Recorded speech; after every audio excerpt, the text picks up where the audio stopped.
Hello, everybody. Good morning, New Orleans. Here we are, the pre-show for NAIC Day 2. Oh, pretty good, actually.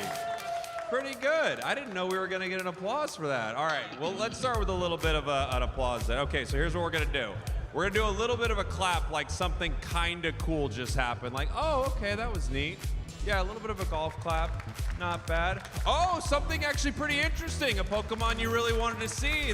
Wait, your favorite player is on stage right now. Holy moly. Oh my gosh, they just won NAIC! Pretty good. Love that energy to start this off. It's a good way to start. This is a pre-show, so it doesn't matter, and we're gonna nerd out about all of our games here for a little bit. I'm gonna be talking about Unite. Hi, I'm Jake, Content Cowboy, all the things, yeehaw. Martine here from GO, Sierra from BGC, formerly BGC, currently Champions, and Ethan from TCG. We're gonna talk a little bit about some of the big moments from day one, some things that stood out. Sierra, why don't you start us off? Yeah, we always start off with the best, right? I agree. Let's go. But for NAIC, we are starting our first international with Pokemon Champions. The game is still so new, so fresh, but it's such a big tournament. It has been so nice to see what trainers coming to the forefront of this new game, of this new meta, and it's really fun to see. It's a new game, but we're seeing a lot of old talent really step up. Our two undefeated players currently going into today, two former world champions in Wolf Glick and Kosakute, which is so exciting. And I cannot wait to see who is going to be our Pokemon Champions champion of the weekend, and if it will be a former world champion for a Pokemon Champions champion. And that game again is Pokemon Champions? Pokemon Champions, yeah. Okay, just making sure it's Pokemon Champions. I know you have to say that 50 times throughout this pre-show, and you got halfway there already. We're close, I think we're it's close. pretty good. For Unite, we have an amazing competition. This is the final stretch. So one final Worlds invite. We know every single team that will be at our World Championships except for one, and there are so many great teams still in the hunt right now. I think what's most exciting are we have great teams that have already qualified for Worlds here, and we have so many teams unqualified that are beating them. So all these grassroots teams, teams that didn't get to play in our league, teams that don't get to show up to a ton of these tournaments are here. They are showing out, and it's really exciting. It's anybody's game right now, which I think is very cool. Let's talk a little bit about GO. Well, the cool thing that we have, Spraggles, is that for every international championship this season, we have a limited meta. And for NAIC, the theme seems to be flexible movesets.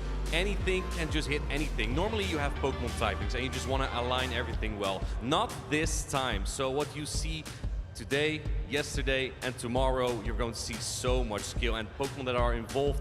Grumpig, Galarian Weezing. I don't know if you see those in your games at all, but we have them. We have all of these Pokemon that kind of look like farm animals. You have Miltank as well. Yeah, we have these being meta in our games, so we have that going for us. I do love that. First up, every time I hear about GO, as someone who plays it very casually, I love hearing the meta is like Grumpig and Shadow Poliwag and things like that. I always love hearing about a GO meta, and I also love that it's very farm animal based right now for NAIC. I think that's pretty great. Tell me about TCG. Does anyone play Dragapult currently? There's a couple of people in the room, maybe more than 3,000. Not that many, you know, but 35% of the room showing up with Dragapult EX as, you know, to be expected. It is the most dominant deck in the format, and it has been since the rotation happened a few months back. It's play Dragapult or beat Dragapult, and the latter is a lot more difficult. You've got Phantom Dive, which spreads damage, players playing Crushing Hammer to try and gain that extra energy advantage against their opponents. And the weakness, well, Dragapult is not weak to anything in the Pokemon TCG. That's the specialty that Dragon-type Pokemon currently have.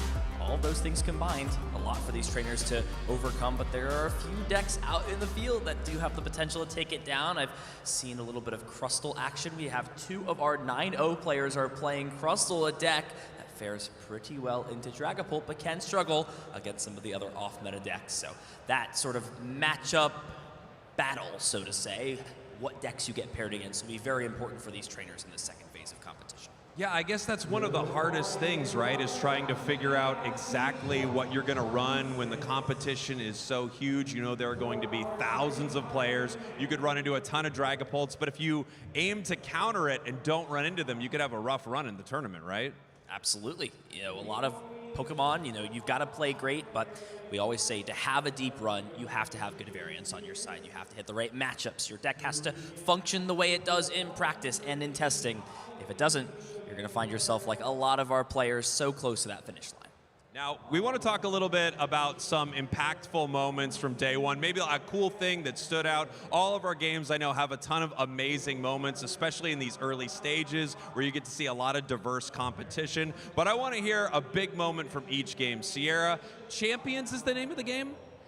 Yeah, we're looking for a Pokemon Champions champion. Make sure to get it right over there. But talking about impactful moment from yesterday, we'll talk about a champion that is popping off in Champions. There's 2 world champions I got to focus on, but I want to talk about Wolf's Glick match in particular because he's coming off a 2nd place at the Indianapolis Regional Championships. Did it with a crazy Pokemon. He swapped it up, and we get to see a couple of very different picks on his team.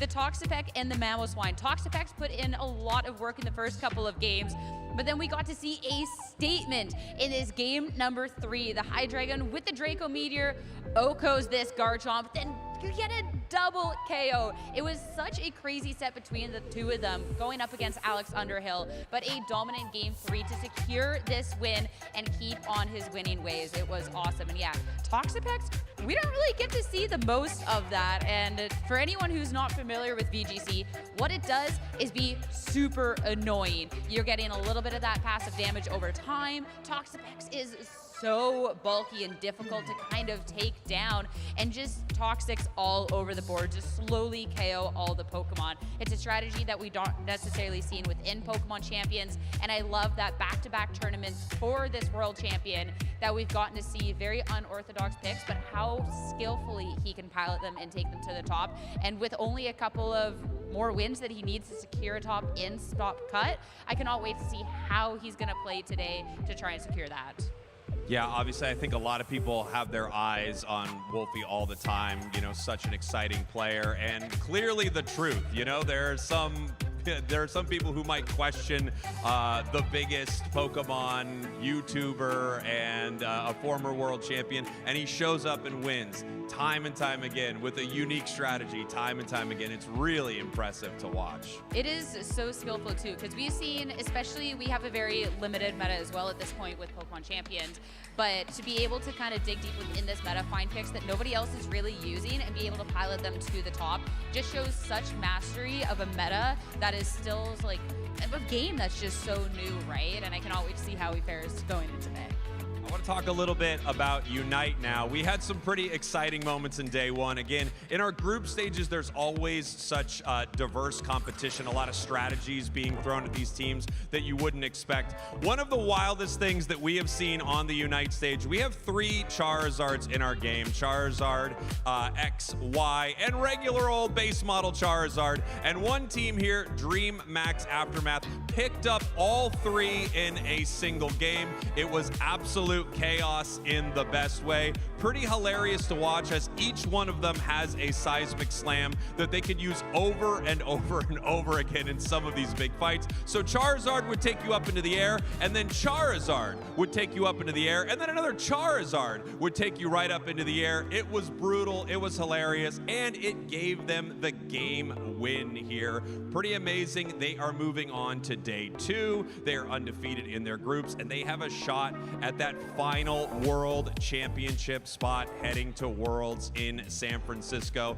It's great to watch. I love it when a team does something unique, kind of crazy, and at the same time, it really, really works. It's just one of my favorite things to watch. Tell me a little bit about Go.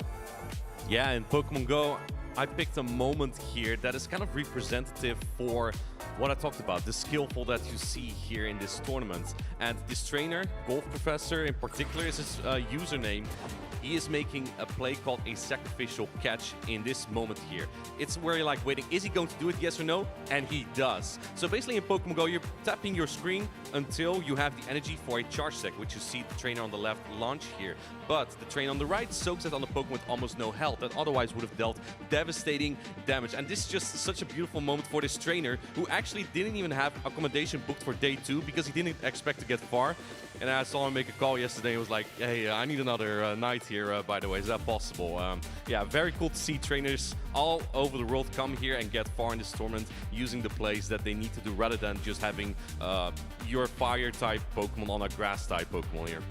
That, by the way, is a story I hear time and time again at these events. I do think possibly a hack to making it to day 2 or Championship Sunday.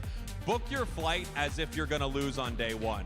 And then you're going to win and you have to reschedule. And then book it as if you're going to, there's no way you're going to Sunday. Then you win again and you have to move it again. I really do think it's the play. Wasn't that like last year's EUIC where the 2 grand finalists for VGC didn't have their flights booked either? Let's not talk about that. Let's not push this as the strategy, all right? It's like a good luck charm. No. Book your flights as if you're gonna win. Believe in yourselves, gamers. I was going to say, that's not champion mentality right there. You got to assume you're going all the way to Sunday to go play some Pokemon. That's true. I think that's a good strategy. Tell me about TCG. What happened? Well, to no one's surprise, we have to continue to talk about Dragapult because it truly is that serious. But there's plenty of ways to go about playing Dragapult. One variant that has popped up has been this Blaziken EX version. Its ability allows you to attach energy cards from your discard pile to your Pokemon, accelerating more into play and flooding the board. And we see on this turn a pop-off, rare candy allowing you to skip the stages of evolution, pivoting with that air balloon, and phantom diving early in the game. The earlier you can power up these powerful attacks, the more pressure you can put on your opponent's board, especially against a deck that requires a little bit more setup. Phantom dive combined with the consistency of Dracloak, and then later in the game, setting up cool plays with Monkey Dory out of nowhere. This card has shaped the format completely in terms of how you can spread damage, how you can make these huge swing turns, and setting up a checkmate scenario, pushing up this one prize Pokemon, not getting greedy, not taking a prize card, but ensuring that next turn the game would be closed out, led to an epic situation, and for all good measure, had to flip for confusion, and it was a Tails, knocked out his own Pokemon. Jackson was able to advance to win this game, and another interesting moment here was a bit of improvisation from our world champion in 2024, Pheasantipity, not the EX, the baby Pokemon. It's got an ability where every turn you attack it, you have to flip a coin, and if heads, you prevent that damage done to the Pokemon. Threw a bunch of energies, tried to make a comeback, slowly but surely kept flipping heads to buy time. And this Cynthia's Garchomp, it wanted to go out with a bang, swinging for 260 damage on the last coin flip and flipped Tails to hit through the Pheasantipity in a game that was so back and forth. Fernando, almost a 10-1 underdog in that spot, found the line, tried to attack with that Pokemon, and if that coin flip went wrong, could have squeaked the victory out. It's those 50-50 moments sometimes in Pokemon that can make or break your tournament. How many did they hit in a row? Well, there was a lot. There was 2 or 3 in a row, and then they flipped Tails once, and this deck plays a lot of ways to heal your Pokemon. So then you'd heal it back to 0, and then they try to hit it again, and then flip heads a couple more times. And it does have an attack on it, does 30 damage for each energy card. So while you're buying time and blocking the damage, you start to slowly attach those energy cards, and who knows, that Pheasantipity becomes a very cruel threat quickly. Sounds pretty amazing. I know everyone at home is waiting for us to talk about what you get just for watching our games, and we do have some cool treats for you. Sierra, the game is Champions? Pokemon Champions, yeah, and if you want to be a Pokemon champion of Pokemon Champions, well, you gotta have champion-worthy Pokemon. Maybe it's not the Charizard we see out in the field, but what beats fire? Water, surely, right? So you can go ahead and redeem to get a Blastoise in-game. Mega Blastoise, the amount of damage you can do, especially with the full HP Water Spout, is amazing. You can Shell Smash to get those healthy little boosts to try and push on forward. And of course, Cherish Ball is the coolest Pokeball in the game. I do not make the rules. Make sure you get this while you can. Amazing. Let's take a look at what you get just for watching over on the Pokemon Unite channel. You get yourself a little sticker to let everybody know that you are watching live, and a platinum boost emblem of none other than Blastoise. A little bit of a theme going on, it looks like. You get a Blastoise, we get a Blastoise. Everybody gets a Blastoise just for watching, so make sure you head on over to the Pokemon Unite Twitch to check that out. How's Go doing? For Pokemon Go, you don't get a Blastoise. You get a Seeking instead, inspired by the victory of Batman at EUIC. It already has the Legacy Charge Stack Ice Wind, so you don't need to use an Elite Charge Gem for that. The Elite Charge Gem you get from watching here 30 minutes as well on the Pokemon Go stream, alongside some Rare Candy XL for like your mythical Pokemon. So make sure that you don't miss out on this. I already did this yesterday to make sure, because I really need these things. I gotta say, I always love when the drops are linked to something really cool that happened at an event. We see that kind of time and time again with these games. I think that's really unique and very cool. Let's talk about TCG. We've got 3 different rewards for tuning into the stream this weekend for the trading card game, each depending on how long you watch the stream over on Pokemon TCG Live. We've got 4 booster packs if you tune in for 30 minutes, those special illustration rare cards for 45, and then a nice little leather jacket. So no Blastoise theme. You see a little bit of the deck box going on. We've got a little bit going there, but you know, I'm really looking forward to using that leather jacket in game. Amazing. We are going to be starting our show here very soon. Make sure you are watching all of our broadcasts, of course. Make sure you're coming back here for Championship Sunday. It's going to be very exciting. The last international competition of the season before Worlds. I am very hyped about it. Are all you guys ready here in New Orleans to start this thing? I am as well, but I believe I actually have 30 seconds before I can start it. Is that right? Is it about 25 seconds? All right, we have 25 seconds. Let's be completely silent for can you imagine? How many Pokemon can you name in 20 seconds? Okay. Blastoise? Blastoise. We got Blastoise. Okay. Mega Blastoise? Blastoise, Mega Blastoise. Blastoise. How many Charizards were in that one Unite match?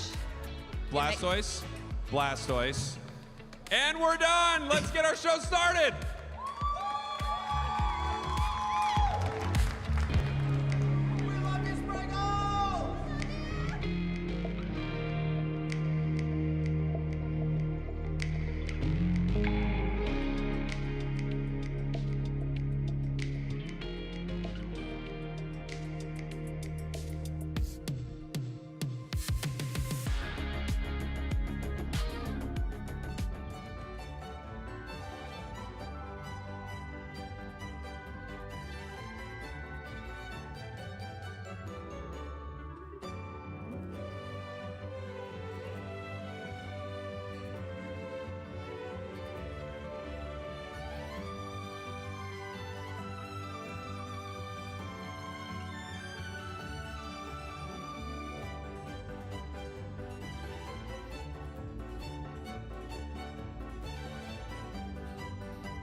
Good morning, trainers, and welcome to Day 2 of the Pokemon North America International Championships. We saw some incredible battles on this stage and out on the floor yesterday.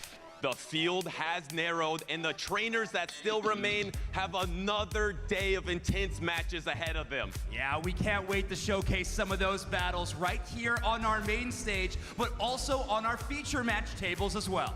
Now, the question on everyone's mind is, who is gonna make it to Championship Sunday? In Pokemon Unite, DreamHack Esports, Deep Cross Gaming, and Fulcrum have yet to earn their World Champions invite, and they might be able to do so in this event. In Pokemon GO, this season's LAIC champion, Nighttime Clasher, EUIC champion, Pokémon, reigning World Champion, Beelzeboy, reigning NAIC champion, It's Axton, all made it to top cut from the winner's side of the bracket. Wow, and in the Pokemon TCG, Dragapult has dominated the meta, as we thought, but a few players like Rule Ready, Carter Malnick, and Cooper Call are using Crustle to try to stop it in its tracks. And with James Kowalski sitting near the top of the leaderboard with his Lily's Clefairy deck. And in Pokemon Champions, previous world champions Wolf Click and Ko Tsukide are coming into day number 2 undefeated at 9-0. But reigning NAIC champion Federico Camporesi is still very much in it at 8-1. Now, with that, competitors, it is time to lock in for your next wave of battles here in Day 2. And for those in the audience here and at home, time to grab a snack, get comfy, and cheer on your favorite trainers. All right, NAIC, one last question for all of you. Are you ready? Let's get this party started. Over to you, casters.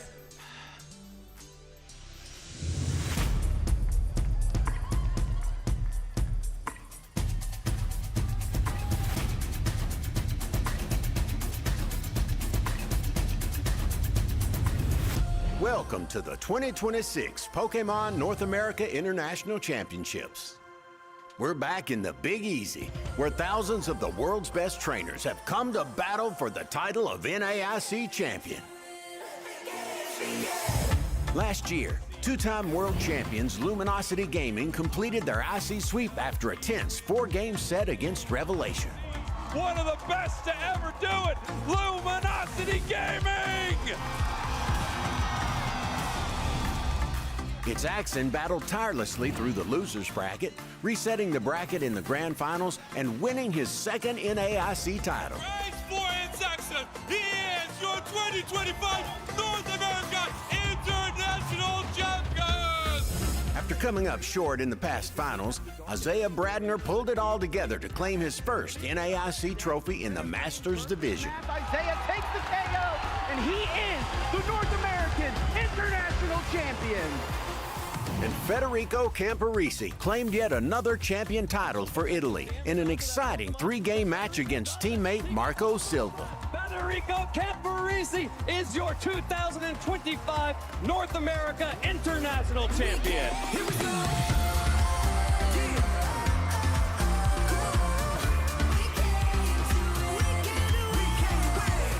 Welcome to the 2026 Pokemon North America International Championships. Let the games begin.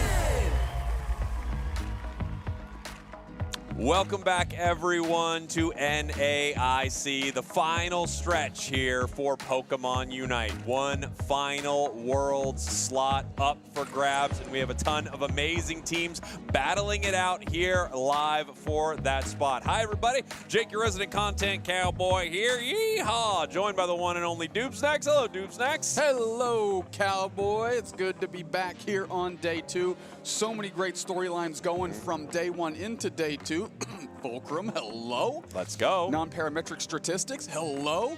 A lot of teams fighting for that final spot, and a lot of the best teams already with their spot looking to snuff out some dreams on their way to that goal. That's right. So yesterday we took a look at our group stage. We had a ton of amazing teams show up here in New Orleans to battle it out, but only a select few could move on from Group A.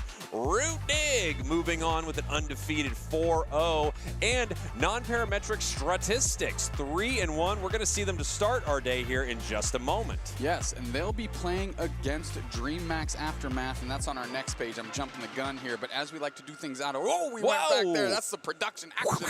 In Group E, DreamMax Aftermath, Citadel Gaming back to the other slide. While we're talking here, though, Tuesday and IX also punched their ticket. There we go. Group B, Goofy Goobers, 4-0. Surprising everybody in that group. Evil Geniuses, 3-1.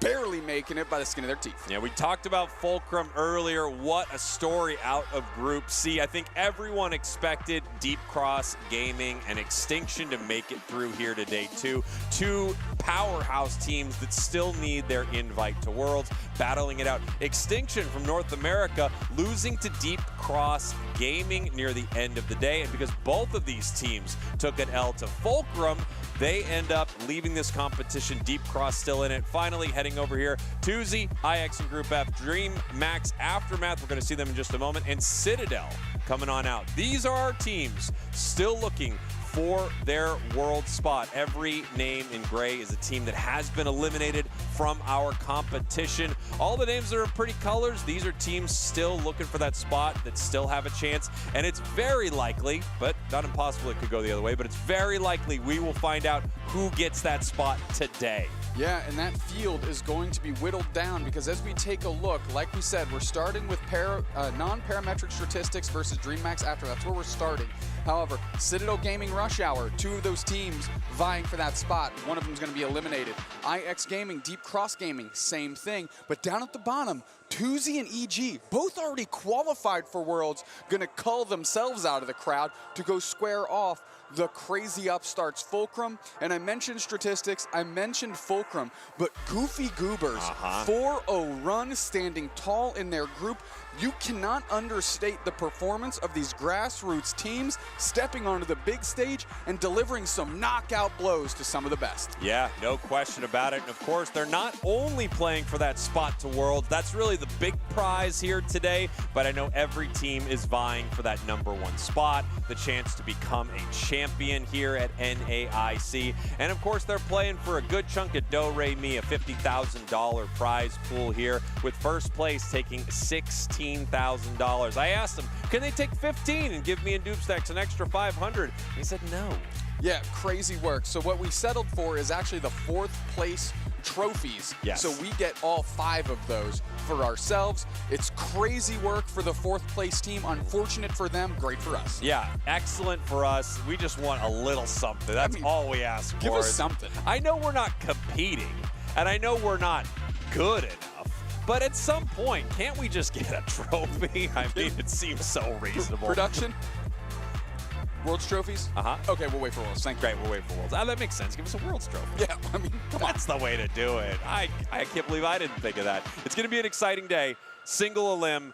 One of the most exciting things that we have in Pokemon Unite. Groups are incredible, but there aren't necessarily stakes in every match yet, right? You want to win. You need to move forward today, too. But now, every single game counts, and so many teams are vying for that world spot. We could have multiple outcomes where a team makes it to 3rd place, 2 teams make it, and have a 3rd place, decider match that actually decides who goes to Worlds. We could find out in semifinals who is going to Worlds. Like, there are so many ways this could shake out. Every game is intense. We've been guaranteed 2 things. One, if that 3rd place decider match is our Worlds qualifying match, of course we're going to have that on stream today. The other promise we were given is we will not have a team punch their ticket to Worlds that isn't actively playing for it. Meaning, if they play and win, and then there's the result of the following match, for example, would say that they qualify because of who won here, we're going to inverse that to make sure that the team that qualifies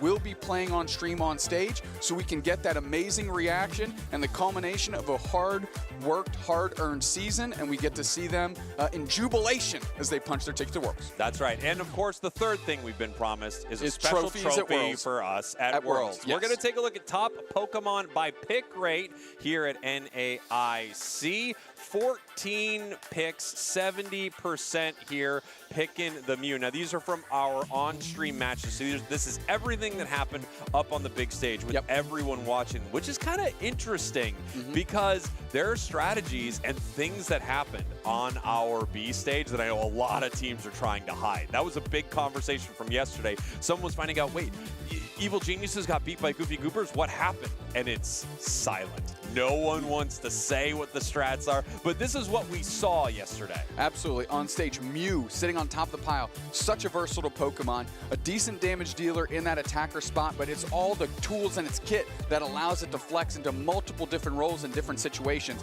Talk Pokemon by ban rate, and we're looking at that big Feraligatr Waterfall Crunch. Does so much damage, gets into the mix with a Unite move that's forever on cooldown, it feels like, ready to go. Yeah, and Moltres is trailing it. Not surprising. It's so This strong. thing is so I'm winning with it, unbelievable. and I'm miserable at this game. That's true. Last night, as you and I are queuing up, we say, just get on Moltres. I mean, let's win a couple of these things.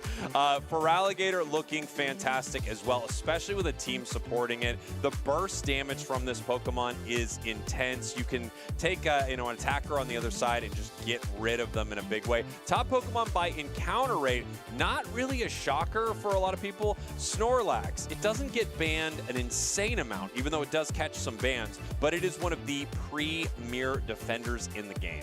At one point, all we were doing was banning defenders, but now there's almost so much powerful stuff going on that you almost have to let all the defenders slide, and Snorlax, again, it year in, year out, sits on top of the pile there. Yeah, as we take a look at our big stage, I mean, this is really when all of the pressure is on these squads. Aftermath, DreamMax here, and non-parametric statistics on the other side here. A player that I have been watching for years, like since the start of this game. We have our trio, like the Greedent main. I absolutely love seeing it. I hope she plays Greedent. That would be such a treat on stage. The first time we've gotten able to have her on stage with her twin sister, Akitao, right there. And of course, Raptor Arms, Muck, and IKEA Shoes all coming through, ready to play, doing great in their group.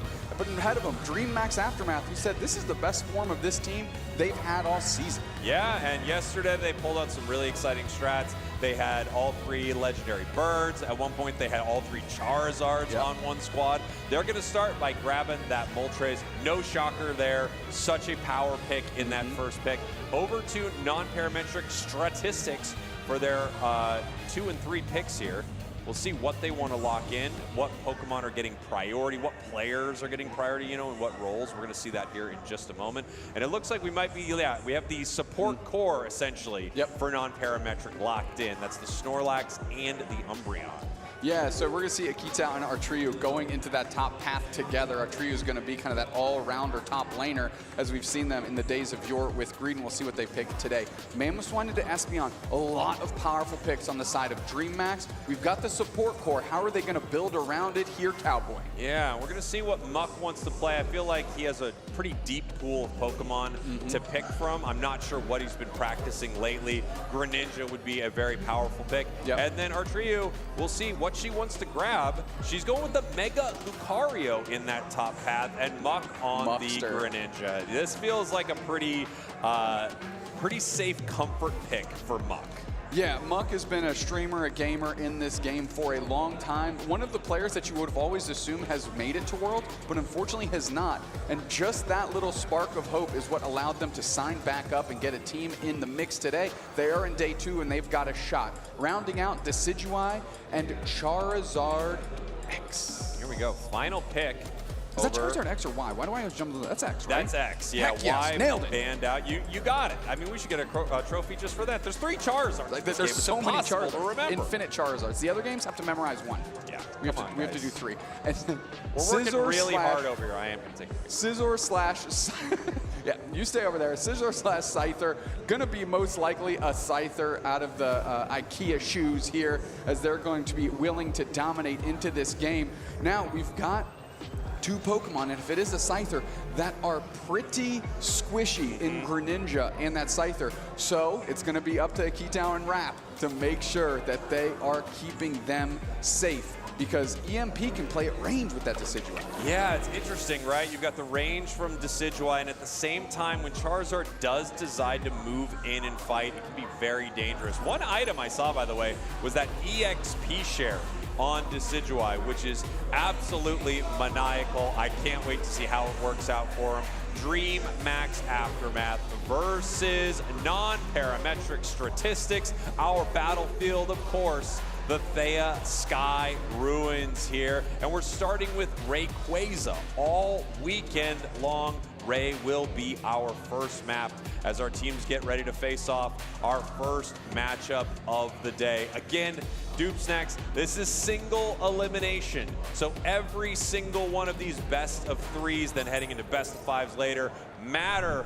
Dream Max, your purple team. Non-parametric statistics, your orange team. Can I point out how ice cold our trio looks wearing the shades while gaming? That is mean work. IKEA shoots into the middle. Scyther right now, only level 3. EMP going on the invade as the Decidueye going to try to rip through this Acelgor. Yeah, we're going to see how quickly they can get it. I mean, Scyther has one of the fastest clears in the entire game, but no one is there, and it is stolen. I mean, okay, we're understanding the XP share, and we know that there's decent shred on a Rowlet early if it's left unimpeded, and now IKEA Shoes peels back, goes, wait a minute. Yeah, it was Where'd stolen. my buff go? Where'd my buff go? Jumping into path quickly, but now we're watching a 3v2. Good engage on our trio, gonna dash back to pad, but it's not gonna be enough. The K opener to Deusebome and Dream Max Aftermath. Yeah, and unfortunately for this little Eevee here, still not an Umbreon. It's gonna be hard to fight these three on this point. It would be hard to fight even if they were an Umbreon here. We saw just the Espeon step up, side shock, hit a Bunnelby, stun it, and then allow a Akitao to just go, okay. Yeah. Be pressed and evolve, thanks for the gift. We'll see how our trio, let's see how the twin sisters react here in the face of 3. Just kidding, we're downstairs. Rap taking a ton of damage from this Rowlet. IKEA Shoes moving forward, Lucky taking a ton of damage. Can't quite close the gap. Let's read that stat. Just kidding. It was a 4.5 sentence paragraph. There it is. There we go. Kexola is Dream Max assist machine in the last 3 on-stream games. They got 31 assists in total, playing Mew, Eldegoss, and Mega Charizard. Why? I must say, Kexola's support Pokemon are very clever. Rap with a quick little secure here, going to try and slow down Deusebome on that Moltres. Dream Max Aftermath. We've got a lot of just kiddings happening. Nice mean look into the trap. IKEA able to convert. Nice conversion by our trio, allowing Akitao to go score, get some points in. And here comes Lucky. I'll tell you what, non-parametric statistics looking okay. Tackle, engage, we got a stun and a freeze. Going back towards the rest of their team. Punch is there, not enough. Akitao goes down, give him 2. Deusebome moving back forward. IKEA Shoes kind of kick flips back to pad. Raptor there for the cover. They are Ice Fang repositioned, and they're knocked out for a KO streak of 3. I'm really wondering what this Scyther's plan is. I mean, it wasn't going to work. I don't know why they would push into this Moltres right here. Now, especially with multiple members, this could become a Penta KO. It doesn't end up being one, however, as Lucario picks up a KO in the bottom path. Muck gonna go ahead and score right here. Level-wise, non-parametric, not out of this. However, it does feel like Dream Max are picking up some huge wins in these fights, specifically with that Moltres, their first pick. Yeah, don't forget the overcommitment of players to the top path, right? And I think one thing that is working really well for Dream Max is that Icicle Fang reposition. Our trio getting on the backside again and getting knocked out. So is Akitao. Now Greninja is going to go down. Raptor is going to sit right in the middle, take a nap. They're KO'd. And this Moltres, and we were just talking about how strong it is. You're seeing it right here. Yeah, another 4-piece for the Moltres here. Some fried chicken for the flying chicken. Incredible stuff out of Dream Max. And non-parametric is going to have to figure out what they are going to do with this Pokemon. It is now getting a huge level lead. It is the highest level in the match, level 10 right now, heading to the top path. Somehow Level's still not looking egregious. Of course, Statistics is behind, and they're going to have to make a pivot here. But they're really not playing well around the Ice Fang. Regieleki's going to hit. That's a goal zone break, huge Earthquake engage, and that the follow-up is gargantuan. 2 players down. There's a Seismic Slam. That's another KO. And that Mega Charizard X is looking to cross out a couple more players. Yeah, non-parametric Statistics right here is having a lot of trouble with the Moltres. This was something we talked about before. As soon as they have the ability to use that Charizard Unite move and Seismic Slam right into, you know, a big-time Flame Punch or something like that, it's going to be very difficult for Greninja or Scyther to survive that amount of burst damage. Yeah. Now things are scary for non-parametric, as if they weren't before watching a Moltres Quadra KO your team. Yeah, Moltres, again, that burst damage is huge. And don't forget, it can play very well in the pocket, right? It front lines incredibly, incredibly well. The fact that Decidueye's on the backside, Espeon Unite is out, traps IKEA shoes, they're knocked out. So is Artriu. On the retreat is Akitao, Wrap, and Muck. Right into the backside is Deosyboom. The chase is on, they're caught in the mean look. Is that gonna be enough to separate? Huge Psyshock follow-up by the Decidueye. And now Lucky is trying to knock out Muck, who's right on the edge of hitting level 10 and can't quite get out of dodge, gets knocked out. Yeah, Muck going down right here. And before the score in the top half, we're actually exactly even. Now DreamMax is up 184-144. So as we talked about, things aren't going well for non-parametric, but the scoreline isn't terrible for them. The only really rough thing is that level. That Moltres now level 12, 2 levels above the competition. Yeah, about 15 seconds away from 13 here as well, and at the, just under the 5-minute mark. That is impressive in and of itself. They're working on Registeel, and unsurprisingly, Statistics on the complete other side of the map, and that's where I'd want to be too. Yeah, I think it's really smart. When you're not winning fights, you need to find an advantage somewhere else on the map. That is what they are doing. Now we're leaving EMP here in the bottom path all by themselves, deciding whether or not they're going to break or just continue to farm. They do get the Regieleki here, but here comes Charizard. Now they got to converge, though. They have to do a good job. No, 2 players eliminated. This level disparity, it almost feels insurmountable at this point, Cowboy, because they are taking anybody they want right now. DreamMax Aftermath putting the screws to the Statistics. Yeah, this is just so difficult for them. The level advantage is intense on that Moltres. The burst damage is incredible. They also have solid damage from range, right? You've got the damage of Espeon and the Decidueye. Only 1 defender here, but they're not doing a lot of defending. They're doing a lot of attacking in their face, constantly putting pressure on non-parametric. And they are now behind in every conceivable way. Not out of this match by any means, but the levels on the side of DreamMax are getting so difficult to keep up with. Something we saw a lot of at ACL is teams that are very good about trying to shrink the experience lead despite losing every team fight. And non-parametric Statistics for a team that's kind of getting the break speed off them isn't actually that far away, which is at least a sign of life. There's a good Unite move. Espeon back the other way. We are stomping around is Lucky. Now things, again, as I was saying, they're not so far. They're still not that bad. There's an opportunity here. They're keeping the score close enough, and I think with 1 minute until Rayquaza, there's still a sign of hope here for Statistics. Yeah, there's definitely a sliver of hope, but even after that moment, hiding in the tall grass, looking for the KO, DreamMax was just able to counter in a big way. This is going to be a very tough one. At this point, non-parametric might be considering a flip at Ray, which would just be throwing as much damage on that Rayquaza as they possibly can, as fast as they can, and looking for secures. They have a few great secure tools on their side and some solid damage if they can get it fast enough. But of course, DreamMax is going to be very aware that they can make this play. They're also going to show up there with over-leveled with a Regirock buff, making them even bulkier. I honestly think if I'm non-parametric here, it's Rip. It's our only option. We'll see what they do. Yeah, and I think DreamMax feels that because they're like, that's what we would do. That's what we have done in this position. And they are not leaving things up to chance. I'm taking a look where the Scyther is. IKEA shoes, they're looping around right now. Yeah, they could be looking for a back cap, but as soon as they go for that, I think DreamMax is going to go ahead and rip here. But maybe non-parametric is going to try to force that. They're watching the pit. They know they're ahead. They're also watching the Rayquaza pit. Everyone's watching the pit. What a show. Decidueye hits a big-time arrow onto Muck, and Muck has to peel back, gets healed with the Wish. Non-Parametric needs to find their moment right here. They're looking for it, but they get caught in a massive way. Snorlax down. Now they don't have their defender. Another big Spirit Shackle, and the Unite moves. The knock-knock arrow is down, 2 players are eliminated. Statistics are completely out of this equation here. Rayquaza is getting worked on right into the middle, secured by Moltres. It's kind of been the Moltres show the whole time. Raptor is just coming off respawn. They're not going to be able to defend this particularly well. And DreamMax Aftermath really making this a no-doubter. Yeah, amazing game for DreamMax. They started very strong, and they just kept snowballing throughout this match. Some teams start strong, they make a few mistakes, they give up a big advantage. DreamMax, not for a second.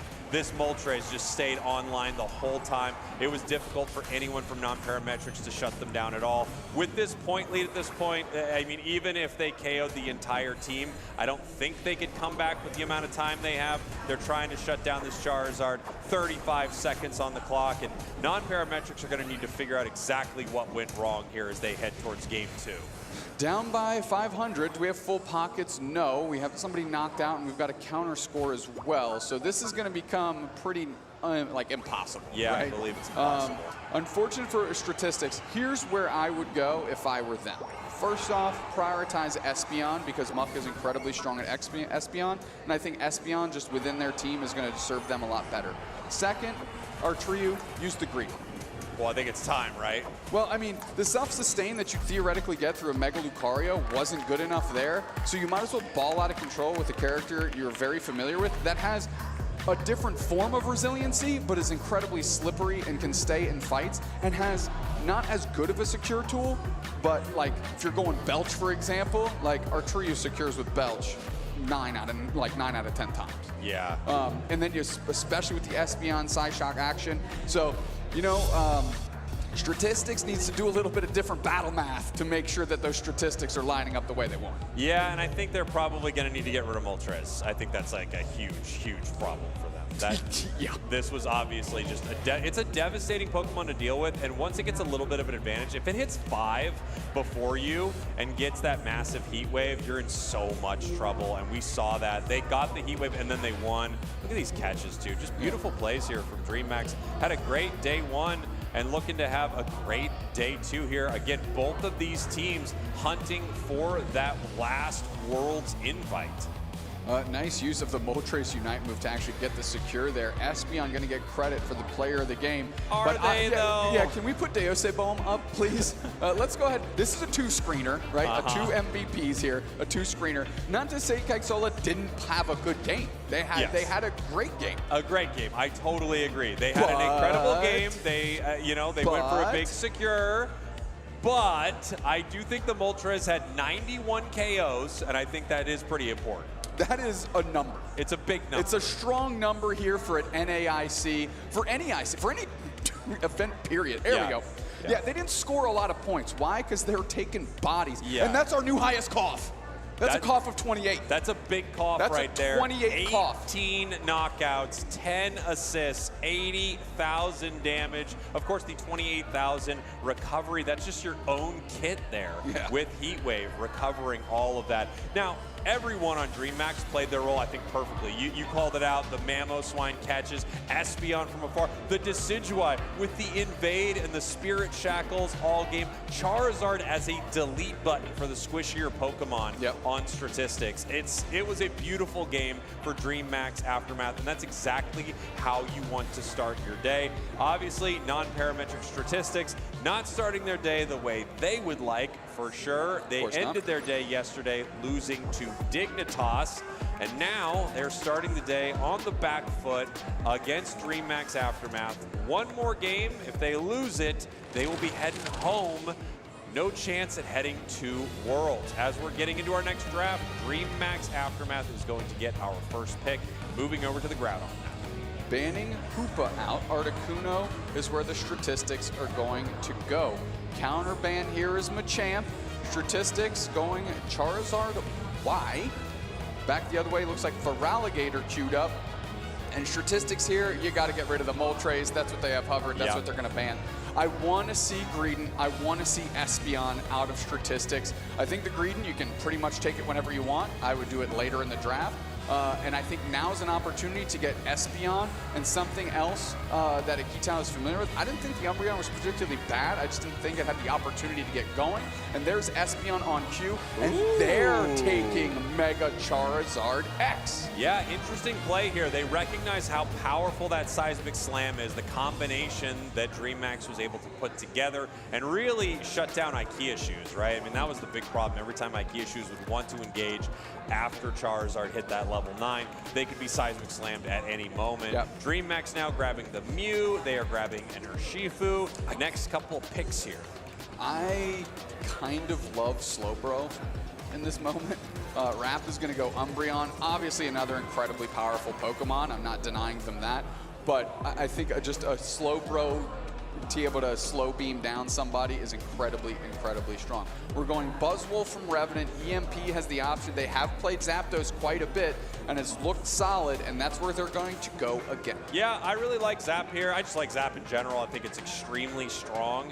As we're looking at our final pick here for non-parametric statistics, they could be looking at something quite bulky. Obviously, if they're running Umbreon with healing and they're running the Alchemy with healing, you could get a lot of value if you play something quite bulky, and they're going to go for it with the Blastoise. Okay, obviously we know a Rapid Spin Blastoise into Buzzwole is about the worst thing you can be doing, so let's hope that they queue up Surf here and really create space to allow the rest of this team to work. Yeah, it's going to be interesting, right? It could be a pump spin Blastoise, so you still get to play at range. You can move in. Their item set makes me think that is what they're going to be running, but we'll see what they want to do. One real positive of running something like this Blastoise is you've got another very tanky Pokemon. Charizard's up there a bit, but Blastoise really difficult to take down. It's going to take a lot of burst damage, and if you can get a Wish on it, if you can get it to level 13, that would be huge. And if you can get the Alchemy healing, that Blastoise might do some serious work, and they're going to need to. Again, Noob Snacks, their backs are against the wall. Well, if they lose, they go home. Here's why we pack their bags. That's why I'm not say the thing as we get into it here, and then I'll say the point. No, go ahead. I just Blastoise into Buzzwole is one thing. Aftermath will be your purple team. Non-parametric statistics, your orange team. Sorry, go ahead. Blastoise into Buzzwole is tough, especially if you're spinning. But on top of that, you're trying to leave it up to our trio on this Mega Charizard X to keep pace with the Buzzwole as well, which means the Buzzwole might be playing ahead. And at that point, it makes it real difficult, regardless of how good a Blastoise can be, to get into the game. Well, we are heading right into it here. Groudon is our map for Thea, Sky, Ruins. Again, these are all single elimination games today, so everything is on the line. Watching the Urshifu here in this central area of DreamHack. They're going to want to get that online as quick as they can. Yeah, of course, Cubfu has a very difficult start to the game. I love this switch up from non-parametric statistics, trying to get our trio online, but Lucky is not having it, and they're going straight for them, and we're see who can out-secure themselves here, and it looks like it's going to be the Snorlax Raptor coming in with the support here. Is it going to be enough? Eject button expended, a lot of time wasted, and into the top path we're seeing in the bottom half of your screen is not going that great for them there either. Yeah, it's just, you know, they have a tough situation in front of them. The Urshifu is now online, and that is also going to be very difficult to deal with. A nice invade there slows them down. Charizard not online. Mew picking up a KO in the top path. Buzzwole not punished for it, as we have Urshifu just stalking through the tall grass and actually deciding to pivot and run back down to the bottom path. Using Skull Bash to get out of there, which is the right call. EMP and company in the face of 2 there. Meanwhile, we've got 3. Deosebom, I believe, is who is on this blue Shifu, going to dart back to pad. Not worse for wear.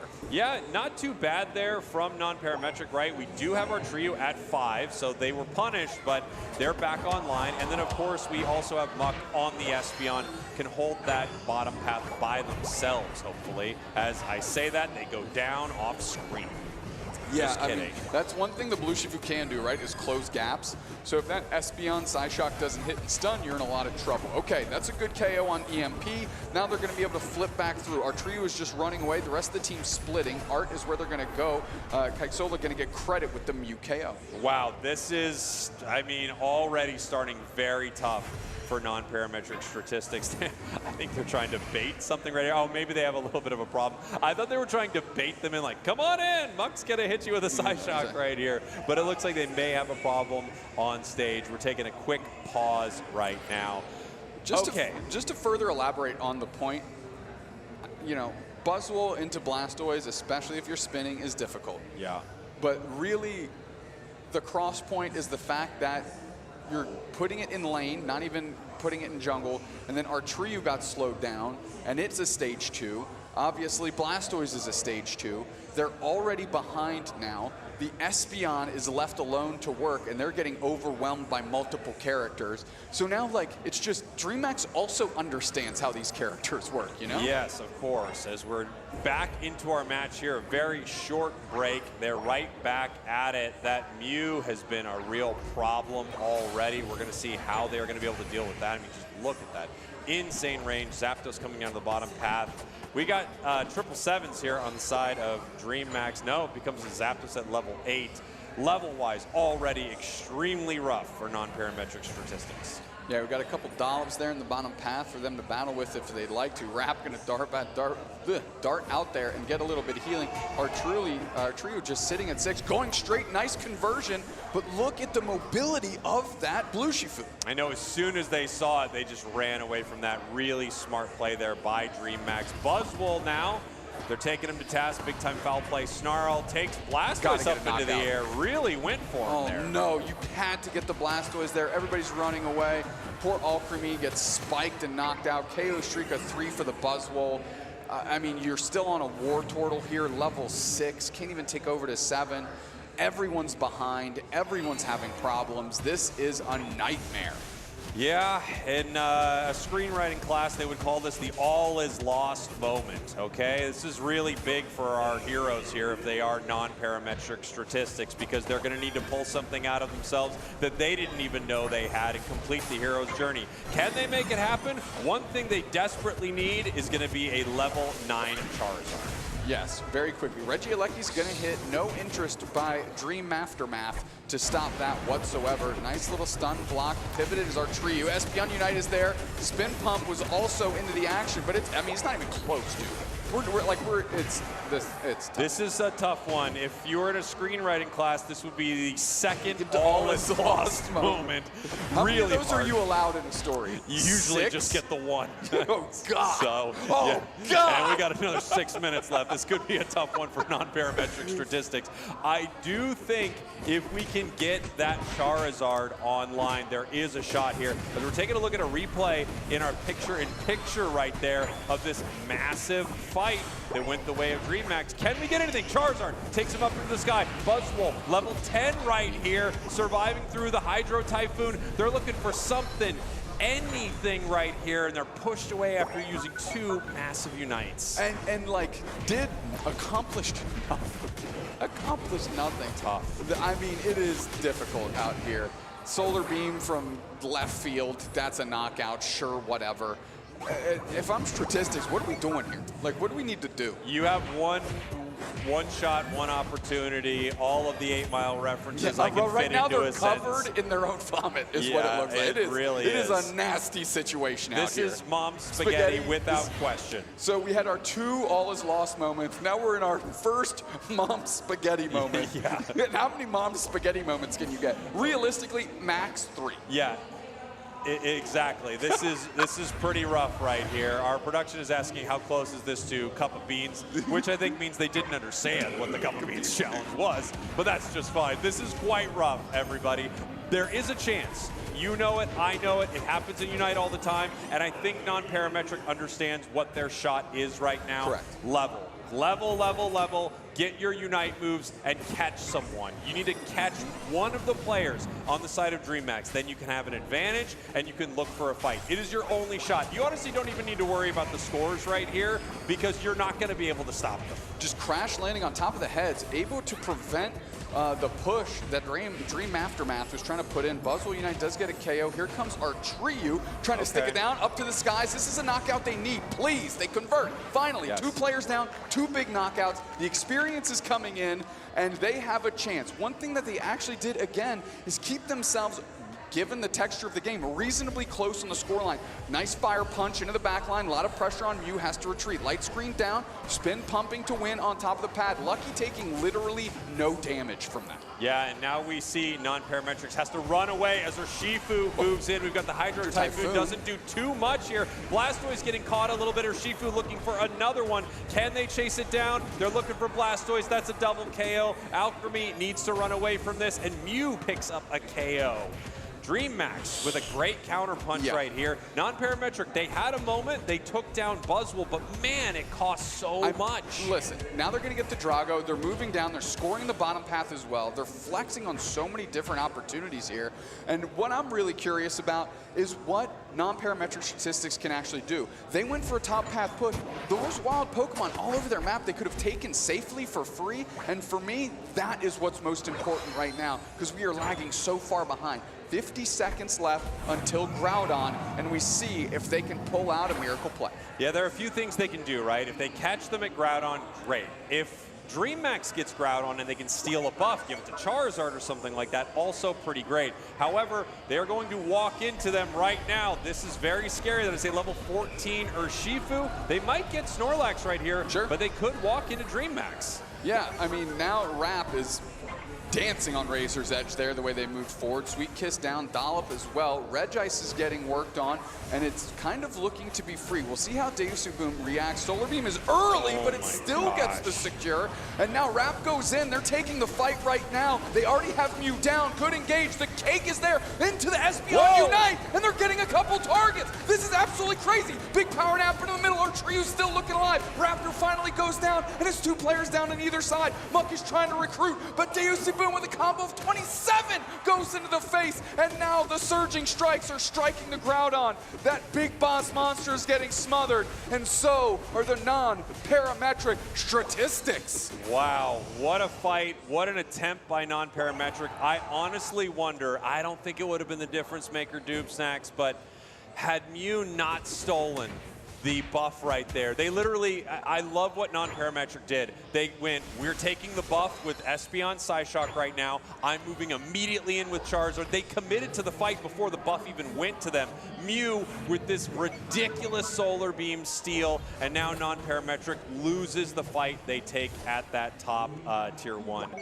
Really impressive attempt by non-parametric. I don't know what they can do here. A minute left. You'd basically be asking DreamHack to throw the game for you to win.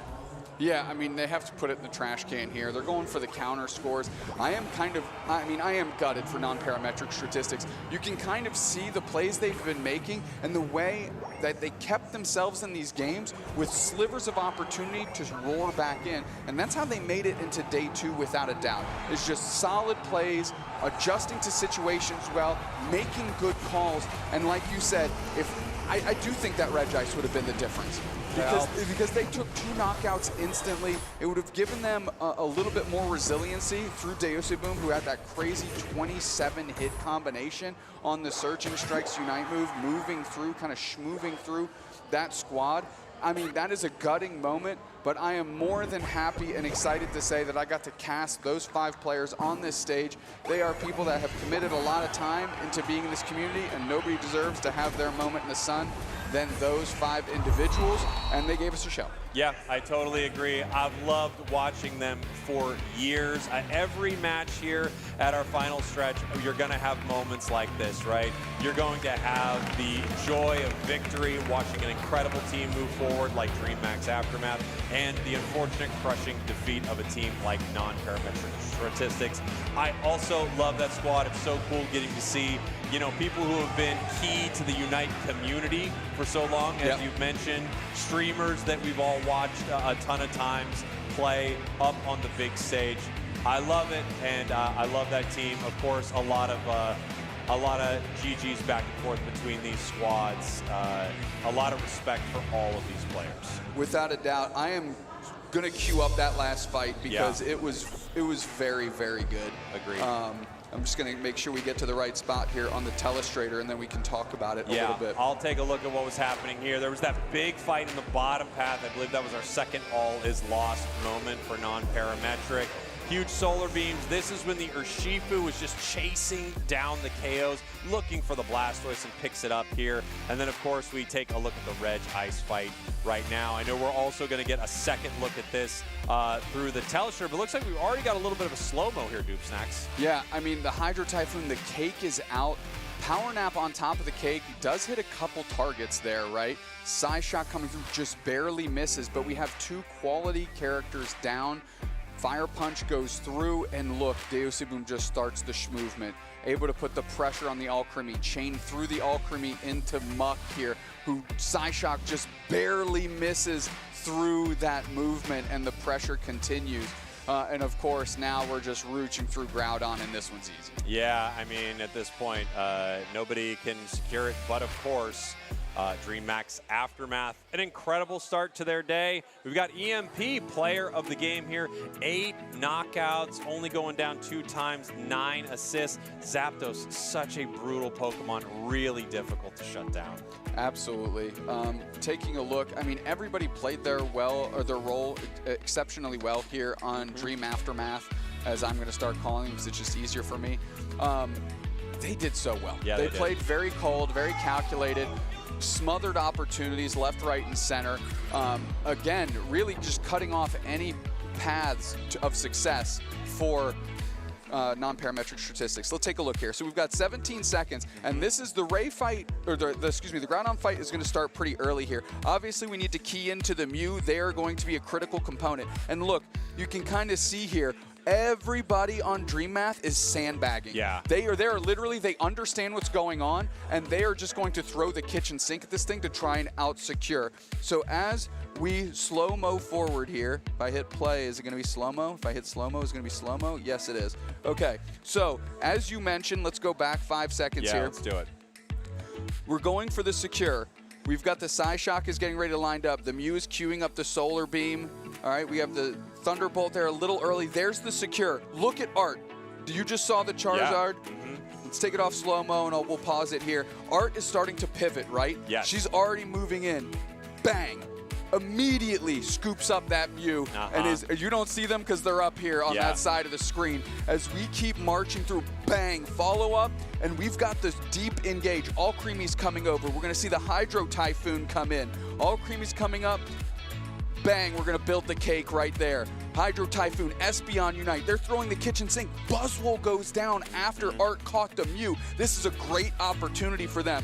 But as we move forward, you're gonna see a Psyshock bang, just barely miss Deosuboom as they step back to go into their Unite move. And look how clumped together they are. This is where that combination for them is gonna start.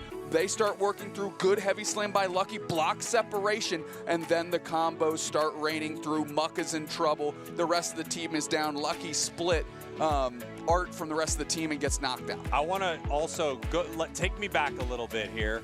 I want to go all the way back to right near the secure of this, because there's a big moment to notice too. One thing secure of the Reg Ice? Yeah, right here. So take a look at Blastoise right there. This one right there. Look at the HP on that Blastoise. Imagine if that secure goes the other way, because you get a big boost of HP as soon as your team secures an objective too. Blastoise is now living on a sliver here. They have to eat some like dollops from Alcremie as they move through this fight. If you want to push it forward just a little bit, they eat, like, Alcremie has to heal it right here. Yeah, and it has to fade away from the Art engagement. Yeah, yep, absolutely. So Espeon needs to get a little healing. We have Blastoise that needs a little healing. All of this then does move into the fight. You have the Alcremie Unite move, but imagine if they had all of that little pop of healing that everybody gets when you secure a Reg Ice. I really do think there's a possibility that Reg Ice would have changed the game. Yeah, we move it forward here. I'm just looking at the timestamp. Okay, so 206 is when Espeon Unite comes out, the cake is built, and then shortly after, you'll see the Hydro Typhoon is right there, okay? So the Hydro Typhoon's like 205, 204. Let's just back it up again at I think this timing's very important. At 211, Art is in there, which means there is a 5 to 6 second difference in when those Unite moves should have been going off. We'll say 2 seconds, actually, right? Because they actually have to physically get there. But you just see all of the time. That's a great point, Cowboy. That is burned right here. 208, 207, 206. Finally, we're back into the mix. But by then, the Hydro Typhoon kicks up, but everybody has the opportunity to react because they already know the Mew is gone. And Art is already in the blender that is DreamMax Aftermath. So what a call by Statistics to understand what their opportunities are. What a reaction by DreamMax to understand how they separated. And one last thing I want to talk about here, and I'll make it quick, I promise. Lucky Heavy Slams deep goes into the power nap here. But the play I want to point out is watch this block come up. Boom. Our trio gets separated from the Alcremie and from Muck, which what does that allow? That allows the Zapdos to step up on the Charizard, and it allows Deussi Boom to heavy combo through the rest of the team. They very expertly isolated them from the rest of the squad. So, I mean, DreamMax is on one, non-parametric statistics with a great look, and that was a fun fight to break down because there was so much cool stuff going on there. There was so much going on. I love the play there. We actually do have an interview ready up on the main stage. We're going to send it up there right now. Take it away. Take it away. Take it away. Take it away. Take it away. All right, thank you so much, casters. That's right, I am here on stage with Revenant. Revenant, we got to show off your jersey number a little bit there. They didn't get your name, but they got your fun number. That's a good time. Revenant, congratulations on a huge win to start day number 2. You're now one step closer to earning that World Championships invite. I mean, how good does it feel to start day 1 with a big win? I mean, it feels great. There is not much to it, just feeling great after all, but I mean, could have been better. Okay, could have been better. Yeah, you had some 2 really intense games. Obviously, you came away with big scores near the end with a pretty big lead. However, some of those matches were pretty close. On your team, when it comes down to making some big calls, making decisions, either during draft or in-game, kind of what team member on your team is the most vocal, talking the most in those decisions? That's gonna be AMP. He is like kind of the leader. He's the one that gives the callouts, where we go, how we play, when to back off, when to in the enemy jungle, that kind of stuff. Okay, and how often does your team listen to those calls? Or are you all, working on your own a bit? I mean, every single game we had to say like 10 times, back up, Revenant, back up. I think we listen sometimes. Okay, you listen sometimes. It's all right. It's resulting in a 2-0 victory. You're moving on to top 8. I see you got Zeraora hanging out with you for this interview. Is that a Pokemon that we can look forward to from seeing from DreamMax later on in the day? It's become a bit of a staple of the Brazil Pokemon Unite teams. Of course. Okay, good. I'm excited. This Pokemon's a lot of fun to watch. We got Zeraora potentially. Is there any other picks? We can keep them secret, but is there anything really fun that DreamMax has got planned for later today? Yep, there is a character I'm planning on picking up that's kinda scary. Ooh, kind of scary. I love that hint. I hope everybody at home can try to solve that little bit of a puzzle. Okay, interesting. All right, well, finally, DreamMax, you've been traveling pretty far to play in this tournament, hoping to earn that World Championship spot. I know you got some people here cheering for you, but of course you got people at home who are cheering for DreamMax on stage. So anything to say to the supporters at home? 67, banho amarelo, bora. All right, I saw it, Bora. Awesome. Well, congratulations on your win. We'll be seeing you play later today. I know we cannot wait. So good luck in the rest of your games. And Spraggles, Dupsnacks, back over to you. Thank you very much, Zoinks. Incredible interview. Always good to get a little bit of a riddle, a little bit of a secret, a mystery for what's coming next in an interview. Notable riddle solvers. Snacks and Spraggles. Basically, when they need to get us away from something for a while, they go, here, check out this riddle. And the two of us, we're just locked in. It's just a book of riddles back there. Oh, my gosh. What a way to start the day. Loved getting to watch these two squads. Huge shout out to non-parametric statistics. Love that team, love those players. We're gonna take a look at our bracket here, see how the day is shaken out. We didn't get to see the Rush Hour Citadel Gaming game, a bit of a heartbreaker because it's fun watching both of those squads. Both still looking for their World's invite. Well, Rush Hour is going to be moving forward to face off against Root Dignitas, probably the hardest road to getting your World's qualifying spot right there, Doob Snacks. Yeah, I mean, if you're the Goofy Goobers or Fulcrum, you are very happy you're on that side of the top 8, right? IX Gaming, Deep Cross Gaming going to be coming up shortly. Tuesday Esports and EG as well. Both of those teams already qualified. So if you're the Goofy Goobers or Fulcrum, you kind of want every qualified team to keep winning because it theoretically gives you a stronger chance. IX and Deep Cross want the same exact thing here as we work through the rest of our event. Yeah, it's going to be really exciting. Again, one world spot on the line. Every single matchup is single elimination. So every one of them has a team celebrating and a team heading home. It's highs and lows all day, all at the same time.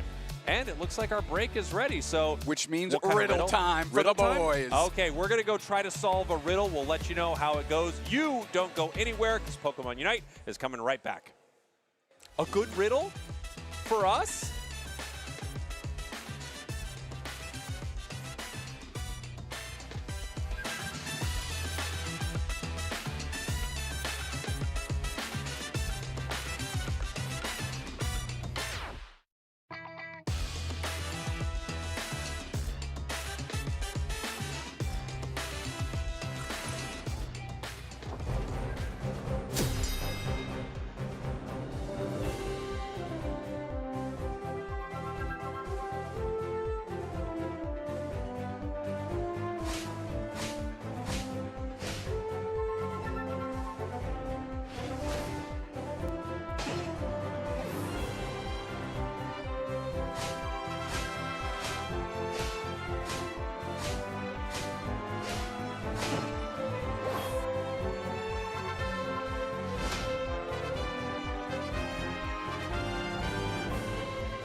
Welcome back to the Pokemon UNITE Championship Series at the North America International Championships. We are covering now 2Z Esports versus Evil Geniuses, which honestly, I'm just so hyped to get into that I asked production to get us into draft straight away. Chef, we are getting straight into it with a Zapdos ban.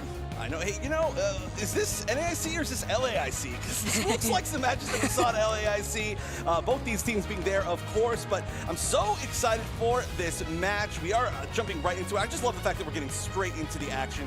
Shout out to production, knowing how much we want to see just all the games. But starting off with some bans, of course, we're going to have Evil Geniuses picking some pretty classic picks. However, Zacian does tend to go unbanned a little bit more than some of these other picks. Blissey as well, we've seen on the chopping block a few times. However, this seems pretty targeted overall for what 2Z is trying to accomplish. 2Z, on the other hand, Snorlax and Machamp off board for just a lot of matches in general. Of course, Evil Geniuses, we will take advantage of those as well if they're available. Exactly, and I was going to say, if Evil Geniuses chose something else as their third ban, I would say 2Z would go for the Moltres as a ban, and that is what Evil Geniuses ended up doing at the end of the day. And 2Z now going for a potential last legendary bird there, and it is the Articuno. So a lot of that defender pool already diminishing a little bit in regards to how much crowd control you can have. Yeah, the birds, legendary birds, have been so impactful. I mean, we just got to see Zapdos doing really well. Articuno, surprisingly, not really high on the encounter rate so far this event, at least for on broadcast. Of course, that's really all the stats we can actually kind of look at right now. So it's still, though, we thought that we were going to see Articuno a lot. We were going to get into the first picks, and Hoopa as the first pick is very interesting. Again, this feels like Evil Geniuses has a plan against 2Z specifically. Obviously, 2Z, one of the biggest teams in the world, and Evil Geniuses, one of the biggest teams in the world. They've practiced against each other, 4 worlds. They've had time to figure it out. So they've got some plans going. We are going to see the Feraligatr back in. I love that we can do this now. Me too, and I love as well that, like I mentioned, usually we see potentially like a Psyduck as a first pick. Evil Geniuses goes for the Hoopa straight away, and they did get a hover on the Mr. Mime on the band phase to begin with, and that's what 2Z goes for with the Feraligatr. Now, with a 2 supporter composition that 2Z has been running quite a bit, an Eldegoss and now a Typhlosion. For the side of Evil Geniuses, they go for, personally, the best attacker in the game right now, Espeon, alongside a Garchomp and a Metagross, which is interesting. Also, I said this before earlier for a different team, but it's very scary to see Espeon's portrait, and then you look directly to the left, and there's an Espeon plush in Vin's hand. So there's certainly a plan for that to happen at some point during today. We are going to see the final pick be the Mega Lucario, so that does mean we are going to see another chance added. Didn't really win earlier in our previous set, but that certainly can be a hit or miss Pokemon. So overall, really interesting to see both of the newest Pokemon on the comp of 2Z Esports, both Typhlosion and Feraligatr. It's definitely going to be the first time I'm going to cast them both together on one team. Also the Mr. Mime. I feel like I didn't get a chance to talk about Mr. Mime. It's been really successful this weekend, and I thought maybe it was going to be some specific picks for maybe some counterplay, but overall it just looked like it was really solid. I'm interested to see how they're going to use it, but I have trust in this comp, despite the fact it's a very interesting comp from 2Z Esports. I agree. I think it's very intricate, and it looks like they have a very specific and strategic plan set in stone, because we haven't been seeing that much of 2 supporters, and in this case having 2 newer Pokemon that we also haven't seen together as much. So I think Evil Geniuses is also very prepared, considering the bans, like you pointed out, very targeted 2 players and 2Z Esports compositions overall. Now I'm looking at this Garchomp and the Metagross together, Chef, and I feel like it's very heavy on that melee front, so maybe it's going to rely quite a bit, because of course those 2 have the 3-tier evolution, and the Espeon could heavily feel the impact of having to really carry the early game. Yes, the Espeon's going to probably have to do a pretty decent amount. I wouldn't be surprised if we end up seeing an invade from the Swinub, which we've seen a pretty decent amount of time so far, and look at that. It looks like there is going to be a chance to maybe see that great interception being run, and that's something that you'd have to know is going to happen after seeing Evil Geniuses matches yesterday. So 2Z very much doing their research. The Mime setting up a literal wall and a figurative wall, saying, nope, our center area is protected. And it's funny, because yesterday we got to see it against a Typhlosion or a Cyndaquil trying to go into that center area. This time we see the same thing, but the defense holding from 2Z. It's lovely, like you pointed out, just studying what Evil Geniuses did yesterday, and it was a staple that Ducky was going as the swine-up to invade. Now, Tuzi with a great option that is the Mr. Mime, not only to really, block, but to also be a Pokemon that doesn't need to evolve. Here, gotta be careful, this Gossifleur here for us Leozinhas. They took quite a lot of damage, and because they were denied plenty of EXP as well, they're still waiting to become the Eldegoss. A little bit of a standstill for a moment as we're waiting for the spawns. And look at how low that Gossifleur is. We'll see who can get the majority of this. Typhlosion's going to be so good at being able to do that, getting that huge AoE landing. And oh my goodness, they can almost get KO'd in return for it, but not a huge amount of action in that. Just mostly these teams checking each other. I like that we're seeing this Mr. Mime really be kind of almost roaming a lot of the time and kind of playing where they need to be. I feel like it's a good strategy. For sure, and actually like punishing Ducky in this case, considering that they have been very present in roaming across the map, it makes a lot of sense because the Mamoswine is just so pivotal for the Ice Fang power spike. And right now, because they haven't even gotten to level 4, this means that Evil Geniuses has to find the XP back. That's why the Swine-Up is going back to bot lane.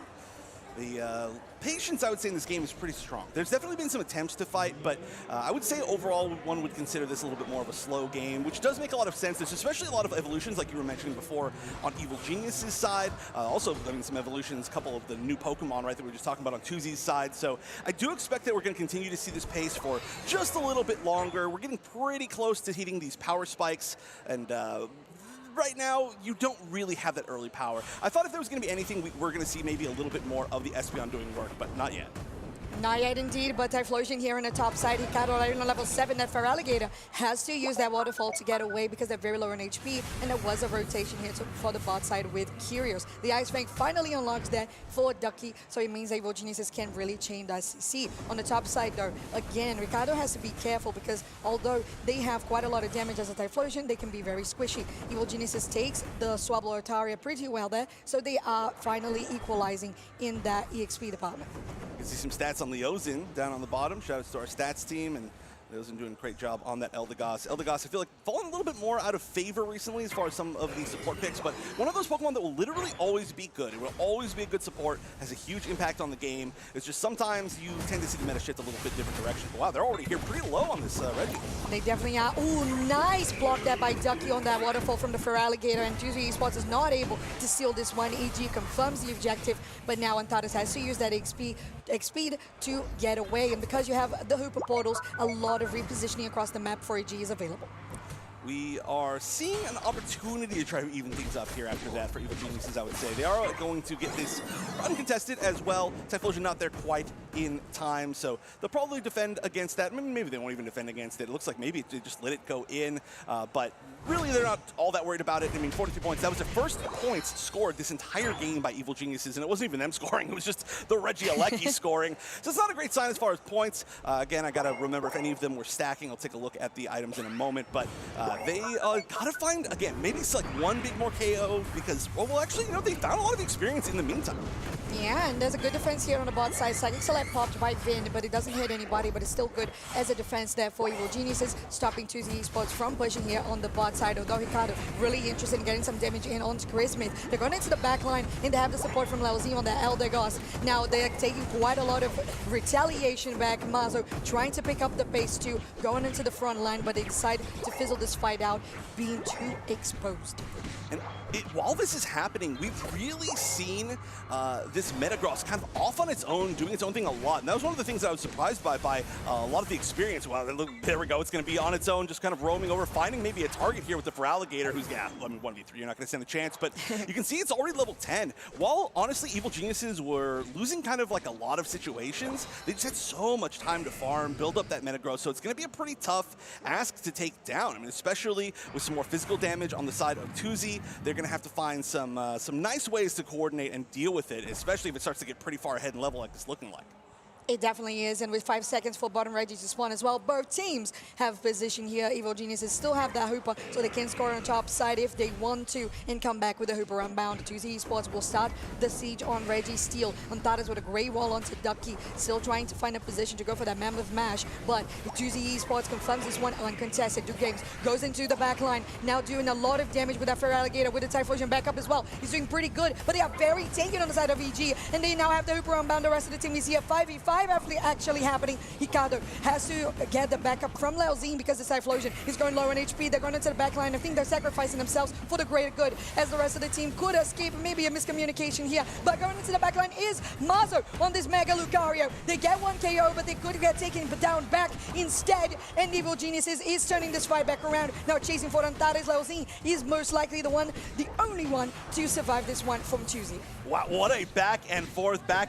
It's like the call an ambulance, but not for me thing, but like 3 times in a row. I mean, I love this play from Evil Geniuses backing up. It looked like they were weak. Obviously, they had 2 members up top getting that huge back cap. We got a chance to see in the pip.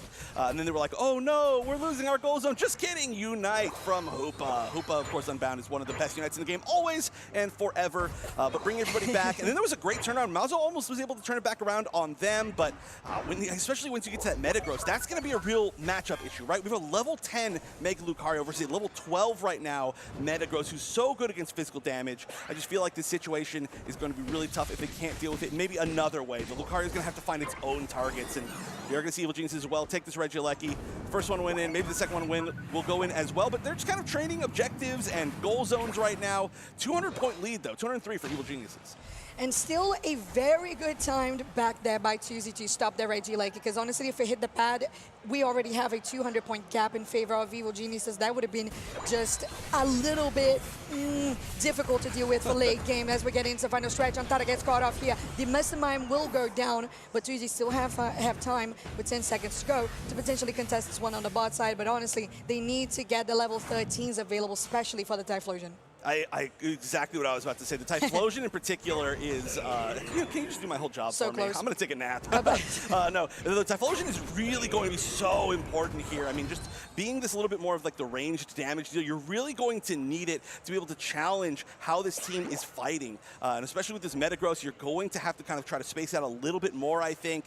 The problem is, how are you going to engage against this? The engageability of Evil Geniuses' comp is so incredibly good. Got to watch out for that Ice Fang. Got to watch out for any engagement here from the Metagross. So they're challenging. They might go in right now. They might, and they're waiting for the Computing Crush, but it's going to be the Ice Fang that gets the supporter away from 2Z Esports. Now, they are going to be Typhlosion there, going into the backline. Ricardo is a 1v4, and that doesn't look good for 2Z. Evil Genius is feeling good with a Computing Crush. It's yet another one that goes down. It's Antares. Now, Mazo has to be careful that Mega Lucario gets a nice push, but Duke Games is the last one standing, and you don't have numbers.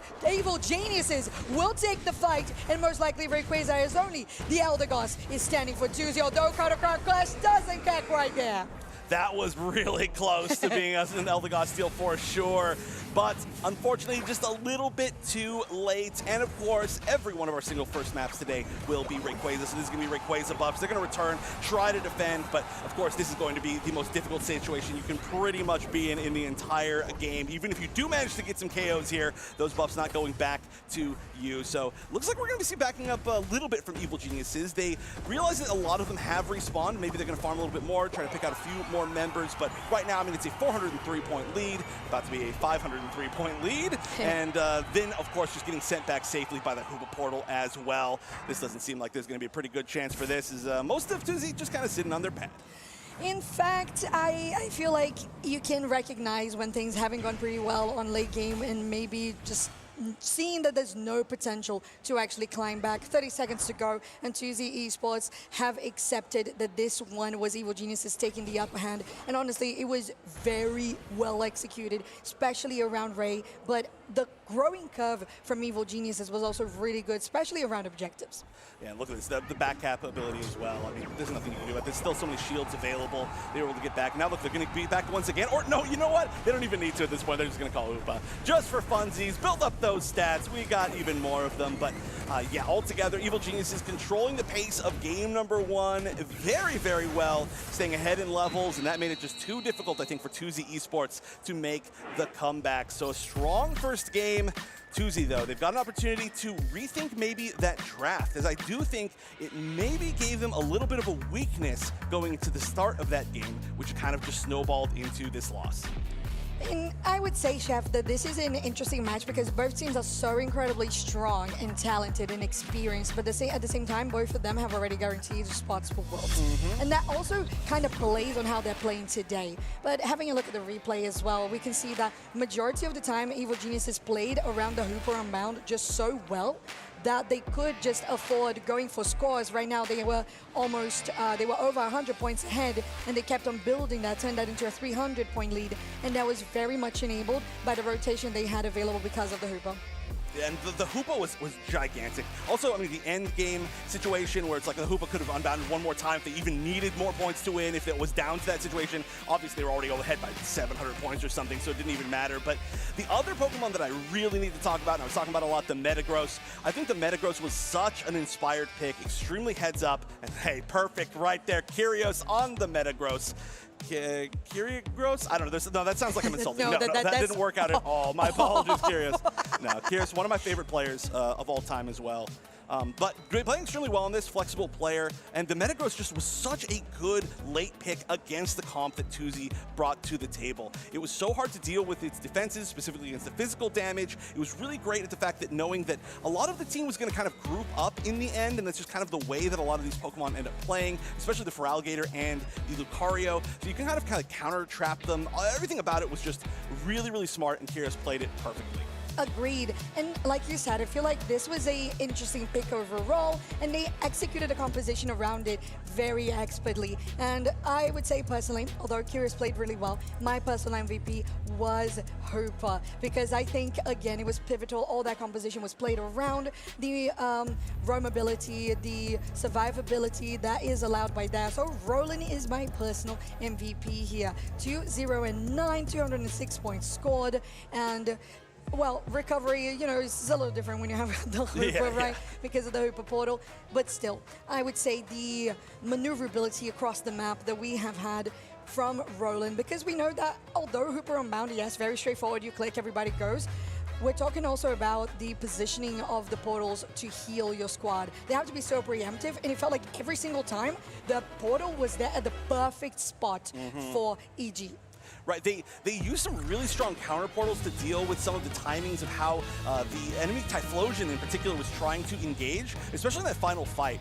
So really, really smart stuff to be able to kind of use it to like kind of just, let's just say iframe for like 5 seconds, if that makes sense, and then come back. Really, really cool stuff. But going to draft number 2 immediately. These teams are ready to play, and I'm ready to watch them, so I'm very happy about that. And hey, your call was that Hoopa was MVP, and look at that second ban. Well, exactly. Roland was really pivotal for the composition there on EG. Hoopa is such a powerful Pokemon in general, so alongside Azation and the Machamp, those are the bans for choosing esports. Meanwhile, EG have chosen the Moltres once again, but they did change how they went for the other bans. If I'm not mistaken, the Blissey wasn't there, but the Snorlax was. Is that or was it all was three? Both of them? I think it might have been both of those. Possibly. Yeah, I think actually it was. It might have been this, or definitely maybe it was. I don't know. Thinking too much about the picks rather than the bans last time, but we can look at the starting picks, and Mamoswine being picked so early is pretty interesting. Espeon for sure makes a lot of sense. Obviously, Vin wants that quite a bit. Like I said, the sign may be the plushie on the shoulder. Feraligatr being picked really early, and Typhlosion. So we are seeing some pretty similar concepts as far as this draft goes. The Psyduck, though, now being picked by 2Z Esports. Exactly. So we know that Tuzi has been going for 2 supporters, so we might as well see yet another going for more of a healing supporter instead of what we see here with the Psyduck. Last time they had a Mr. Mime, so a lot more of the setting up plays and just being a nuisance in general that Psyduck can be. Evil Geniuses, like I always say, Garchomp to me fulfills a similar role than a Machamp does, and that is what Evil Geniuses have picked alongside an Okremi that allows for a lot of survivability. While Tuzi Esports go again for the Mr. Mime, and like we were saying of survivability, we might see that Wish Umbreon for Tuzi.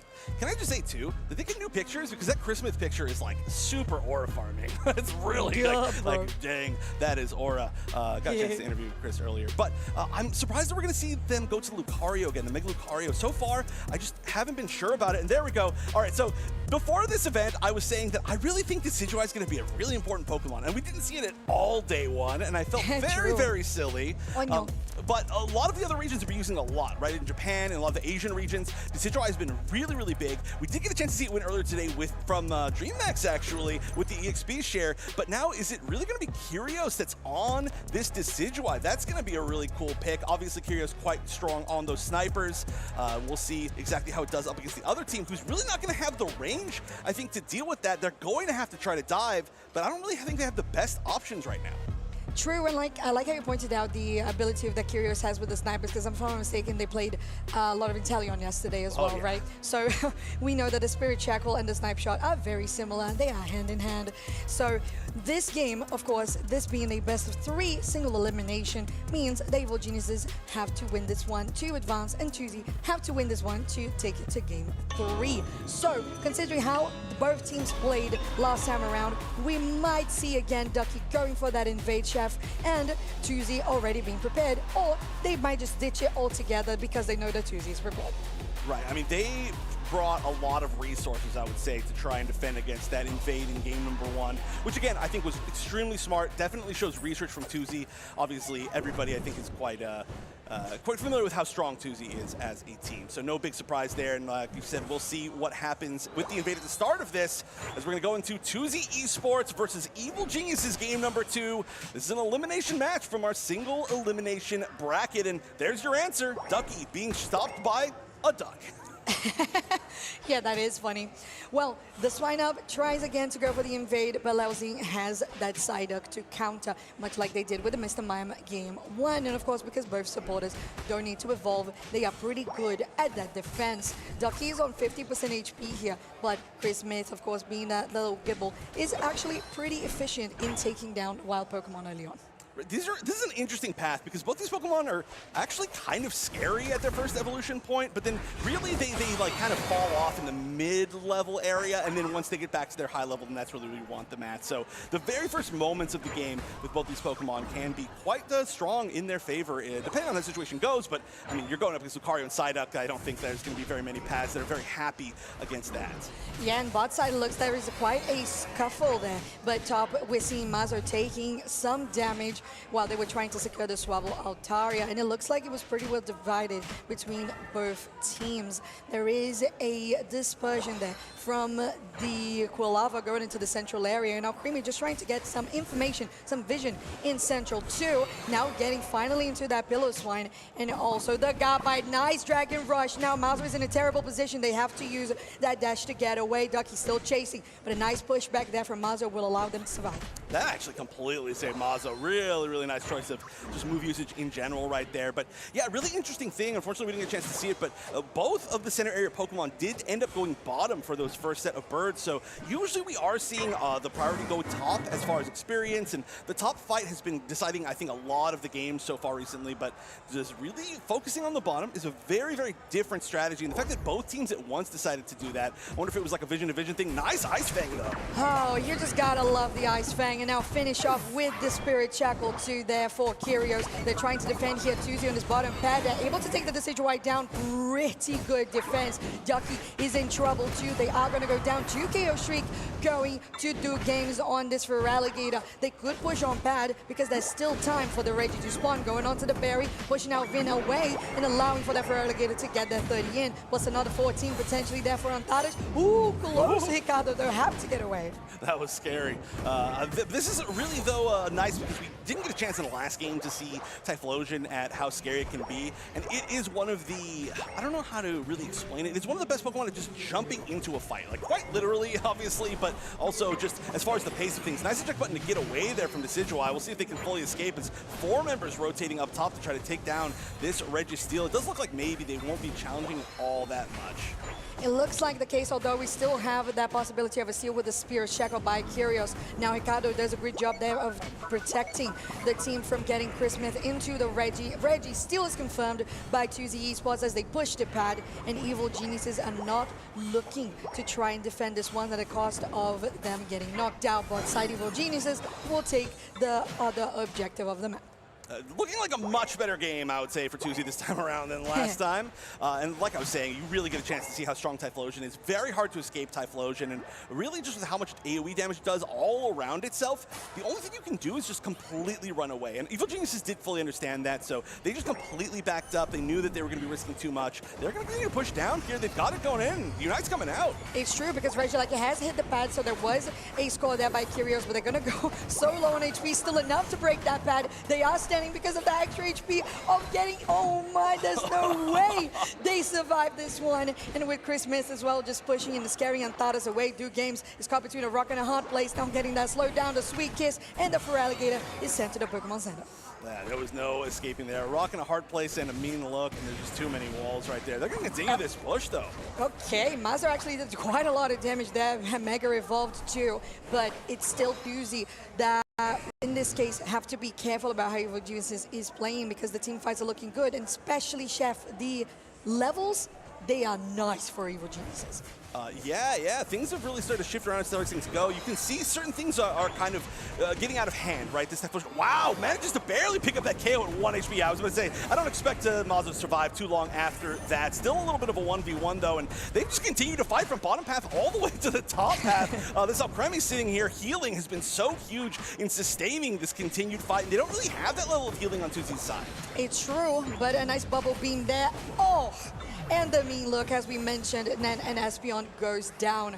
Now Evil Geniuses, 5 seconds here for the top Reggie to spawn, and they could and they should be fighting for this, because 2Z Esports has some great levels on their end. Now extra damage would be even better. Now Mamoswine though going in with Ducky, and the Typhlosion goes down. Duke Games is so low on HP, that's your knock 2, and Evil Geniuses just scared and destroyed 2Z away from this Reggie steal. Wow, this has just been such a huge fight happening in so many places. They will be able to break this goal zone. A pretty nice overdunk right there, 35 points. That's going to be the lead now, 60-ish points going to Evil Geniuses. A little bit of scouting for vision right there. Got to be careful because of that mean look, but they just don't have the damage with only the Psyduck and the Umbreon. So we will see Evil Geniuses start to walk away. And wow, that was such an extended fight. And at the start of that, Tuzi was pretty, I mean, honestly, there was just a lot of back and forth as far as like experience gain on both sides, but it's kind of what we've been seeing from both these teams a lot so far. We are going to see a big push up top to try to break this tier 1 goal zone. Pretty big overdunk it looks like over there as well, but not quite enough to steal the lead back for 2Z. But I mean, 3 minutes and 30 seconds left-ish. I feel like we're going to see still a considerable amount of fights as we're pushing the tier 2. That take button with the waterfall coming out from Duke Games and just taking out that Decidueye was insane. But Evil Geniuses does retaliate back, and it's a 1-for-1 in this fight. Chef Regieleki is not going to hit pad. But that defense, sorry, I was just like so impressed. No, that's exactly what they need to do. You know, I said we were going to see continued fights and fights right there, but they shut it down completely, and that's what I think they need to do to continue to shut down these fights, is take out Kyrios, because they have so far, until that moment, not had an answer for the Decidueye. That was perfect. An excellent choice of or being able to really choose one particular target. Oh, yeah. That target was just so precise. For the fall eject button, crunch on that bud, make it a roast chicken. Honestly, I want to see that more, like you said, Chef. And Duke Games has that, you know, the precision, right? Because you could have accidentally crunched on somebody else, right? You have to be very careful about that. 10 seconds for top Reggie to spawn. Right, we are all going to gather up here. There's, I think, a decent chance that the fight could be here, but I don't know how much you value it, and they're going to jump in. That's insane, because Ducky just goes in, and one Spirit Shackle plus a Psyshock, and they're done. It's just so difficult. There is kind of like a front line melting effect that EG has on that comp. Okay, so this is actually really smart, I think. 2Z, they realized how that was going to go, and they jumped out really quickly. They're also going to get rid of the tier 1 gold zone on bottom, still holding on to the lead. So 2Z making, I think, a great play out of a not-so-great situation as we're heading into the final stretch here. 2Z's last chance to save their tournament life. Not their season life, of course, they're already qualified for Worlds, but the Ice Fang! Again, I'm telling you, Ducky has been so important with his Ice Fangs, and now this one play it down for 2Z on this final stretch. A good rotation on the other side by Mazo on that Mega Lucario. Third Typhlosion going into the back line, into the squishies, but they are going to go down. The Decidueye is not going to be there. Rolling does survive, but they have to use the eject button away, and at the end of the day, they still go down. That is Josie just making this into a comeback, making a game 3 potentially for the Brazilian team. Chris Smith is still trying to take Antares down, but a mean look will allow them to stay away from Tuzi. And now they have the numbers advantage as a wipe against Evil Geniuses, and Groudon is going to get taken. What a turnaround fight. Tuzi off the back foot was able to completely wipe Evil Geniuses with 5 members up. And that is going to be more important here. We are in game 2. It's not Rayquaza, so we are going to need all these buffs. Everybody jumping back to defend, but look at how quickly they got melted. They did. I think melting is the effect that's going on in good games, especially with this Feraligatr has been doing amazing. Nice psychic down onto Kyrios into a mean lock, and the Decidueye will go down. Mazur does the extra damage there with Ricardo as well on the Typhlosion, and Tuzi is now on 670 against 201 for EG. From the jaws of defeat, completely turning this around. What an excellent team fight from the side of Tuzi. And they really, I mean, they were playing in a weird way. I mean, honestly, this game was kind of going a weird direction. Up to 26 seconds left now. They're scoring a few more points at this point. I'm going to say this one's locked up even if they do try to defend. But they were playing in a really interesting, I mean, this game was just fight into fight into fight into fight. But until we saw the defense on the bottom tier 2 on the west side, I didn't think that they had a chance, but the way that they engaged back onto Kyrios, and then they played that exact same way in the final team fight, Tuzi, there's a reason why they're a Worlds qualified team, as they're going to bring us to a game number 3. Let's go. Single elimination day 2 of NAIC Pokemon Unite. It's Tuzi bringing EG into a game 3. We're already onto a great start of the bracket, Chef. Oh yeah, and I mean this is an even tougher path for Tuzi. Of course, you know, looking at a bracket like this, there were a couple teams that won out completely into their, out of their group, and are unfortunately do not get a bye in this day 2 bracket. They're one of the teams, and they now have, of course, to fight against Evil Geniuses, who's considered one of the best teams in the world. But we haven't had a chance to really see them play against each other until this moment. Not like this, and especially not with current roster. So just really cool to see that this is going to a game 3. Evil Geniuses cannot give any opportunities, as we now see, to Tuzi, or we're going to be back into that exact same turnaround spot. But at this point, who knows how these games are going to go? Well, game 3 is always a mystery, but this replay of Feraligatr and Mega Lucario going onto the squishies. Espeon and Decidueye vanishing. Alcremie as well, that soon followed, even using that eject button to get away, but it didn't even matter. There was some ticking damage there, especially with the who was it? Yeah, the Typhlosion, right? With the burn as well. So just so good of a focus, right? They needed to target the backline, and they knew how to do it. Duke Games is your player of the game with a 9-3-2. KFA, that damage dealt, what? It's really low, That, but it doesn't matter. That, what?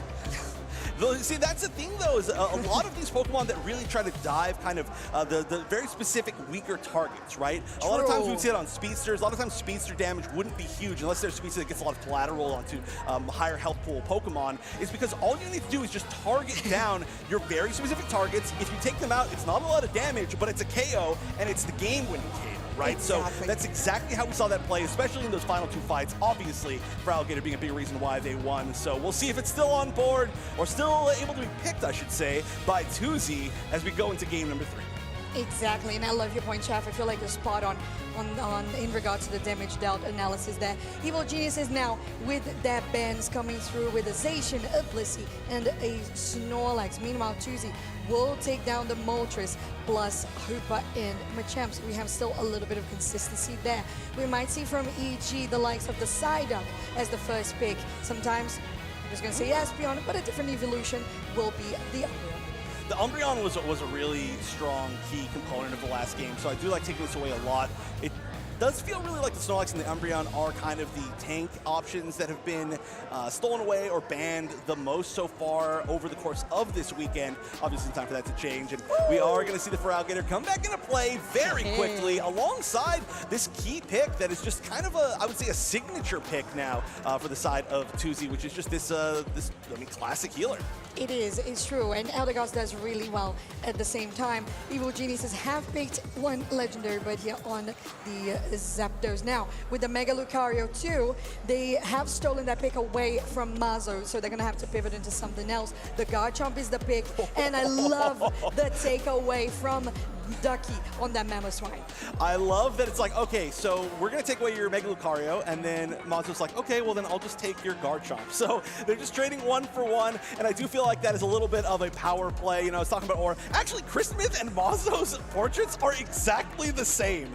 I did not even see that until this exact moment. That is so funny. I need somebody to line them up for me. Is it like one person playing with like a, like 2 different wigs on one team? Is that how it's going on? Is that why Mazo has a different hair? Yep. I think so. That's the one. We found it. That's why they're playing the exact same Pokemon, switching around this game. We figured it out. They made a mistake in the script. No, I'm just kidding. But that's really cool that we're going to get a chance to see them play the exact opposite Pokemon against each other. I love this pick of Leafeon here because you're, in this case, going for a more fast-paced kind of growing curve for Tuesday, considering that Leafeon has such a great presence in the early game. On the other side, Evil Geniuses is betting on that late game because of the meta growth. And of course, the Zapdos is also doing quite a lot of damage. In regards to how they have been engaging, the Blastoise does fulfill a kind of similar position to the Mamoswine, but it's more reliant on getting that Hydro type firm.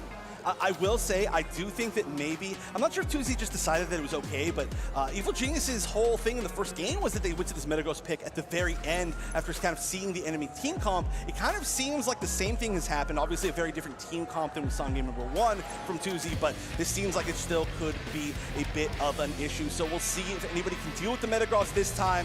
We've got some different threats, but it's going to be Kyrios on that thing all the same. And one more game here. It is, in fact, one more game for both of these teams on the North America International Championships of Pokémon UNITE in 2026. It is Tuesday Esports, your orange team, versus Evil Geniuses, your purple team.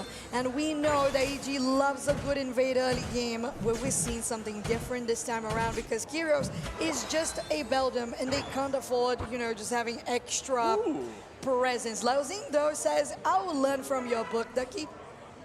Yeah, stealing each other's Pokemon, not the only thing, right? Stealing each other's strategies as well.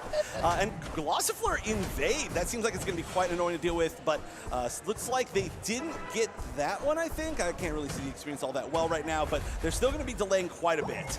Yeah, they haven't gotten the experience there. Lauzing is still trying just to be a problem because it made Ducky get out of lane and go into Central. Ricardo, though, has followed up with the Leafeon. Are they able to? They are able to take it down, and not only that, Beldum will follow instead, and Ricardo can clean up the enemy Central with the help of Lauzing with a great first invade.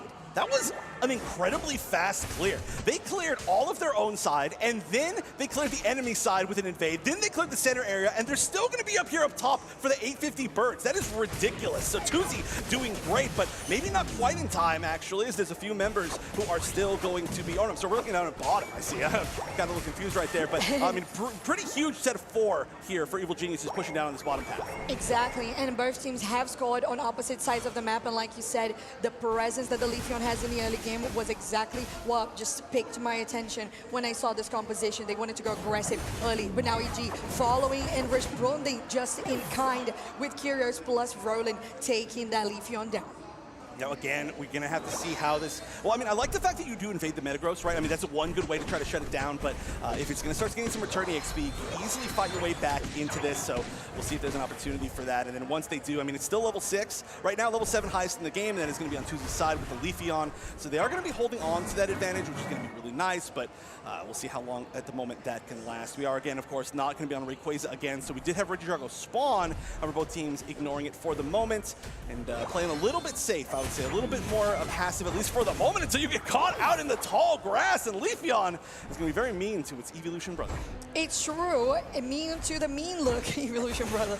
Now, trying to get the 15 here, and they're able to do so because you also have the Garchomp there, or actually the Garbite in this point, and Chris Smith can't really defend that much. There is a big rotation from EG going into the bot side, though. Antares is very low in HP. They're all clustered up here into a bush, and they're going to guarantee the Swablu Altaria, but the Emerald 2 step says there is no one that can survive my early game. Ricardo is just on a loop. Now 2Z Esports manages to get some goals in, but Antares gets caught up in a mean look. But they don't go down, focus, Ben procced, and Antares survives. Yeah, great healing just to keep everybody up.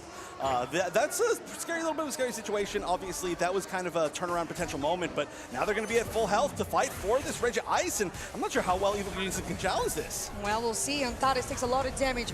There's your Beldum coming through as well, or actually the Matang. Now, Regi Ice is attacked by Evil Geniuses, who managed to actually contest this one really successfully. 2Z will now have to retreat, although there's still another Regi on the block. Garchomp is taking Regi, Drago in Central 2. Waterfall here for Baidu Games going on to Ducky. There's still a 20 that gets scored now with Dragon Rush as well. Ducky pushes him back with a Hydro Pump, and now Leozine following up with Duke Games. They're trying to take at least one of them down. They're able to pick off with the Ice Fang on the Blastoise, and now this is an interesting point. Should they push, really? I think they can, and they are going to do so. We've seen so much of this from both of these teams. Every time that one team pushes, they end up kind of getting punished for it. You can see how strong both these teams are at their own individual team fights, and especially when you're giving them the extra space of committing to try and push forward into something. So they did, of course, take down enough people to be able to take down that tier 1 goal zone with that counter push for on the side of 2Z right there.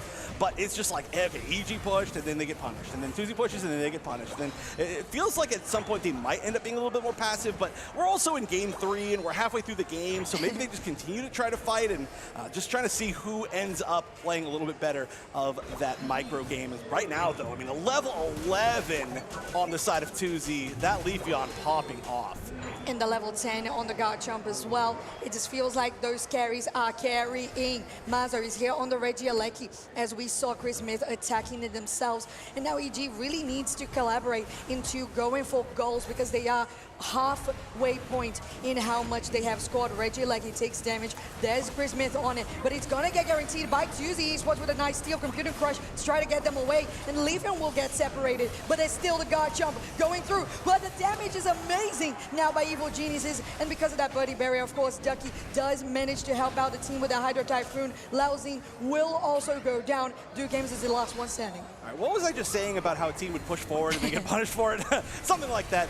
Unite being used defensively, it's going to be the, not all that key Unite, but at least just to say, here's some damage on this gold zone, and we're not going to let you continue to push it down. So still not that many points from the side of Evil Geniuses, despite winning a decent amount of these fights now. 2Z is going to be ahead by over 111 points. We'll see if we can catch up at all before the final stretch. Still 4 minutes left. But this truly has just been a big back and forth battle. The big question, I think, is how well can some of these late game scalers get levels? Obviously, we know this Leafeon is going to be huge, but there's so many gigantic late game threats in this map. We've got to see how the Garchomp does, and it's been given a lot of space to get a lot of experience, so hopefully it ends up pretty high level at the end of the game. And on the other side, it's going to be who is really going to be funneled all that experience. So far, it looks like it's going to be Zapdos, as I think it's going to be a pretty good counter to kind of the range that they've got going on for the damage dealers on 2Z's side, but we'll see if it can be enough, and we'll also see if they end up using that Unite to try to break down any of these goal zones. We'll see indeed, because 2Z is still on the lead on double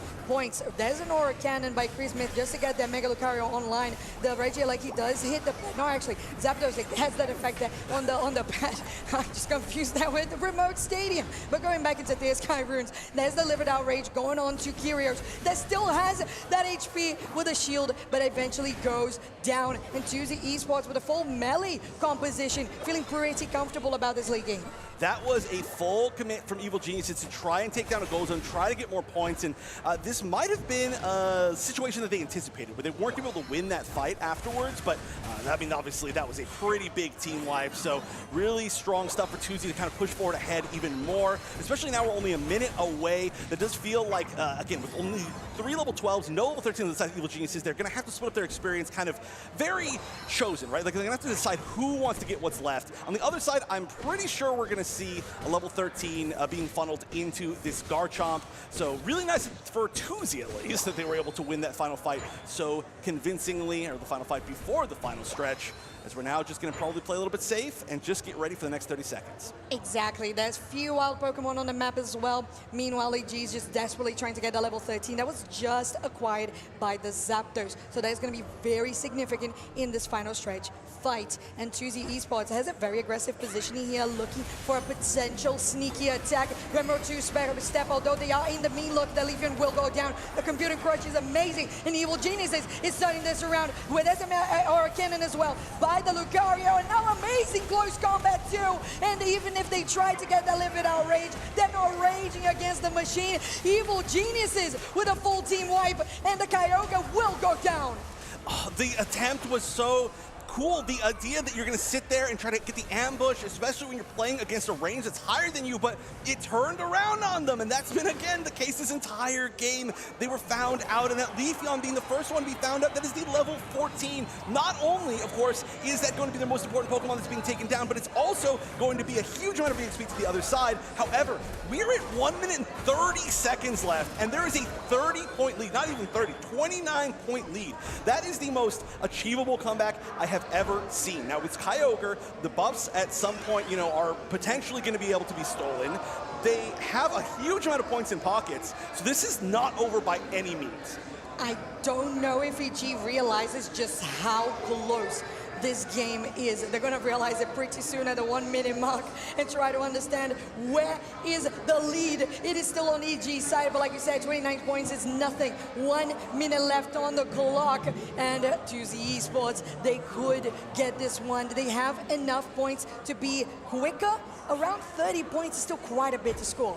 Oh, the big problem here is you can see the members up top they're waiting for vision on the rest of the team, and then they're going to go in and score their double hundo burgers, which is something that we've been seeing a lot from these teams as a counter strategy for the comebacks. Now, they're going to be moving forward, but everybody on this side is finally going to engage on the goal zone. Exactly, and those 200 points are going to go in by EG on the top side. Meanwhile, Antares will go down really shortly, but no, the member sign says I'm still standing, although that doesn't even matter. There's still a lead for EG, 320, 420 to 255, as Roland is defending the zone with everything they've got. Hikaru in the mean look, and EG confirms with this one. A lovely league game strategy after the Kyogre push, goes for the back cap, and EG confirms they continue on the single elimination bracket of NAIC.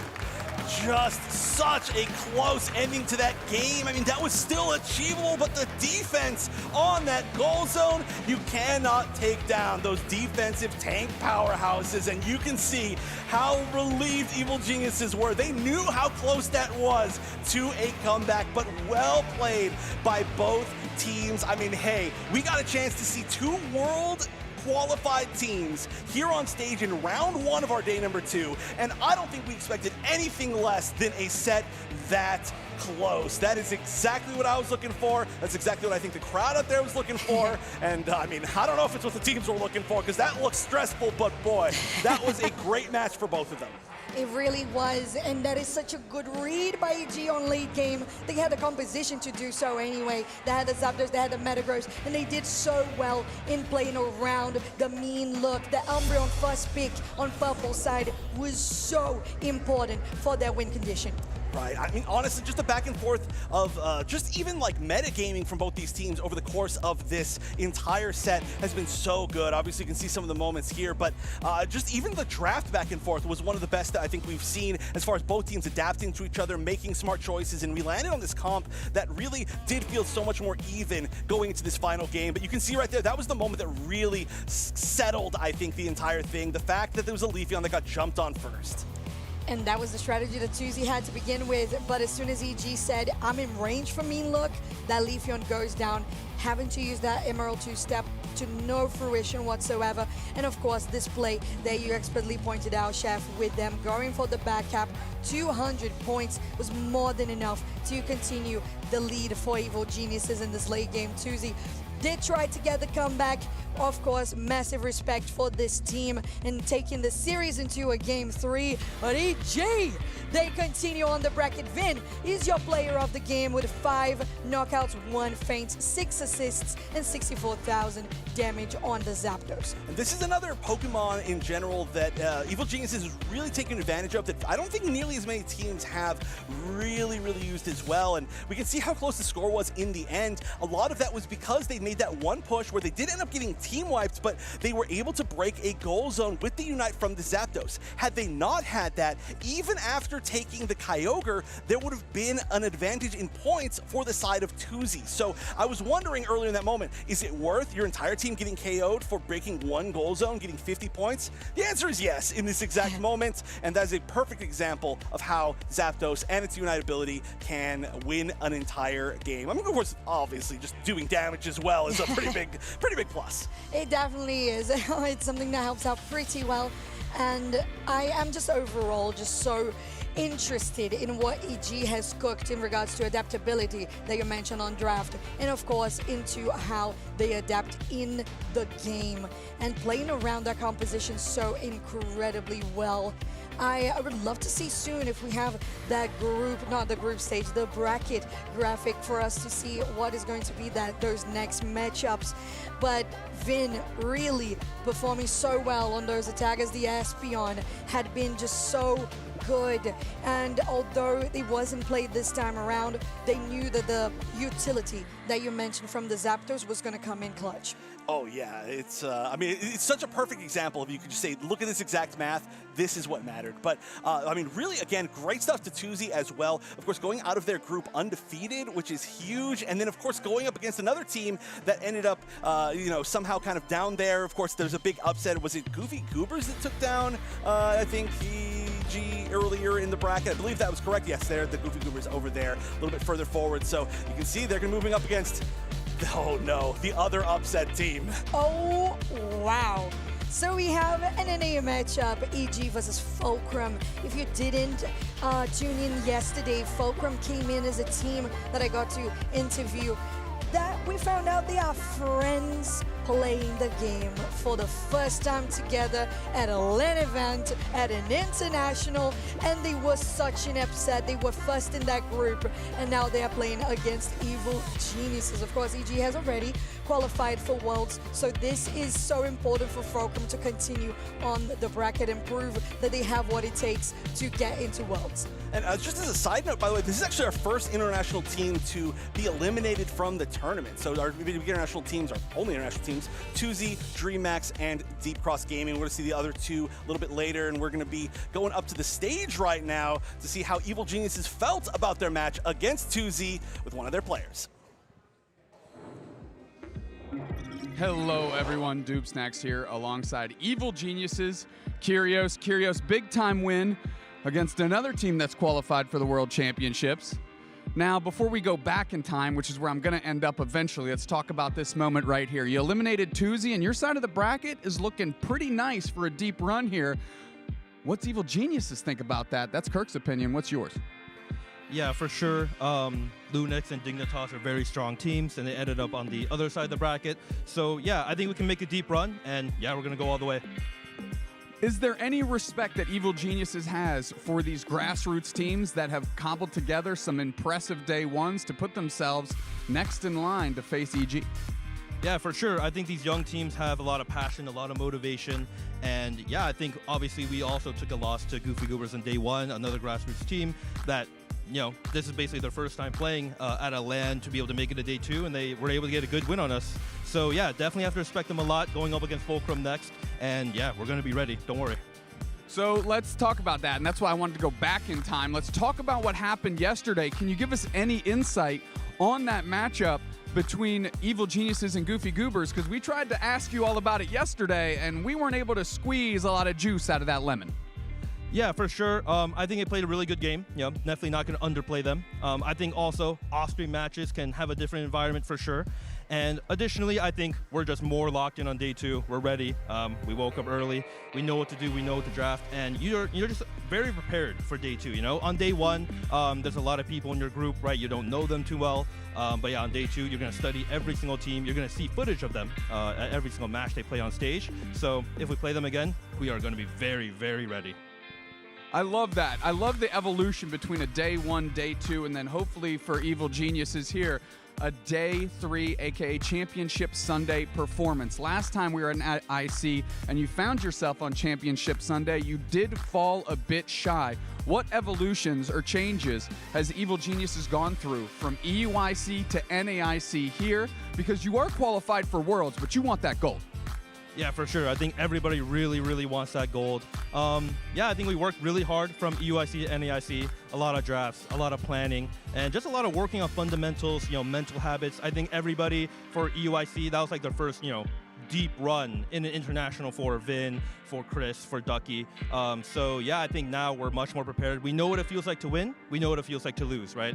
And now I think everybody's worked on their mental a lot, and I think that's going to bring us all the way to day 3. I love that. I love that.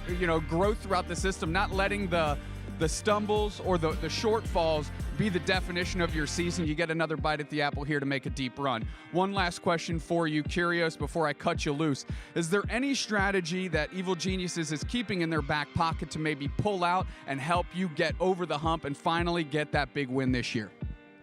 Skill difference. Skill difference. Ladies and gentlemen, I'm Doobsnacks. That's Curios. Evil Geniuses looking to make a deep run here at NAIC. Peace, love, and hugs. Back to the booth. All right, thank you so much, Doobsnacks and Curios, as we have just witnessed such an amazing Game 3. So if you're interested, because I am, Chef, I want to see the teams that are still contending to get into Worlds, because we watched EG and Tuesday, and they're already in. So we want to know the high stakes that are coming. Oh, yeah, and look at that. So many teams now no longer in the standing to potentially be Worlds qualifying team, but there are, 6 teams left, all with great storylines. Deep Cross Gaming and DreamMax, the 2 international teams I was just speaking of. Deep Cross losing early yesterday, but now getting a comeback opportunity, or day number 2, I should say, in our single elimination bracket. Fulcrum, the upsets. Goofy Goobers as well, big upset team. And then IX Gaming and Rush Hour, 2 teams we're familiar with from the league. Yes, from the league and from the LCQ, the last chance qualifier there for Rush Hour, as they were the finalists against Lunex, who have confirmed their spot at Worlds, but are not on day 2 of NAIC anymore. Or are they? No. Are they? Wait, are they what? Sorry. I'm confused. Are they still playing today? Are they still in the bracket, Lunex? Lunex? Oh, they are. But they were here. Yes. Sorry. I got a little confused. I thought we were talking about Rush Hour still. But yes, Lunex actually, I think, with a really good chance to potentially win this. So not only, of course, storylines for the teams here that can still qualify for Worlds, but big storylines for the teams that have already qualified for Worlds. Lunex with the new roster, EG with everything they were just talking about. There's just so much continuing on today that is going to be so exciting. And I mean, regardless of qualifying spots, there's going to be some just amazing matches, and also just a great preview of Worlds in general, right?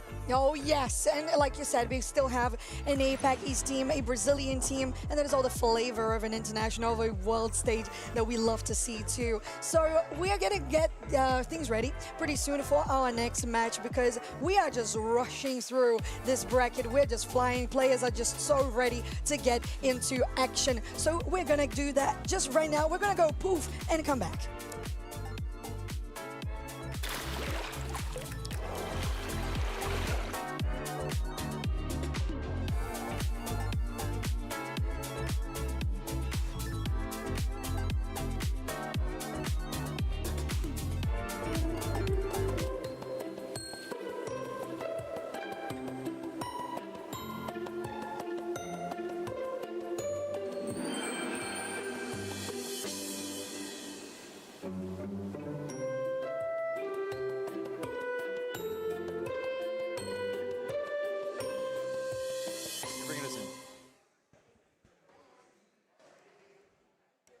And just like magic, poof, as Wondersurf said, we are here. Well, if you do not recognize these voices, it's Kellosaurus and Zoinksy, but we are heading on into our final round for the top 12.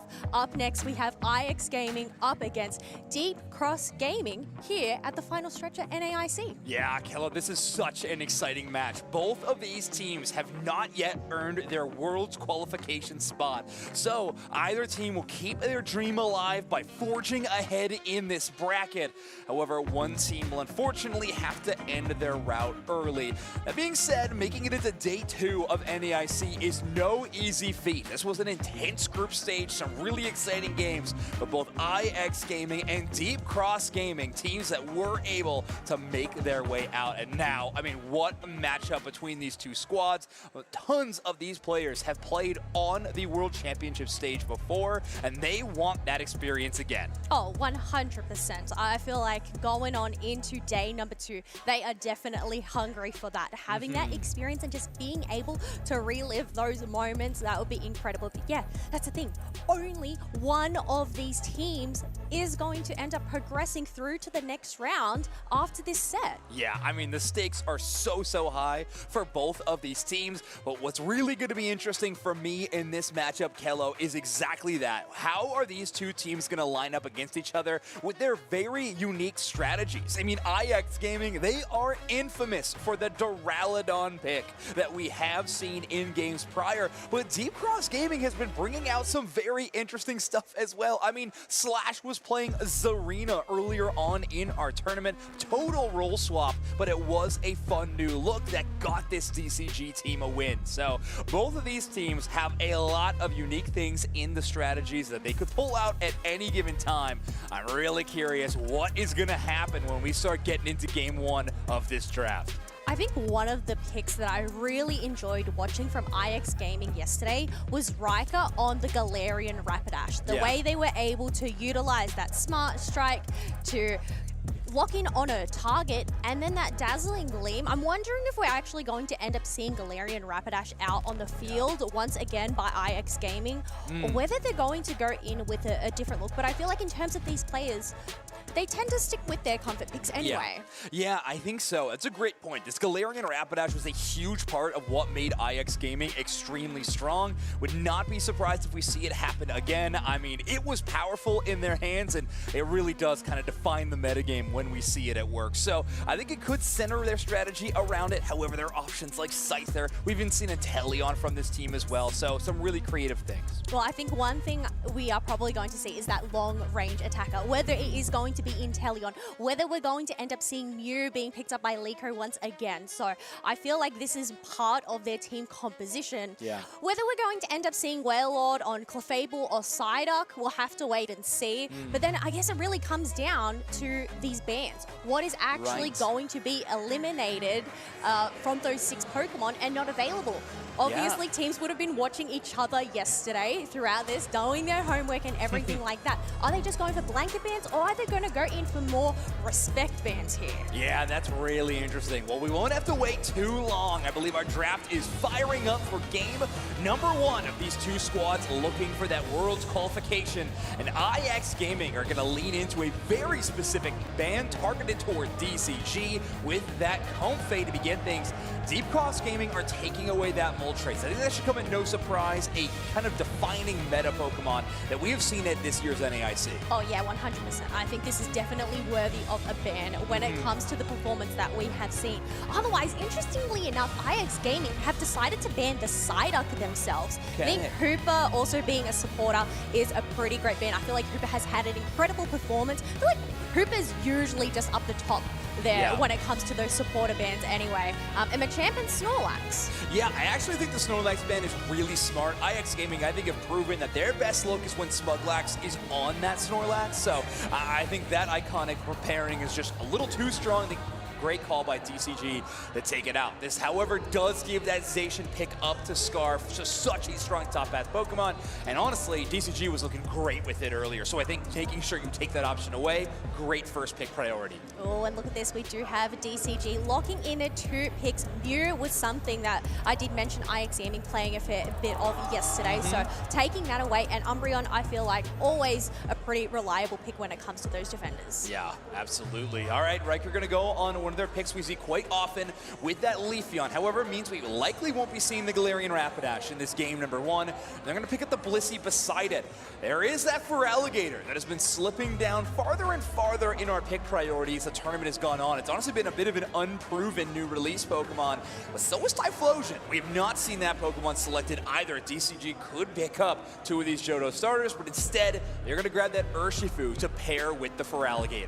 Yeah, I'm wondering which type of Urshifu we're going to end up seeing here today, but I can see Liko is hovering over a Duraludon. No, they're going to pivot over to that and maybe go with a safer option being that Inteleon snipe shot. Yeah, taunting us a little bit with the hover there, Liko. I mean, listen, I hope you have a great game, but unfortunately, I am a little upset with IX Gaming at this point in time. Would love to see the Dura locked in, but that's all right. We will look at the Inteleon instead. Now, Slash doing some of the same things, actually, kind of hovering over that Serena for a moment. And with the Umbreon already picked up, you do have a few more options available if you want to swap between 77 and you, but no, it will be that Blastoise picked up a Pokemon that kind of fell out of the commonplace picks for a little while and is now finally back where it belongs, it feels like, all year long. Blastoise going to be the final selection for Deep Cross Gaming. I'm looking at Deep Cross Gaming's composition here, and they have an incredible front line to go and protect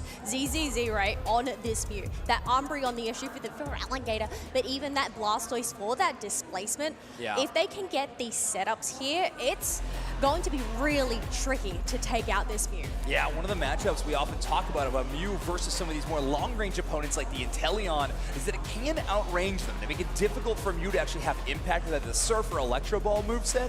However, when there are 3 Pokemon that are absolutely fine tanking snipe shots earlier on in this team fight, it's going to be very difficult for Liko to actually snake in some of these bigger impact moments. So we'll see what actually goes down in this matchup specifically, but very soon we are going to see these 2 non-Worlds qualified teams have their matchup. Who makes it into top 8 and having a chance at qualifying for San Francisco? IX Gaming, DCG, your 2 squads. Let's get into it, Kella. Yes, we are heading on into that first map for this set, which is going to be Rayquaza at that 8-minute mark. But there we go, sending in that Eevee, soon to be that Leafeon at level 4 on the side of IX Gaming. On the opposite side is a Kubfu, and well, I guess in terms of Kubfu, it is quite susceptible to invades, which we can see on the mini-map. Chansey tried to do that, but we have 7-7 Chin right on the job to go and protect him. Yeah, I was going to say, Wailord knows that the advantage they can take, but good thing that Chin also knows. Kind of playing a little bit of interference. Wailord not too worried about the damage that an Eevee can do in the early game, and instead tries to charge over towards that Voltoy. However, that Swift hits, those boosted autos start hurting a bit more. Riker's going to join the fray, though, only taking a red buff, so kind of shades of the past with this Leafeon clear, and they will pick up the blue. So Kubfu, in the end, is stolen away, but not by Wailord's support. Instead, Riker on the Leafeon. Yeah, I suppose that's the benefit with that Leafeon, getting that level 4, being able to get that evolution and dash across the map, especially when you have these speed berries and citrus berries to go and give him an extra boost. But soon enough, we do have the Swablu's and Altaria spawn already. It's a 4v2 down in the bottom part. 4v3, sorry, down in the bottom part. Wow, yeah, I mean, this intense fight already. We were able to see the evolution for the Urshifu. So it is the Water Bear. Rapid Strike style is going to be the combat choice this time around. Scarf, ooh, that evolution invincibility frame is going to make it difficult to continue those auto attacks on the Umbreon.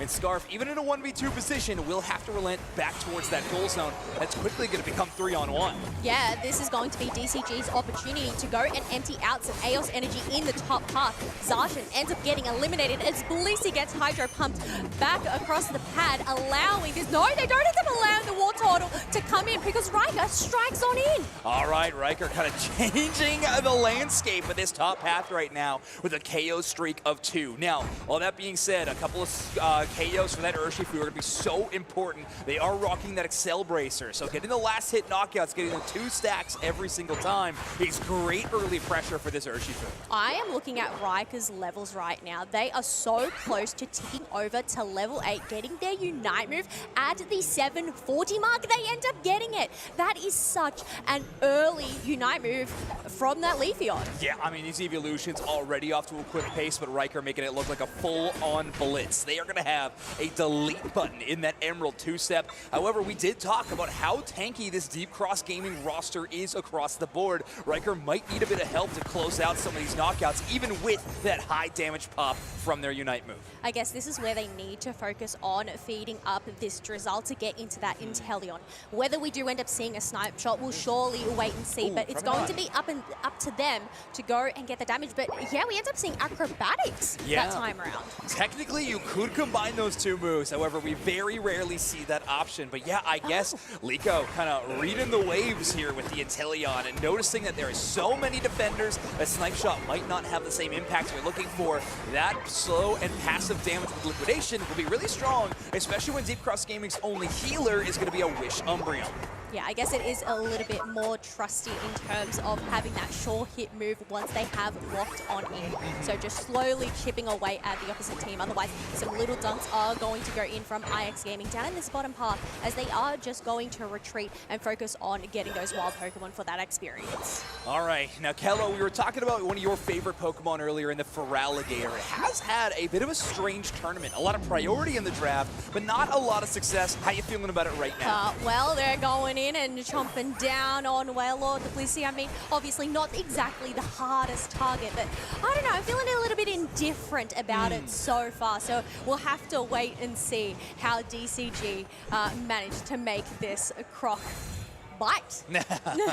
Yeah, the Epic Jaws for this Feraligatr pretty strong. They're in a tough position right now, though. Slash is too low, and then Emerald two-step lands on the two targets. Chaos Rikachu already, but Riker will fall for it. Urshifu in the back line, but a Bliss-assisted Liquidation Inteleon is going to be the difference maker for IX Gaming. Liko about to dunk 40 with the Solar Beam on cooldown. Tier 1 shattered. IX Gaming take the lead. Yes, eliminating that Tier 1 means that IX Gaming now have the lead at 121 points to 94 as we are inching closer to the halfway mark.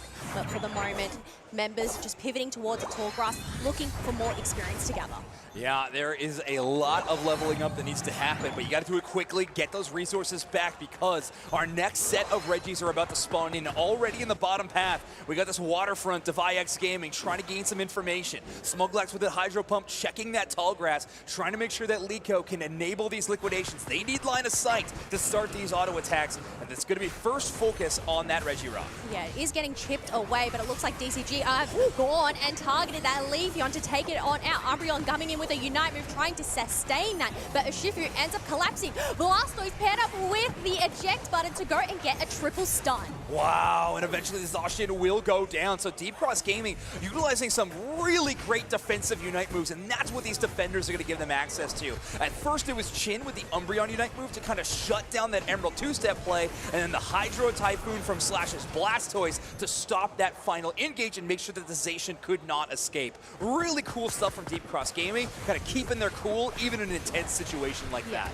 I think even then, when things are looking a bit desperate, they ended up finding that target, getting that isolation, locking in that bottom Reggie. But look at this. Meanwhile, we ended up having a Shifu going and locking down a Regieleki. So this is just going to put even more pressure on IX Gaming. Yeah, intense stuff already. IX Gaming currently holding that points lead, but slowly Deep Cross Gaming has been coming back in this one. A lot of that has been because Smuglex has not left this bottom path.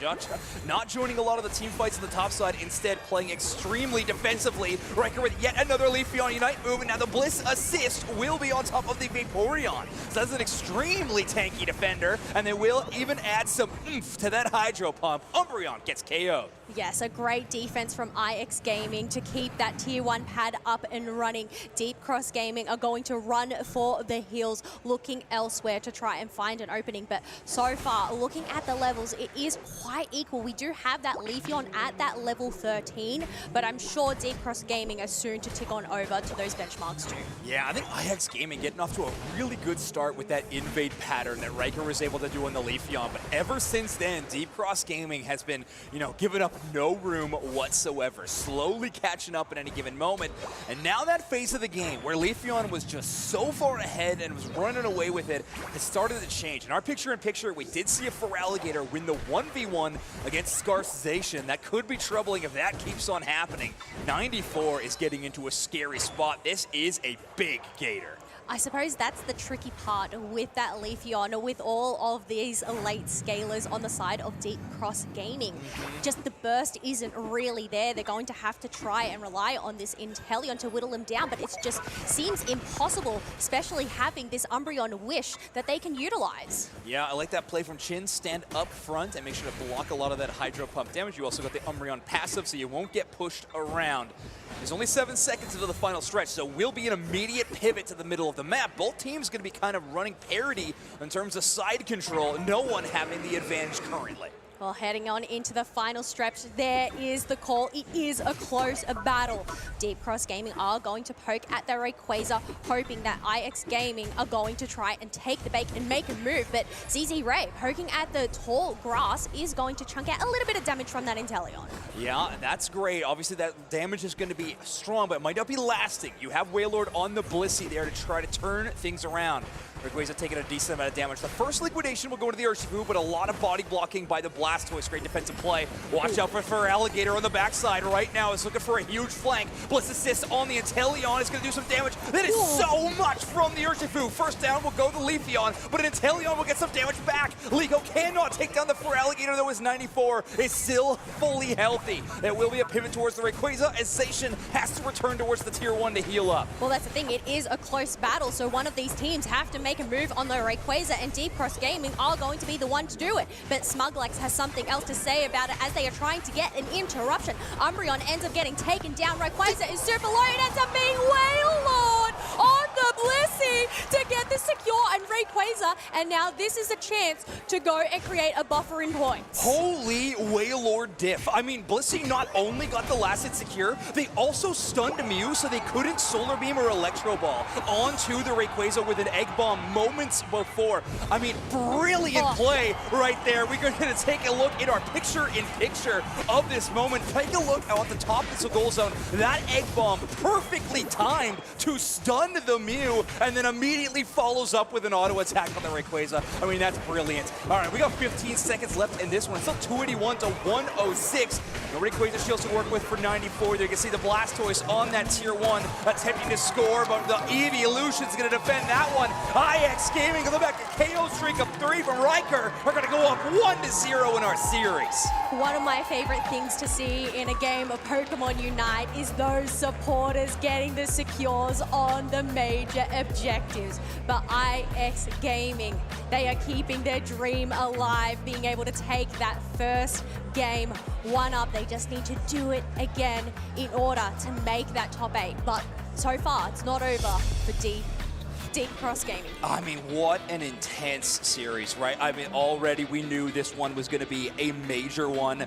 So much on the line between these two teams, and now I'm taking a look at some of these replays. I mean, it's we knew this one was going to be a good one, Kello. In the green room, we were talking about how excited we were to be commentating over this match. I am so happy it is already delivering. Some really cool moments. This was that moment I was talking about, how Deep Cross Gaming just had such a good counter punch. A Zacian Unite move that has powered up by that eject button, and then they shut it down immediately with that Hydro Typhoon. Watch this Feraligatr jumping in on the back of that Hydro Typhoon, but some of these support plays, this entire time, Wailord playing on a sliver of HP, but they are able to outlast. At this point, Feraligatr makes the difficult decision to join the battle around the Rayquaza, and then again, just watch this play from IX Gaming, looking so clean. There's the Egg Bomb, stuns the Mew, and everybody else turns right onto the Ray. Perfect work. And that's that last hit secure, that boosted auto. You see Vaporeon also right beside the Feraligatr the entire time. But let's take a look at Riker's stats on this Leafeon, because, I mean, if we're talking early game, this was incredible. And honestly, Riker even doing a great job of keeping those levels ahead the entire game long. 73,000 damage done. Yes, and they managed to land themselves 7 KOs there as well, and the 5 assists. But yeah, it was really that early game presence that somewhat allowed them to make that difference, even though it was a bit of a struggle towards the end, trying to eliminate a lot of those tanks over on the side of DCG. But I guess there is still, it's best of 3, right? Right, exactly. Still another game, potentially another 2 to go, depending on how we go. But we are heading on straight into our ban. phase. This time around, we are going to pivot over to the Kyogre map. Okay, I think that makes a lot of sense with how Deep Cross Gaming likes to play, especially how they like to draft, right? They like the bulk, obviously. Kyogre map, a map that does benefit quite a bit from that. IX Gaming are going to add the Machamp, or return to the Machamp bans rather this summer. We'll see if they return to the Psyduck again for game number 2. They are in that first pick position for a second time now. Yeah, we'll have to wait and see. But one thing, DCG is certain of is they do not want to go and give Snorlax over to IX Gaming. But this time around, they've actually decided to ban their own Leafeon. Okay, are they going to first pick priority Psyduck then in this situation? I have to imagine that would be one of the decisions. But this Kyogre map, so obviously we are looking at like kind of a different metagame. Leafeon, a Pokemon that maybe just benefits a bit more from the Rayquaza map style of gameplay. First pick will be that Zacian, though. I mean, it's just too important to give up in some of these draft situations. Does, however, mean that Psyduck you had banned in the last game will be picked up by Chin. Yeah, if it isn't landing itself on the ban table, DCG have to go and take that opportunity. It's just a question of what they're going to pair it up with. And DCG, they're staying confident in their Feraligatr pick. Yeah, first pick priority to this Feraligatr again. It did have a solid game. I think, if anything, it was having a great matchup against Scarf. I think 94 versus Scarf is going to be a lot of that mid-game defining moment. Smuglax is going to make a big pivot. We are going to be locking in the Crustle, and Liko is going to leave the ways of Inteleon behind and go with Mew. Both these Pokemon probably do match up a little bit better into the Gator, having more mobility options, and obviously Crustle a way to slow it down, but there it is, Slash returning to this arena. Yeah, I can somewhat read why we have a Zarina pick here, especially considering Smuglax has selected that Crustle. Building those walls is going to stop Feraligatr in those tracks, but Zarina is able to go and move across those walls, so we'll have to wait and see how this one goes. I mean, another Pokemon that can go and do that is going to be Mimikyu. Yeah, this is going to be a ton of damage to try to play against. A really cool Decidueye pick from Riker, I believe. I mean, Mimikyu and Zarina will have chances to make it to the back line, but Decidueye is going to punish them before they get there. I actually think Wailord returning to the Blissey, best news ever for IX Gaming. One, it was a major moment near the end there, but also you're going to have a chance to kind of save some of these targets with a Bliss Assist if the Zarina or Mimikyu get too close and personal to IX a little bit later. Oh yeah, 100%. The Bliss Assist, but also those soft-boiled, Wailord was putting them to work. Absolutely. Yeah, we'll see how this game number 2 goes, but I do think we might be calling for a Wailord MVP situation potentially. But Deep Cross Gaming finishing up their draft. They are picking the Miraidon, a few moving around. So Z-Ray will be the one playing that long-range attacker. That passive damage is going to be powerful, mostly not because of lasting damage. Obviously, the Wailord will have the heals, but the major thing to think about is we do have a Cursed Incense user now in the mix. That is going to be a lot of anti-heal that might be huge for the Zarina, Feraligatr, and Mimikyu. I heard people really love all-rounders, so I believe Deep Cross Gaming, they said, hey, we did the defender thing, now we're going to do the all-rounder thing. Oops, all-rounders. Well, I mean, it's not really. Oh, I guess Psyduck could technically be an all-rounder there, right? Wow. Wow, we got one supporter. Now people are upset it's an all-rounder. Well, oh well, that's okay. I am pretty psyched to see this Pokemon jumping in. Exactly. Yeah, I don't make no rules. Kyogre does. They're important. Yes, they are the leader for this match as we head on into game number 2. This is going to be a top 8 decider. IX Gaming having that one-up advantage. Yeah, if either team wants a chance at qualifying for San Francisco, they are going to need to start with this matchup. IX Gaming, the ones already with the advantage in their favor. No invades this time around, Kello. Both these Pokemon having rather quick clears. Rowlet with a bit of a safer option with that stack to 5 boosted auto attack, and Mimikyu just having an extremely quick clear with those auto boosteds after every single move. Yeah, I feel like a Mimikyu could definitely take care of itself in that central area if we did end up having an attempt at that chancy invade. But otherwise, Mimikyu has gone in with a clear, scoping out to see who's around, and both of these central laners are actually going to take to the bottom path. All right, so we're going to see a 3-on-3 situation. However, Dartrix versus a level 5 Mimikyu is not exactly a favorable matchup, and wow, okay, Deep Cross Gaming getting a little bit of information are actually going to make a pivot. Cyrus wants to take those Natus before they get down to this 840 fight, or 850 for this first set of birds. Here we go. Yes, coming on in, the wall has been built to try and take those birds over to IX Gaming. Mimikyu didn't even end up making a move there. Instead, they're just going to pivot back and look for more information. All right, so both these teams playing it a little passive. Again, there is a lot on the line in this game, so you can see these teams kind of taking their time. Not to mention, Slash playing this arena does mean they're going to have a pretty tough early game. The biggest detractor to that Pokemon's kind of pop off in the meta is due to that Zini and Bound Sweet stages. We're close to this arena, though, as they are at level 5. But the top half, though, things are going great for Deep Cross Gaming. Crocodile is at level 6, and that Zacian has been held down to level 4. Yeah, so definitely getting an advantage over that Zacian. As we do see here, who to watch? Riker just got the highest MVP score this event so far at 89. Dropping Galarian, Rapidash, and picking up that Leafeon. All right, so a bit of a return to form, I guess, for Riker, and already making this new selection look great. Let's see what they do on Decidueye. A total pivot to a different kind of strategy. And again, I talked about why these two teams are fun to watch. This is one of the best reasons. Slash getting caught by that Rock Tomb is going to try to bail away. A drop kick, dodges the Spirit Shackle. I guess that's the brilliance with that Zarina, the maneuverability that it ends up allowing if they do end up getting themselves in that sticky situation.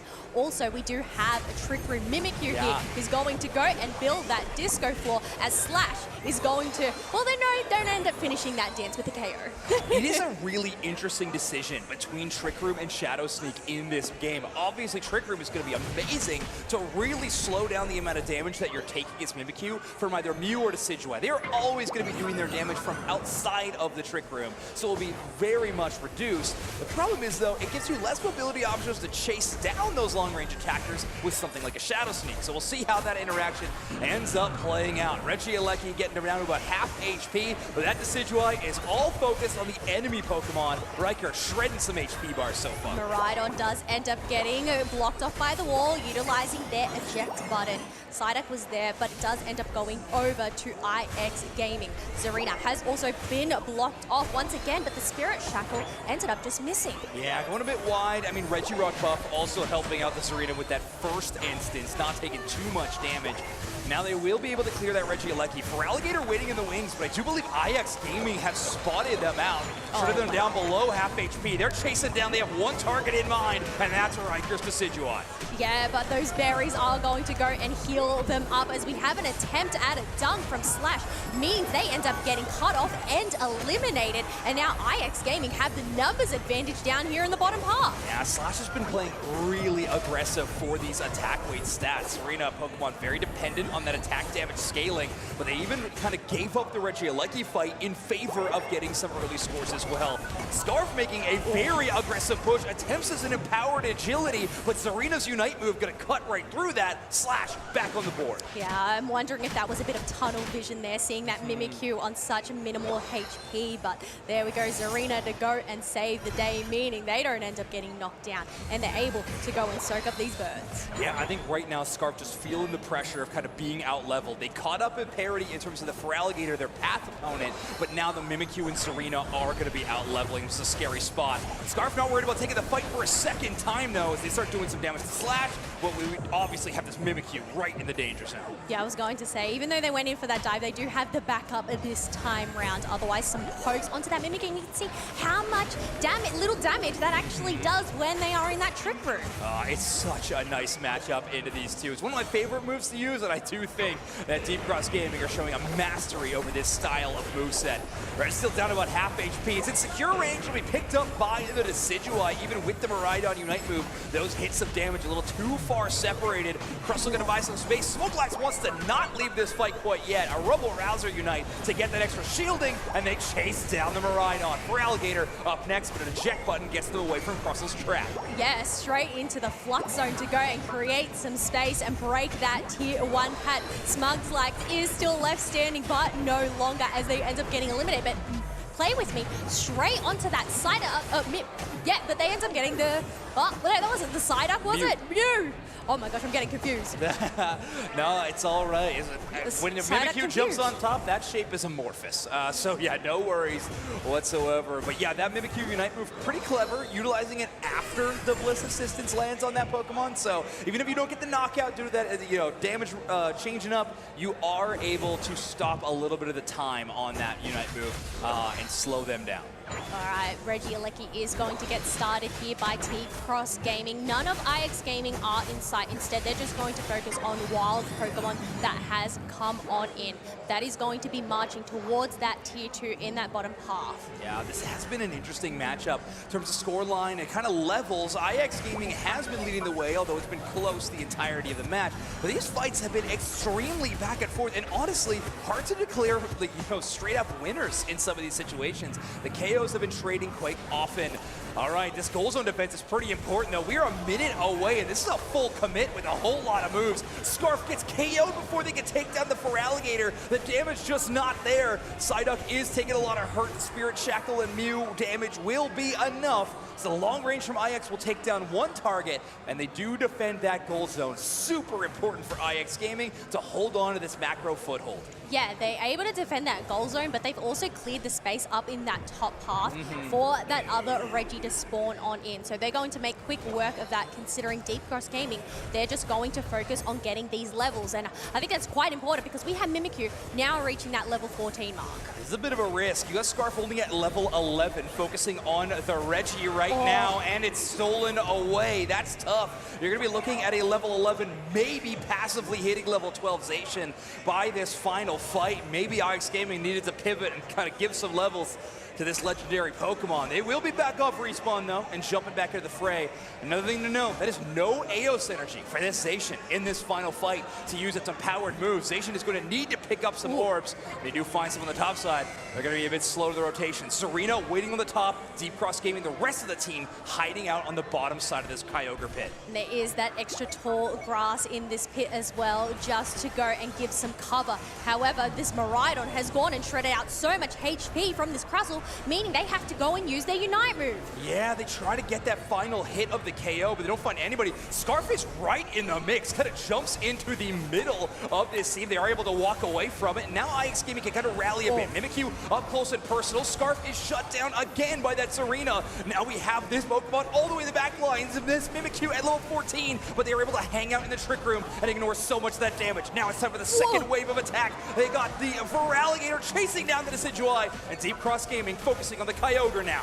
Yeah, look at how much HP that Crustle ended up having, but now IX Gaming need to make their way in the pit as Kyogre is super duper low. They're going to shred it up, and it's going to end up being 94 on the Feraligatr to get the secure, and this is now they're going to be their chance to catch up in points. Wow, Wailord on the outside with the Egg Bomb, attempting a last-second steal, but it will not work out. Now Deep Cross Gaming will be racking up these Hundo Burgers. Feraligatr with one first, and now Surly a second to the top side. 60 points in from Slash's Serena, and now Deep Cross Gaming have a huge lead with only 40 seconds left in the game for IX Gaming to turn things around. Zacian will pick up a buff. There's only 30 seconds left. That is a ton of damage with the Spirit Shackle, but with only one Pokemon left to defend this goal zone, make it 2 with the Zacian. This is going to be tricky. Mew Solar Beam will not take it down, and now, unfortunately, I think the clock is just going to be too difficult to overcome. IX Gaming are to take this loss against DCG, and Deep Cross Gaming going to tie this series up 1-1. It is not over yet for either of these teams just yet, folks, as we are going to have one more game for either of them to keep that dream alive and make it one step closer towards securing themselves that final World Championship spot. Whew, man, I mean, this match is delivering in every way that we could possibly ask it to do so. Back and forth games all over the place, a tech solution in the Serena getting in the mix. And yeah, let's take a look at these replays. I did love Slash's Serena. I thought it was looking good, but I got to admit, I think that Mimikyu stole the show. That Trick Room Mimikyu against this double long-range damage is just too perfect. Really difficult for IX Gaming to shut take down that target. Oh yeah, 100%. There were multiple times throughout that match where we could see it was doing such a little HP from that distance, but also I think it's just that maneuverability within that trick room as well to go and get those slashes and dashes. Yeah, you saw there a couple of moments. Scarfization jumps into the mix, tries to chase down the Miraidon. They're still able to make it out even with the Decidueye Unite move on the other side. Oh, just so many little moments. Feraligatr getting all the way to the back line. Smuglax even buying them some room with the X-Scissor, but it's just not enough. You have the Mew trying to time the last hit secure with the Light Scream Solar Beam combo, but that could have gone any way, but obviously very favored in DCG favor in terms of numbers there. Yes, 100%. I mean, obviously you've got to go throw out all of those eggs into that basket to try and get a last hit secure. I mean, that's the thing. In the end, Scarf on the Zacian did end up getting one of those buffs, but they were preoccupied with Feraligatr and they were just battling it out, so just buying time on that clock. And I think, unfortunately, that decision, you have to defend your goal zone, right? Because even if you do make it to the other side and find a way to score, you are not going to have enough points to outvalue the multiple members of Deep Cross Gaming who are standing on your tier 2. So you got to take out some offensive threats before you can try to play for the score, but either way, it just kind of becomes too difficult no matter what. We are now going to game number 3, which is going to be really interesting. For one measure, we are going to the third version of Dea Sky Ruins. I believe we are going to take a look at Groudon map for game number 3. Also, we will have, I believe it is Deep Cross Gaming in the first pick position. Okay, so we do have a little bit of a switcheroo there, and I guess this is where potentially some strategies end up changing on up. You are in that first pick position. Well, do you want to ban something against them, or do you want to save that so then you can pick it up yourself? Yeah, I don't know. I think Psyduck was a interesting Pokemon to give up in that situation. I don't know if you mind losing that one too much. I do think, though, picking 2 long-range attacker Pokemon with that final spot open for Deep Cross Gaming is a little scary. So if anything, I think IX Gaming might be happy about being in second pick position and having the final selection for the draft, being able to counter pick a little bit more into what DCG is building. I'm just wondering if this is the moments for IX Gaming to bring out the Duraludon. I don't know if you bring out the Duraludon, but in terms of, you know, comfort picks and everything like that, hey, I mean, you might as well just throw it all out there. Yeah, exactly. Yeah, if your back is against the wall and your only chance is Duraludon, I'm trusting IX Gaming to get the win in that exact situation. Would love to see that one pop off. Take a look at this, but yeah, I would absolutely love to see the Duraludon. Yeah, I'm wondering what we're going to end up having here, but I guess in terms of those folks that aren't familiar with our history, / as we are honing in on them, they were actually one of the players that did end up winning NAIC in 2025. So while they are on a new squad now, moving across the oceans from North America over to APAC East, coming in with this, that's going to be being able to be back-to-back NAIC champions. I feel like that is one of those goals for this squad. Absolutely. All right, well, we got a moment while that game is possible. Jump over to the draft as soon as we have it. But I did want to mention a cool thing that I saw in game number 1 between these two teams that I thought would be kind of fun to break down. So this is a play that I was really impressed by, this defender-focused composition from Deep Cross Gaming. First, I want to make sure that everybody is paying attention to Umbreon right now on the top side of the map. Watch out for this Pokemon who has its Unite move. Right now, the intro into this team fight is really impressive. I'll take off the slow-mo for now, but really impressive engage from IX Gaming in this fight. You watch the Zacian, the Inteleon, and the Vaporeon, but mostly this Leafeon who's making their way in to the opposite side. Unite move, very impressive, but then immediately after, you have the Umbreon Unite moving and Buddy Burying down over to this side, keeping up these extremely low HP targets and making sure that this team stays up. This team fight rages on, but there are so many members of Deep Cross Gaming still in the fight. They only lose the Urshifu, and then of course you have that Blastoise play that hits absolutely everybody, clearing out a ton of space. So either way, just really nice utilization of the Unite moves across the board to shut down a spot that I actually think IX Gaming was really favored in. You get a Leafeon engaged, it does so much damage, and you have an Inteleon that gotta chase down those KOs, even if the HP bar isn't quite enough. I really do think those defensive Unite moves that kind of outpower the enemy team were so clean. I think that's the thing, especially when it comes to Umbreon. Not only are you going to be providing yourselves some shields to go and give that extra buffer, but the fact that you are utilizing that buddy barrier to keep some of those members that are on such low HP up and going. Yeah, I mean, I love that that held item has kind of come back into the forefront. Now, admittedly, I was not a huge fan of that held item upon release. That was... boy, oh boy, was that ever an interesting time to be commentating Pokemon Unite. You would kind of have to commentate two fights all the time. There was the first fight when everybody used their buddy barriers, and then the second fight once all the buddy barrier shields were gone. It was a journey. I remember that. Yes. Oh my gosh, Until that is we were blue in the face. Throwback and a half. Oh yeah, I mean, legendary times in the Thea Sky Ruins. Well, it wasn't even that at that point, I suppose. Legendary times in the remote stadium for sure. That was back when Zapdos was not a playable Pokemon. Yeah, exactly. Yeah, man. I feel like I need an old reclining chair and a storybook to read to the children that are watching our broadcast right now. With how old I feel, but all right, Grandpa. All right, settle down there. Yeah, it hurts even to hear you say it, but yeah. Now, don't worry, everybody. We have everybody back at our lobby, so we're going to be jumping into our game very soon. You can see our judges on stage getting the thumbs up ready up from our teams right now. And we'll be getting into this game number 3. IX Gaming taking game number 1. DCG with a bounce back into game number 2. And reminder, this is for these teams to make it into the top 8 and be one step closer to qualifying for the World Championships. Will we see Decidueye again? There he is. Maybe in the draft too. Who knows? Oh, we'll have to wait and see whether IX Gaming decide to go and pick that up for themselves. But one thing is for certain.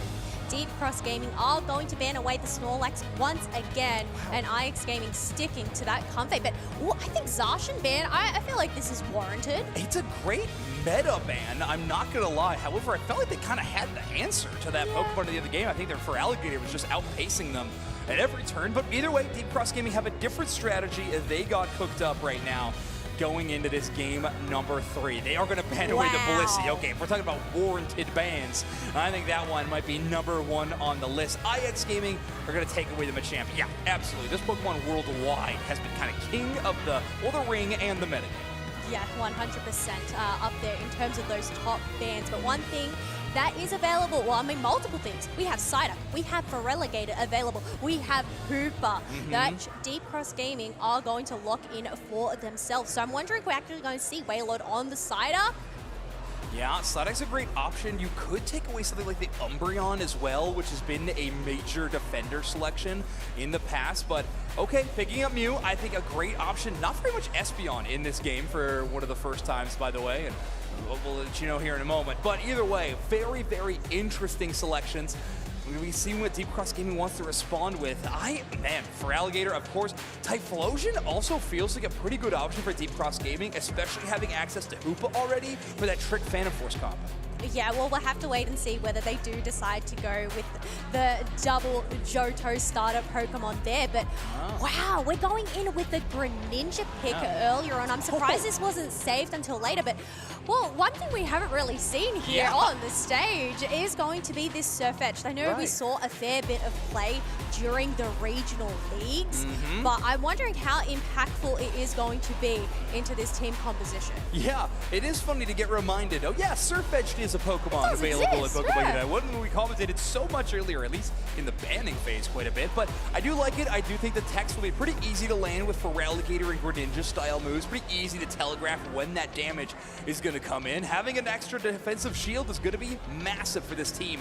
Do like Wailord returning to the Psyduck. This Pokemon has been fantastic in some of these top player hands. We'll see what it looks like in this game number 3. Deep Cross Gaming going to take the Slowbro and the Inteleon. So Slowbro, an interesting choice into the comp so far, but it might kind of determine what Riker ends up picking for their final selection. Do they want to have an option that can be shut down by Slowbro, or do they think they can just outplay him? Well, it looks like they're going to pivot back over to that Leafeon pick once again, like they did during that game 1. So I guess just having that extra maneuverability. But yeah, coming that late game, once that Slowbro has that Unite move, they're definitely going to have to be cautious. Yeah, oh man.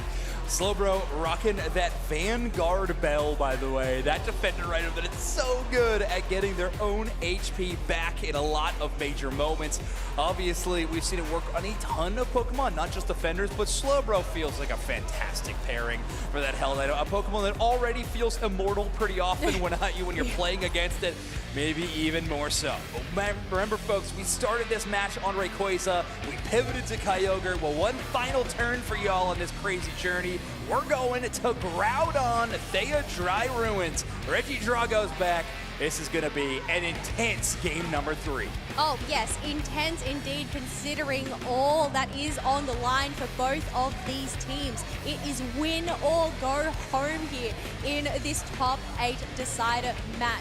This is the final chance for either of these squads to get closer to becoming, well, NAIC champions, but also earning themselves that final World Championship spot. Yeah, I mean, Deep Cross Gaming traveling across the world for this event, for this last chance here at the final stretch. IX Gaming trying to catch lightning in a bottle twice. What they did last year at NAIC, trying to make it pop off again. Let's get into it. Game number 3, Deep Cross Gaming versus IX Gaming. Here we go. We are going to send in that Froakie into that central area on the opposite side. We are going to see Riker on that Eevee, soon to be Leafeon also taking that. And I'm wondering if we're going to see that strat coming in again, where they end up taking this red buff and then going in for an invade, or whether they're just going to play it safe this time around. Yeah, I mean, it looks like they're going to immediately jump into the mix. I don't know if invade would be the strategy against a Pokemon like Froakie, who does have a pretty quick clear, but looks like they're just going to jump up to the top side, try to join Scarf, see if they can get some early levels, who's already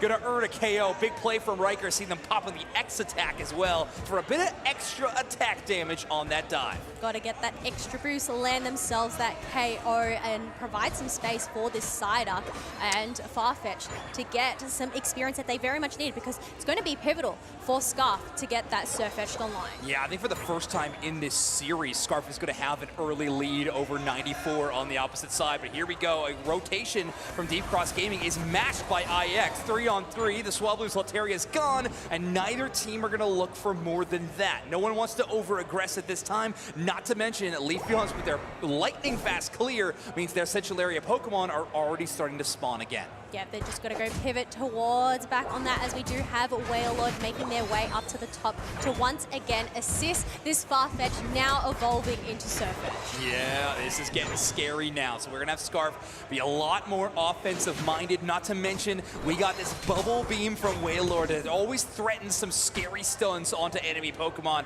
which could make it even more difficult for Deep Cross Gaming to join the fray. 94, however, has no fear in their heart or their jaws, evidently, as Crocodile dives in for a KO. Riker, on the other hand, though, with the bounce back on the bottom path. Yes, it is going to be that 3v1, 3v0 down in that bottom path, as they are looking to go and dunk in a ton of Aeos energy, leaving this on 23 points. But Greninja has made their way into danger and immediately get eliminated. It looks like we are seeing a Surf Greninja in this situation. Makes a lot of sense. A lot of squishy targets on the side of IX Gaming. However, sometimes on the Groudon map, we see more that attacker-style build be a bit more prevalent due to the lack of tall grass. Either way, Greninja is going to be a scary Pokemon, especially when their enemy team has low HP targets. That Surf Reset can really walk all over an enemy team. Riker wants to take down Greninja. That dash will get him away out of the side of the Emerald 2-step. Yeah, that is going to utilize this Unite move, calm these first objectives to spawn on in, but no KOs for either side just yet as they are preparing. But I'm looking at the scoreboard heading into the 7-minute mark. IX Gaming, they've dunked in a ton ton of points, 103 so far. Yeah, that double 30 score on the bottom side is doing them a ton of favors right now. So they're going to try to translate that lead towards the Regirock, who's already a lower than half HP. Leafeon going to pick that one up. That Solar Beam getting him right below the KO. Was getting a little scary, but they do pick up the last hit. Deep Cross Gaming biding their time, though. They got a Feraligatr, they got a Greninja, and they're going to handle that Regieleki. Let's see if IX Gaming wants to pivot quickly to defend that top tier 1, or if they're just going to kind of let it hit. No, it looks like they're just going to end up letting it hit, as we can see on that mini-map, instead focusing on clearing all those wild Pokemon along the way. But instead, we can see that the T1 was broken by that Greninja. All right, so I mean, it's going to size up for a pretty massive overdunk, and just like that, that'll be the go-ahead score for Deep Cross Gaming, 107 to 103. They currently hold the lead, obviously a tiny one in terms of Pokemon Unite score lines, but for the time being, Deep Cross Gaming has caught up to IX Gaming's great start. Oh yeah, 100%. Catching up in points, and I feel like they're slowly catching up in levels. Yes, we do have the 3 level 9s on the side of IX Gaming. Multiple Unite moves available, but there's 2 Unite moves so far on DCG. Yeah, exactly. There's a lot to work with. These resources are going to be scary, and when these team fights start popping off, it is going to be, you know, pop it or not, because this is a scary spot to be. You got Slash gaining a little bit of information while wandering towards these Tier 1 goal zones, seeing if they can spot any flanks from IX Gaming. However, the flank is from right up front as Scarf utilizes that Nova Blast, pulling back the Slowbro and trying to earn the KO. Attempts a score, but Greninja shuts that down immediately. Unite move to follow up and make sure to close up the knockout onto the Vaporeon, but that is not such an easy task, as this Pokemon gets a ton of shielding off their barrier. They trade for the Greninja. I like that play from Smuglax, ultimately going down, but Iliko picks up a ton of EXP. I feel like that was worth it in terms of utilizing their Unite move. They ended up sustaining in that fight for longer than I expected. And that's going to allow some space down in this bottom path, as we do have that basement Reggie coming on in. And it's not like you traded without them losing anything either. The Greninja gets knocked out and utilizes their Unite move. Now, obviously, the recharge time on Greninja is astronomically quick, so they're going to pick that up quite quickly. Slowbro and Psyduck down here on the bottom side with the Inteleon, but on the top side, this is where everybody's at. We got Smuglax engaged with a nice flip turn to start things off. Yes, and we can see Feraligatr looking for a target, but Leafeon is the one to go and find him and knock them out. We do have the numbers advantage for IX Gaming, as Greninja is looking to take down this Vaporeon. Yeah, no Unite move to utilize this time. There we go, but Surfetch sure does. Lunged Leak Nova Blast takes down that Hoopa, and now it's Regieleki going to be the next focus. We do have a Surf Greninja, but nice stun by Scarf to make sure that no one was within range. That Surfetch just trapped by the slow beam, Slowbro holding them down for the time being. Regieleki knocking on the doorstep. Yeah, it is on 50 points, so DCG are looking to go and defend this to prevent any large overcaps coming in from IX Gaming, and they are going to throw out that Rings Unbound to call for some backup. Yeah, you can see Feraligatr going to take down that Psyduck, no problem. Inteleon there for the last hit. And yes, the Regieleki will get KO'd before landing, and now Deep Cross Gaming holding on to a huge lead. IX Gaming looking for value elsewhere. Great macro call out. Liko in danger, will be able to dodge with the agility away from that waterfall. And now the Vaporeon there for the backup. Scary spot to be. But Deep Cross Gaming, I think, very happy that they caught out IX Gaming and pushed them out of their own central. I suppose that's the tricky thing when it comes to controlling a Feraligatr, is you can't exactly make any sharp moves, especially when you are chasing down a Mew that is quite agile. They're way faster than you think. I've always heard this about Feraligatrs. Underwater, they're way quicker than you would ever imagine. And, well, no one more wise to that than Liko on the Mew. They know they got to get that agility moving and dodging every chance they get. I was going to say this is the Groudon map as well, so it is the dry ruins, no water available here. Right. Well, Feraligatr seems to do just fine every time they press that button. Summoning their own waterfalls, one way to get past the dry portion of Groudon's map. And yeah, I think right now they are looking fantastic. I mean, one of the best Feraligatr looks I think we've seen all tournament long.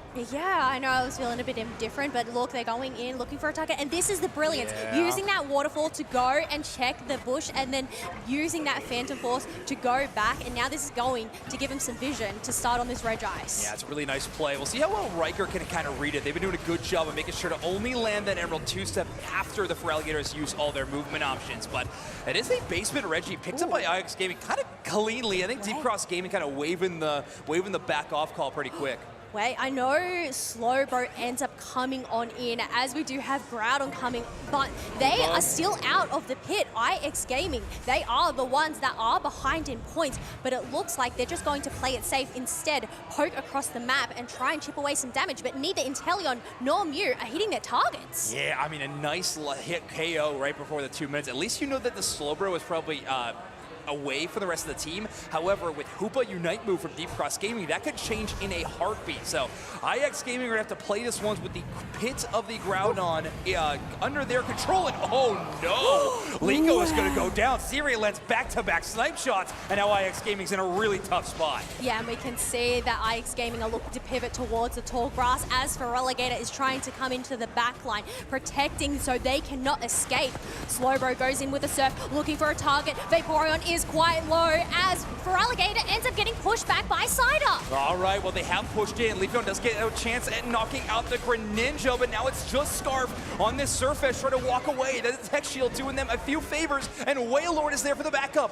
Reg Ice buff here is really nice. It's keeping IX Gaming up in this fight, and Liko has returned, so a really terrible situation might be turning around for them. 94 is so low on HP, sets up for this trick combo and focuses on Wailord. Wailord has now been taken out, and now it's up to the Mew and the Surf Edge to try and shred down this Groudon. Vaporeon coming in with the Unite. This is going to be their last chance to try and get a secure and try and take the lead, but it has been snatched from under them as Hoopa gets the secure for DCG.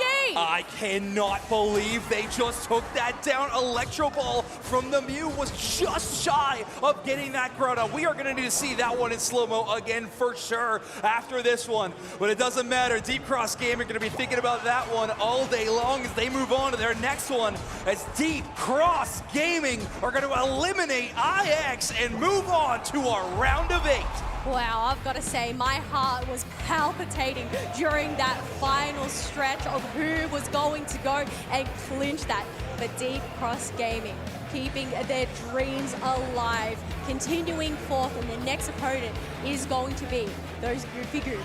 Oh man, I mean, IX Gaming never out of that fight at any moment, right? They had a really tough look throughout that last game, number 3, behind by quite a few points. They have a huge moment. They take out the Slowbro. They lose that first instance of the fight, but then somehow rally back and bring that one to just about as close to parity as you can make. But in the end, it's Deep Cross Gaming that find a way to pull off the win still. That is remarkable. I'm so impressed at what they are able to get done. The Greninja Unite versus the Electro Ball versus a Hoopa attack is all it ends up coming down to. IX Gaming are going to exit our tournament in the round of 12. And APAC East Deep Cross Gaming are going to be moving on in the tournament. Definitely got to say, an incredible run from IX Gaming nonetheless to be able to go and progress over through to day 2 here at NAIC, but I think we need to go and look at some replays from this game.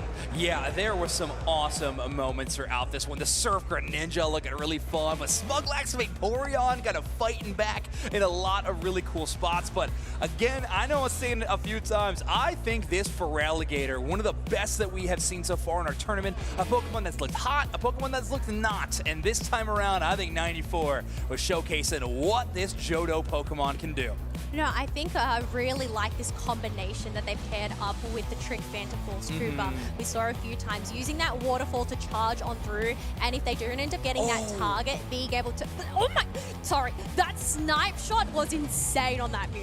Yeah, there's no way we get the Dignitas reaction to that exact moment. That's awesome. But yeah, that snipe shot, I mean, Wailord is about to use their Unite move, I think, is pacing back and forth, and the snipe shot just weaves past. That is so crazy. And watch this final moment. You have, first off, a double Vaporeon stun, but just not enough damage on the Groudon yet for Mew to try to use one of its smite moves. There it is. The Electro Ball chases down. I believe it lands. Yeah, look at that HP. Look at, like, there's 0 if 1 HP on the Groudon, and Hoopa is able to just pick it up. Absolutely absurd. I'm even surprised that the Hooper was the one to secure, as we had Greninja coming in with their Unite I move know, as that well. Unite It move was is- just that tick of damage to seal the deal. Otherwise, we are going to have that Greninja there receiving themselves that MVP with the 6-4 and 2 KFA. Yeah, I mean, this was an intense game. Love this build, by the way, on the Surf double team with the Muscle Band Rapid Fire Scarf. You just want to weave in those auto attacks amidst your Surf. Some really cool big impact plays from Cirrus. But yeah, this DCG team traveling all the way over here to NAIC for their last chance at qualifying for the World Championships. Well, that dream is still very much alive.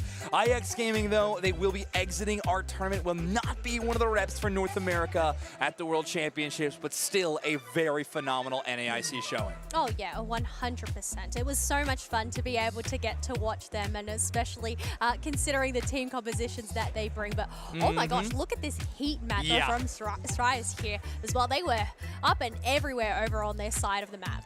Oh yeah, this Greninja, very mobile. I don't know, does the double team count as some of this movement on the heat map? Does Greninja get 3 times the amount of movement as everybody else? I hope not. But I don't think so. I don't think that's how it works. I sure hope not. Either way, Cirrus was looking fantastic. They're level 13 at that 7:20-minute mark. Right before that 3 minutes. Took them a little bit longer to get up to that level 9 due to how well IX Gaming was playing in the early game.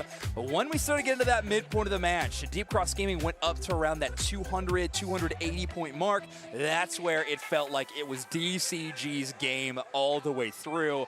This squad is looking great. I mean, Goofy Goobers got to be doing their prep for their next opponent in this APAC East team. Oh, 100%. And I'm sure they would probably likely be in the crowd going and watching this from those big screens, taking down those notes and planning for what is to come up next. Exactly. I mean, there's so much prep that can be done in this tournament if you're watching what these teams are drafting. However, at some point, you know, you got to throw preparation out the window if that team has also been preparing for you. It's a lot of moves, you know, back and forth, triple chess style plays. I feel like this is 3D chess. 3D, 4D, who knows? Either way, we got a Feraligatr in this version of chess, so you really got to prepare for everything in this situation. Yes, 100%. I guess you could just use the agility to stop those sharp movements. But you know what? Enough from us. We are going to go and throw it over the stage for an interview. Thank you so much, Kelly. I've got Slash here with me, a player that is just so comfortable on the stage with Deep Cross Gaming this time around. How does it feel to be at NAIC for the first time as an APAC player? It feels good. I mean, I've won NAIC 3 times, so I'm hoping to defend my title, even from APAC, so. Exactly. Of course, a former player of Luminosity Gaming with a track record of so many ICs last season with all of them. So, not a small feat. And of course, you're looking for the champion title this time around too. But what does it mean to you to play against your former teammates that are also competing at NAIC here? And if you get to Worlds, at Worlds as well? Yeah, I mean, the way the bracket's working out, I might be able to face Kyrios and then Otter, and I already faced Trainer. So I'm really excited for that. It'd be fun to face all of them and then face Overlord at Worlds too. I'd love to know a little bit more as well about this series in particular, because yesterday I feel like there was a lot of game 2s, only like sweeps. So going into game 3 on this one, what was the thought on game 2? Because it felt like it was good for IX at one point, but then you guys turned it around. And this last game as well, not the Ray, but the objective flip. How are you guys dealing about that pressure? Because you did mention a couple of communication issues, right, with the team? Yeah, so in Asia, they actually flip a lot. They've been flipping the whole year. So I feel like we've gotten really good at, you know, saying when to fight people, when to try to finish that objective, even when we're not favored. And I'm glad it's paying off. And I think we're struggling in the game 1s just because in Asia, we don't play Rayquaza at all. So we feel really washed on the map. Hopefully we can improve a lot on that map going forward. So definitely NAIC proving to be a great experience for you guys, considering Rayquaza is the first map on every single series, right? So in particular about that, like the meta, you guys coming here, do you feel like there's a huge difference? You mentioned the flips, but like on the selection of Pokemon, is it super different? How are you guys adapting? I'd say the biggest difference is in Asia, we love Zacian, we prize Zacian a lot. But as soon as we came here and scrimmed, and like even in the tournament, teams aren't like first pick or banning it, which is usually what happens over there. So. Yeah, makes so much sense. And of course, you being so experienced on LAN stage, it has been super comfortable for you. But how has it been? It's not the first time you guys are on LAN as Deep Cross Gaming, is it? It is our first time as Deep Cross Gaming, but this roster note, we've played 2 Taiwan LANs, one to officially qualify as the Asia game team, and another one was just like a big like community Japan tournament, and we've actually won all the LANs we went to as a roster so far. So. Okay, so an amazing track record, trying to keep that all I sees that you won last year too. So going back to that experience you had with your former teammates on Luminosity Gaming, is there one of them in particular, or many of them, who knows, that you're most interested or looking forward to playing against? Probably Curios, because Curios and Overlord, like we were a trio for so long, so I haven't gotten to face them in many tournaments. I've faced Otter before, so I guess I'd be more excited to face Curios. Okay, that's amazing. So do you have any shout outs right now for your fans, your family? How is it feeling going deeper into the bracket of single elimination? I just like to thank God and my faith and all my fans that are, I've met so many wonderful people here that support me still, so it's been a great experience. Love to hear that from you. Congratulations on your win and advancing into the single elim bracket. Thank you so much. Slash, back to you, casters. It is always so wonderful to get to hear from Slash and his experience that he has had playing over in Asia. So definitely some similarities and differences across the board.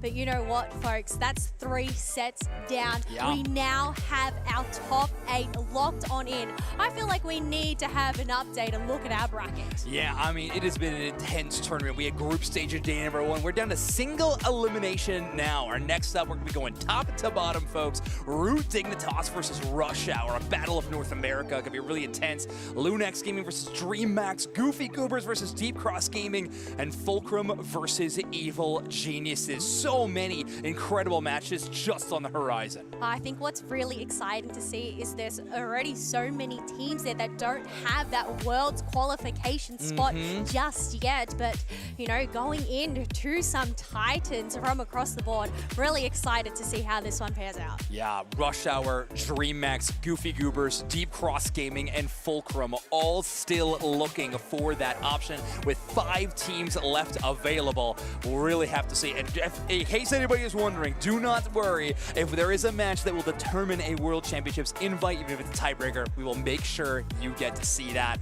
And there it is, the 5 teams left. We started with a whole lot in this tournament that were contending for that world spot, and now we are down to only 5 left. Yeah, it's quick. It's funny how quickly time goes in terms of the teams that are left. But yes, progressing on through day 2. Obviously, we still have plenty more matches, plenty more action here at NAIC to come for Pokemon Unite. And I'm really looking forward to it. Is there a matchup in particular out of this top 8 that you are most looking forward to watching? I'm not going to lie. I am excited to see the Goofy Goobers on broadcast. We missed them on yesterday's show. We'd love to see what this team is capable of, and we get to see them play against Deep Cross Gaming, who is obviously incredible. So excited for that matchup. But this next one, Lunex versus DreamMax, I think is going to be hype. I want to see how good Lunex is looking in day number 2. We already got a chance to see it from DreamMax. So yes, well, I know we've seen some things coming out from them in terms of those weird compositions, but yeah, we'll have to wait and see how this one ends up going, as we are going to click our fingers and do a magic trick. yeah, let's do an all-time speed record in the swap. So let's get Spraggles and Duke Snacks.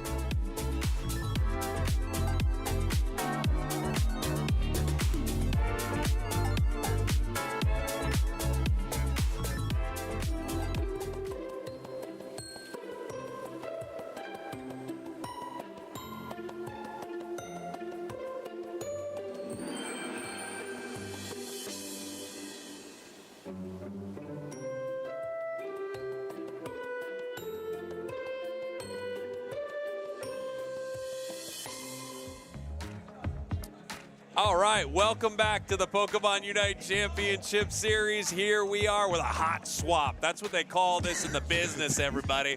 A hot swap. And by in the biz, we mean what everyone screamed at us while we were trying to use the restroom and get ready for this match. They said, It's a hot swap. What don't you understand? And the answer to the riddle is what, Spraggles? We don't know what a hot swap is. It's completely. I'll tell you this about a hot swap. It was the slowest swap of all time. It was. They told us probably 15 minutes ago. People were yelling at us, "Get over there! It's a hot swap." It was a tepid swap at best. We're already entering game here, but we're going to start a poll in the chat. Is a smoothie a beverage? This is a great question here. Root, Dignitas, Rush Hour. Rush Hour still looking for their world spot. And of course, the big question, is a smoothie a beverage? Well, you know, it's interesting to see where this all really started. I mean, the question is it a drink? I think a lot of people would say, sure, it's a drink. Is it a beverage? However, if you were to head over to someone's home and they say, hey, can I get you a drink? And you say, sure, and they come back with a smoothie, well, that seems insane. It does seem a bit insane. Right along with the milkshake there. Let's talk about the bans. Slowbro, Machamp, Mew, Moltres for Alligator, Zacian. Again, Slowbro often banned when a team believes them to be better than the other one and don't want to be cheesed out with that slow beam on the Slowbro. Here we go. We're starting with Espeon Otter, making me look real intelligent for my day one call. Yeah, here we go. On the side of Rush Hour, they're going with their support core. They're taking the Psyduck and Snorlax right away. Root Dig playing a lot of Articuno yesterday for Zugrug. I want to see if they bring that out here. Obviously, they can hide picks right now by going with their defender and support. They can also take things that they're interested in, and it looks like they're just going to answer right back. Articuno and right now hovering Hoopa for Ender, yes. Yeah, Zugrug playing a lot of Articuno in day one. On the other side, though, I was taking a look at Asha. If you recall, last year at this event, Asha came unglued on the Meowscarada and really took Luminosity in that tournament to deep waters, having a great tournament. And right now, it looks like Rush Hour has a real opportunity for one, an upset, but two, get one step closer to qualify for Worlds. And we see Toon with the Charizard Y, a Pokemon that I still think is really incredible even after its nerfs. Final pick, we've got Colin Tang on the Talonflame. Look, if you've got to qualify for Worlds and you're Rush Hour, it's time to play some Talonflame.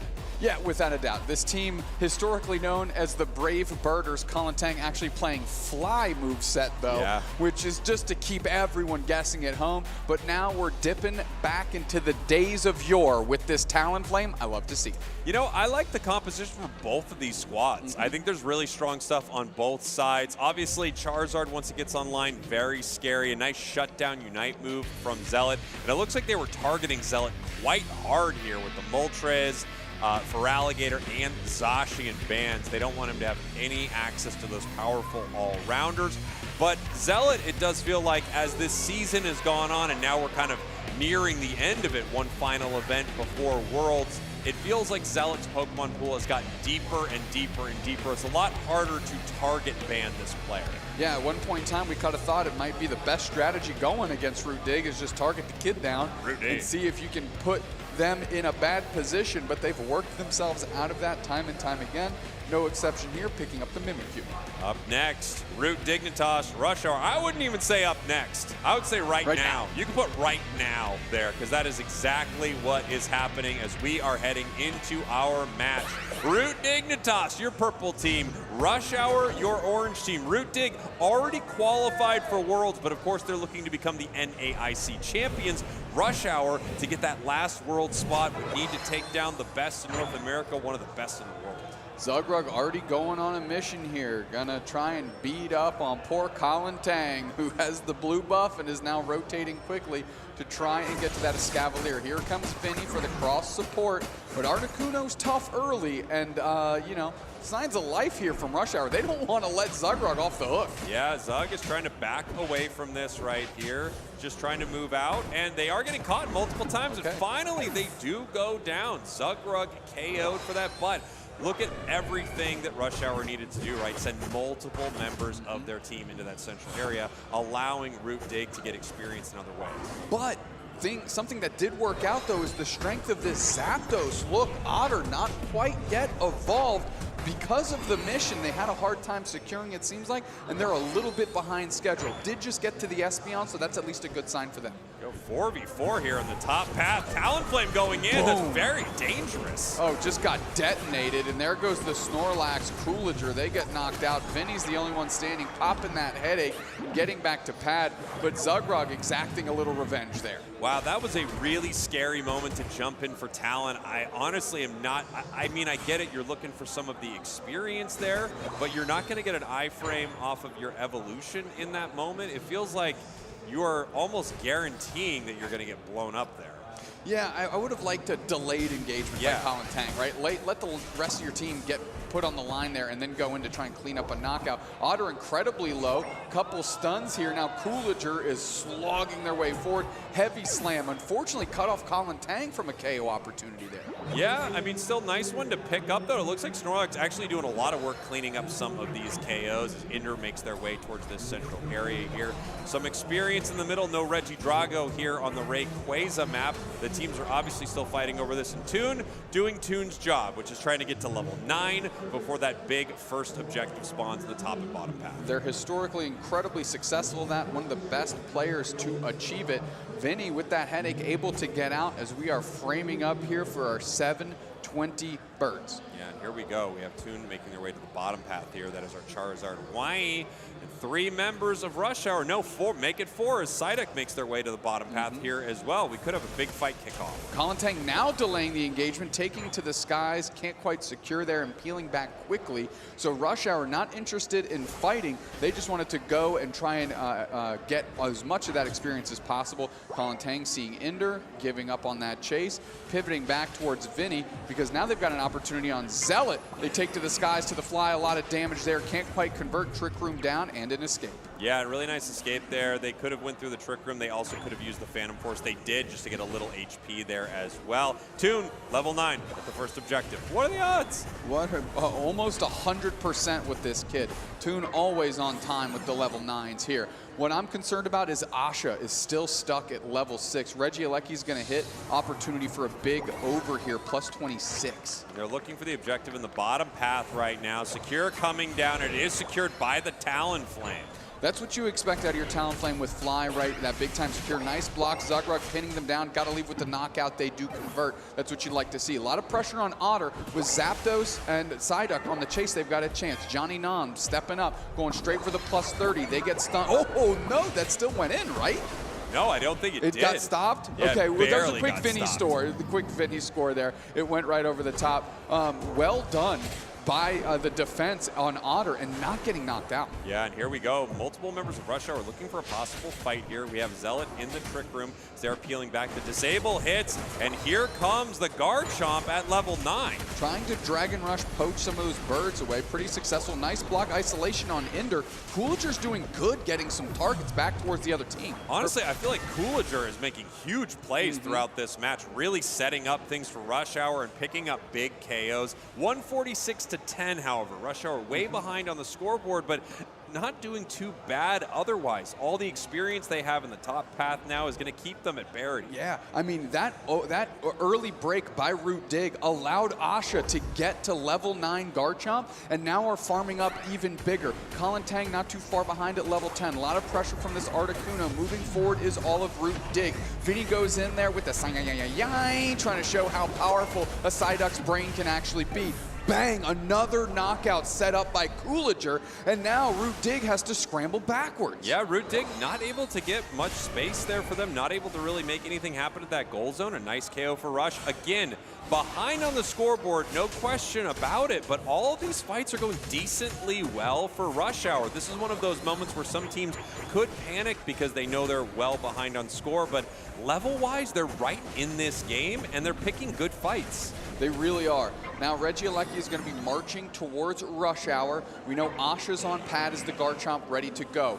Toon leading the charge, Fire Blast into the tall bushes to see where we end up. Is Asha going to take this fight? Mimikyu Unite, perfect time. There's Coolager again. Nice block. 3 players back, bought a ton of time. And now Zealot is poached into the Flux Zone. They go over the wall. The Garchomp Unite is out, popped for tons of damage, and they convert on the knockout. Straight towards Toon. The fly is there. Crash lands, Seismic Slam, puts it back the other way. And now Toon is low on HP. Huge engagement by Asha again. KO streak of 2. Massive double KO go as they take down Root Dignitas. Beautiful plays once again, as we're calling it, by Coolager, setting up these massive moments for Rush, and now they are still in this game. However, while that is happening, Root Dig able to take the bottom objective, give themselves some team-wide XP, as well as that massive buff that they're going to carry with them all the way basically until the final moments of this match, when it's going to drop off right before Ray. You saw the Talonflame fly to try and get some wild Pokemon there. Zealot has put a lot of pressure in the central area here of Rush Hour. Surfing in is Vinny to try and get some vision, and it's going to be Coolager and Vinny, the support core here, trying to do some work. The headache procs, the headache pops. Both of them are on the pad. We'll settle down for now. Yeah, everyone's going to take a moment here. Obviously, Root knows they're way up on score. The fights have been going decently well for both squads, especially when they fully engage. And Root Dig really hasn't engaged as a five-person unit yet. They've taken like small fights here. Their Rush Hour has gotten together more. I think Root knows once they get together, they're going to have a great fight. So they want to continue to keep this score lead, force Rush Hour to move in and fight them, which is what's probably going to have to happen here, as a couple members of Rush Hour are heading to that top path. One thing that is worth noting is we haven't been able to have this Articuno proactively use their Unite move to put some icebergs on top of these goal zones. So although down on the score, Rush Hour is pretty unimpeded right now. Asha taking a ton of damage, 20 seconds left till Rayquaza. Pivoting onto Regieleki is Root Dig, retreating is Rush Hour. Yeah, really nice stuff there from Root Dig. They were able to defend really as one with Toon, let their players rotate up. And now Rush Hour is going to be in the center here. There's no real reason for them to deal with this Regieleki. They're already way behind, so it's time to look for a big fight. Otter misses right there. Coolager ready to start this with a heavy slam at any moment. Oh, go straight for the rip. Asha's into the middle. Big block on the backside trying to isolate Otter. Rayquaza's getting absolutely shredded. Everything's going back into the middle. We're popping our Unite. Secured by Otter. That's what Otter does. And has the Espeon Unite in the tank to stun down everybody on Rush Hour. Good call by Rush Hour. Not enough work done on Otter. Wow, I mean, Otter, of course, with the secure there on Espeon, looking fantastic. That got very, very close. Rush Hour was looking for it. They had the Talonflame fly, but Espeon with a big play right there. It's going to make this almost impossible for them to come back now here in Game 1. So I love what Rush Hour did. I think the execution was off. Unfortunately, Coolager, who we've been praising all game long, was a little too early on the heavy slam block isolation. By the time they hit their full combo on Otter, the rip was still happening. It gave Otter the window an opportunity to rotate, go right over the top, bang, a precise side shock, and that's exactly what you want out of a player the caliber of Otter, and why you put that Pokemon in their hands. Great play there by Root Dig. Way to really, stay in the pit and wait for their moment there. We're seeing the replay. Here comes Otter's damage. Boom. Able to get that secure right there. It was excellent, but at the same time, I think Rush Hour made the exact right play as well. I think they miscalculated it slightly, and that's what's going to happen when a lot of damage is being thrown around. Yeah, because they're trying to essentially shred it and then time it out with the Talonflame fly, right? Is what they were trying to do, while sending Coolager on a stun mission on Otter specifically, because that was the best source of secure that Root Dignitas had. So that being said, execution just a bit off, proper execution from Root Dig to give themselves a chance. And here we are, Root Dig, one of the best teams in the NA, one of the best teams in the world, find themselves one game away from moving forward. Yeah, not surprising to see Root Dig in this situation. However, I do have to say, I think Rush Hour played it very well. I think it was solid from them. You look at that scoreboard and you think they got absolutely dumpstered, but they did not. They were right in that game the entire time, playing a strategy that they knew had the best chance of winning. I really can't fault much of what they did. No, not at all, not at all. As we're taking a look here of some highlights from this first game, we had a very exciting exchange here between these teams, and where we saw signs of life from Rush Hour in the late stages of this game. Yeah, there we go. Big moment for them here. Charizard just getting ripped apart, and you know, a lot of plays set up here by the Snorlax. So now we're just seeing the final moments. They go straight for it. Dragon combo. Zapdos starts throwing the damage down as well. Garchomp makes their way into their Unite move very quickly here. There it is, the Livid Outrage. Talonflame in the sky, looking for their moment, and they land slightly early, and then Espeon finishes it up. What a sequence there. What was interesting too is obviously your best form of deflection onto Espeon, who got that secure there, was that heavy slam into block.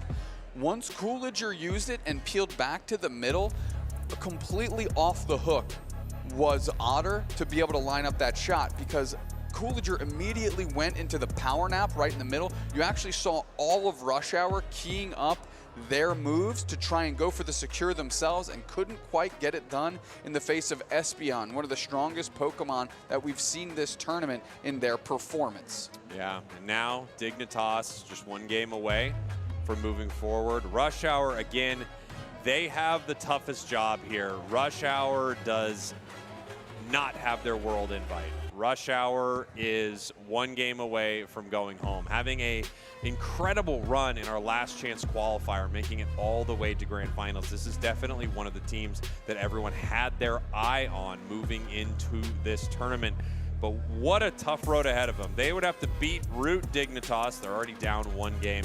And then they would have to beat the winner of Lunex and Aftermath, which is just going to be rough. DreamHack Aftermath. Yeah, that's again, the top half of our bracket is definitely what I would call the buzzsaw half of the bracket. And that's not to say that the lower half of the bracket is anything to scoff at here, because there's incredibly powerful teams awaiting between Fulcrum and Goofy Goobers, which is just a terrific team name, by the way. You can see Root Dignitas, as always, couldn't be happier with their victory. It's written on the face of Toon every time. You just can't contain it. Rush Hour getting to have the first pick here as we see the bans coming from Root Dig. We've got Zacian for Alligator Hoopa, Moltres Machamp, and Root Dig gonna round this thing out. We'll see where they end up. Drum roll, please. Side up. Side up. You did. You did the drum roll. You nailed it. The conversation we were having earlier that I know is still probably heated in the chat, whether or not a smoothie is a drink. Is it a drink? Is it a beverage? And it really does depend, in my opinion, based on how thick that smoothie is. Yeah, it's a viscosity-based decision tree here for the Cowboy.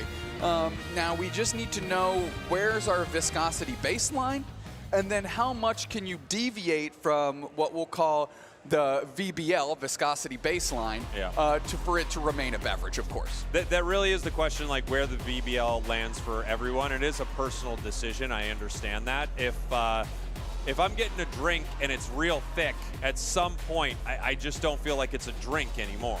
Right, it's a snack. Well, maybe at that point, it could be a lunch. It could be a meal. Yeah. Yep, okay. Depends what's in it. Here we go. Snorlax, like, Garchomp, Espeon. I'm sorry, what are you watching in there? I'm watching competitive esports. Snorlax, Garchomp, Espeon. Great start of the draft here for Rush Hour based on that last game. But if you take Espeon, you price Otter into Mew, Umbreon, Eldegoss, and Zealot back on the Mimikyu. And I'm always excited to see where Toon goes with these gutter picks, because his Pokemon pool is so wide that there is nothing really that they can't play and bring into the perfect situation here. Give me the Duraludon. Just give me that Duraludon, Toon. It's time, buddy. We all need to see it. Cinderace. Vaporeon and Metagross rounding out the draft here for Rush Hour. Root Dig closing the door with the gutter pick. Cinderace, a really great Pokemon to pick in that last spot. With great information, you have the opportunity to really deliver big results, and Toon on Cinderace specifically is incredibly fun to watch. They're a strong player. Yeah, they're an incredible player. This is a high-skill Pokemon, even though you wouldn't think that, you know, playing your solo queue games. You really need to have a lot of understanding of your spacing and when to engage if you're playing something like Cinderace. We've seen it pop up more and more as well. Overlord playing it in Japan. We've had some players playing it as well. Curios was playing it yesterday from Evil Geniuses. So I feel like it is creeping back into the meta on some of these very high-level carry players.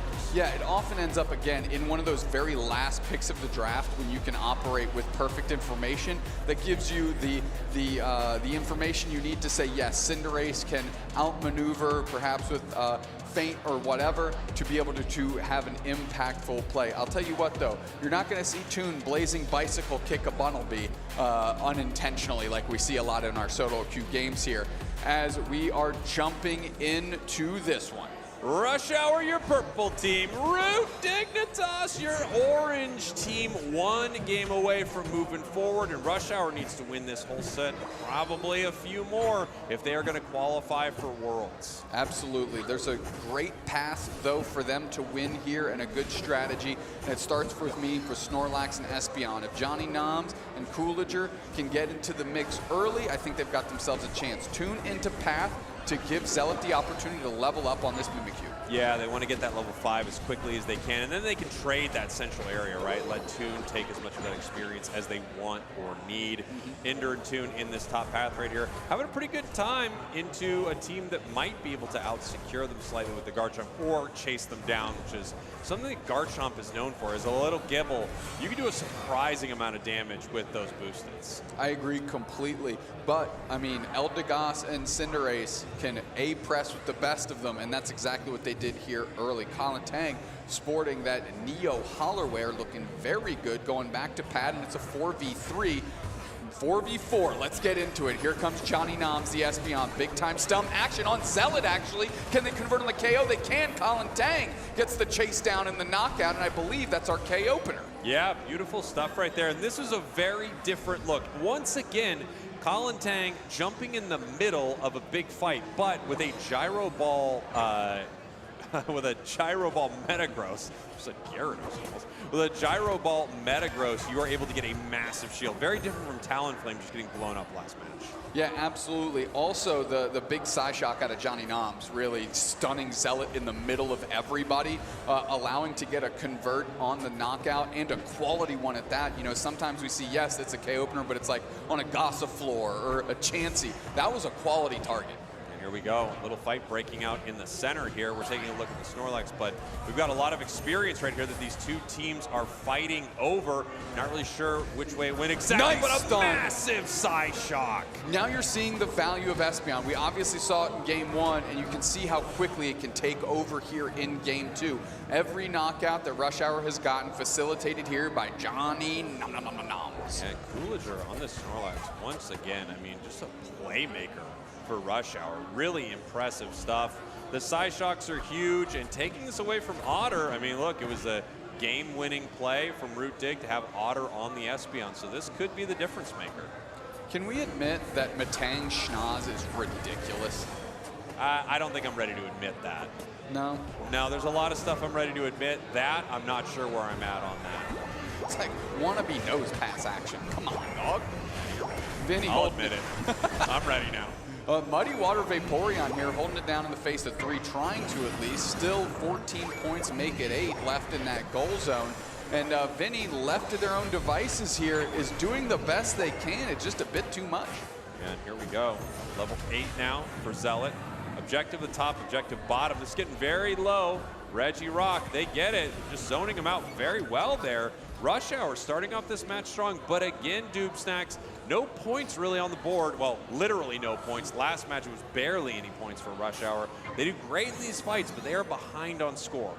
They are indeed, and now we have a big collapse here. Coolager trying to make it back to pad. Espeon Unite there does trap the Cinderace Toon, and that's exactly what you want there. Okay, here we go. We're going straight in with this Metagross, trying to calculate their way through. Psyshock is there, heavy slam follow. Block, but just to retreat. A lot of pressure being put on. Johnny Noms with the cover fire is going to help Coolager get out safely.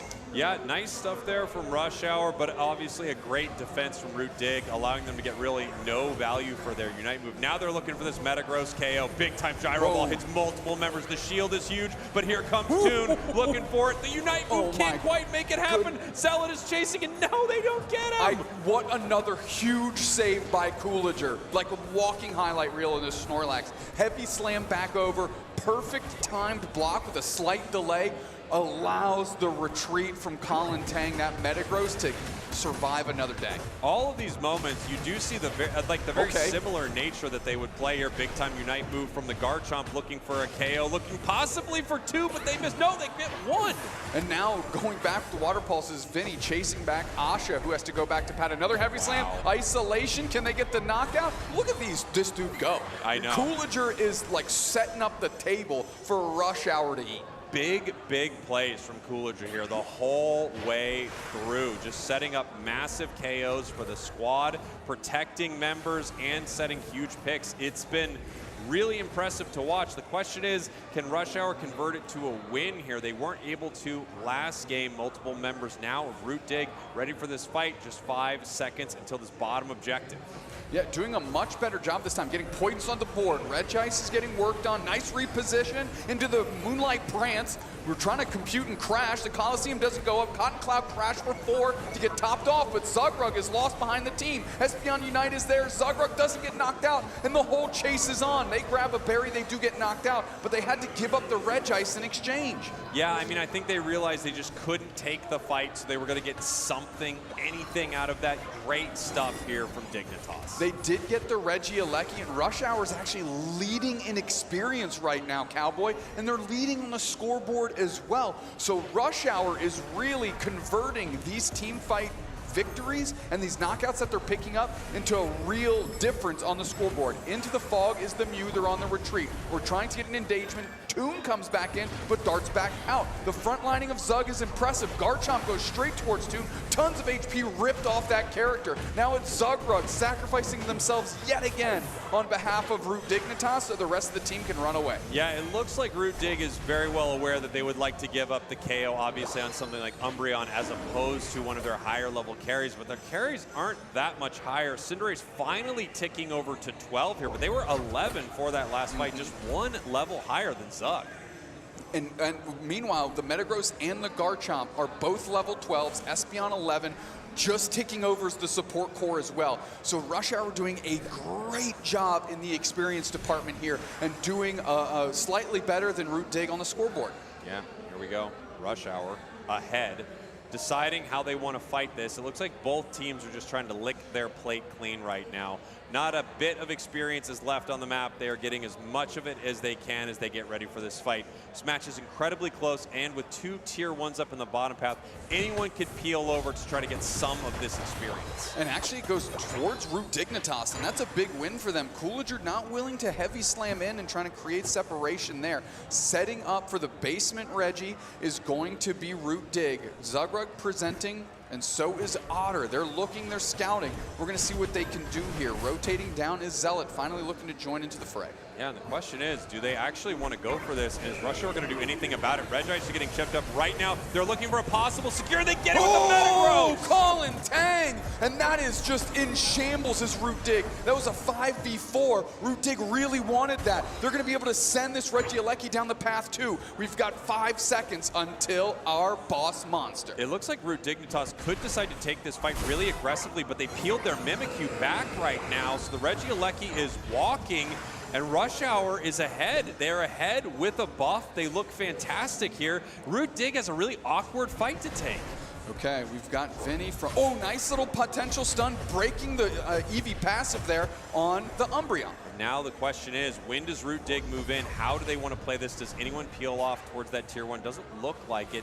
Mimikyu around the top path here. We can see 4 members of Rush Hour. No one wants to take this fight, but Rush Hour is ahead. They don't need to, Snacks. No, they are ahead by about 60 points here. We'll see how Root Dig plays. We got to take a deep breath. 1 minute, 20 seconds left. Question is, does Root Dignitas engage? And if they do, how do they? Zugrug could move in for a massive snarl, but they don't have a ton of damage on the side of Dignitas. The time is ticking down. They need to make a decision. They go for it. All right, we've got into the muddy waters, but the quick retreat. Asha does over-rotate, though, so now they know where the Garchomp is. Left side team is in the lead. Zealot with the over-rotation. Now we're going in. Huge Dragon Rush eject on Otter, and the Mew is down. Rayquaza is getting rigged. Compute and crash up top. Toon is left to their own device. Spice is here. Blazing Bicycle kick secure! Blazing Bicycle kick secure! Toon on this Cinderace getting points in and the lead is there. Holy smokes, again in the kitchen, left unencumbered is a player of Root Dig, and again they deliver in a big way. Unbelievable. Toon with the Reddit bush. I mean, the Cinder play from a mile away gets the secure. I cannot believe it. The Espeon was so early on their attempt there, and now we get the secure for Dignitas. 477, 229, only 15 seconds left. What a disaster for Rush Hour, an extremely well-played game, and just a really unfortunate end for them. And Root Dig taking a victory with, like, again, one of the earliest highlight clips you can have in Unite. The Cinder Blazing Bicycle Kick Unite move steal. And oh man, I wish, I mean, because Asha, I know, deleted Otter. Dragon Rush eject button, perfectly timed insta-delete. That's exactly what you dream of in this moment when you're in that position. And the fact, and I'm so happy we were dialed in on it. Toon just rotated, got into the exact same spot almost that Otter was in when they got the big time secure, a completely unencumbered Blazing Bicycle kick. And like you said, that thing landed like a hand grenade to get that win. Yeah, we're gonna need to see the slowdown of that fight. I mean, just so many big moments there. The Dragon combo hitting. They knew that they could have it in that moment. The Espeon was crazy early with their secure. And I say crazy early, things come down to seconds, maybe a second in a game like this. But you just saw the Espeon damage was too early. And it's one of those moments where it feels like you're watching it in slow-mo as it's happening. You see it a mile away. We've actually got the slow-mo right here. So we're looking for it. A minute left. Psyshock misses, Psybeam misses. But this is a big moment you saw here. We have the Garchomp looking for it. Yeah, watch Asha, the Garchomp. Watch Otter. Engage, and then they immediately Dragon Rush. Eject, reposition, snatch the soul of Otter and shred them down. The compute and crash over the top towards Toon, but they're able to escape, forcing out the Cotton Cloud crash. Look, they get past the wall here. Once it goes down, they get through, and now they're completely left alone. Not a soul can close the gap. And what are we gonna see, Cowboy? Blazing Bicycle kick. And look at the Espeon so early on that secure. I think they might even have missed. I couldn't tell. It might not have missed, but it was so early. And Cinderace with the secure. Unbelievable. I mean, a heartbreaker for Rush Hour right there. Player of the game, they're giving it to Zealot. But, you know, this was, you know, I have to say, obviously, Root Dig played to their outs. They were looking for their victory right there. This was one of the roughest matches I've seen from Root Dig in a long time. Rush Hour felt like they had their number basically the whole way through. They were ahead. They were making huge plays. And I have to give it up to them. Just a team that is pretty legendary, had a shot at Worlds, and unfortunately fell short, running into one of the best in the world right now, Root Dig. Yeah, I mean, again, I'm not trying to disparage Root Dig here, but I mean, you could have literally picked anybody on that team, and I think they'd all been pretty unimpressed with their performance there. This did not feel like a classic Root Dig game. It really felt like Rush Hours to lose, and unfortunately for them, they did. But I want to take just a brief moment again while we're here, because I mean, it is, you have to give people their flowers here, especially because unfortunately Rush Hour is going home as we are moving forward. And again, you're going to keep an eye on Otter, who's working right there. Okay, so I'm going to hit the slow-mo button here. Hopefully this works. Hopefully this works. There you go. There it is. Okay, E-ball there. And you're going to watch Zugrug right here on this Umbreon. They're going to kick off the action once everybody steps forward. They think they've got a chance. Psyshock's done. Keep going, keep going. Got to get topped off here. Coolager goes in, and then Zugrug's going to go for the back door here on the block. It's what's going to kick off all this action. And boom, there is Zugrug right here in the guts of this Rush Hour team.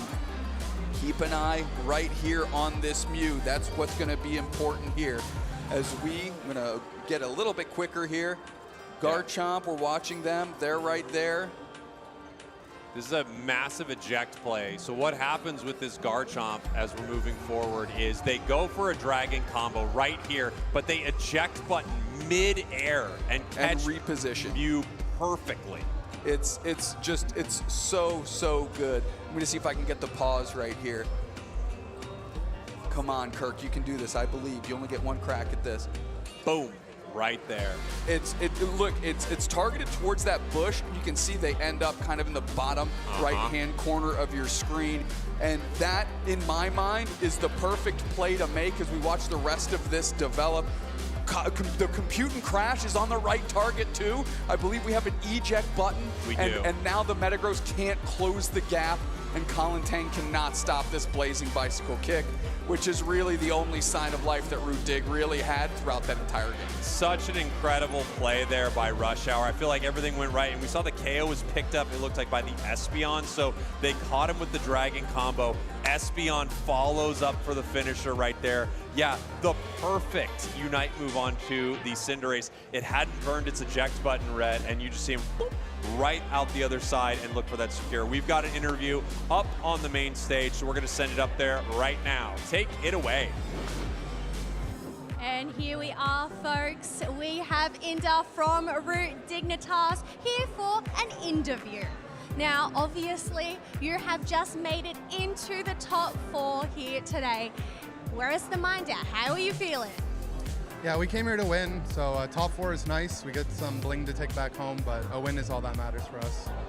Yes, I know you have been the champion of NAIC once before. It has been some time, but I guess how would it feel in order to be able to, well, get the bling, the trophy, this time around for 2026? Yeah, you know, my teammates have had some interesting journeys with trophies, so there's always a conversation about that. But no, we're locked in. We're having a really good time. The competition, you know, NA is showing up. We had some great grassroots teams as well, so I'm proud to say that NA is one of the better regions out there, and we're just continuing to represent. Yes, now those things going into that final stretch of Game 2, things were looking a little bit dicey. I guess what was going through the team communications during that final stretch, knowing that you had to catch up and secure that final objective? Well, Toonsum's on the Cinderace, and he's a big soccer fan or big football fan, and you know, he said, "This one's for Arsenal, I got it," and then he secured it. I got the score bunny pin as well, so there we go. Well, you know what, I guess using a blazing bicycle kick, I can forgive utilizing that to go and secure that objective. No, none of those on the Ordinos. We don't want to see any of those, do we? But I guess going up next into the semifinals, you have Lunex Gaming or DreamMax Aftermath. Are there any team in particular that you would prefer to go into? No preference. Maybe some revenge against Lunex would be nice. Some of their former players we had the chance to play last year. But right now we're just going to prepare for both of them. We'll see which one takes the cup, and we'll be ready for whatever we get. Well, I guess in terms of the preparation, do you have any words of wisdom for any of those teams that are still left in the competition here today? Continue to have fun. We get to play Pokemon UNITE on the big stage. You know, it's always you know, we always got to remain grateful for that. So as long as you're having fun, you always stay on top. Well, there we go, folks. Have fun out there. Thank you so much for coming and chatting with us, Inder. Always a pleasure. But I think we're going to send it back to the caster booth. Thank you very much, Kello and Inder, for the interview up on the big stage. A huge win for Dig. Of course, it always does mean when one team wins, another one is heading home in our single elimination bracket. Rush Hour, an incredible squad. It's amazing watching them play. One of the teams, however, looking for their spot to Worlds has been dispatched. As we look forward towards what's next, we've got Lunex and DreamMax Aftermath, one Worlds contender there in DreamMax. Further down the line, Goofy Goobers and Deep Cross both looking for their World spot. And then further down, Fulcrum Evil Geniuses, Fulcrum also without a Worlds invite. So many teams still in the hunt, Doop Snacks. Yeah, aside from Evil Geniuses in that bottom half of the bracket, every other team is fighting for that spot, and being in the semifinals gives them a pretty good chance. And again, if you haven't yet qualified, you really want these pre-qualified teams to go far. And look at that, 4 teams remain contending for that last spot. Deep Cross Gaming, Dream Max Aftermath, Fulcrum, Goofy Goobers, all with a real chance here. Yeah, 4 teams left. 1 world spot up for grabs, and we may know by the end of today who that will be. Of course, there is a reality where you could see something like Dream Max versus one of our teams in the bottom of the bracket in the grand final. So it's possible we would see it on Championship Sunday, but a lot of signs point to finding out who is heading to Worlds today and crowning a champion tomorrow. We are going to find out what that looks like here very, very soon. We are going to take a quick break. Do not go anywhere. We're getting teams up on that stage as fast as we can. And then let's do a break.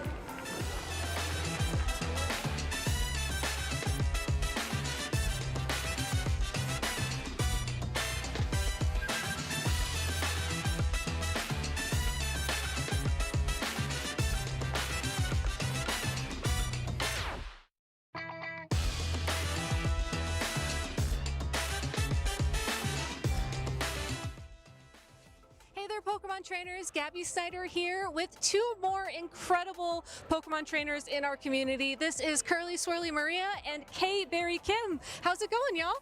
Great, having a great time. How about you? Awesome. So you both are known for your incredible Pokemon plush collection. So I want to start with you, Maria. How did you get into Pokemon? I remember very vividly. I was about 5 years old, and I remember the SS Anne episode aired on TV, and I heard that was like the intro promo episode for Pokemon, and I just saw the cutest little yellow mouse ever, and I fell in love ever since. I mean, Pikachu is very dashing. How about you? I started with Pokemon Blue, so much fun, and my first plushie was the talking electronic Mew plush. That's a really unique first plushie to get, actually. Yes, it was so cute. I wanted Mew. And I do have to ask, you have some friends with you here today. Why did you bring the plush that you decided to bring? So I brought Smeargle because I'm a big fan of Beagles, so that's why I love Smeargle. And this one I brought on behalf for Aura Lore 67. She loves Lucario, so I'm representing her here. Awesome. And this lovely Pikachu, and this Pikachu too, actually. I brought Pikachu because today's outfit is Pikachu. I got to meet Pikachu earlier. It was so much fun, and there's so many photo opportunities. Yeah, I've been seeing Pikachu roam around the halls. Pikachu was in the parade earlier, so definitely a good day to meet Pikachu. Do you have any advice for anybody who's looking to start their own Pokemon collections? I would say my biggest advice is don't rush into it. Don't feel like you have to collect everything. Every collection is special, so don't feel the pressure to buy everything if you don't need to. All right, how about you? I'd say have fun. Start with your favorite plushie, your favorite Pokemon, get a plushie of that, and go from there. All right, the last question I want to ask you both is that you take fantastic photos of your Pokemon plushies. Do you have any advice for me? Because I'm trying to get better at taking photos of my own plushies. I would say try portrait mode and really good lighting. Those are my 2 tools that I use the most. All right, and Kim, I mean, you have such great locations with yours. What about advice from you? I'd say, grab a good size, medium sized plushie, put it next to your cheek, smile, put it up front. There's so many fun poses. All right, well, thank you both so much. Do you have any shout outs you want to give to anybody who might be watching at home? I want to shout out for my husband, Frank, and also for my friend Lauren. You're right here. So those are my shout outs. Thank you. Shout out to my friends and family. Hello. All right, well, thank you both so much for your time. I really appreciate talking with you. Have fun at the North America International Championships, and we'll be back with more action soon. Yay.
welcome back to the Pokemon Unite Championship Series at the North America International Championships 2026 in New Orleans. I am Surfchan, and with Chef, we're going to be covering such an exciting match because we're talking about Lunex, DreamX, Lunex, DreamX, Lunex, DreamX, Lunex.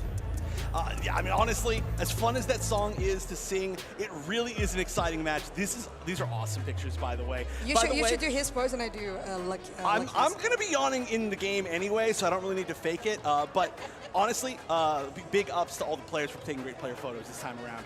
But this is a very, very exciting match. Lunex, DreamX, Lunex, DreamX. Lunex has been on a roll with their new roster. 2 huge pickups in Flareons and Frank, but they're already qualified. Now, DreamX fighting for their qualification spot, but I have to say, to me, they're kind of my team of the tournament right now. Me too. Again, not biased at all, but in all seriousness, yes, I am so excited about them.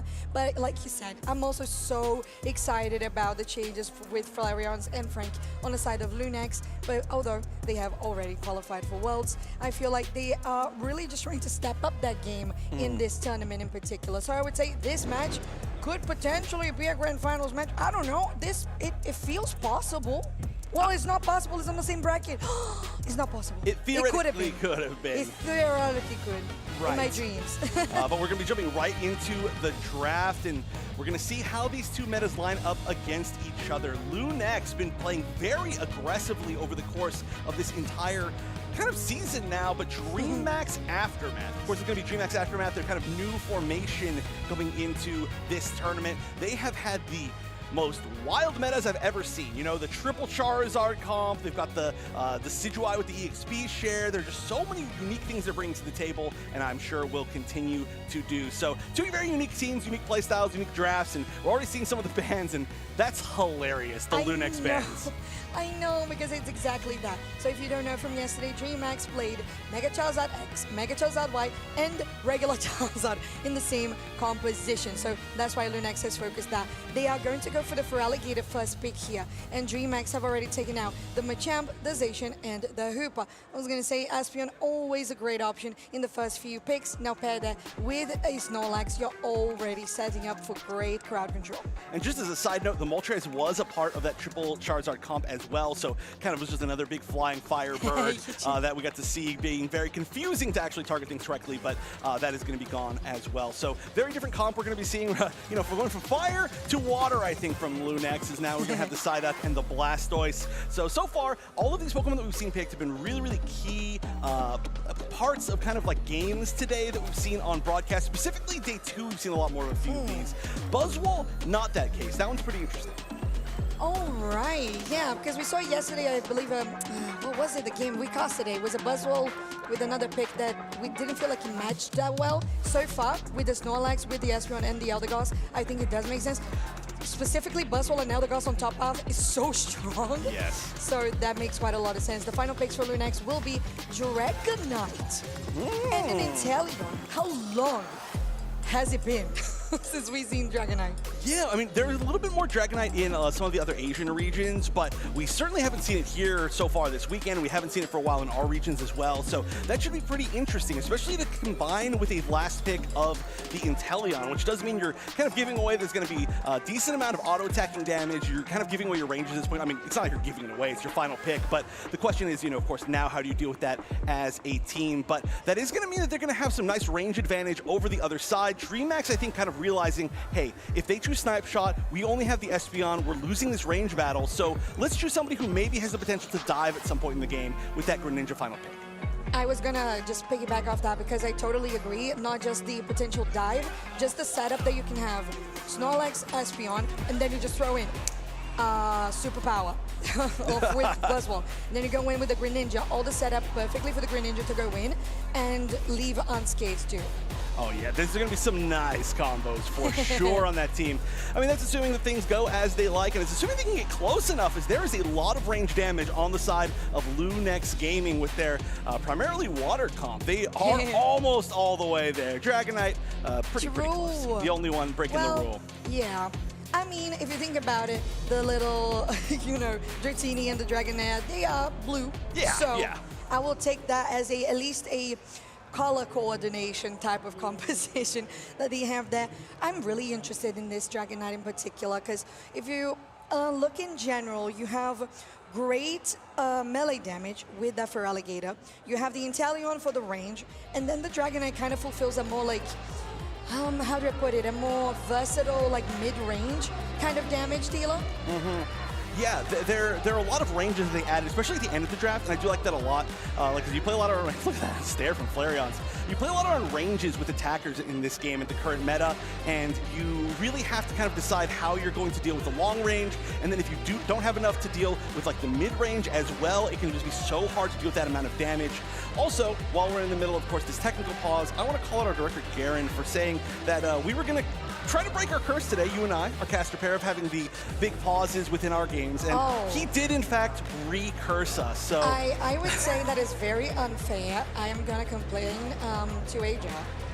Okay, yeah, I mean, I'm currently complaining at the actual moment. No, huge shout outs to our whole production team. But as soon as you said that earlier, I was like, you know, you're recursing us, right? And it's true, you jinxed it. Thanks, Garen.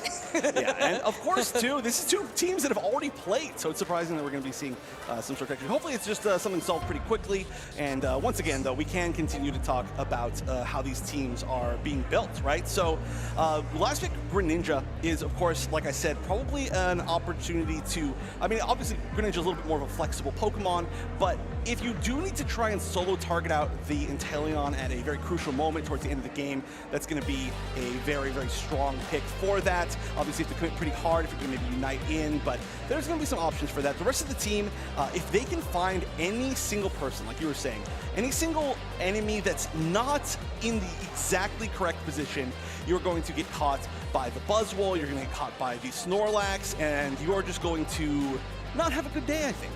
No, I agree. And just going off the analysis here on the DreamHack Aftermath composition, it's the facts that we pointed out. Top off, Buzzwole with the Eldegoss, very strong early game.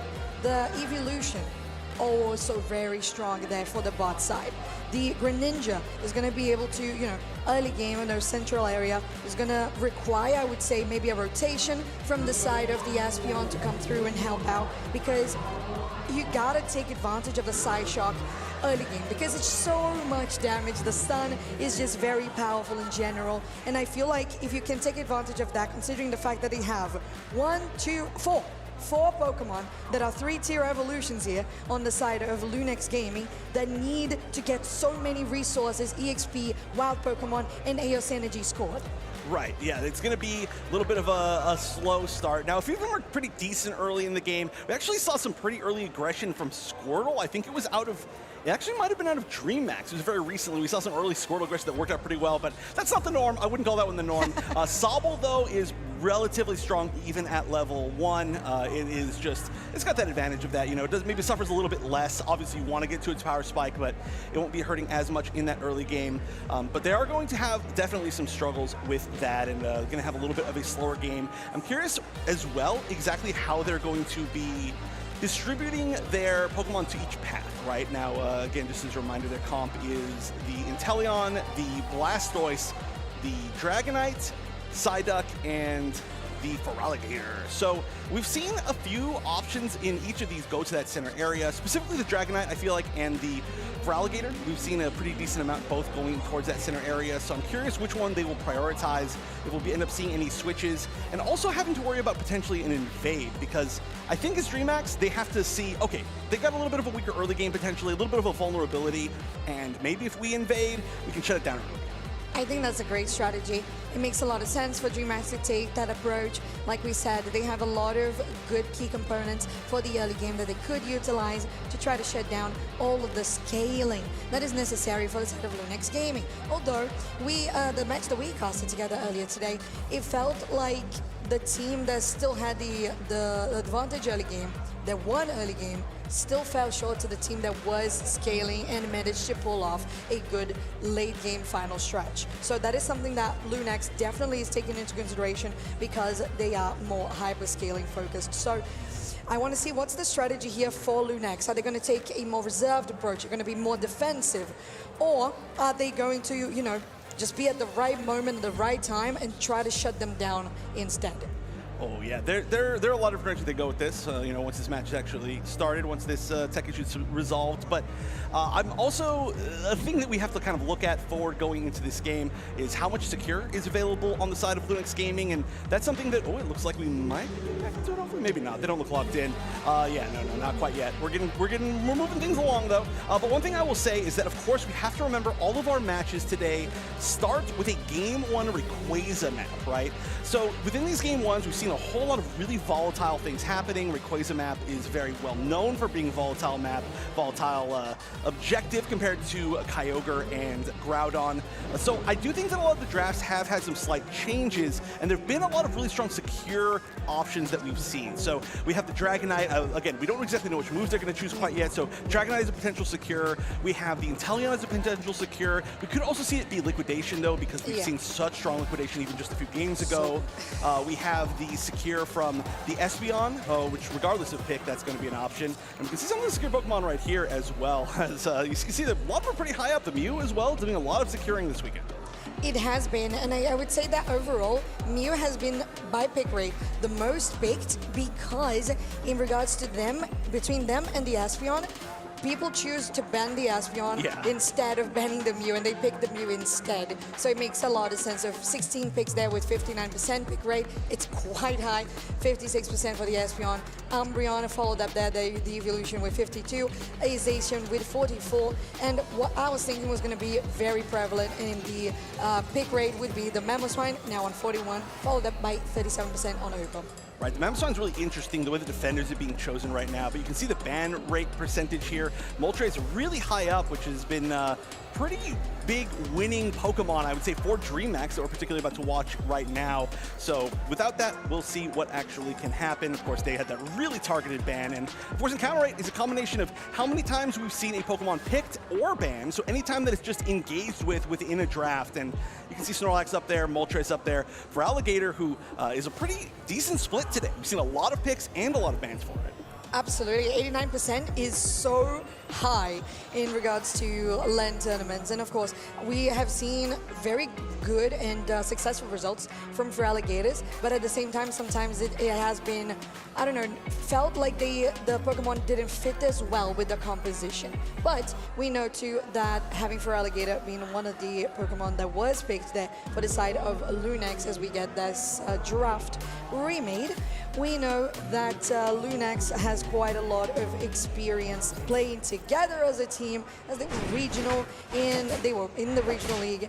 They played LCQ, they played everything, and this edition of Flareons and Frank has been working out really well.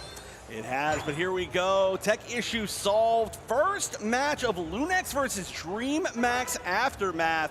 Lunix, your purple team, DreamMax Aftermath, your orange team, and already DreamMax going for an invade, which is something that we were looking towards may be happening.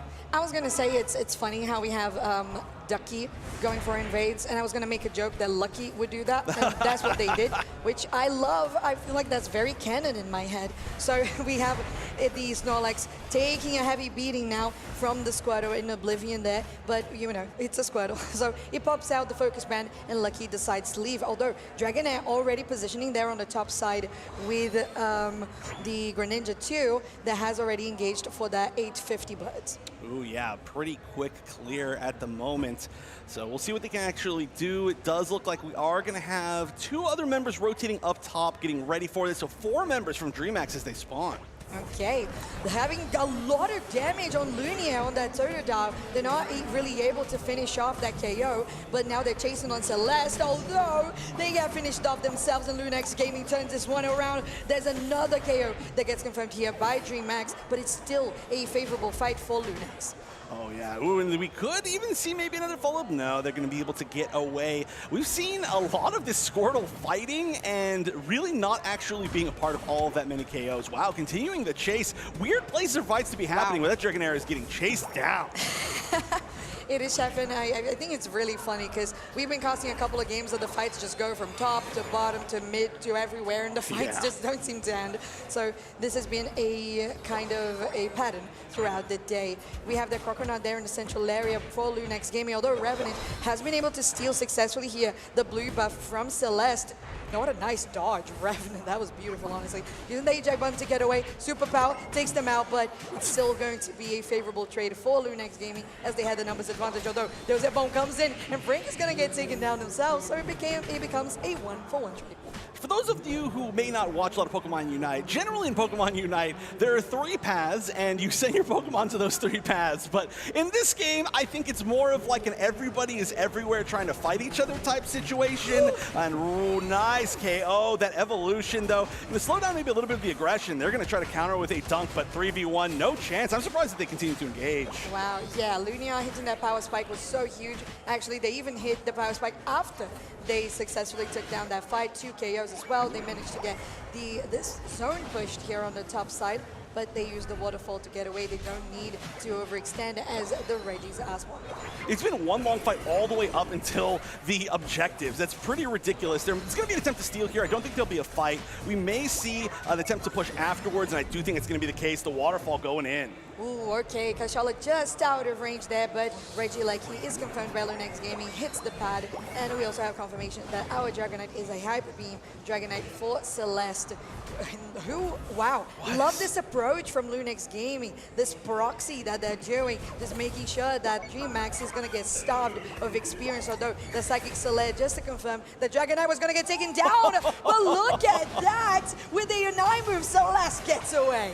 That is such a cool usage of that Unite move, I do have to say. A lot of times it's not always that great in fights, but being able to move with it is pretty good. Usually use it to maybe try and engage when you don't think they're going to expect it, but oh wow, everybody's down here. Yeah, they are. But there's a good defense here from DreamHack as well. Lunia almost taken down, going in with the Water Shuriken Burst too, and they managed to take the knockout there. It's a 2-for-1 trade at this point for DreamHack Gaming, and they successfully defend this pad. We're going to go into another quick pause here while we get things sorted out, but this game has just been action on action.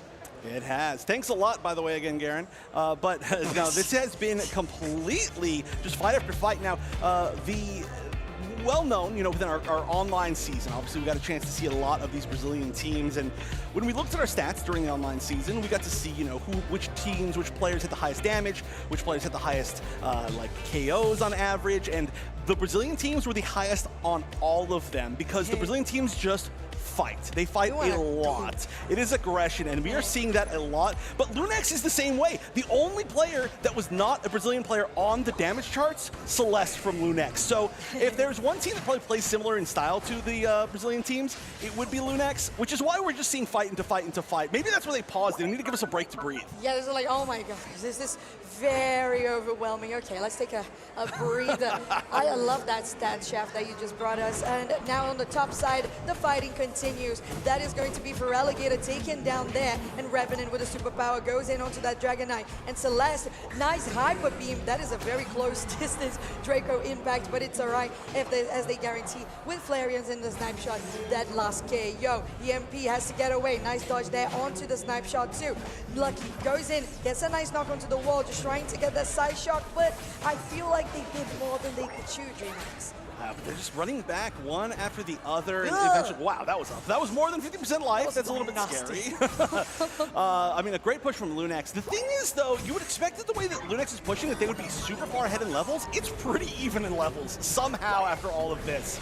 Yeah, Water Shuriken Burst here by DreamHack to try and guarantee the Regieleki is going to be dazzled. Though Hyper Beam is your secure of the year. Celeste is able to take them down, and the objective as well. Now Lucky trying to get a good front line for the side of DreamHack's Aftermath, but there is no back line for the Brazilian team. No damage. They go down, and Lunex wins the fight and the objective. And in the meantime as well, for Alligator is actually farming the enemy central area, so they were able to get a lot of experience. Thank you. Look at that pip perfectly. But they've already cleared out everything, so they don't even really need to get anything that more. They are going to be rotating down bottom towards probably that next objective that will be fought for. It does seem like DreamHack is there a little bit earlier, however, not all of them. Only 3, as we're going to see. Poor Greninja Rayquaza and Buzzwole looking for the experience that has already been taken away by Feraligatr. Hopefully they realize there's not a whole lot. They will rotate down, and this Registeel already being attacked. Yeah, on very low HP already. If Psyshock comes in, Hyper Beam, and it's gonna be Lunax still that takes this one with the Feraligatr as they push in. Caught Croc Cash, make sure that DreamHack has some space. Now Ravenin takes a lot of damage themselves. Going in with the Surf down with the Blastoise. Gashola doesn't go down. Oh no, why would you go back? It wasn't even the Snipe Shot that took them down, it was the Hyper Beam. And Lunax is dominating this mid-game.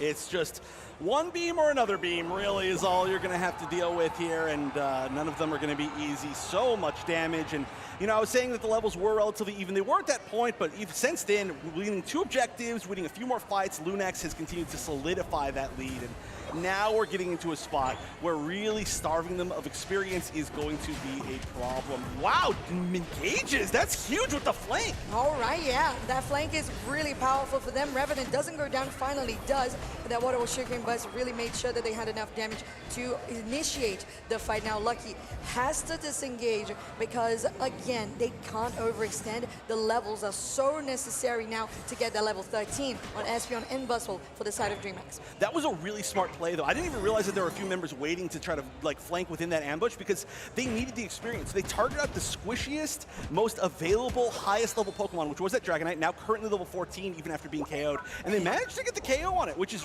really, really huge, giving them a lot of returning XP. Still pretty decent deficit as far as levels from DreamHack, but without this, I mean, without that experience that they just got rubber banding there, it would have been a nearly impossible situation for this final stretch that's starting in 15 seconds. Just checking the tall grass, getting some vision, but the snipe shots are starting to poke down on this team of DreamHack, but right before Rayquaza again spawns. Yeah, these snipe shots are bursting. Flareon's doing so much with the level 13 Inteleon so far. That is your Rayquaza on the map for game 1 of this best of 3. Lunax starting out Rayquaza themselves, but it's always just to get some extra vision, trying to get some more pressure to get DreamHack out of position. They don't manage to get that Psyshock, doesn't connect. Nice of that heavy slam, although Oblivion is still setting them up pretty well for the Inteleon damage. DreamHack still in a good position themselves as they're trying to buzz them down. Water Shuriken Buzz, but Lunax Gaming, they take them immediately. All of a sudden, everybody just self-combusts, and Lunia now chasing out after there's a bone with Frank. They start even the Rayquaza. The Greninja doesn't even have space to go for a contest, and Lunax Gaming will take the first objective of the best of 3. Wow, yeah, there was just no chance. Lunair getting into that back line and just being able to hit every single target that they wanted to, just took them down instantly. The amount of burst damage Feraligatr deals is ridiculous. A nice defense, though. Speaking of Lunair, they are going to be going down. Now, you're not going to be able to steal away these buffs. It is Rayquaza, but there's a minute left. It's less than 500 points, which is still a ridiculous hill to climb, especially when you're nearly getting one shot as a tank by an Inteleon. Oh my goodness. Big points in though, huge dunks. They're still about, what, 350-ish behind. A nice back cap we're catching back in that home goal zone, 288 points. It's getting more and more difficult, especially with Espeon not being with the team at the moment. Yeah, 610 to 168, 30 seconds on the clock, and like you said, Flareon's is hitting like a truck. These snipe shots are just insane. Mid-air, just throw it up and I will get that ball rolling. And that is what Lunax Gaming did in this game. And it's what we mentioned as well. They had the late game just settled from the draft. Yeah, this exactly went the direction that they wanted it to go. So despite the fact that they did have the Greninja to try and deal with some of this range damage, they didn't even get a chance because the Feraligatr was just too aggressive. A very well-played game from Lunax Gaming. And DreamHack's Aftermath now going to be on the back foot. Again, fighting for their season career here. The stakes are so different between these two teams. Lunax Gaming already qualifying via the Last Chance qualifier for Worlds. They're simply here to play for glory and for practice and for, of course, the actual prizes. But DreamHack's Aftermath, this is their last chance to try and continue their season into August with Worlds in San Francisco. But now they've got to win 2 straight. It's a very difficult task here because, like you said, they had the pressure of this being the exact last chance for them. The last game that they can play if they lose, they're out of NAIC, then they're out of any world contention. So Lunex Gaming now having to go for the same, confidence they had this last game, and DreamHack having to try to overcome just such an amazing late game composition that the NA team has had. I will say, Flareon's really performing so well on this Inteleon. I feel like it could be a point to try to, I wouldn't say necessarily steal. I don't know if DreamHack is that big on Inteleon themselves, but we have also one of the key components of this win for Lunex Gaming. Lunia with 6, 4, and 7. KFA, 203 points scored. And again, when you're a Feraligatr, you just burst someone down. Yeah. You don't even need to have that much damage dealt. That's such a ridiculously low amount of damage dealt. And again, that's the second time that we've seen that. Just to reiterate, it's probably because you're taking down low health targets in just a few hits. And so you're not doing a lot of extra damage. It's being healed. You're not really like hitting a tank over and over. If you find your targets correctly, you get, that's like an average of 4,000 damage per knockout, which is a pretty ridiculously good ratio, I would say.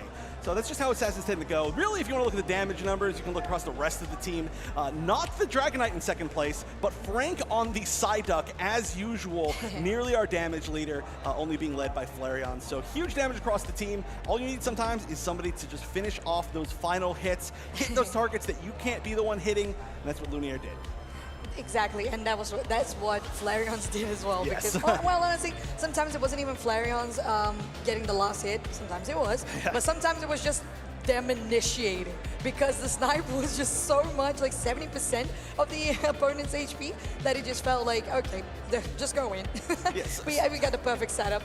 Sometimes it was the first hit, sometimes the last hit, sometimes it was kind of both, It was. That's just how much damage I think Flareon's was doing. But the problem is, what we've seen before is that you really have to keep the Espeon away from Flareon's. That's a really high priority target because Espeon's so strong right now, but they took away Espeon. So now the question is, do you ban Inteleon, or do you try to find another option to deal with it? And I think that would be a great choice if they need something like maybe a Mimikyu to be able to try and counter it. If they can choose something that's maybe a little bit more dive heavy to try to make an uncomfortable situation for Flareon's, because unfortunately the Greninja just wasn't able to counter dive nearly as hard as we saw the Feraligatr do, which is bad. Agreed. Also, DreamHack has chosen Rayquaza, or actually, maybe DreamHack chose Purple Side and Lunex chose Rayquaza. We'll see what exactly with production, what was the choice in the course of action that these two teams took. But I will say, to me, a priority would be the Psyduck and the Espeon, like you mentioned. Those are two things from the two main players that we talked about that was so powerful. Psyduck will be the first pick here for DreamHack's Aftermath, and it shows that DreamHack knows, or at least has a strategy to play against the Espeon or Flareon's. I think the Psyduck is more important because, again, I think that Flareon's is going to get something in this current meta. This is a great, I think, meta for Flareon's, where there's always going to be a Pokemon that Flareon's is going to be quite good at. Even if you get rid of the Espeon, get rid of the Inteleon, you can still pick up the Mew. There's still going to be things past that. So I do think that getting away this Duck from Frank, who is honestly maybe one of the best Psyduck players in the entire world. I think it's kind of not even close to an exaggeration. Some great ones in Japan as well, but Frank constantly topping damage charts on an aggressive team with Psyduck. I think this is something that you can't really replace with anything very similar easily, so just take it away. It's going to help your team as well. Exactly. And we saw the same type of bans from both teams in this second game with the addition of the Feraligatr for DreamHack's Aftermath, but we still have one of the birds there on the Zapdos alongside that Snorlax for DreamHack. Okay. DreamHack. Just take it easy. DreamHack Aftermax. Exactly. Lunex now with the Garchomp, Blastoise, Mew, and Mr. Mime composition, which we saw a little bit yesterday too. Yeah, interesting, really, really interesting to see this direction. Now, I'm glad that I randomly said Mew because it made it sound like I knew what I was talking about for once. But it's interesting that I did say that double interesting. Mew being picked, yes. Hold on, first Mew being picked over the Inteleon or the Espeon, but Gengar going to the other side for DreamHack. I'm a little bit shook. Give me a second to breathe and Whoa, okay, hold on. Wait, is this draft real? We need to make sure that this draft is real. Is this a reset? Is this what? maybe this is our producer playing Who's That Pokemon with us, and exactly, it's not going to be Gengar, it's going to be, I don't know. I don't even know these Pokemon Solosis. Yeah, another Solosis. But yeah, I mean, I guess we'll see if this is a real draft or if something's being reset. But Meowscarada, while being very, very cool, is in an interesting spot right now where it got some changes recently that maybe didn't benefit it all that much. It changed the mechanics of how one of its moves worked, but I don't really get a chance to see it. I see items being changed, so I'm thinking this might be real. I wonder if this is an intentional choice to try and deal with the Gengar. Now, Meowscarada very well known for having a lot of iframes, right? Being able to get through a lot of moves that kind of auto-hit you. And also Gengar being well known for being a Pokemon that if you can kind of break its cycle of looping its moves, it really gets these long cooldowns and it can't fight as well as it wants to. So maybe that's the goal. I think that's a great approach, Chef.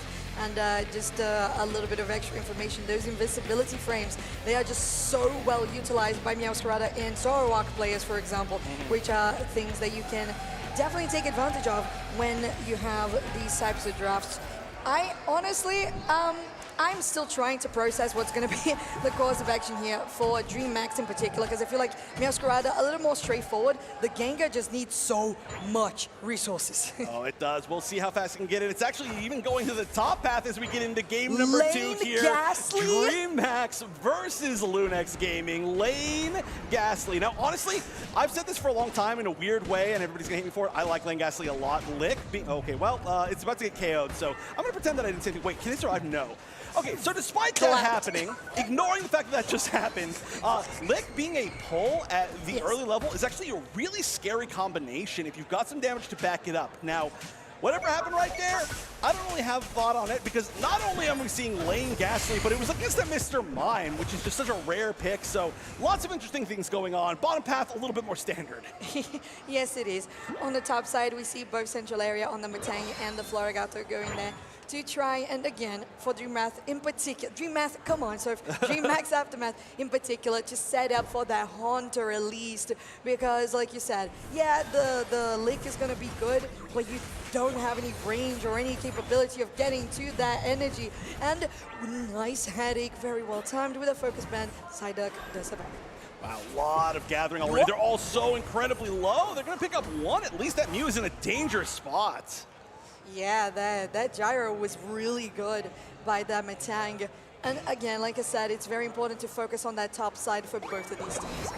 Ooh, in the meantime, it does seem like bottom path was bullied out a little bit more. Nice little heavy slam. Zapdos extremely low. They should be able to chase that down, but will they get KO'd in return is the question. Almost got KO'd by the Indeedee, and okay, not the worst thing in the world. That is going to be most of the experience going to the Snorlax, right? So if you can take down an attacker with an attacker, then get taken down by a defender, it's still a pretty good split of experience as far as you're concerned, but you obviously don't want to get taken down at all, and you just want to get all the experience you possibly can, if at all possible. It is true, and this game, once again, although this is game 2 of the series, is still a Rayquaza map. So we've seen no Regidrago on this one, so the extra bit of focus, of objective, and rotation is not there necessarily in this strategy. So teams are focusing on the lanes, they're focusing on the AOS energy that they can get across their own central area. And we're seeing an interesting little shift here. We do see the Haunter now currently having moved in and taken some of the experience in the center area. Now they're kind of sharing it with the Metang, probably trying to come back from maybe not the best start that they could possibly have, but here's a big group, nice flank. Okay, so we have a Hex Haunter here as well, and they managed to get so many KOs with the reset cooldowns. Looking good for Revenant on DreamHack's Aftermath. Yeah, look at this poor Mew. I mean, you can only defend for so long. The beam is nice. A little bit late right there to be able to stop. I mean, it's only a few points it's going in. It's not like they're stopping the goal from being broken, so you just got to check it as best as you can. But in the meantime, that's going to set up some great positioning, some great stacks as well for DreamHack's Aftermath, who are looking, I would say, maybe 150 times better than they were in the last game, maybe early game. But we'll see if that holds on, as there's going to be some nice challenges a little bit later in the game. A pretty even split here. Snorlax probably not going to go to try to attempt to steal. No, I wouldn't say so. Yeah, especially because again, the Haunter's still a Haunter. Not have been able to get to a Gengar yet. But Lucky will still try to get a nice defense here, getting Frank into a bad position with the EMP, trying to do the damage. But Frank very tanky at the moment. Nice heavy slam there, but actually doesn't connect into Oblivion. There was a knockout though confirmed on the Mirror by DreamHack's Aftermath, so they have a good position now to continue for this push. 22 that can go in by the Haunter that does turn into Gengar. Perfect timing. 2 HP left on this goal zone.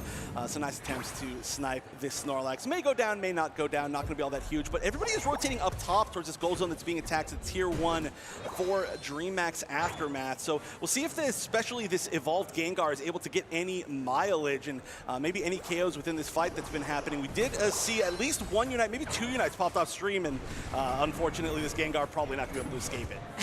It's a lot of resources for a Gengar, though, I will say. It was Hydro Typhoon and Livid Outrage, but it is what they wanted to do to defend that goes on. That is on 5 out of 80. Of course, 153 is the score for DreamHack's Aftermath and 58 for Lunex Gaming. They take that position to start and take the Regieleki.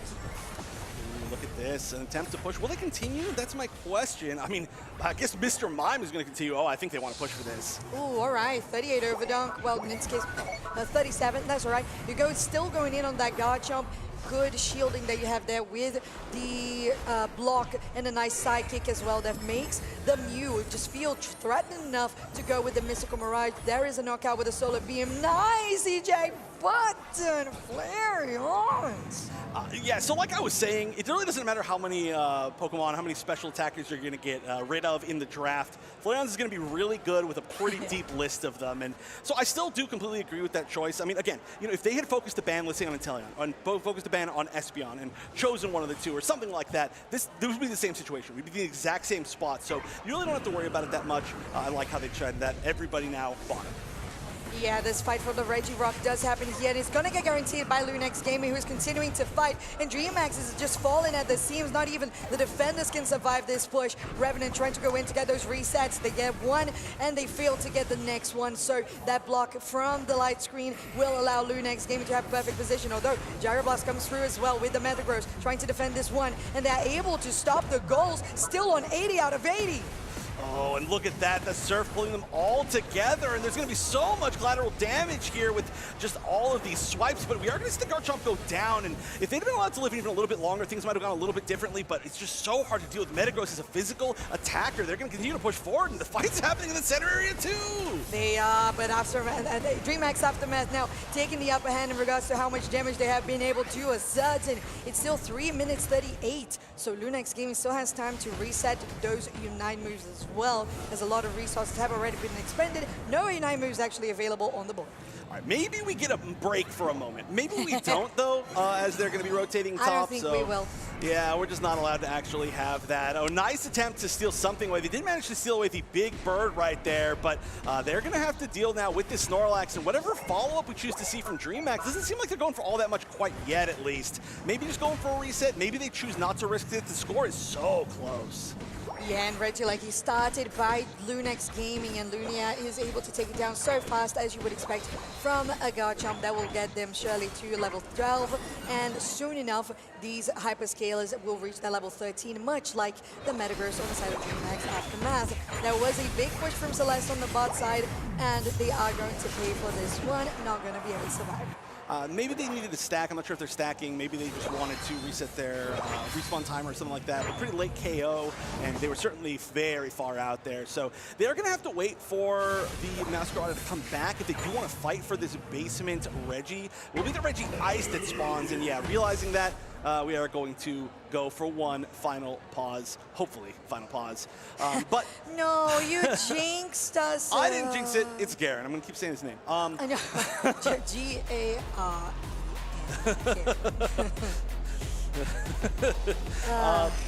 He said he's innocent, but unfortunately, yeah. you know, I can actually say that he said whatever we we want to say. It's true. He says, I'm sorry to the entire stream for making you wait. Did. I'm the one to blame. Exactly. He has now threatened to turn off my microphone. And usually when Doopsnacks and Spraggles are saying that the production is saying something to them, you know, I'm not sure if it's necessarily always exactly what they're saying. This is exactly what's being said. So, you know, Garen's the best, and obviously they're working very hard to get us back into this game. It does look like they're locking back in pretty quickly. Yes, we will. And now DreamHack's Aftermath is on a very close score. We have 193 versus 204 for Lunex Gaming. So as we get it back into this game, and soon enough into the final stretch, we see the rotation from DreamHack to this red dice. They're going to take it uncontested. Meanwhile, Lunex will get their positioning in central. Right, the red dice buff is going to be quite nice, but I do like that we're already getting set up for Lunex. And look, they might be going for a... No, okay.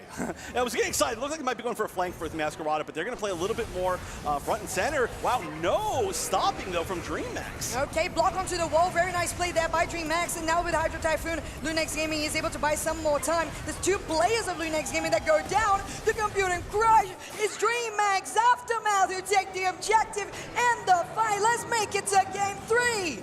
That was like 7 seconds, and everybody got KO'd. Rayquaza went down. The game was won. That was one of the fastest 2-minute interactions. It started even before the 2-minute interaction. So, I mean, just a huge lead now, but they have to be careful. DreamHack's Aftermath, the fact that they took that so quickly means that there's still a lot of time left on the board, right? 1 minute and 20 seconds left, and everybody's, well, about to have been respawned.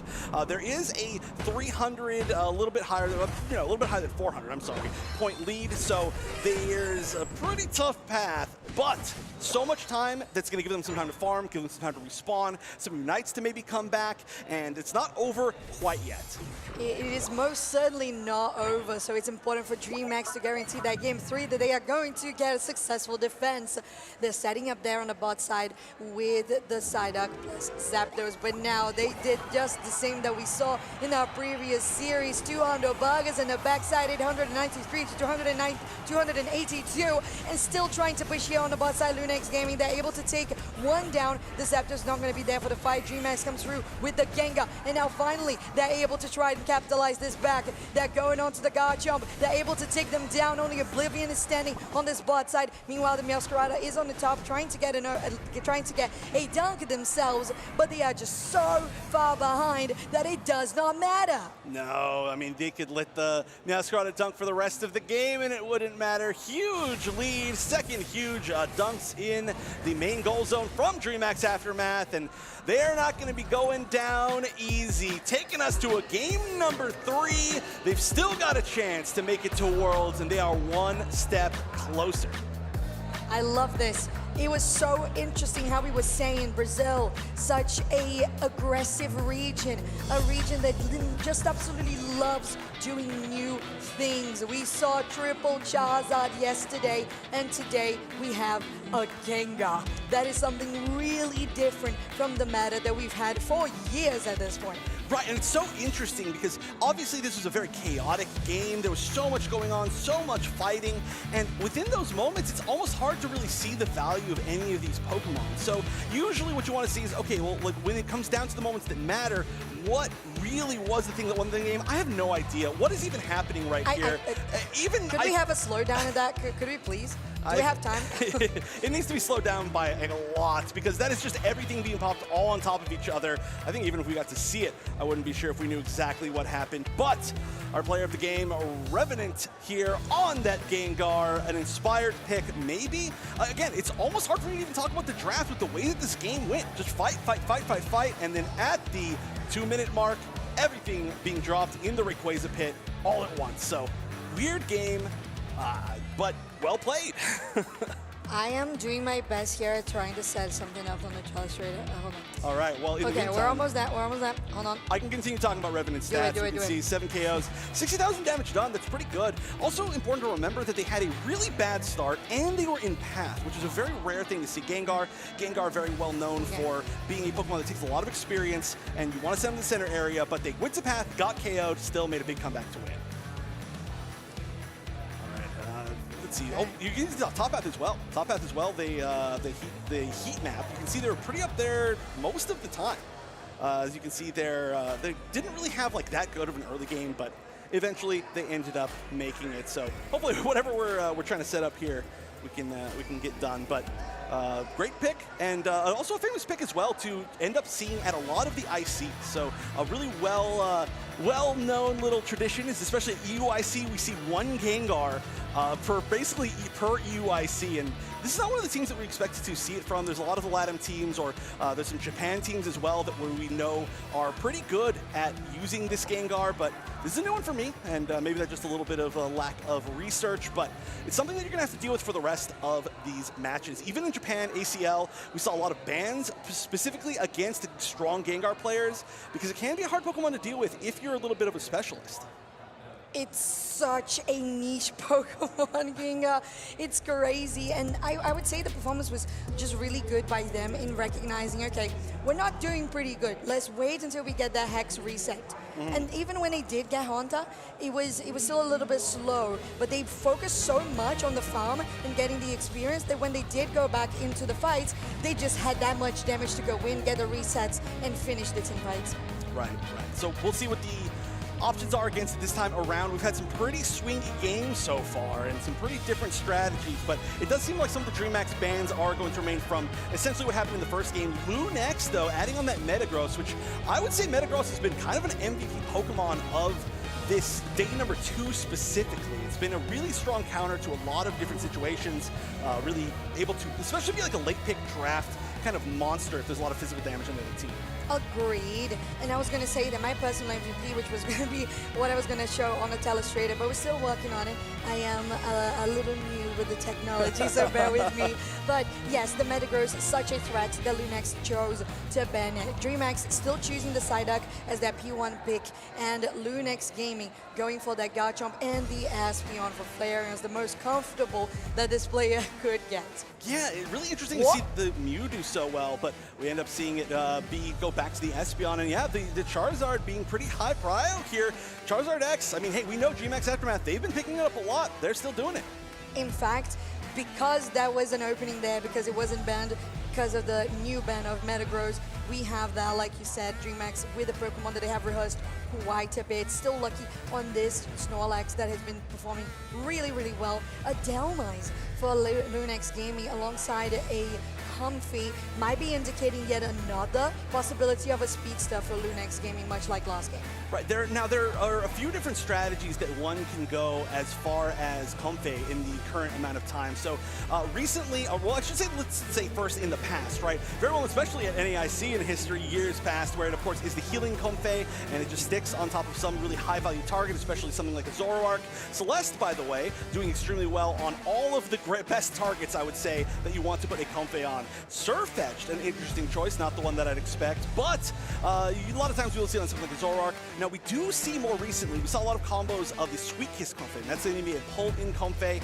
It combines really well with a lot of the brawlers, so that might work a little bit well with something like a Surfetch. We saw it with Palmot a lot recently, with Zeraora a lot recently, but not sure if that's exactly the path they want to go. So definitely some sort of strategy coming in from Lunex here, and we gotta see kind of how they want to execute it. Delmise as well is something that they picked up before and not really had the chance to during this weekend. So maybe some sort of crowd control combo with the Sweet Kiss and the Delmise hook.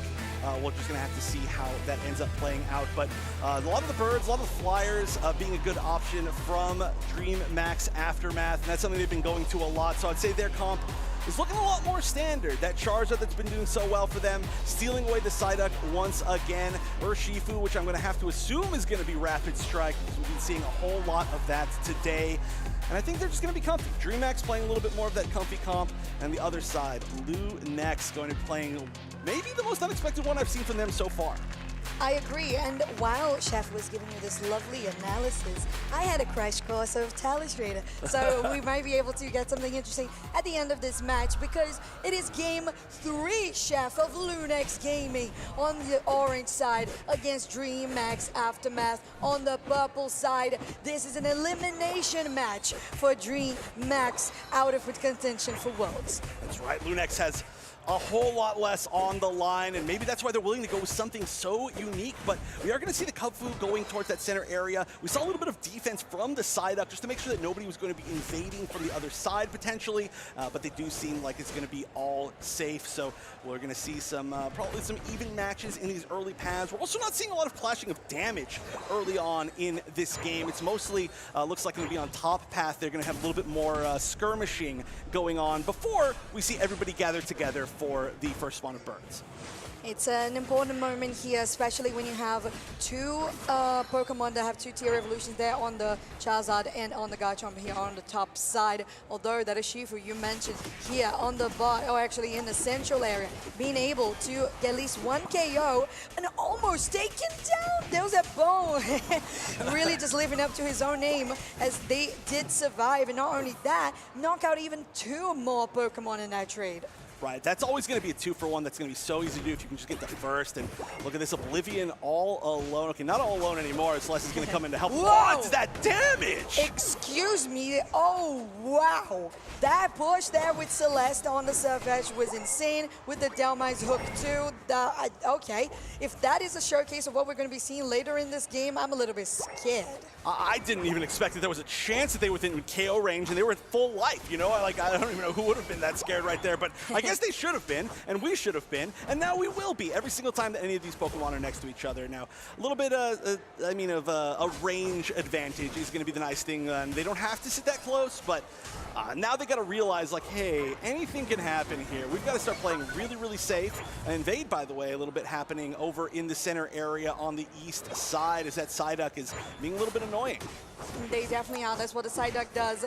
But Celeste, although having that comfy color, taking a lot of damage, the Side Shock from Flareon's does allow for a little bit more breathing room. And Oblivion comes through. Kashala is on the back though, but those have Bones in a terrible position. And now all of the players in the central area here of DreamHack, they are taken down. And the Zapdos just, okay, no, that's not where I want to be. Oh no, oh no, the dive in. That's an interesting set of combinations. Didn't really need to pull anybody with that hook. They're just gonna do the damage with it instead. And so far, this is looking almost like, I know this is a funny thing to say, it almost looks like the Delmize is like a ranged attacker, right? Like they haven't even needed to really pull anybody in. It's just been all the damage combined between this triple combo of Delmize, the Surf Edge, well I guess it's 4, but really it's the damage from the Surf Edge and the Espeon that you can see right there, just melted even the tankiest tank. It does, and this very interesting composition that Lunex has with the addition of the Sweet Kiss of the Comfy makes so much sense. So fact with the Unite move coming through as well, but there's just going to be too much of a numbers advantage there for DreamHack, and they are not going to survive. Although Lunex at the same time goes to the bot side, they are able to confirm this one. Flareon's pops out that Psychic Solaire, and now there's a Bones trying to chase them down. They're able to connect with the Heavy Slam, and now DreamHack will go for the push, though Lunex did guarantee the objective. I will say, I feel like Lunex was a little bit too far forward. Obviously, they are dominating the fights, but they had a couple moments out there where they gave up some pretty big KOs. I mean, obviously the Surf Edge going down, which does become the double alongside the Comfey, is a huge amount with the highest experience in the game at the moment. But oh wow, just barely missed that hook. Now that they know that they're going to be there, but the levels have started to even up because of those 2 big KOs that DreamHack got.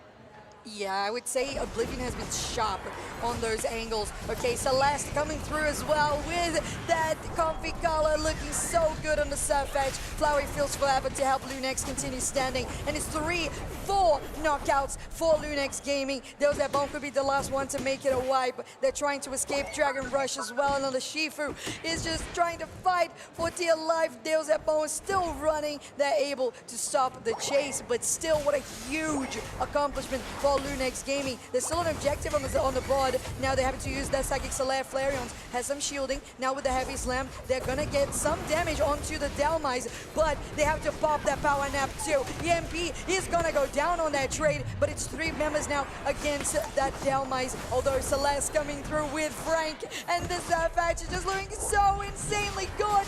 Flareon will get that Side Shock on top too. And now Lunex Gaming finally stops the chase. Wow. Wow, what an extended push. But again, every single time that happens, it starts to get kind of scary.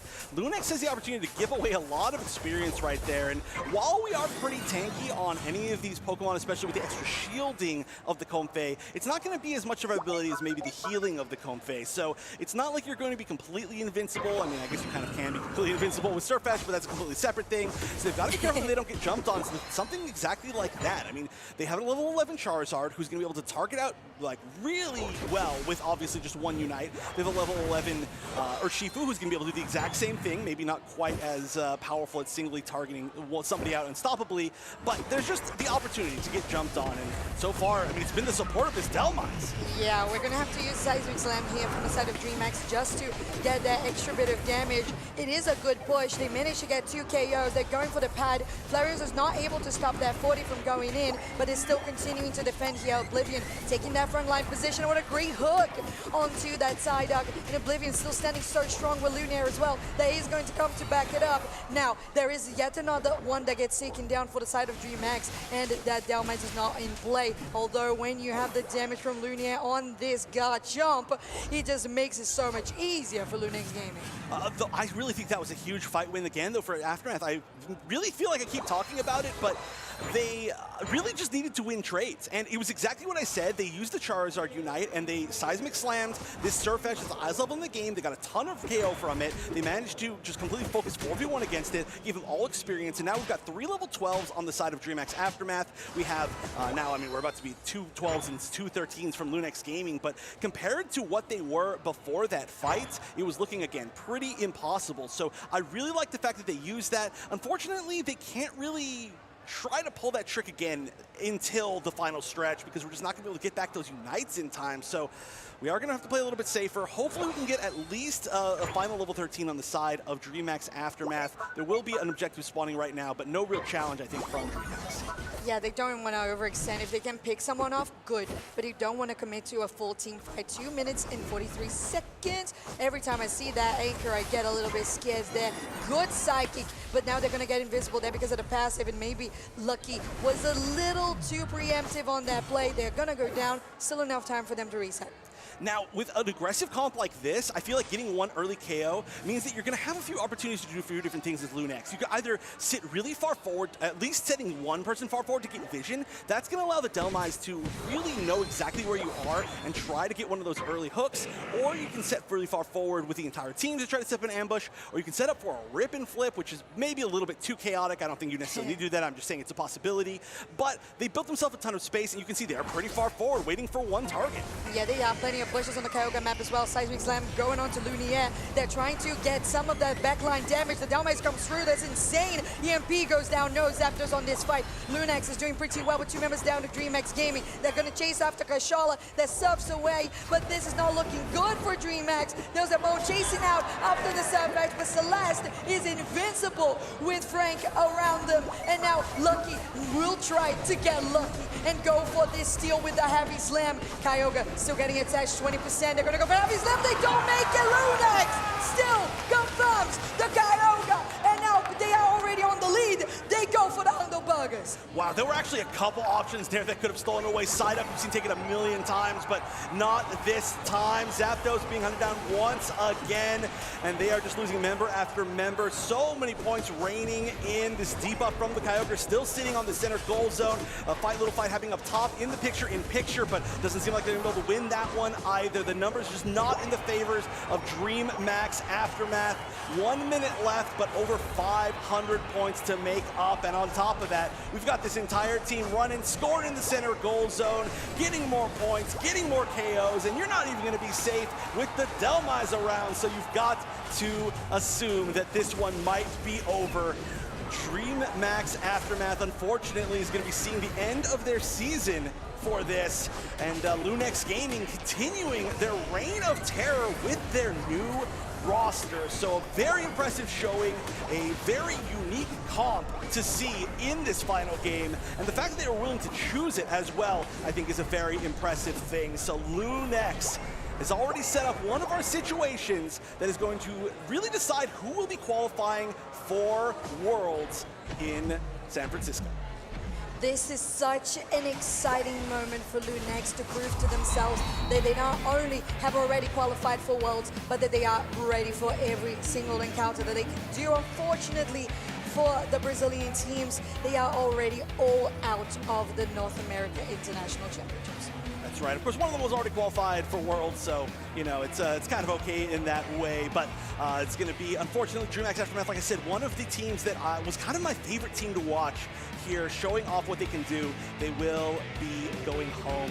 Lunex, though, who can stop them? That's the question. Not only has this team now defeated so many strong international teams, so many strong teams from their own region, but they've also defeated teams from their own region in the league, right? The actual seasonal league that have been on the top of that league. So towards the end, they pulled off so many things that could be considered upsets, but at this point, I wouldn't even consider them upsets, and we have to see who can stop them, especially with this new roster. It's true, and Chef, I'm having a look at a replay here and trying to set something interesting there, like a slow-mo of our last hit in the attempt of steal with the heavy slam. But even if that was a steal, it would just be the Snorlax, who has the buff, who would immediately get knocked out too. I think Psyduck as well, maybe. Psyduck had already spawned. Oh, okay. Yeah. Valid. So, yeah, I mean, even then, I don't know if it would have mattered all that much. It was really all about the fight here, right? There's a really aggressive positioning, and that was one thing that I was saying right before it happened. I was saying they could set up to try to get some forward vision, some advantage as far as being able to set up an ambush, and they did set themselves up in a spot where DreamHack couldn't counter-engage in a way where they could support everybody on their own side. So they just weren't able to get the fight that they really wanted, and they weren't able to show off the strength that they were showing off really the rest of that game. So really good stuff to how Lunex decided to take advantage of one moment of space that they earned themselves by KOing that Snorlax. Yeah, it was so good what Lunex Gaming had, all the control they built, the plays that came from Oblivion on the Delmise, but of course the MVP, most valuable player, it is Celeste on the Surfetched. Of course, shout out to Frank that was always there making that duo with 12, 3, and 14 KFA, 87,000 damage, and 242 points scored. Right, and I do feel like this is a really interesting pick, one that has been out of the meta for a while. We saw Surfetched as one of the, maybe the highest priority pick and ban in the entire game for a while earlier this season, but it has really fallen off, and certainly I would say a lot of players don't give it a lot of value. So to see that as the main target, combining with that Sweet Kiss Comfey, is a really unique strategy, and certainly one that I think Lunex has had in their pocket for quite a while. By the way, before we switch off the screen, look at this heat map. Look at, it's on the other side, right? It's the other side of the map is where they were the most of the game. That is pretty ridiculous. That's where the red is. I believe that's what it was. But yeah, really, really amazing stuff to see these strategies start to come out at the moments where it really matters the most. It does, and again, we saw Lunex just going through so much regional league, LCQ, guaranteeing their spot towards that LCQ. Now on NAIC, they're just looking to show just how much they can do. And I feel like the adaptability they've shown is amazing. We saw Game 2, great adaptability from DreamHack Aftermath, and it was rivaled by Lunex on Game 3. Yes, great back and forth. We've seen so many strong game threes throughout the course of today, and it's been exactly what we expected, right? Where these teams, now that they're getting towards the single elimination bracket, they're getting closer and closer in skill to each other, and there's a reason why they've made it this far. So, of course, it's only going to get better and better, I think, as time goes on. It will. And we're just going deeper and deeper into this bracket. We were on top 8. We're just getting for that semifinals pretty soon, but we're going to have a listen to what the player has to say here from Lunex Gaming with a quick interview on stage. All right, here we are up on the big stage with the big winner, Celestial. Congratulations. I gotta ask you, first off, how dare you? Second off, Meowscarada, what's going on here? You know, Meow's good, but we picked it in a bad draft, and we didn't have enough damage skill in Metagross, so it was impossible to play. But maybe we'll see more. I would love to see more. I gotta say, I love how many different looks your team is throwing out there. It feels like you have a lot of different strategies. Do you feel like you have a ton of compositions ready to go? Yeah, we have a ton of compositions. We can play every mon pretty much. So we're ready whenever to play whatever we need to. Amazing. And it also feels like, I mean, obviously things really came together for Lunex recently. You got your world spot, which was incredible. But now it even feels like you've kind of hit another level. Do you think that's just you're getting more comfortable with each other and a lot of scrimming? Like, what do you think the difference is? Yeah, I mean, we do scrum a lot, but we've gotten to play with Frank more, with Flair more. You know, for LCQ, we only had like 2 weeks practice. So we're definitely playing as a team more. I think it'll continue to improve. I think we're not even close to our peak. Yeah, I got to ask about Frank. Frank, I love watching Frank. It feels like maybe he is the most annoying person to be in a lane against that I have ever seen. Is this something that you guys really said, like, let him off the leash, just let him go? Is that his play style? Is that your team's play style? What do you think? Yeah, I mean, Frank's coming from playing damage roles for his entire career, right? So it's kind of just go do what you want to do, get us a vision, kill people sometimes, and it works out, you know? Yeah, you knock people out sometimes, for sure. That's absolutely what you do. I love watching Frank, and I've talked about you before. First off, you have to trio with me and Doob Snacks so we can finally win some games out here. But I really do find that you are one of the best mechanical players in this game. I love that you said yeah, by the way. I like the confidence. I love that. Tell me a little bit about where you rank yourself compared to like the top players in the world. You know, I think it depends. I think I can definitely be there if I'm focused and I want it enough. You know, it's all about how much you want it, and I want it enough, so I'm there.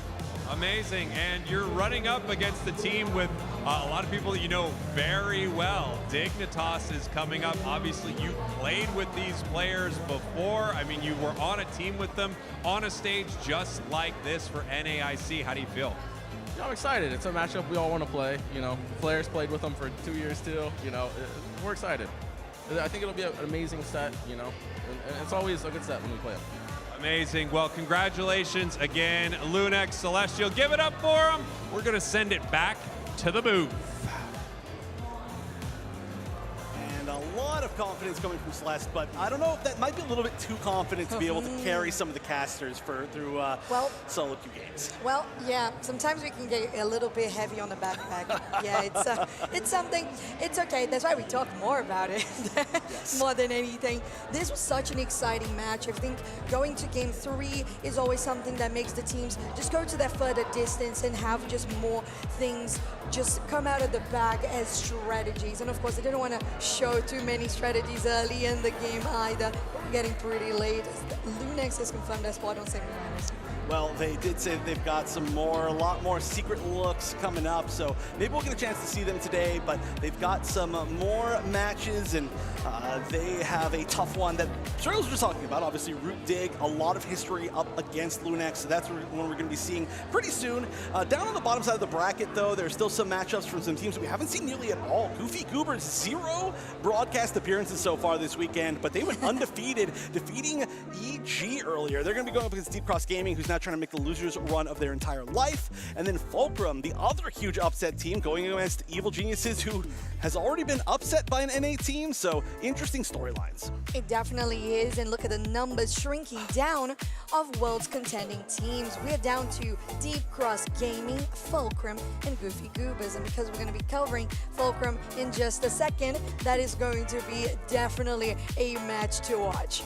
Right, I mean, I can't believe it's only 3 teams left, and Fulcrum, Goofy Goobers, Deep Cross Gaming, those were probably not the 3 that people were expecting. Deep Cross Gaming was the team that they're expecting, however, one of these teams has already defeated them, so it's really cool, so cool to see Goofy Goobers and Fulcrum do extremely well. But we're, of course, going to be moving on to those matches very, very soon. We're going to be switching out who will be casting, because we need a break after all that action, but when we come back, we're going to get closer. We'll see if we can go from 3 down to 2, or if it will remain 3 teams that can still qualify for Worlds.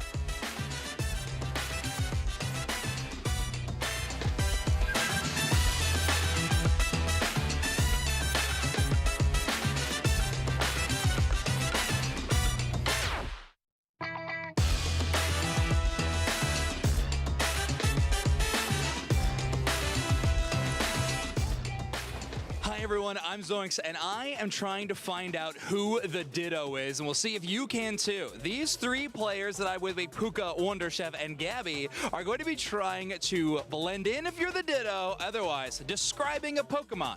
They each know the Pokemon, they're going to say one word to describe it. The Ditto is going to try to blend in. Let's see if we can figure out who it is. Puka, please describe this Pokemon in one word. One word.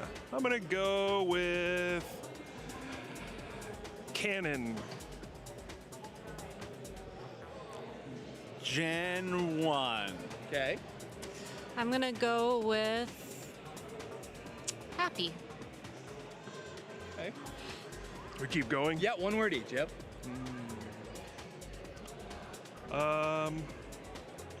Squad. Squad. Big. Big. Proud. Proud. Okay, interesting. All right, everybody, let's point to who you think that it was in 3, 2, 1, go. Gabby, were you the Ditto? Yes. Gabby, what Pokemon do you think we were describing? I hope it's Squirtle. Oh, so close. Thanks for playing, Gabby. It was Blastoise. Blastoise. Arm's not long enough. Wait.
Welcome back, everybody, to the final stretch at NAIC. We are here in New Orleans celebrating all things Pokemon Unite, specifically our North America International Championships.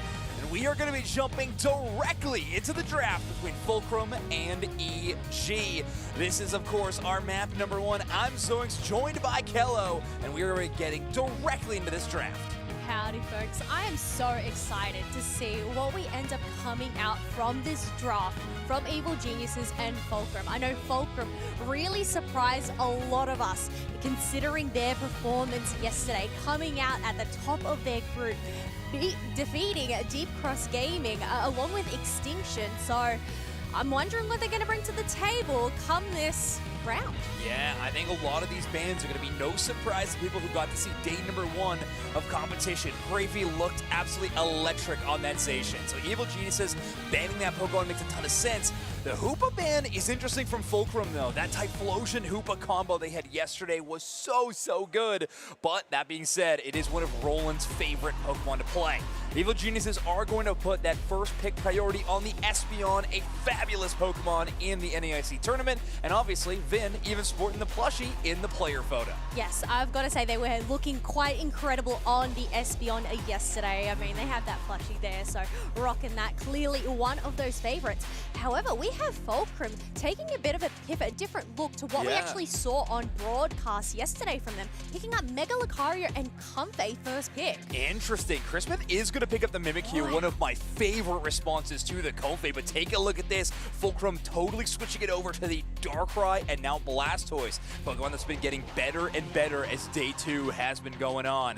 Evil Geniuses, for their final 2 selections, are looking for a support and an option for Kyrios to kind of carry with it, with Mega Charizard Y still being available. That is going to be the lock for our 2-time world champ. Roland going to hover a support right now in the Alcremie, one of our best healing dedicated support Pokemon in the roster. Oh yeah, 100%. Being able to plop out those dollops, they don't even need to be picked up straight away as well. So if you can tactically position those, that can really make the difference for these squads. But Fulcrum, now that they have that last pick, they are going to go in with a Miraidon. I'd say this is likely to be a Charge Beam Miraidon, considering their team composition. They just want a little bit more backline damage. Yeah, that's going to be a whole lot, especially paired with that Cursed Incense. We're going to have some interesting stuff, an Electric Terrain setter as well as a Sleep setter in Graveyard. We do have some swaps around. Finn is going to pick up the Mega Charizard Y. I guess as long as Espeon's on the team, they got nothing to complain about, I suppose. Ducky is going to be on this Mamoswine, who they absolutely love playing, rocking that EXP share, so let's watch out for that early tempo game with Ducky headed over to the enemy central. I think it's just funny. I was just boasting Vin on this Espeon, and then great. they end up doing this switcheroo here. So, well, Kyrios, you have a big name to work up to in terms of, you know, impressing us on this Espeon. Yeah, I agree. It will be interesting to see Vin on kind of more of a hyper carry option rather than one of these kind of mid-game options that we have seen previously. This Mega Charizard Y is certainly a powerful pick. It's got a reputation for dominating games for a reason. So here we go, Kella. We are getting into this next game. Reminder, Evil Geniuses are a Worlds qualified team already. Fulcrum, on the other hand, are fighting ahead in this tournament to find that very invite. Let's get into game number 1. Yes, heading on down, we are going to have Vin take the central area here as that Charmander. So I guess this is a bit of a switchy round here, considering we normally see Kyrios in that area. Yeah, a bit of a switch, but obviously this team very comfortable getting that done. And here goes Ducky, opposite side of the map. Gonna get slowed down by BTP. I like this hard read. Comfey is carrying that slow smoke battle item, short cooldown, and it's even gonna slow down that move speed on the swing up. So great read, gonna cut off, and now Gravy on the Darkrai will have all the room in the world to work with to get their levels. Yeah, I feel like that was great reading from Fulcrum there. I guess they've clearly been doing their research in terms of Ducky's invade, so being well prepared to go and handle that. And obviously not too much information lost for Evil Geniuses with that pushback. And even better, you're going to get a KO in the bottom path. Accelerate will have BTP's Comfey support for the majority of this game. That support Pokemon not going to synergize super fantastic with Miraidon or Darkrai, potentially the Blastoise, but Lucario is going to be that main pair. Do have a pivot to members and the bottom half, but those birds are gone within the flash as Evil Geniuses is looking to put pressure onto this tier 1. However, they try to find an isolation, but Squirtle, no, they're just going to back away. Instead, they're giving this one up. Yeah, I mean, a lot of late game focus from both sides of this composition, right? Maybe Lucario being the outstanding exception. However, we are going to need to get up to levels 5 through 8 to actually have access to some of these moves to work with and earn these knockouts. Otherwise, we are going to be waiting a little bit later in the game to see some of these powerful Unite moves take over. But in the meantime, Curios and Ducky are going to make some excitement happen with good old-fashioned engages. Yeah, that great side shock to get the stun that way. There was no escape for that Miraidon. Otherwise, that Squirtle is looking to be in a bit of a pickle as we pivot towards the top side where it's a little bit more quieter. Yeah, and there it is, officially a Sweet Kiss Comfey. So I stand corrected. Working with this Darkrai, that Sweet Kiss pull will be really nice to pair up with this Shadow Claw nasty plot. I believe we are taking a look at, the very least, that Shadow Claw Miraidon in a tough spot. That was another setup by Ducky with the Ice Fang is capitalized on by Curios with this Espeon. Great combo play. Yeah, but look at that. Because of that Aeos energy being dropped there, good awareness there from War Turtle to go and prevent those stacks. However, Vin is still able to pick up their third one. Yeah, and all right, finally Fulcrum is on the board of the KO with the Darkrai on the top side. Lucario getting multiple stacks as well. And that Comfey is going to keep the Darkrai up. They're going to be out very low HP, but they'll make it back to their goal zone. Bottom side, it's this Miraidon versus the Mega Charizard one. In terms of pace, it couldn't be more in favor of that Charizard. They have hit level 9. The ability to Mega Evolve is active. Oh, but there we go. Lucario is looking quite low. They are able to dash on out as we do have those objectives now hitting the map. Regieleki being up in that top path. Regirock already getting worked on by Evil Geniuses. Not contested there, but I guess Fulcrum just looking for some ice as Darkrai is going to push onto Ducky. It has been a slow start from Evil Geniuses, but I still think we can give it the dominant start kind of accolade. They are doing a great job of just shutting down the map and not giving Fulcrum much room to work with.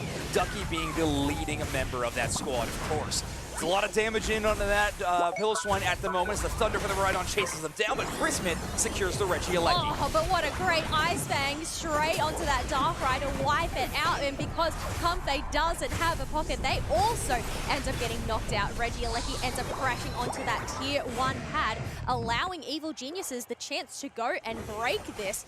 Oh, no, Alcremie has 24 points exactly, so it looks like they want to whittle that down a little further. Yeah, at least a couple more attack weight stacks for Christmas before they take that one down. Yet another Ice Fang setup that will be a KO as Ducky takes that another, and wow, that will be an Alcremie knockout onto the Blastoise on the opposite side. Everybody on Evil Geniuses pitching in to get the job done. Oh, look at that. And even if the Regieleki has expired there, Evil Geniuses are still able to go and get in a massive overdunk with the 40 points. They are now leading at 169 to 63 as we creep ever closer to that halfway mark. But I'm looking at these levels. Fulcrum, they really need to get this experience up and running. Yeah, I mean, Evil Geniuses so far today were able to dispatch 2Z Esports, another world's qualified team, in a very, very intense match. They have a huge amount of warm-up in their favor, and it's looking like it. 15 seconds left to go until we have another basement Reggie.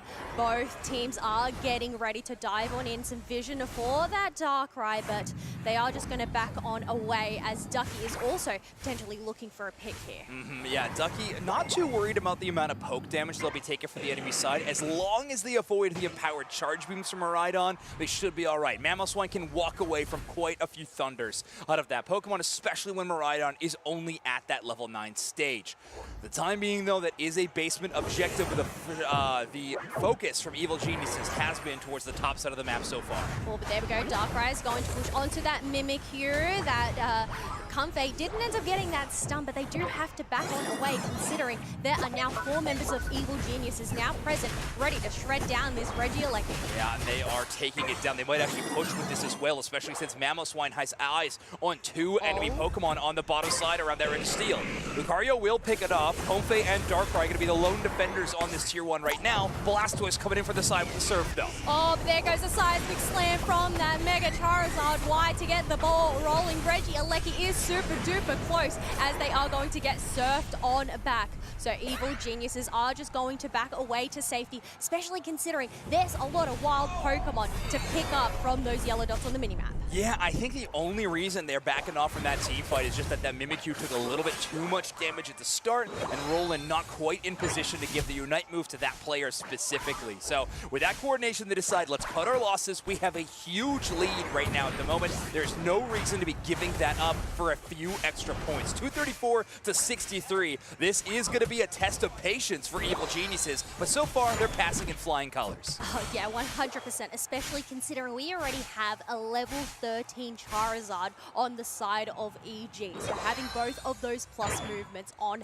hand. They don't have this Unite move just yet, but there's still plenty of time towards that final stretch. But for the moment, it looks like it's a bit of a standoff with everybody staring at each other from the tall grass. Yeah, I mean, I guess what I was saying about patience, even more the case for both of these teams, as Fulcrum knows they might only have one shot to win this. We are on the Rayquaza map. It can be a little swingy in the late game compared to the other 2 variations of Thea Sky Ruin. So we'll see what they decide to do. Right now, Fulcrum is positioning for a pretty aggressive play.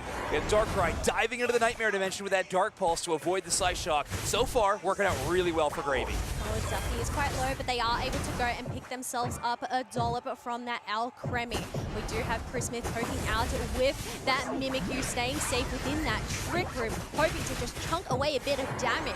Wow, and dodging outside of the Sweet Kiss range the entire time as well. And Vince decided to start the fight with that seismic slam. Mimikyu immediately jumping into the fray, and that will be Blastoise at Sky High, post Hydro Typhoon. We're still 5 seconds away from Rayquaza even joining the fight, and Evil Geniuses have a 5v3 advantage. Gravy is on the run. BTP always there right beside him with that Comfey, and Rayquaza is now going to become the center of attention for Evil Geniuses. Mimikyu Unite grabs both of them at the same time. Play with me, 2 for 1, and now Rayquaza's dusted as well. The Lucario Unite passes through, but it will not secure the Ray. Evil Geniuses with 5 Ray buffs to work with. Yes, and now it's time to get in those hundo points. There it goes one, and Evil Geniuses are going to continue marching forth. Another 48. Tier 2 has now been eliminated, along with multiple members of Fulcrum. All right, so the Darkrai is going to utilize their Unite move. It may look like they're surrounded by enemy Pokemon, but they are in a 1v1 battle against the support of Evil Geniuses, rolling it down. But as soon as they exit, Chris Smith will take down their opponent, help out the Alcremie. And Evil Geniuses keeping this one clean. They had a gigantic lead headed into the final stretch, and I think at no point did it get scary. Fulcrum shut down by EG. I think that's the thing. They ended up going in with wasn't quite an early fight. It was around that 2-minute, 10-second mark, but being able to pick up those 2 KOs as Rayquaza come on in, Mimikyu being able to go and eat up Darkrai and Comfey in one go with their Unite move, like, that just gave the space for Evil Geniuses to rip that off. Really impressive. Now we have one final push from Fulcrum attempting on these goal zones, and of course we'll start with this outer tier 1. 30 seconds remain. The Evil Geniuses, though, are going to be scoring on the opposite side of the map, so this one might be for some style points and a bit more momentum headed into game number 2, because right now this is the EG show in game number 1. 10 seconds left on the clock, and this one is all but over. EG will be starting this series 1-0, and Fulcrum one step closer to being eliminated from our tournament and losing out on a chance at a World Championships invite. Yeah, that's the thing. They definitely do have their backs against the wall, considering it is a best of 3. There's only 3 other teams that are in contention for that final Worlds position, Fulcrum being one of them. So they're definitely going to have to go back to the drawing board when considering this next draft. Yeah, some interesting bans that we saw throughout that one. I would love to see a return to the Typhlosion from this Fulcrum team, but we'll see what happens throughout the rest of this game. Man, this Trick Room Mimikyu, a really tough one to deal with for Fulcrum as well. Obviously, that Christmas' Mimikyu is just taking so much less damage from this Miraidon the entirety of the match. It can be tough to shut them down. This Darkrai looks alright, very difficult for Evil Geniuses to KO, but also on the flip side, it was tough for them to stay in some of these longer engagements. EG just playing around these enemy Unite moves extremely well. Oh, 100%. We've seen that highlight as well. I could see, pen to paper having that Comfey and that Darkrai, but Evil Geniuses, they were aware with that. They just ended up running away, and that Sweet Kiss didn't end up really coming to fruition, but our player of the game here for this one is going to be Chris Smith on the Mimikyu with 9 knockouts that round, 1 feint and 5 assists. Wow, you don't often see Mimikyu play in the sweeper role, getting a lot of the last hits with that 9 KOs as much when they're running the Trick Room build, but damage as well as KOs looking very, very clean for Chris Smith with a 14 on the cough, as I like to call it, with the knockout to assists and feints ratio. Very, very impressive.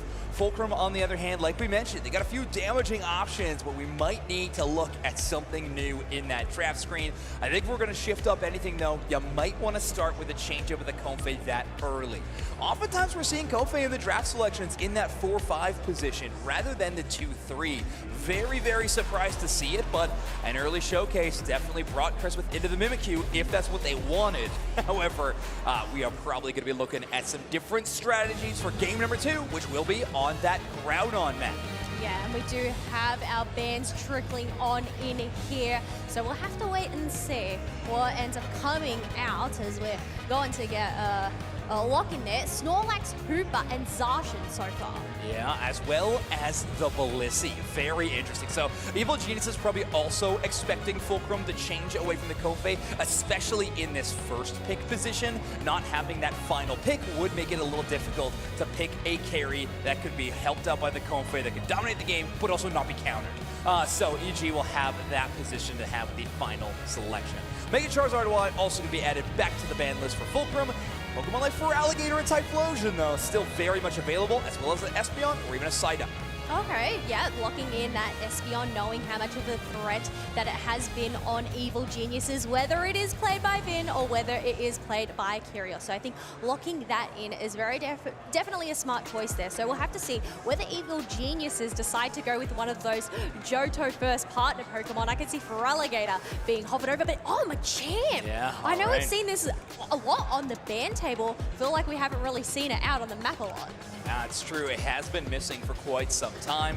Its opposition will be that Mega Lucario and that Mr. Mime. Now, Chris Smith on this Feraligatr is looking pretty fearsome. We'll see how well they do. Again, really surprised to see Evil Geniuses with a Zacian ban when Chris Smith is so powerful at it. But again, Gravy was so impressive on that Pokemon in yesterday's tournament group stage matches.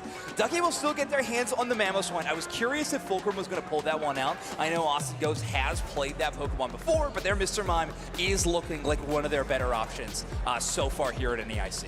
Yeah, I'm wondering if we're going to end up having an Inteleon come on out, because I know that ended up getting played yesterday, and well, I can see something else that they're hovering over is this Urshifu. So no Inteleon, no Typhlosion here for Fulcrum there today. Instead, they're going to take away this Alcremie, which I guess isn't too much of a threat considering Roland is going to be on that dock. Yeah, he's already picked up the Psyduck. I think this selection for BTP is much more coming from the factor they want some healing in this next game. Sweet Kiss Comfey providing a little bit of shielding that is going to be different.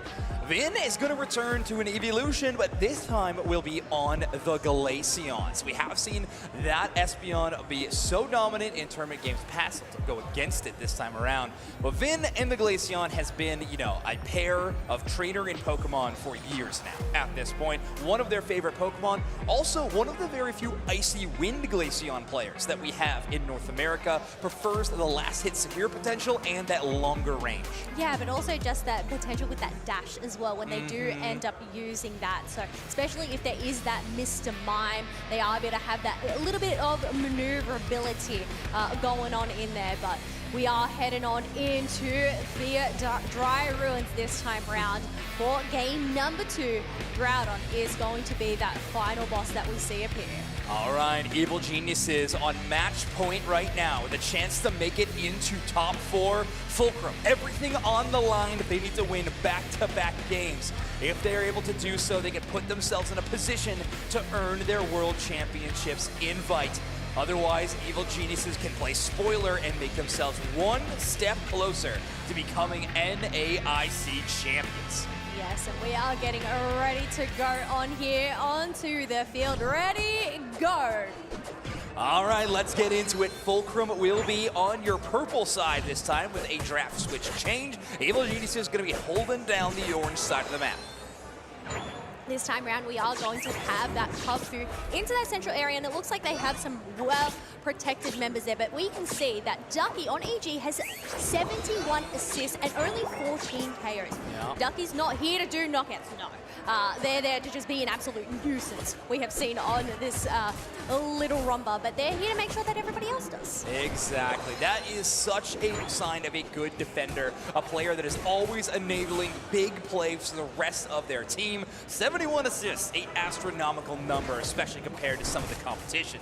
Either way, Ducky has done a great job with a couple of different stylistic changes. When they're running with the Machop in the bottom path, looks like no invades on the menu for game number 2. No, just playing it safe for the time being, but we can already see some rotations into the central area. As Urshifu ends up getting chunked away, they do need to dash away as they give up those Natus to Evil Geniuses. Yeah, Ducky almost adding yet another assist to that lineup, but it will be a KO onto the Milcery. The early game being a little tough for BTP to get that evolution, which means in tandem it'll be tougher for Gravy on this Mega Lucario. Great plays by Chris Smith on the Croconaw to get some early levels already. Rolling it down will change up the invade strategy though here at the 8.5 minute mark as the Psyduck starts to roam. Yeah, just looking to go and get that vision of whether these buffs have been secured, but also just where everybody is. We do have that Altaria still left standing there as Chris Smith is just going to dodge it, instead look for a KO. Jeez, these bubble beam setups are rolling, also looking good, I'm sure. Also boasting a ton of assists on our tournament, especially when they get the path to the player like Chris Smith, who is almost at that level 7, by the way.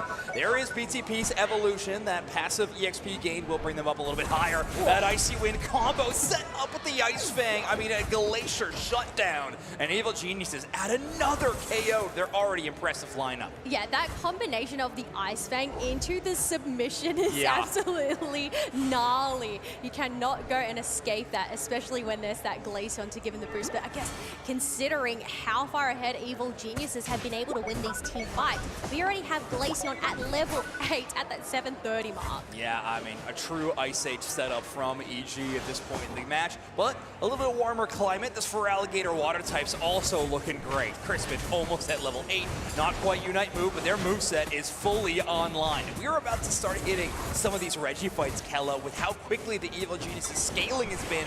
It's going to be really concerning for Fulcrum, to the point where you might not want to pressure either of these fights, and instead cut your losses and level up in the meantime. Yeah, I suppose that's where vision is really going to be key for Fulcrum. They need to know where Evil Geniuses are prioritizing majority of their members, which is going to be down here in that bottom path. And Espeon gets caught on out. Alcremie also gets flipped about with Piloswine picking up a 2 KO streak and Eos Energy reigning into tier 1.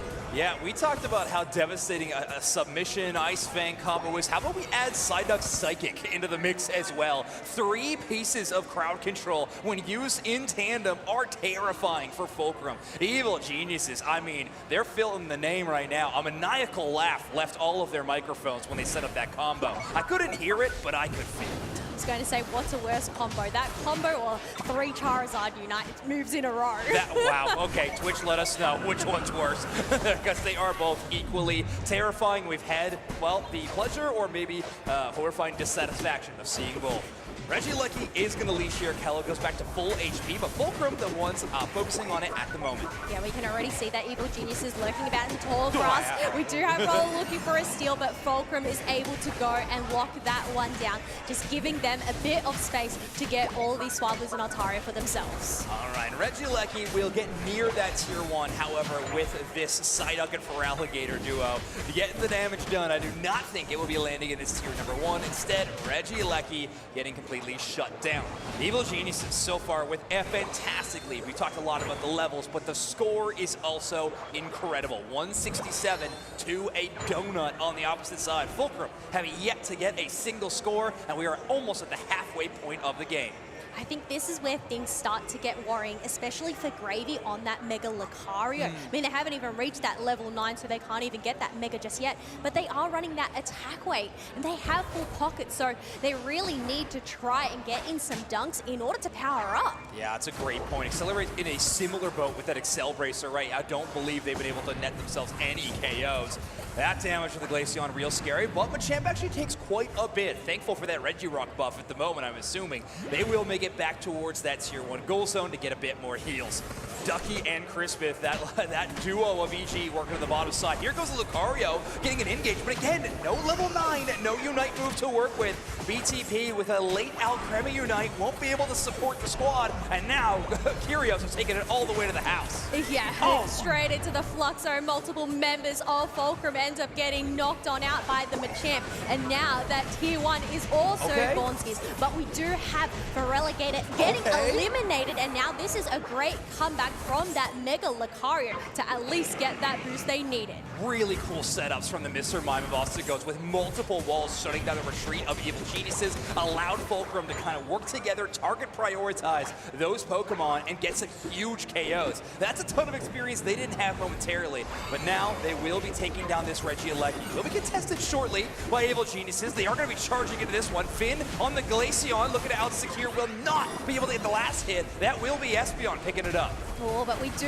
have Urshifu getting picked up, put on down, sent back to the Pokemon Center. The rest of Fulcrum are just going to retreat while Evil Geniuses is going to quickly eliminate that Regieleki. There are a lot of wild Pokemon to go and soak up on the mini-map, but yeah, just trying to get this vision Ducky is doing. All right, Crispith ready for the ambush. That Gator lying in wait, looking like a log, hiding underneath the tall grass. Gets a little bit of damage done to that Mr. Mime, not enough for the KO. Again, a really tricky Pokemon to actually chase down sometimes. There it is, the Showtime, getting that constant stun and damage into enemy Pokemon, and now the Feraligatr is gonna fall. Ducky is going to try to escape, but that is a rapid strike Urshifu. Espeon gonna take the KO. Vin with some damage on the fadeaway, but will have to return to the tier 1. Two great pickups from Fulcrum there. Even if they don't end up getting to push on 4th, they still manage to get some vital experience that they need. They have the 3 level 12s on their side now, but one thing that is just sticking out like a sore thumb is this level 14 Glaceon on the opposite side. Yeah, it's really tough. I don't know if Fulcrum has found a way to really make it to the backline so far in any of these larger scale team fights. That's going to be such an important factor in this final stretch, which we are 20 seconds away from.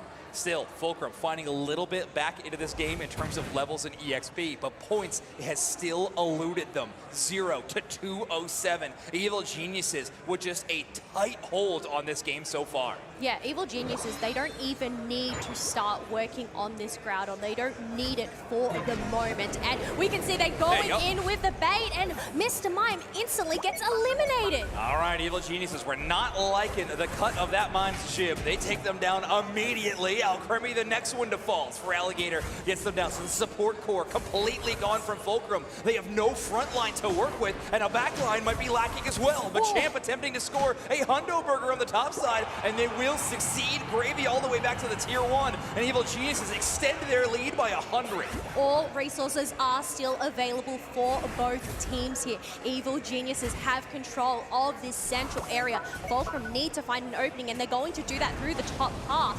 There goes the Feraligatr, is going to back away, waiting once again for the engage, and there goes Ducky! All right, they grab that Mr. Mom immediately, trying to KO them before Unite move can pop off, and the Machamp will make sure that's exactly done. Curios in the midst of this battle, but so is the Mega Lucario. Accelerate finds a way into the back. They have so many low HP targets, but they all evade the close combat just in time. They are going to dash to score. They know they don't have the firepower to take down the ground, and with only a minute left, this may become an insurmountable lead with the scoring attempts from Evil Geniuses. Fulcrum have 2 members on the last out they have in this game surrounding the Groudon. The Mega Evolution fades for Gravy. They stand beside BTP, and now Austin goes to attempt to secure the Groudon. They will, but is it too little, too late?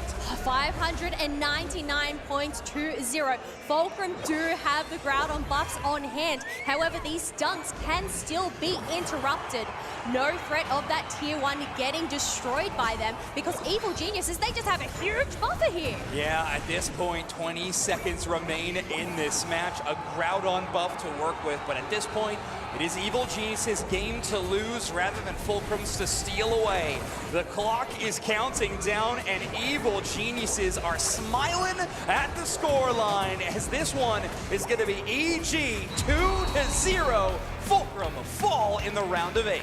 Yes, and that does mean they have been knocked out of the competition. Evil Geniuses to go and continue forth to that top 4 position. Otherwise, a great set there from Fulcrum there. I know it was looking a little bit dicey. They just couldn't make their way in. Yeah, a tough matchup against one of the strongest opponents, potentially worldwide, certainly here in North America. This is looking like a team that are competing to try to win a championship.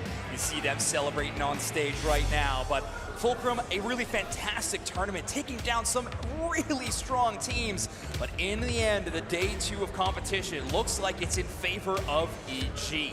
Now, Kello, this does set up for a very exciting moment coming up a little bit later. Our next game, our final round of 8, is going to have a lot more stakes on it than you may have expected. It will be a match that will determine a Worlds qualification spot between the Goofy Goobers for their first time on broadcast against Deep Cross Gaming. Yeah, definitely got to say those stakes are juicy, but you know who else is juicy there? That buff Machamp, being able to pick up themselves 8 knockouts and 8 assists. They only ended up getting knocked out twice that round. However, I'm looking at Roland. Roland didn't get knocked out a single time during that round. Yeah, a good side-up player can be one of the trickier Pokemon to knock out in the entire roster. You got so many defensive tools, not even to mention a passive Psychic Power Headache that's got a get-off-me push. But Curios, master of the push on the Machamp, so many major moments. I love the Unite move in the final stages of that game, and even a brilliant play call when they got down to such low HP. You know, if they try to push around, turn that fight a little bit, even try to recall, they might be in a precarious position, but instead, Evil Geniuses makes a great macro decision and charges to the enemy goal zones to score. This EG team, I think, just showing a masterclass in what it means to keep a lead in Pokemon Unite and not throw a game away. Just shutting down this Fulcrum team from start to finish and not really making it look scary at all. No, and I think that was a really interesting play. Just go and dunk in the points, create that buffer, give away the Groudon because it's just not really going to be much of a threat there for them considering they were able to go and defend. I think normally that isn't a tactic that we see quite regularly, but obviously EG, they saw the vision and they made it happen. Yeah, such a good showing.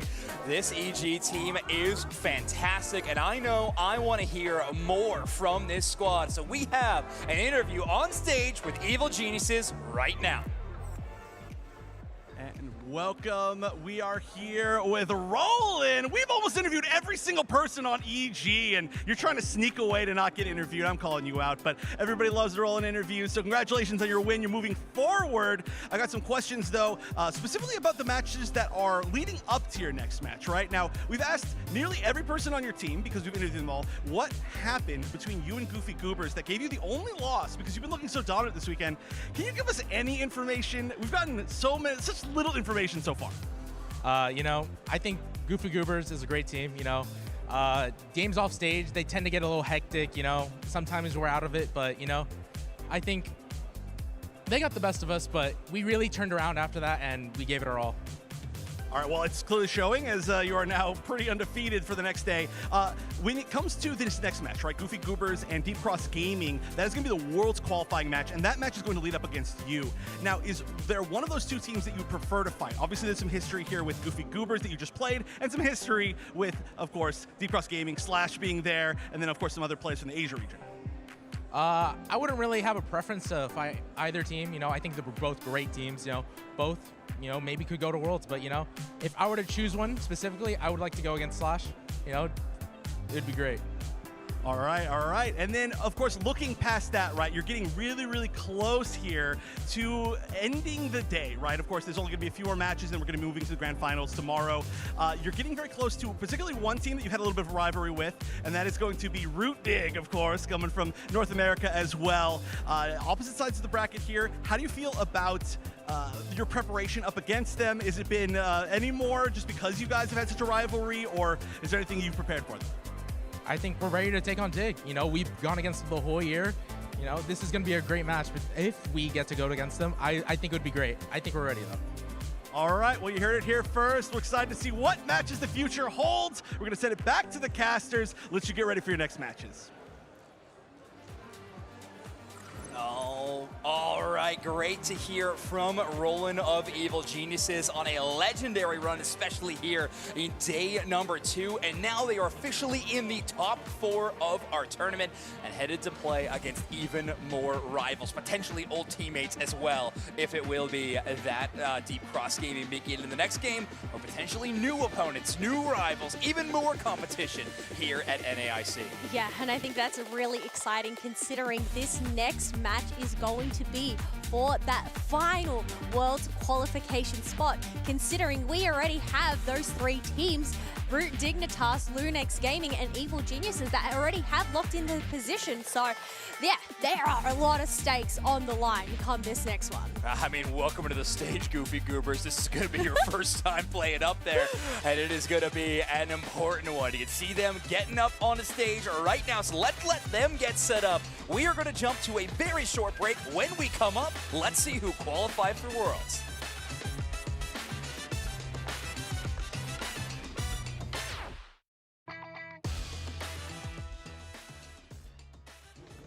All right, let's play Guess the Ditto. Let's see which one of you it is. All right, let's describe this Pokemon in one word. Puka?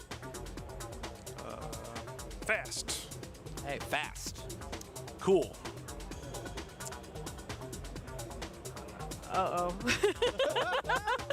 Words are hard. Stylish. Stylish. Hot. Hot. These are really, really different words. We've had cool and hot. Interesting. Cool, hot, stylish. Isn't stylish kind of also like cool? I feel like it's similar.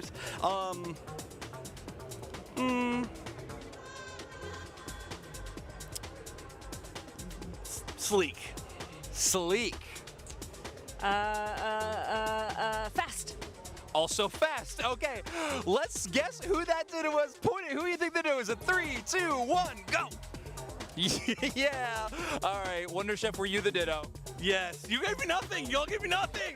Wonder Chef, can you make a guess what Pokemon was the word? Not even close. Okay, I'll guess Ponyta. Oh, so close. It was Rapidash. All right, thanks for playing. Good job, everybody.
Welcome back, everyone, to NAIC, the final stretch. And for a couple of our teams here, it really does all come down to this. Tomorrow on Championship Sunday, we will find out who the champions of NAIC are, the winners of the final stretch. However, there is one Worlds spot up for grabs, and these next two teams are the only teams competing for it. Deep Cross Gaming versus Goofy Goobers for all the marbles. The World's invite. The whole kit and caboodle here. Goofy Goobers, the day one monsters. We've finally thawed them out and we are bringing them up to the big stage. Of course, Deep Cross has been on that stage a couple times already, has looked a little shaky, but despite all that have made it this far into this moment right now. They traveled halfway around the world for this opportunity, and Goofy Goobers, on the other hand, representing the grassroots, fighting for that dream. Yeah, this is going to be such an exciting matchup. We didn't know where it was going to fall on our broadcast. We knew we were making sure to bring you the match one way or another, whether it was a third place qualifier here in the quarterfinals, in the semifinals. We were going to watch the match that qualified one of our teams for Worlds, and it is coming up right now. So much pressure on these two squads. As you mentioned, one of them traveling across the world for the last chance to compete at the World Championships with a two-time world champion on their team, Slash, previously from Luminosity Gaming here in North America.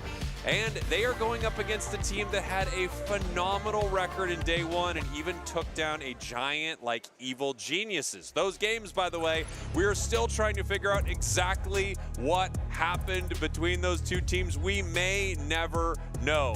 But what's in front of us right now is probably the most important match of the entire weekend. I can't wait to get right into it, and that's what we're gonna do. Rayquaza is our map here for game number one between Deep Cross Gaming, Goofy Goobers, and the World's spot on the line. Just one best of three separates one of these two teams from the semifinals in San Francisco. You have to wonder, I mean, I would assume a lot of this crowd is rooting for the Goobers right now. Maybe not the teams that got beat by them. Who knows where EG is feeling in a moment like this, especially considering a former teammate of Curios, Slash, is on the side of Deep Cross Gaming. As we take a look at our bands here, we have Umbreon, we've got Hoopa, Crustle, Moltres, Zacian, and finally we have the Feraligatr. First pick over to Deep Cross. Again, Deep Cross Gaming going to the best of threes into that third game a couple times to try and get this far. I think they look shaky. Leading off with the Snorlax, Slash picking that up. Now let's see what the Goofy Goobers got. Like I said, first time on the stage here at NAIC, and it's the biggest match they'll play all weekend. Yeah, we're gonna see what exactly they're gonna bring out here. They could be looking for counter picks. They could be looking for something that they desperately want to play. So we're getting a Leafeon picked up early with a Comfey. I mean, they're going into the tank and they're going with what they know works very clearly, and they're not going to give the opportunity of Deep Cross Gaming to counter pick them. They're going straight for the gusto. Here we go. Deep Cross grabbing the Mimikyu. A nice shutdown Unite move, you know. You're able to get 2 for 1 if you can get it on top of the Pokemon that has the Comfey collar. Next couple of picks over to the Goobers here. Looking to finally figure out maybe what their defender is and an attacker. Someone did tell me there was a team playing Delphox. Is it the Goobers? I hope so. Me too. My life for the Goobers to lock in a Delphox here, a Firefox. We got a Blastoise and we got a Delphox, baby. Let's cook with the kids here on the Goofy Goobers. Let's go. Goofy Goobers bringing out a Pokemon that you rarely see competitively. I don't know if I really saw it much at all this entire season.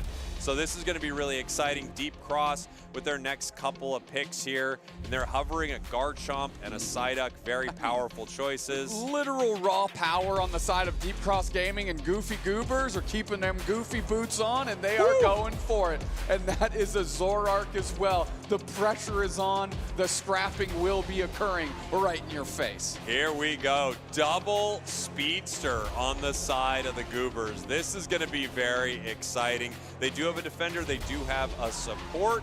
as well as an attacker. No all-rounders. You know, you see some teams out of Japan running 3, like 4 all-rounders sometimes, and here the Goobers are going with a lot of firepower. However, a couple of Pokemon that do take a little while to get online, most specifically that Delphox, feels like it really doesn't get there until it finally gets its Unite move. Yeah, but I must say, the fact that you've got a Zoroark and a Leafeon leading the charge is going to be able to buy some amount of time for that Delphox and even that Blastoise here, as we are finally getting a big stage look at the Goofy Goobers, and we're getting ourselves ready for game number 1. I am elated right now. I know, this is very exciting. If you have friends who are not watching, get them in the room. Tell your dad it's time to watch Pokemon Unite because we are deciding a world spot here. You don't even need to call him Dad. You can use his real name. Gary, get in here. Gary, the Goobers are gaming.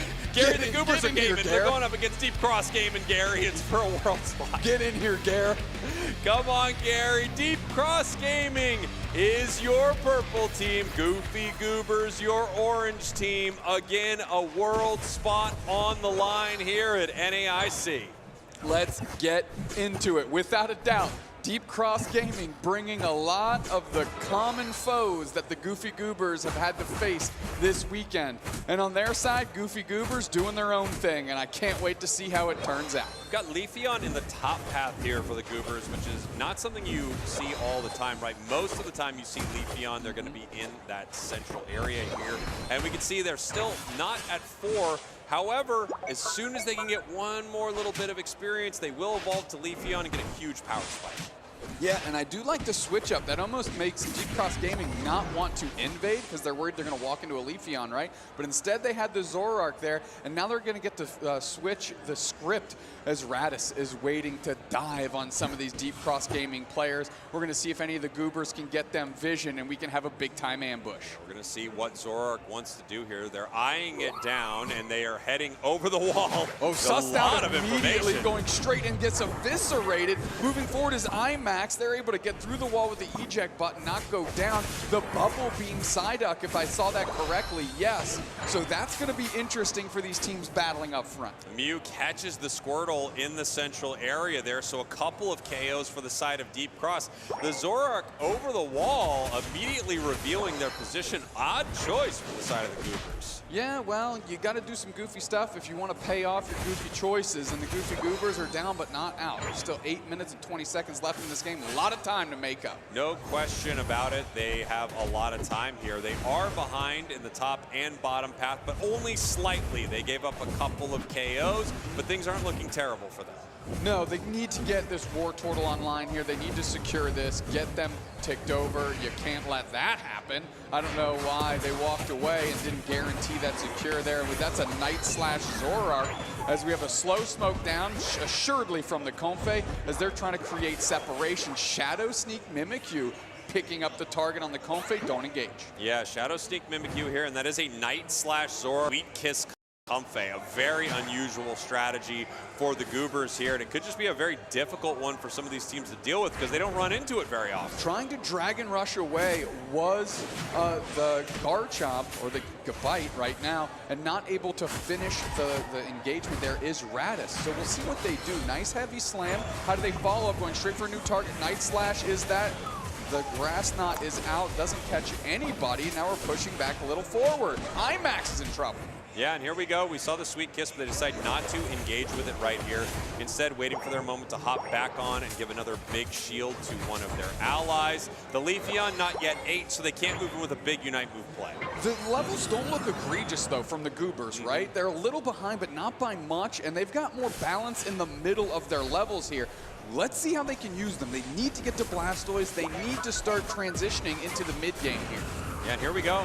Looking for a play with Night Slash. Regieleki getting ripped up and getting taken down, heading towards the side of Deep Cross. Do we look for a fight here, or is everyone just going to cool off? We all cooled off. We went back, but that means another 40 points is going into that bottom goal zone. They sent the Regieleki into path, and now, using the fact that goal zone's open, they're farming up experience, so maybe not a bad look. Yeah, they are going to have some experience for their side. They desperately need it from Delphox. Getting caught here by the Mimikyu. They're looking for a KO. Massive play. Look at the coordination from Deep Cross Gaming. Big time double.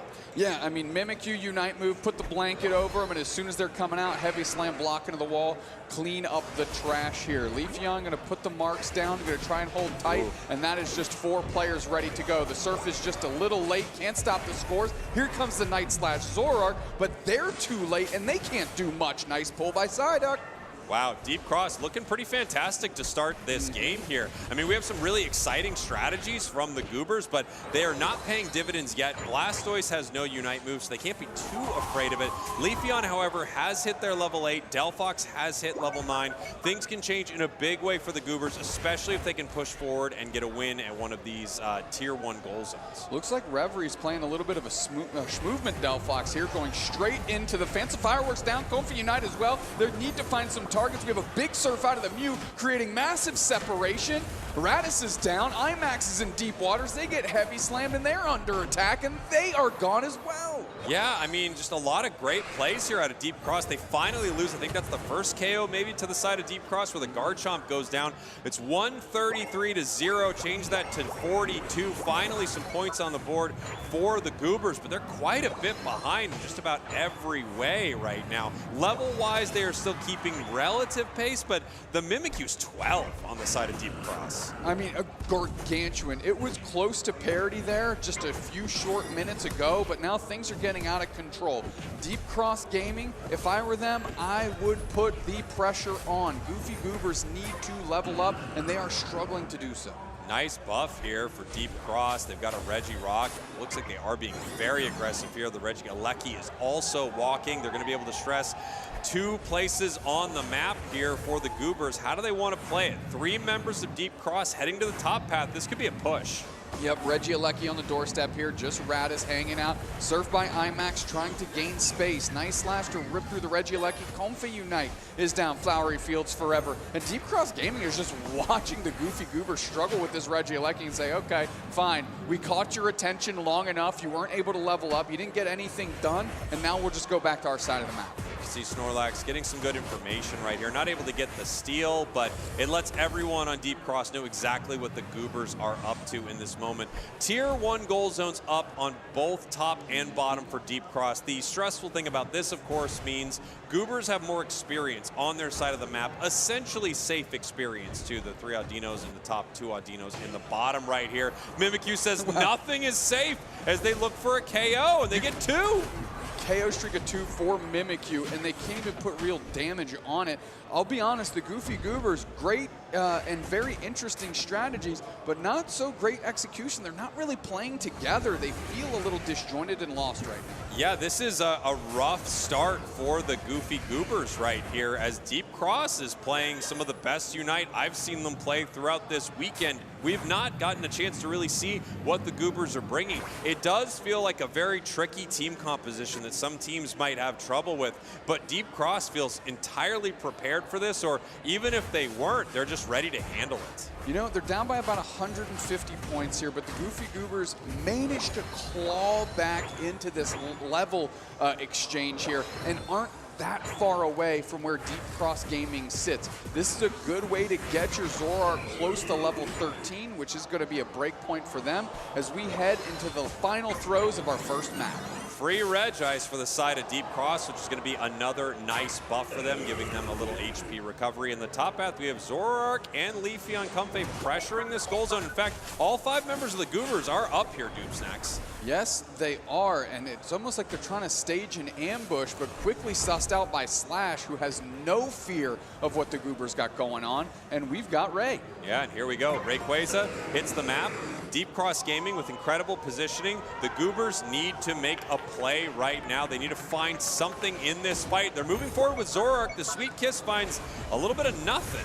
I mean, Night Slash Zoroark goes in, but look at all the damage on IMAX because the Mew chase down. Z-Ray wants more. Mimikyu Unite is popped. Fanciful Fireworks right on top of their head. Zoroark needs to get in there. We do have 1 Mew down. We gotta keep pushing. Back the other way, IMAX is down, but they catch another one. The Goofy Goobers are coming alive. We are flamethrowing out of Firefox. Radis full HP, still carrying the Comfy. They're starting to work on Rayquaza. 9-4 is watching their way in, and they have to engage on the Reverie. Reverie peels back. They take a ton of damage, blocked into the wall, and back onto Rayquaza are 3 players for Goofy Goobers. Finally, the Firefox goes down. Delphox is destroyed.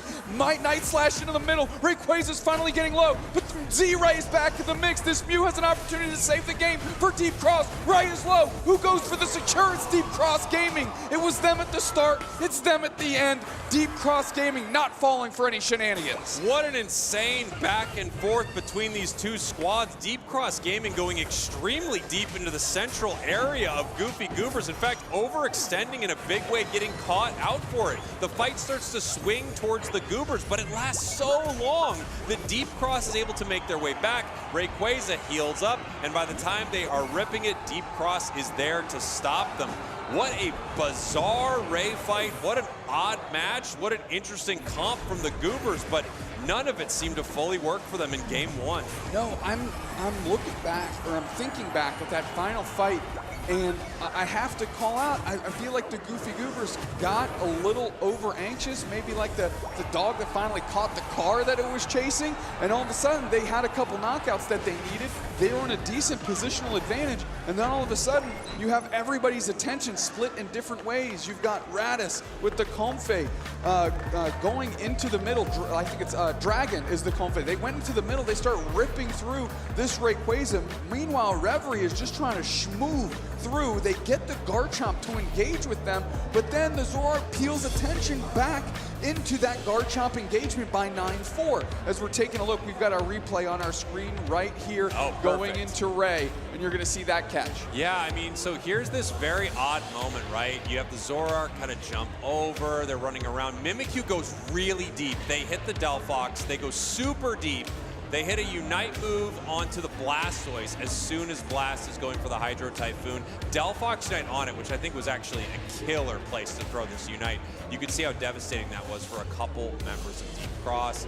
Mew now down, the Zoroark on the chase looking for a KO. You have the Mimikyu go down as well. Psyduck almost going down. Snorlax, an absolute unit there, just making sure that they can't get to Psyduck. They also dispatch the Delphox, so by the time Ray is getting chipped here, it's really anyone's game. Like, this is so close. You see it gets down to like 0 HP. What is blowing my mind here is Adam Ninja, I believe, on the Leafeon, goes in, gets the KO on Garchomp, but is that a heavy slam by Slash to pop up and break up the secure out of IMAX as the Comfey tries to jump on? We saw the Leafeon, they did an entire rotation of the clock around the middle without throwing a move or touching anybody.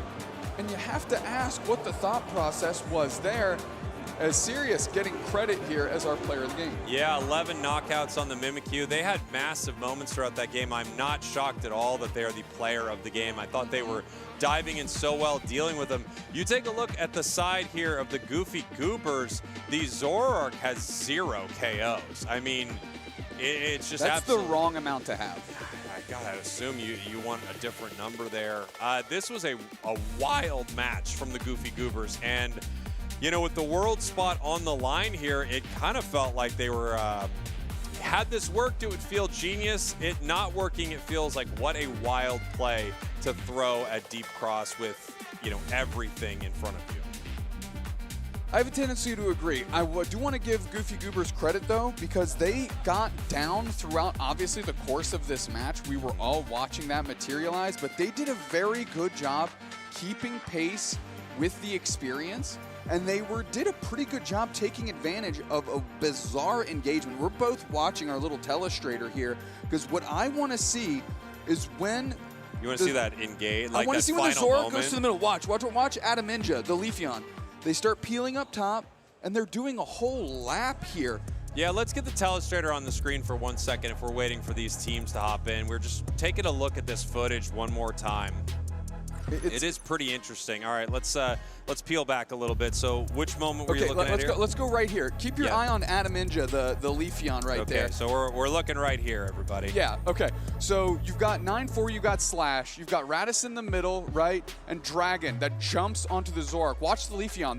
They start rotating top left, and then they decide to collapse where Reverie was getting collapsed on the Delphox. But then the Leafeon, right, still has a decent amount of HP. Reverie pinned against the wall. Garchomp is nowhere, but they're rotating away. So they're not even committing anymore. Look, and they don't even throw any moves here on Rayquaza. They don't commit to the fight. They don't commit to the Ray, and now Radis is stuck alone in the middle.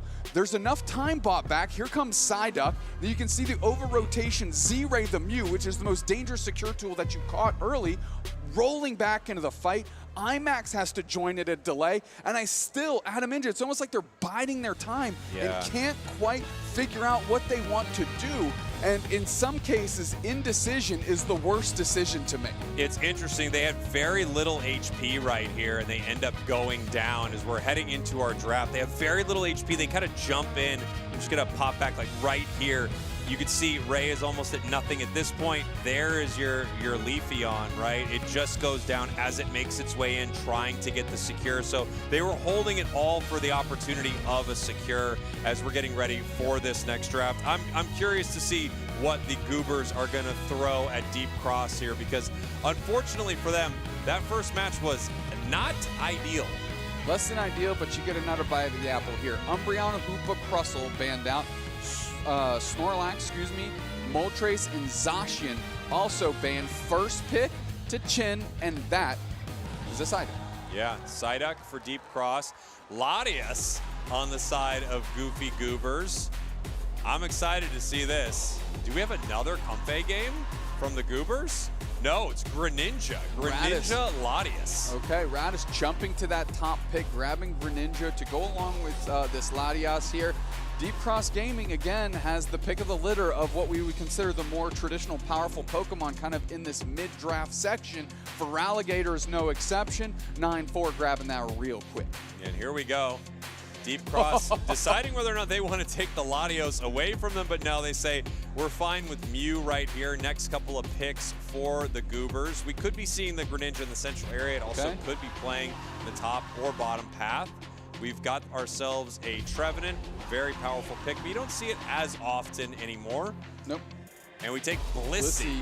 Blissey from Dragon. So Adam Ninja is going to have the final pick here, the gutter pick for the Goofy Goobers. Deep Cross Gaming have a lot of options ahead of them. What are they seeing the Goofy Goobers put together that they want to respond to with? It's a good question. I mean, it's really interesting, right? You have two supports and a defender on the side of the Goobers. And I know Latias is a very unique Pokemon. I wouldn't say it's what you would typically see as a supporter here.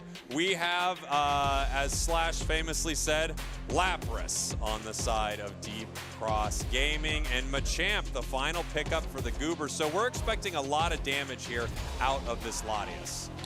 Yeah, definitely going to be attacking. Of course, Reverie was the player playing Delphox in that first game. I think they might have been a little shaky at the start, but they had some real bright spots in the final moments of that game, really helping facilitate the opportunity that the Goofy Goobers were able to cobble together. So I'm excited to see how they can get this Latias online and really help shellac in damage, because they're going to need them to do so. Moving some of their Pokemon around that we can still see on the selection here. I'm just not sure which player is taking what right now, but I'm excited to see how this goes. Again, Gary, if you're watching, this is for that world spot. Deep Cross Gaming has a two-time world champion on the team that is still not qualified for the world championships. Goofy Goobers, the exciting squad out of North America, representing the grassroots scene, not in the official league, but having an insane run here at NAIC. One of these two teams will be walking away with that spot. Deep Cross Gaming is going to be your purple team. Goofy Goobers, your orange team, and this could be it, Dupe Snacks. Let's get into it. Adam Ninja and Dragon going into the top path here with kind of a more traditional look than what they had here in game one into that top path. However, The rest of their competition or composition, a little fresh, pretty Yeah. fresh. It is a pretty fresh look here as we have the Totodile trying to get a secure. The Machamp getting really aggressive there as well. Psyduck gets the headache, and now they're going to try to steal a little something from the side of the Goobers. The oppressiveness of an early game Psyduck is just miserable to contend with. That headache is very difficult to predict and keep your eye on as you're trying to work through and secure past it. Deep Cross Gaming going to leverage that and take as much of this early experience as they can and try to slow down this Machop. Right now, they're pretty successful. Yeah, nice secure here for the side of Deep Cross. They're trying to get that Feraligatr online. Here comes Greninja to the top path. 3 members of Deep Cross actually scoring in the bottom path. They know this now for the side of the Goobers, so Goobers are looking to push in the top path. Z-Ray running all the way up top here. We have the birds already spawned. Teams fighting over it, and here comes Leafeon. Huge E-ball onto Radis. Dragon can only run away. Animinja goes down, and what a rotation by Deep Cross Gaming. One thing Deep Cross Gaming did is they leveraged all their early Pokemon, over-rotated downstairs, blew the doors off of that bottom path. Everybody goes up top and takes a win in the attic. Yeah, beautiful stuff from Deep Cross. Another strong start to a match right here. As you see, Trevenant trying to get some information, looking for a wood hammer right there, seeing who they can catch on the side of Deep Cross. Leafeon just kind of toying with them a little bit as well, throwing the Razor Leaf, but it looks like the Psyduck will go down. Good reposition by IMAX with the wood hammer, allowing them to get at least something there, so you can't be too upset, but the Goofy Goobers are already on the back foot 2 minutes in. That's right, 90-9, misses the wood hammer right there, but they're looking to make some big plays. That wood hammer will not only hit and stun your opponents, it can also kind of reposition them in a really interesting way, where if you're hitting them on the sides of that half circle, you're swinging them all the way to the middle of it. So some, top-tier Trevenant players can really make plays. Exactly. Moving forward, Z-Ray looking for Radis as their prime target here. They want to slow down this Greninja. Nice E-ball. Getting in the way is IMAX, but it's not going to be enough as they go down for their attempt to save the Greninja. And here we have a level 8 Leafeon walking to the bottom path. Could easily look for a big Unite move right here. They don't need to if they're just able to push the Latias off. It's going to be 21 points right here. They're just going to try to continue scoring, stacking up in this bottom path. A perfect opportunity to do so for Deep Cross. All right, we've got 3 players of Deep Cross in this bottom path. Only 2 players showing from Goofy Goober. Excuse me, reverse that. 3 and now 3 as Slash steps forward. Woodhammer reposition is there. Emerald 2-step goes straight into the back line. Latias is gone. Radis is still standing, but now might not have enough in the tank to even try to go for this Regis deal as Deep Cross is all over it. Yeah, Deep Cross is all over it. However, here comes the Trevenant. They're looking for it right here. Leafeon getting caught. They do go down. Good reposition. Solar Beam is there. IMAX needs to go front line and get in the face of Z-Ray. They don't. Boosted Auto hits the Greninja clone as they are able to knock out Dragon. Slash is still working on this Lapras and feels pretty unencumbered here as now Radis is pinned against the wall. Slash can do a lot of work here, and here's Feraligatr just in time to watch the other water type take care of the other water type. Boy, if you would have asked me how that fight was going to go, at each moment I would have been wrong. And it ends up being the Feraligatr coming down, the Lapras getting the KO on the Greninja that had a Unite move and didn't use it. Just what a shocker. Yeah, it's a very bizarre sequence of events here. In the top path, though, we finally have our Machamp that looks to be doing some sort of work. Feraligatr meets them upstairs as the chase is on. They're able to suplex through the Feraligatr as things in the bottom path seem to at least be calm for now. Yeah, one thing that is not calm is Deep Cross's gaming scoring. They are at 247 points already. We're not even at the 5-minute mark, so they're way up on this scoreboard right here. Blizz assistance, Greninja Unite on nothing.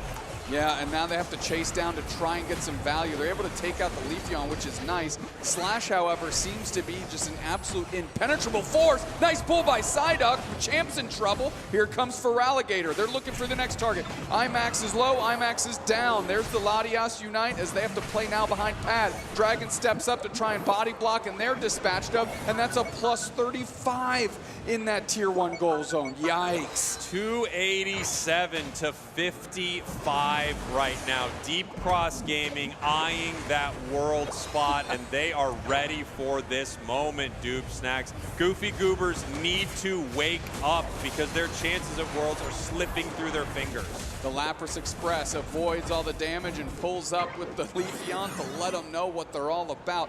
Another quick knockout, and it looks like it's going to be another objective over to Deep Cross Gaming. This isn't too bad for the side of the Goobers. I mean, you really don't want this walking towards your goal zone, but with only 18 left in it, it's very possible that this is going to break, and they may not have enough time to get the next one before our final objective. Nice little KO right there, and you can avoid the Leafeon Unite move. Still, they go down to Leafeon, and Leafeon picks up a double. I mean, the poor Goobers, they can't get any value anywhere. This Latias might as well be a ham sandwich. It's just getting eaten.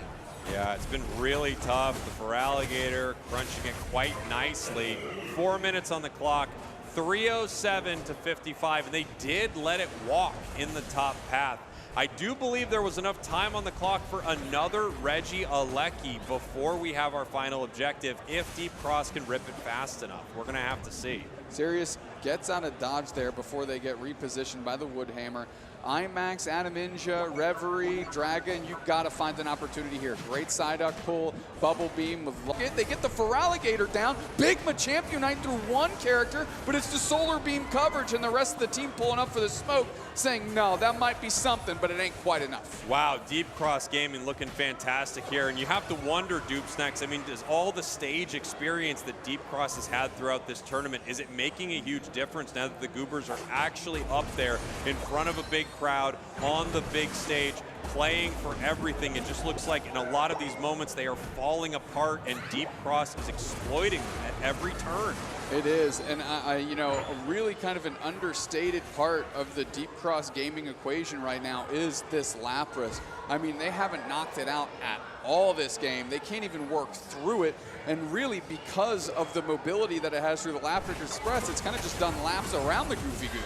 Here we go. Reggie Alecki is going to be walking towards the home goal zone of the Goofy Goobers. With only 15 seconds left until our final objective here, this could be the end of the Goobers. They need to make a massive play as Deep Cross is ready for them. However, they get a catch right here, and Leafeon goes down. It is not over, but they have to play right now. This is for everything. Big Greninja Unite right into the back line. Psyduck's down, they get two. Trevor Unite is popped. The chase is on. Slash is at half HP. They do have a shield. Dragon is low as well. The Woodhammer's around. Gladius Unite, is it enough to get the Feraligatr down? No, they're on a sliver HP. Start ripping the objective. They're coming back, Goofy Goobers. You have to pivot now. Your attention is being drawn away. The Mew has bought so much time. Sirius on the Leafeon is back, and the opportunity the Goobers had is gone. One thing they do have, or I guess two things they do have, Bliss Assistance and a Machamp Unite move. They're going to look to use it right now as they move back in. Chin is low on HP. They're popping their Sai-Ai. It's on a bunch of characters.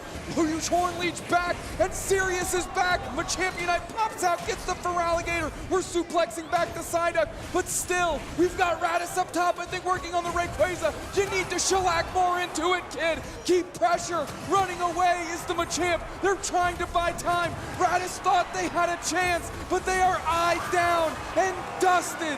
The Goofy Goobers are gone, Gary. Gary, the Goobers are gone. 327 to 99, a Penta KO from Deep Cross Gaming, and a Bliss Assistance that was never used by the Goobers. An absolute disaster for them here with Worlds on the line. Deep Cross turned it on, played the best I've seen them throughout this entire tournament, hands down. And unfortunately for the Goobers, their valiant effort was not enough. Deep Cross Gaming has 25 seconds left of this match, but we all know what has just happened here. They just qualified for the Pokémon UNITE World Championships in San Francisco. Flying around the world to come to this stage, finally get your mind right, and secure a big-time win in a big-time fashion is exactly what DCG wanted to do. Amazing stuff here. The best I've seen them all weekend. Really humming, playing as a squad, finding their moments, not getting stressed by any of the curveballs the Goobers were throwing at them, and a commanding finish as Deep Cross is your last team qualified for the Pokemon Unite World Championships. Deep Cross Gaming enjoying their moment here. They traveled far and they put all their chips in the middle of the table and said, we are all in on this run. No, the tournament's not over. We still need to crown an NAIC champion, but you better believe that Deep Cross Gaming just checked the biggest box they were hoping to by showing up to this event in New Orleans. Let me tell you something. If Deep Cross Gaming keeps playing like that, they could win NAIC. The Deep Cross we've been watching throughout the weekend has been good, of course. They've made it here. That was great. They were excellent. They played together better than we've seen them throughout this entire tournament. And you do have to say, hats off to Slash. This guy can make it to Worlds. Yeah, and especially off the back of the Lapras, like I said, which was a real highlight here. These Goofy Goobers, though, represented the grassroots scene so incredibly well and put so many good teams on notice this weekend, and their performance cannot be understated either. Obviously, when you do so well and you have the World's invite in your sights, it feels nothing but awful to fall a bit short. But that does not mean they don't have something to be incredibly proud of here, because they represented themselves well, they represented the competitive scenes that they're in well, and I think it shows that there are a lot of good players at Unite out there. No question about it. What an impressive run for the Goobers and a great squad. I know, unfortunately, this is going to be a Bliss assistance that they regret forever. I mean, it's just such a rough moment. Blissey didn't have it at the start of the fight. They came back and had it the next time, and they just didn't find the opportunity to use it. But, man, you hate to walk away from your Worlds qualifying game not making that play. However, from Deep Cross, what a match for Srias. 14 knockouts on the Leafeon, and they ended the match with 5 of those. It was a penta KO from Leafeon. Amazing. Yeah, and I mean, Sirius was the catch they wanted, right? They got Z-Ray, they got Sirius back to back, the Goofy Goobers did. And they just squandered away the time window that they had where they needed to pivot, in my opinion, right? Pull a Dream Max aftermath move and see that you have an opportunity and just go all in, right? Throw everything in the kitchen sink, but here comes Z-Ray, here comes Slash, the Feraligatr. They all bought enough time for Sirius to get back in the mix, for Z-Ray to get back in the mix, and once they were back, that opportunity that the Goofy Goobers earned and unfortunately didn't capitalize on, of course, dissipated. Yeah, you know, it's always easy for us in the cheap seats. Yeah, I have so much the respect cheapest for. seats. In fact, there are no seats. There is a seat. That is embarrassing for us. Unfortunate. Normally, there's no seat. There's no seat ever there. I do have to say, you know, it's easy for us in the cheap seats. I think you're right. Either they go for it, or in that moment they pivot, right? They do reset. They have Machamp Unite, Bliss Assistance. They go all in immediately and just see what they can get from Deep Cross. So they weren't able to make it happen. Again, an amazing run from the Goobers, and congrats again to Deep Cross. They're heading to Worlds. They are headed to Worlds. Wow. What a set. What a flash that we got to see from the Goofy Goobers, and I hope that was just a little bit of a taste of what they served up to all the teams in their bracket yesterday in day number 1, because they were certainly operating on a different wavelength, and unfortunately they didn't find success on the big stage, but they certainly found enough success in day 1 to, like I said, put a lot of top teams on notice and make people question, what the heck did this team do to 4-0 their group, including Evil Geniuses, who is still in this tournament right now, and give everyone a wake-up call. Whatever it was, I mean, Deep Cross really had an answer for it, and we are going to, of course, talk to the entire team of Deep Cross. They just qualified for Worlds. Congratulations. Let's send it up to the big stage. All right, thank you, Spraggles and Doopstacks. That's right, I am on stage with newly Worlds qualified Deep Cross Gaming. Yeah, let's give it up for Deep Cross Gaming. Congratulations on a big win. You traveled so far to play in this tournament, and you got the last spot for the World Championships. Z-Ray, how good does that feel? Yeah, I think this journey is like, it's a miracle journey, you know? Like, first day we lost to teams, and then we got second seeds in the groups, and I feel like the tournaments in here, like we just like do amazing things and amazing. Yeah, Yeah, well, I hope you like it here. You're going to be coming back for San Francisco, obviously very soon for North America. Slash, you made the trip over there, you brought this team back, and you got the win. I mean, how good does it feel? Top 4 now at NAIC with a chance at the championship now as well. How you feeling? I mean, I feel really good that we qualified for Worlds, but job's not finished. Okay, I like that energy. Good, job's not finished. I got a question for the coach of Deep Cross Gaming, actually. I saw you popping off backstage. You were so excited to see the team win. I mean, how proud are you of this roster for getting the job done?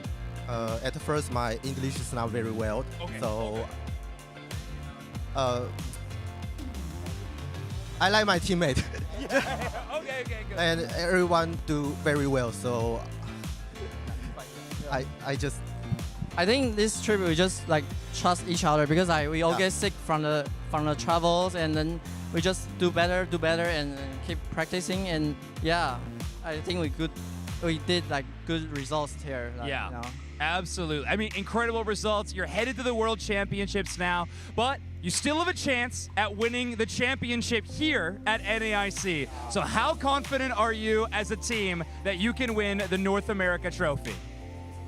I think we're gonna keep winning. I think, yeah. Good. Keep winning. That's a great strategy. I love that strategy. All right. Well, good luck to you in the rest of the tournament. Good luck in San Francisco. Another huge congratulations to Deep Cross Gaming. Spraggles, Doof Snacks, we'll send it back to you.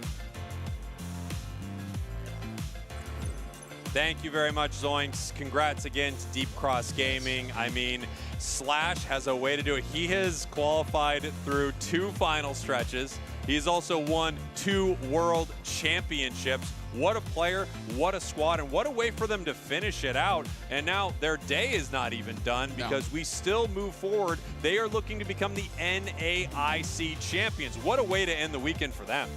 Yeah, that would be the cherry on top, right? They just got the sundae served to them, and now bloop, just put the cherry on there. Yeah. Yeah, don't forget the cherry. Put it on there. If I get a sundae without a cherry, I'm leaving. Another question for you, is a milkshake a drink?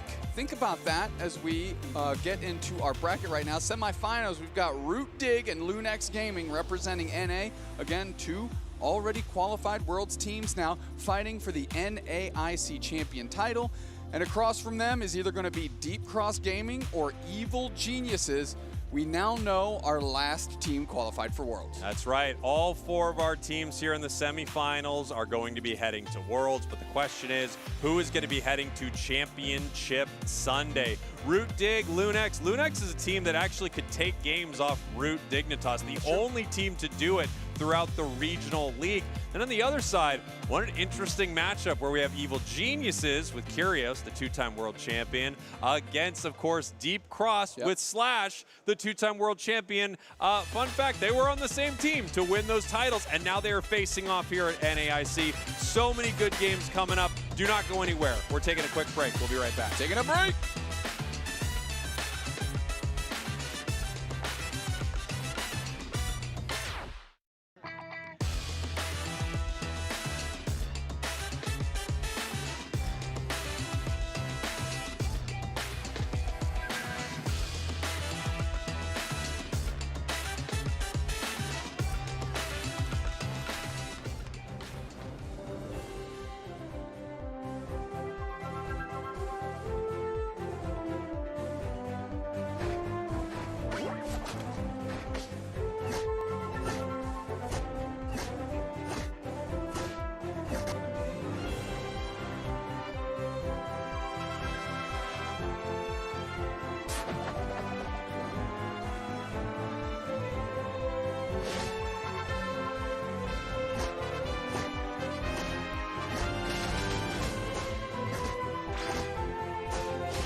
One final team has qualified for the World Championships in San Francisco, and now we have figured out our entire playing field for that. However, there are still 4 teams remaining to see who our North American International Champion will be. Of course, I am Wonder Chef, joined by Soph, and we are bringing you the first of the semifinals matches to see who will be making it to the grand finals tomorrow on Championship Sunday. Exactly, Chef, and for Pokémon UNITE, we have in this first semifinals of North American International Championships, Evil Geniuses versus Lunex Gaming. 2 teams that are very well acquainted with each other. They have been playing Regional League all throughout the season, and Lunex played on LCQ. Evil Geniuses didn't, but LCQ was the last experience that they had before coming into NAIC. Therefore, NAIC, they were super prepared, and they look very good, much like Evil Geniuses. Right now, of course, just to kind of run down the history between these matches because it's so interesting. North America versus North America, like you said, both league teams. One of them, Evil Geniuses, went nearly undefeated the entire season and was looking to be kind of the top spot of North America, almost tied with Root Dig, who's going to be on the other side of the bracket. Now, those 2 were leading North America. However, Lunex, even in a previous iteration, came back, started finding their pace, and was able to defeat both the top teams at different points. Now, once they didn't qualify through that, they managed to add some new players. We've been talking about it a lot. It's going to be Flareons and Frank, and then kind of dominated, honestly, the last chance qualifier, qualifying that way. Now they've gone all the way through here. So with an improved team, a team that's gelling together, a team with new players, and a team that's already taken down the top dogs of North America, the question is, can they do it again? Is it going to even boost their chances this time around?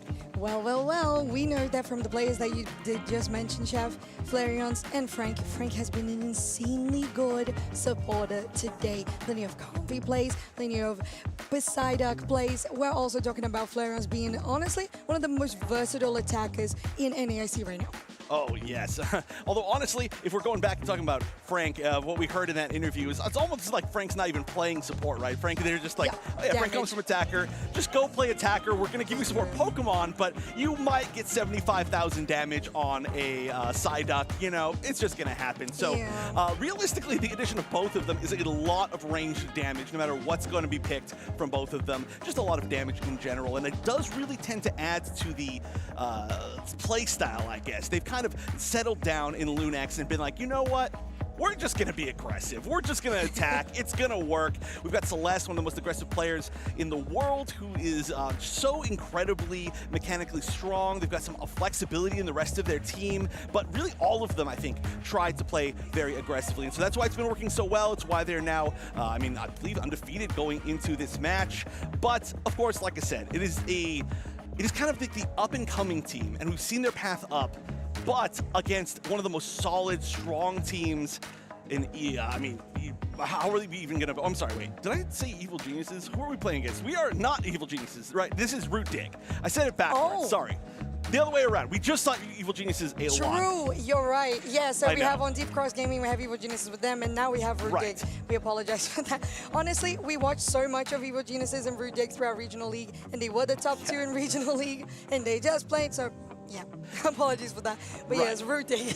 Well, I mean, realistically, though, what I was talking about here was Lunex, right? Which is the storyline. Yeah, we were talking about Lunex, exactly. Realistically, both EG, I just said the name because we were watching those. Both EG and Root Dig kind of have the same storyline, very similar storylines going into this tournament. So we got a chance to do that interview earlier where they're kind of going to potentially meet. We'll see if they do end up meeting. Obviously, this is pretty tough competition. But going up against Root Dig, we haven't seen for a while on broadcast after seeing a million Evil Genius matches, who have been really, truly, again, that solid wall, top of North America, that's so hard to defeat. Exactly, and like we were mentioning, Root Dignitas did qualify for Worlds through their first spot in the Regional League. They performed so incredibly well. They were on the regional point system right before the bracket, before the playoffs. They were first place, and then they qualified through playoffs in first place as well. So a team that has been continuously incredibly strong. They did get the title at LAIC as well, getting their spot into ACL, which they perform around 3rd, 4th place too. So it's a team that brings so much experience, of course, not just through this season, but through regular seasons before within the Zagrag, Otta, Zealot, and Toon. And of course, I know that because we have been been talking so much about them throughout regular season, it's good to mention as well. Inda played on EU before, Toon played in EU before, but now they're all in NA as well, much like some of these changes that we've had with Frank, for example. Right, yeah, that's going to be there have been a lot of shifts around these teams, both these teams now, as far as, people changing region, which, by the way, is a pretty intense thing if you're not familiar with how it works. These players have actually, like, moved physically regions to be able to play in a different region. Sometimes it's just, like, by chance they just move over there for whatever other reason, or sometimes they will uniquely move to another region to play there. That's what we saw from both of the previous Luminosity players, Slash, who just qualified for Worlds, congratulations, Overlord, who qualified for Worlds a long time ago, so long old congratulations, yeah. It's so nice. I feel like this season has been very varied because of that. And in some way, because of the format that we've had throughout regular season, the fact that these changes had to happen before the season started also like solidifies the fact that they wanted to commit to the changes as well and not just be like, yeah, let's try this out, let's do this. No, people have changed countries, they've changed regions to actually commit and really just get that focus and the pressure practice in through Unite Championship Series. Yeah, it's been some solid. This is really truly kind of, so obviously we've been focusing, I think, a lot on these storylines of who's going to qualify for Worlds, who will be the last team qualified for Worlds. So many international teams, so many grassroots teams. But this is cool that kind of near the end of this, obviously we still have DCG. But aside from that, it's 3 teams that we did get a chance to see so much within the actual North American Regional League. So this does kind of feel really truly like our North American Finals, which is a really cool thing to see. All of them, of course, already qualified for Worlds. Everybody who's still now, of course, in this bracket is qualified for Worlds. So we get a chance to see kind of the end storyline of just one particular league, which I think is going to be a lot of fun. Yeah. Obviously, a lot of big names that people really like. A lot of big Root Dig fans out there, I know for sure. We were watching one of the matches earlier, and we heard somebody just screaming in the crowd, and we're like, who are they cheering for? And Zoinks looked over, and he's like, I think it's Root Dig. It has to be Root Dig. It has to be Root Dig. I totally agree. It's wonderful overall, like the format that we talked about, the changes that it enabled, the fact that the league really just attracted attention for orgs, much like Evil Geniuses and Dignitas, to come through to the ecosystem. And you mentioned, of course, talking about these changes overall, we're also talking about this 2 NA teams fighting together, but the other semifinals, we have APAC versus NA2, which is super interesting and super fun. I would say it's the livelihood of an international to have different regions coming together in these later stages of the bracket. Right. I mean, there's a little bit of split. We're talking about players going to different regions. Of course, there's a little bit of North America in DCG too, right? Got to carry a little bit of that as well with Slash. So, definitely an appropriate ending for the North American International Championship. But a big question for me is I kind of feel like, so for example, obviously I was saying Evil Geniuses earlier instead of Root Dig because we've seen so much Evil Geniuses. We've seen so much Lunax, we've seen so much DCG, but I kind of feel like despite the fact that they've been winning through pretty consistently, we haven't really had a chance to see too much new out of Root Dig, right? I feel like they've been playing so solidly, their games were very dominant, they didn't really have a whole lot of hugely close matchups, I would say, and it's against strong teams as well. It's not to say that, they had an easy path or anything like that. It's just like, we know they're good, we know they're playing solid, but that's what we've been seeing from them the whole season. So we haven't yet gotten to a point, I think, in this particular event where we get to see them challenged, we get to see them have to bring out something new, and I think they've got to be at that point now, right? I mean, we're in the top 4.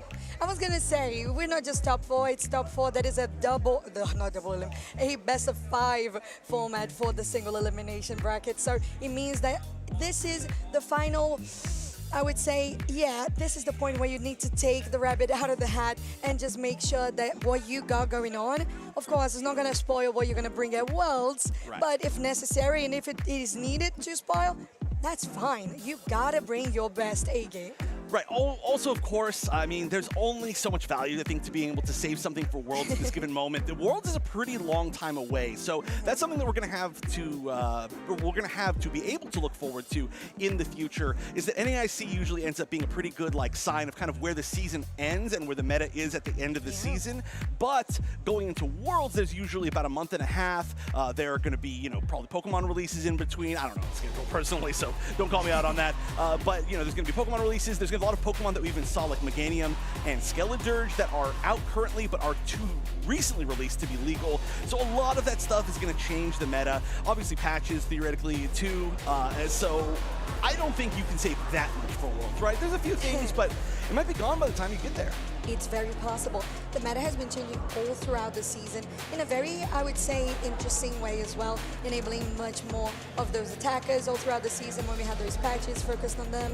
And of course the releases you mentioned. I'm so excited for when we actually have Meganium and Skeledirge coming through. So all of those changes have been very, I would say, healthy for the ecosystem of UCS, and Dignitas has been one of those teams that can just really well utilize every single moment of the meta and the patches and do their very best with what is given by the actual game.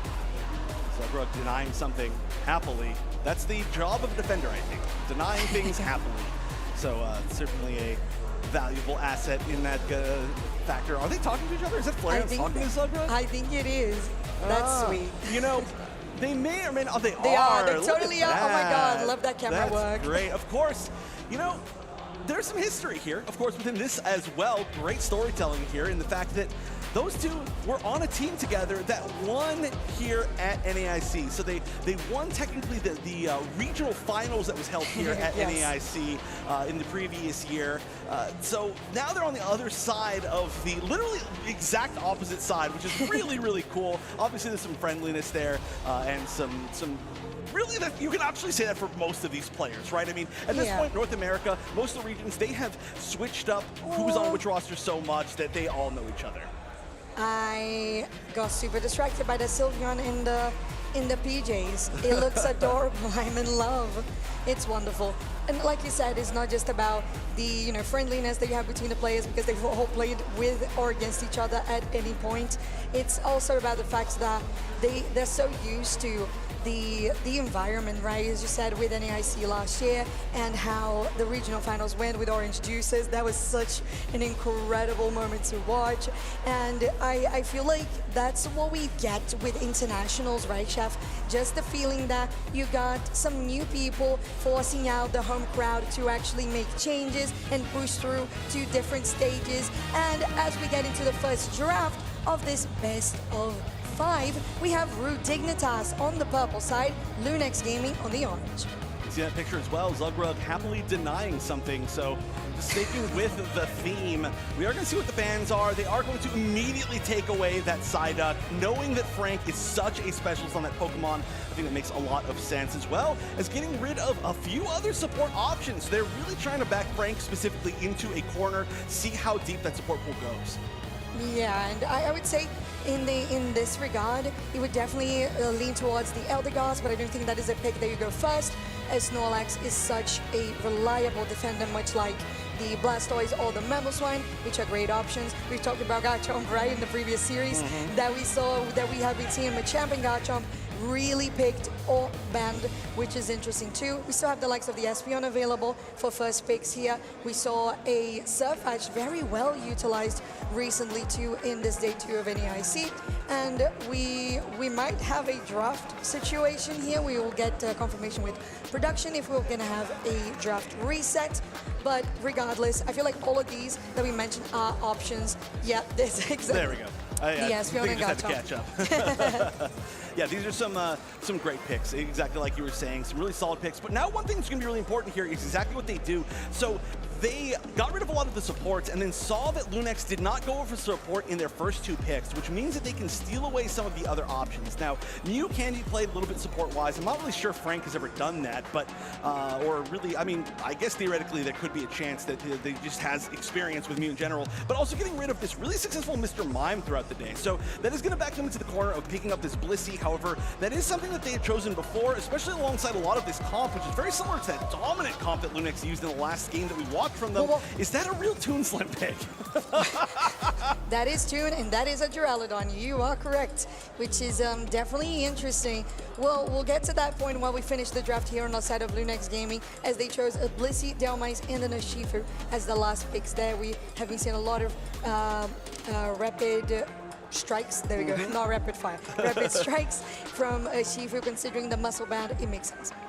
Right, yeah, it's been 100%, I think, Rapid Strike. But we, of course, have to talk about the ridiculous choice here, Duraludon, a Pokemon that, despite the fact that, you know, we don't ever really see it, has received a few buffs. However, I think a lot of people were saying it wasn't quite enough. But if you want to say, you know, if there's one signature move that Toon Slim has, it's picking something interesting, you know, one way or another. But they're here. They're in the top 4 of North American International Championships. They've got a 3 out of 5 sets, so there is going to be time to test some new things. Will Duraludon truly work out? An interesting choice. Hey, if they win, hopefully whoever's doing the interview can ask them about it. But hey, take risks now before we get towards the end of the set. That's when you can no longer take any risks. Exactly. It's the first game of the best of 5 route. Dignitas versus Lunex Gaming in our first semifinals of the North America International Championships of Pokémon UNITE. And like we mentioned, so much history in these teams in this season, so much growth and arc of the hero for Lunex Gaming, the changes they made, and just the reliability of all players on Dignitas that haven't changed their roster at all. Oh yeah, they have been sticking together. They are so solid. It's really the unstoppable force in Lunex Gaming versus the immovable object of Root Dig. Root Dig on your left side, Lunex on the right. First game of our semifinals, best of 5. Time to test the waters. There is, I was going to say, there is a 3-people push on the top side, but that's Snorlax immediately went into an invade position, Chef, and that means that Lunex Gaming is really prepared for that, sending the Dalmais, the Chansey, and of course having the Cupfu getting the buffs themselves. There was a knockout on the Gibble. Was that it? Did I just miss that? Yeah, I think we just barely missed that. Thanks. We ended up going back to the home base. It was a pretty quick little knockout, and Gibble not usually one to be knocked out that easily, that early, but we're also seeing this huge double invade. We're going to get a KO on one of the defenders, a nice little nap to try to get back a little bit of health, delay a little bit more time, which is the resource you're trying to fight. Did I say double invade? I think I meant triple invade.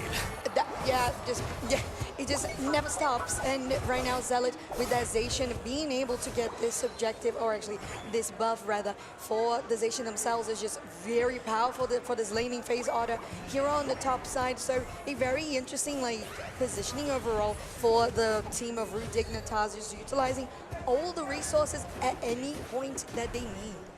Right, this is looking to be such an aggressive game, and honestly, there have been a lot of KOs back and forth. The biggest problem, though, is that the KOs have been really a lot on the low EXP Pokemon, the defenders and support on the side of Root Dig, and then Lunex, their damage dealers have been KO'd, I think, a little bit more than that, but realistically, it's kind of been a lot of the supporters and defenders on both sides, so they're just willing to sacrifice some things, and that is not a bad strategy in Pokemon Unite. The problem is, like, when, for example, the Gibble gets taken out, well, that was great timing, that's going to be a problem. Not this time. Now the Gibble getting taken out, the Gabite instead, yeah, right, as they already got that level 5. But like you said, a lot of trades back and forth, very aggressive from both teams. But I would say overall, it is still Root Dignitas coming out on top, considering the 2 level 7s that they have on their squad. Yeah, already. That's actually, so that's really interesting too, because we have seen the Zacian fight quite a bit, but we haven't really been seeing Toon. I think that is Toon on the Duraludon, right? I didn't see if they switched in the end, but we haven't seen the Duraludon really fight at all so far. It's really been farming up, and it's going to be the first level 8 in the game, by the way, as I say this. Not a lot of points scored on either side either. That is going to be Toon Slimothy on that Duraludon. So when they get to their first fight, they're going to be pretty far ahead as far as level. That's scary. Also, though, maybe a really good target for this this pull from the Delmas.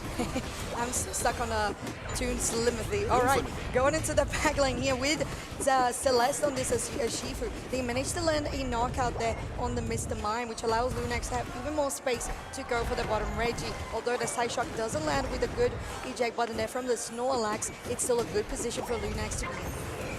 Oh, wow, that Surf is actually going to almost push away Urshifu into a safer position. That's really unfortunate, and Snorlax as well, trying to chase down, was taken out. So, again, defenders and supports being taken out all over the place, and again, Cavite being taken out in the center area. That's rough. It really is, but we saw a trade here where Root Dignitas did well in taking a couple of members of Lunex Gaming out, but Lunex still confirmed the bottom Reggie, and that Mew also getting out alive is pretty useful for them, so they don't lose any moments to get EXP. In the meantime, Lunex confirms the bot tier 1. we just have to look at the experience here. Obviously, there's a big invasion going on, but look at this level 7 Gabites on Lunex Gaming. That is lower or as low as the supports and defenders on both sides. That's a problem. Duraludon going to pick up actually a huge KO on that Espeon and the Mew as well, so they've got some assists on their side. Lots of good fights for them. It really is, and I was going to say, not even having Zealot in the fight on that level 10 Zacian, and they are still doing amazing on their own on the side of Root Dignitas. There's a rotation from Lunex Gaming towards this top side of the map, but honestly, it just looks like them trying to escape Zealot. They score some goals, but this Zacian is just looking for more. They go onto Oblivion, but there's a 2v1. Maybe it's going to be bad for Zealot, and it is. The Livid Outrage does confirm the knockout. Livid Outrage is such a great defensive option against anybody who has to get into melee range of you, because you realistically want to try to run away from it, but you can't fight while you're running away. Plus, you're already just so close. Now, we are going to have a few other members rotate up here from both sides to try to take this Regieleki. You'd have to be kind of a Miracle Steel with a Heavy Slam or an Electro Ball, but yeah, that's just going to delay more time. It does. Now the down mines as well. Pulls out on the Snorlax. There's time for the Zacian to come in, but it's not enough. It is, though. Root Dignitas does steal it. Order on this Mew is able to guarantee that now Lunex is in a position to just try to defend this goal zone. They managed to get 2 knockouts, so that feels pretty healthy for them. Although they still need to focus on the Regieleki. There's the Duraludon with the Revolving Ruin, and they're trying to get some more damage on those 2 players there, but Duraludon goes down. Lunex Gaming does manage to get a nice defense, although Root Dignitas did steal the objective. Ooh, and this Urshifu was kind of running through the team. Let's see if they can even escape. It looks a little unlikely, but okay, that mobility, just kidding. That is very likely, I guess. Oh, finally managed to take down Blissey with that big Electro Ball, but at that point, I don't think that's necessarily a target that really matters all that much. So a pretty big win overall for Lunex in that situation. You can see they're catching up on points as well. Garchomp's still a little bit low, but at least higher than their Blissey. Look at this, the wall just delaying them, pushing them away. Heavy Slam's going to be a really good secure steal here. Oh, I like that stop on the attack, but they still got it with an auto. There is no way that Snorlax got it with an auto. Now there's the rest of Root Dignitas as well. That anchor's not going to land, and the Garchomp goes down. That must feel so upsetting for Lunex Gaming. Remember what I've said a few times about Zugrook's favorite thing to do, denying things happily, and that's exactly what happened right there. Truly the epitome of a tank player, but wow, look at this aggression, even more from Root Dig. Oh, every time Oblivion is so close to getting a good hook there, but it's just a little bit off on the mark. There is no bot tier 1, bot tier 2 actually, because Root Dignitas have taken it down. Lunex in a position to potentially flank here with the Blitz assistance as well, but now there's Zealot around trying to get an angle back into the fight because the heavy damage comes from the Zacian, and that is exactly what happens. Lunex once again falling short on the team fight. What a huge back and forth game so far. There have been some really big team fight wins from both sides, and I really just don't even know what direction this is going to go, right? We don't have all that much time left. We're kind of already past this time where a lot of these Unites could be used, so they are probably just going to be held onto unless they find somebody immediately right now. And Zacian's kind of the only one that's close, but we are going to see potentially some objectives here. Looks like a lot of just patience. Maybe not really trying so much to get this objective. A 3-minute Regieleki isn't always that useful. Maybe they were trying to wait for somebody else to come up, but they realized, oh, well, I'll do one thing. It's going to be Zugrook. There they are with the block. Regieleki not get stolen. Zugrook has to use the eject button in, but they don't manage to get out. Well, actually, they do manage to get out, but in the meantime, Root Dignitas gets the Garchomp sent to the Pokemon Center. It's still a Regieleki on the top side that will have the attention of the Mew for the moment. Zealot using that berry to get away, but now Espeon is going to get taken down by the Duraludon, and that Pokemon is proving to be quite powerful on level 14, Chef. That Stealth Rock stun, I think, was actually what stopped the Espeon as well from escaping, which is pretty funny. It doesn't really usually work exactly that well that way. Usually you see it defensively, which is why you see a couple of them kind of just set up on the Duraludon. So free take on the Registeel. Extremely close score. Actually, it's now only 3 points apart, but Lunex with 3 points up. And at 2 minutes and 8 seconds, they're actually pushing into the center area. That's pretty bold from the side of Root Dignitas. Half HP there onto Zugrook. They have to use the Power Nap as well alongside Zealot. Zealot gets taken down because of the blissful assistance that is on Urshifu. They're still trying to take Zugrook down. And on the other side, Lunex Gaming is focusing on the Mew. They're trying to chase after Inda, but they're not able to take the Mr. Mime down. They're still healing the attacker back up. Now going with the Urshifu. Inda is gonna go down. No, one auto finally. And Lunex Gaming is just setting up to get into this Rayquaza. But Chef, they're so low on HP. Extremely low on HP, and there's a chance to steal. So many good opportunities left. Look at Otter here, who's gonna be able to take it. The Electro Ball, you always have to deal with Otter. No way, but not that many players up for the side of Root Dig. This isn't over either direction yet. It is not, but it is Rayquaza, so we know that it's a different thing from Groudon, from Kyogre. There's the top side exposed. There's a Hundo Burger to be scored. They're actually going to get a beautiful overdunk here on this one, 488 to 225. There's still the home goal zone, and Lunex Gaming, they can't really steal anything back because Rayquaza doesn't allow it. If there's one positive here, it's that all of the goal zones are gone except for the home goal zone for the side of Lunex Gaming. There's some vulnerable tier 2s on the side of Root Dig, and they only need 3 Hundo Burgers-ish, you know, what, 2.5 really, if you want to try to make this comeback. There's some split pushes happening in different directions. Otter being caught out, only has 1 point in pocket, but, I mean, is going to be able to at least waste some time. 37 seconds left. If you're holding on to multiple people, they might not get a chance to score. It is possible here. Otter will go down, but like you said, just buying out some time. There's still 30 seconds for Otter to respawn, so maybe there's still time for Lunex Gaming to try and push here on the top side. We have 2 players. It's Lunia. It is Flareons. They're looking to get an angle here, but on pad is Zealot with the Zacian. They're gonna go win. They have enough points to score, but it takes too long. They have a little bit of shield with a safeguard. It's not gonna be enough. Lunex Gaming doesn't do it, and Rude Dignitas will take the game 1 of this best of 5 of the semifinals. NAIC Pokémon UNITE. Wow, they waited so long. I almost feel like maybe they should have tried to push a little bit earlier than that, even if they didn't have everybody, because by the time you just don't have enough time, there's no chance. And unfortunately, they were very, very close, but just not quite able to turn that back around. And obviously, I think we can all point at one specific moment there, despite an amazing team fight from Lunex Gaming. Otter, my self-proclaimed, I've said this a few times this season, favorite player probably in the world, able to steal things away. What a play, but really, what a back and forth game. I mean, so much fighting, so many swings as far as who's actually winning these fights too. Oh yeah, because if you looked at the points scored, it was always so close. This was crazy. This replay was crazy. Livid outrage from Lunex Gaming, and they still didn't land the objective on the bot side because Zagreg stole it. Like you said, it's just a not in person that Zagreg always gives any of their opponents. Now, I will say I had a little bit of hope for Lunex on that one because the numbers on Root Dignitas, they were so high that when I saw Lunex actually winning the fight, I said there is maybe a chance, but then when you see Zealot coming through, it's just so much. And Otter, of course, with his Electro Ball, it's very difficult to compete with that secure. Right, and they had to make a decision as well, right? Zacian was running back, who's also going to be an extremely strong secure Pokemon. So they decide, do we go and try to take down Otter, who's going to be pretty slippery? Is it sitting at full health and is going to be our MVP? Or do we, you know, try to just burn it before the Zacian even gets back? Because if we go and chase Otter and then Zacian comes back, then now all of a sudden we're 2, you know, strong secures, and we got to deal with them, and then somebody else is going to come back. So I do like the fact that Lunex just committed to trying it, but it's Otter. What else can you say? Otter on the Mew, one of the most signature picks in Pokemon Unite history. Oh yeah. I feel like that is a very true statement, and it's amazing to see them doing, you know, these plays exactly as they did on the stage right now this weekend in New Orleans. Now the sides have swapped. Lunex Gaming will be your purple team having the first pick, and Root Dignitas will be your orange team in last pick.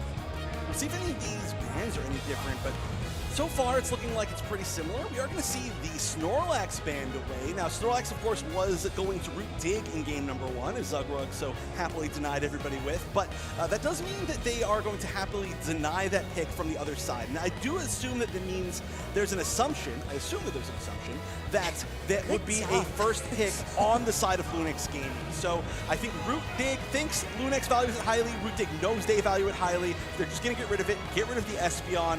A lot of different changes here. I would say this could be an angle for Feraligatr first pick, considering that's what Root Dignitas, or actually what Lunex was picking in the first, banning in the first game, because that purple side, that's what they decided to do. And Root said, because you're purple side, we deny you the Espeon since it's on the back. And that's exactly what's happening. Are we going to see an Articuno potentially? I was specifically talking with Zoinks a lot about how we expected to see a lot more Articuno. We actually did see a pretty good amount of Articuno in day number 1, but just at the start of day number 1. And hey, that's the answer. I mean, surprisingly seeing it as a first pick as well. We haven't seen an encounter for Articuno ban or pick in a long time, maybe even all of today. So, gonna be prioritizing it. We'll see how Zug does with it. I mean, we already seen yesterday.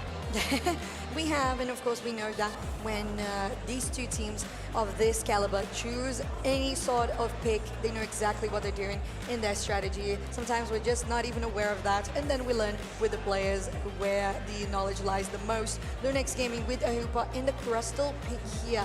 I would be happy to see something like an Inteleon alongside that, because Rock Tomb set up really well for the snipe shots or something along the lines of an Espeon, while Root Dignitas goes for the Machamp that has been constantly banned as well, plus the Blissey again.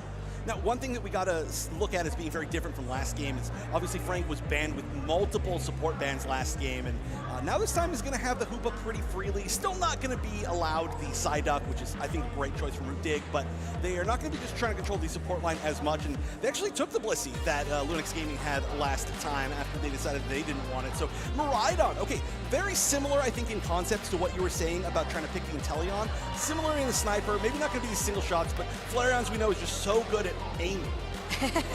True, and we have a repeat pick as well with that Duraludon. That honestly did really, really well, and sometimes becomes a little bit of a hidden damage kind of damage source on the DPS front, where especially with the Stealth Rock like we saw previous game too. But Revolve and Ruin, always good to set up a great area of effect as well. I am so happy to see Metagross being picked as it has been, Chef, because it has been just an interesting way that people have been approaching the melee fights.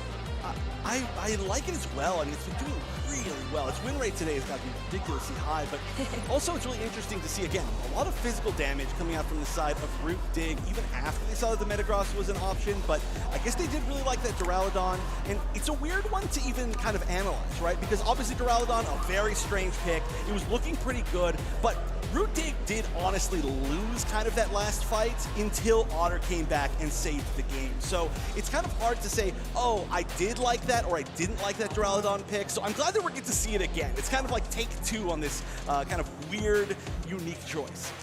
I am thinking, honestly, the only, I'll be bold. The only reason actually that they won that fight was because Otter was still on a respawn time. Because it was 5v4. I feel like they had the upper hand because of that quite a bit. But getting into game 2, Chef, Lunex Gaming, now your purple team, Root Dignitas, your orange team.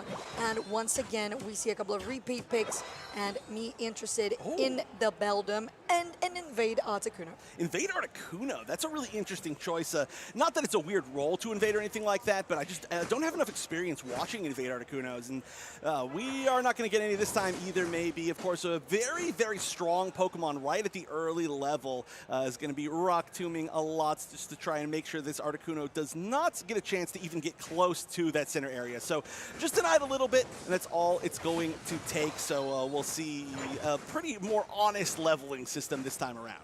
Yeah, already much calmer in regards to early trades, and I feel like it might be a little bit of the nature of what we have here with Articuno. We're not going to be as aggressive in that regard, but on the other side, Lunex Gaming has decided, yeah, we have to get the Metagross online, we have to get the Feraligatr online, quite a lot of resources, and they're trying to find them right now, forcing out eject buttons away from Root Dignitas, a good Rock Tomb to send the Articuno from Root Dignitas on the opposite direction of the map. Right, they're going to be pushing down pretty far here. We'll see how much they can actually get. It looks like they're actually punished pretty strongly. The damage coming out from all these ranged damage dealers is just too much, even for these tanks. I mean, look at this. Crustle getting melted as well. Yeah, they are, especially the Electro Ball early game for the Mew. Well, any stage of the game, the Electro Ball is just so powerful. Of course, it's a point and click and a sure hit, so it's always just really good at getting those final hits on some enemies. Now, with that central area this time around being game 2, Mewtwo and Kyogre, we know that Regidrago is going to be a point of contention. Right, or well, theoretically it will exist, right? I mean, it's really interesting how these teams decide to ignore it a whole lot of the time, but then some teams like really prioritize it. A lot of times too, it's kind of just an excuse to fight, which looks like might be the case at this exact moment. We are going to see a little 2v1, not really a truly fair fight, but hey, maybe Flareons can save something. Yeah, it doesn't look like that's the case right now. Unfortunately, there for Root Dignitas, for Lunex Gaming, they did have that Crustle getting taken down, and Root Dig is still doing pretty well in controlling the area around here. Forced out Flareons also away from the bot side and guaranteeing that they were going to have even more EXP on the hands of that Duraludon. And they're going to be really aggressive with that Duraludon. That Duraludon's really far forward. It is, by the way, going to be Flash Cannon Duraludon. I love Flash Cannon. It's very fun, but we'll see if they can actually get much mileage out of it. They're not getting damaged that much as Zugrock's going to be the one pushing forward. Yeah, Root Dignitas all over this pad. They have enough to break it, to leave it on a 1 for the perfect overdunk whenever they do so. That's going to be the Blissey getting taken down from the side of Lunex Gaming. So at least they have something to come back to. Oh, now another member going down here. Root Dig losing 3 members in this exchange, and unfortunately they are going to probably be losing a goal zone as well. No, actually they don't have quite enough points to get an overdunk, so they don't want to just do a very, very quick early break. This is a strategy we've seen a few times, especially right before an objective, but I think they know that they chased them off more than enough that they can take that Regieleki freely. However, once they take the Regieleki, they know that they have to break it, otherwise it's going to be a big waste of points. So now they're going to be up by almost 90 points, something like that, and be rotating up top. Is there even time, I wonder, to be able to take this Regirock? We'll see, we'll see. Duraludon is there. There's the Flash Cannon you mentioned, but there's a Feraligatr crunching on that Duraludon. The steel does bend, as now the Mystical Mirage has to be popped by Mew. That manages to escape for at least a little bit, getting close to that zone. They're going to be safe. That was crazy damage from Lunex. That is guaranteeing the top Regieleki, or Regirock, as we speak.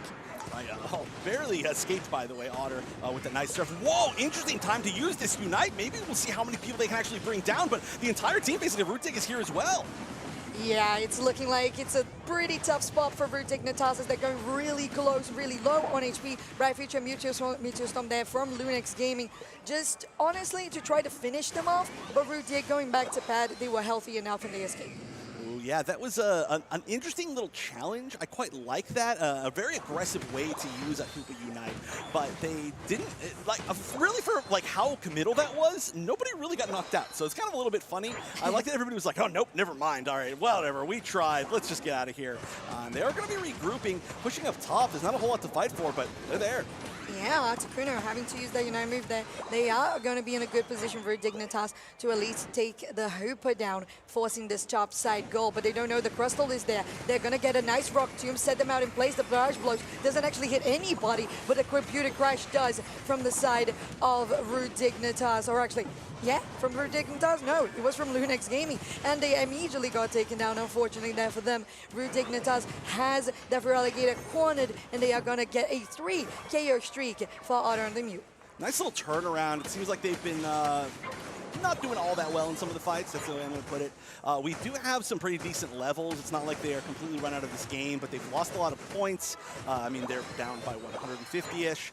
They have lost a lot of their goal zones, with both Tier 1s still being up for Lunex Gaming. So they're just in a tough positioning battle, and we're only barely halfway through this game, so still plenty of time to try to make a comeback. But losing both your Tier 1s makes it a pretty tough situation. You have to coordinate with a lot less vision, a lot less safety, and try to take down some of these objectives, these goal zones. And you can see even right there, they didn't have the vision to see they were going to lose that Regieleki pretty quickly. They might have assumed it, but it's just going to be nothing is sure for them.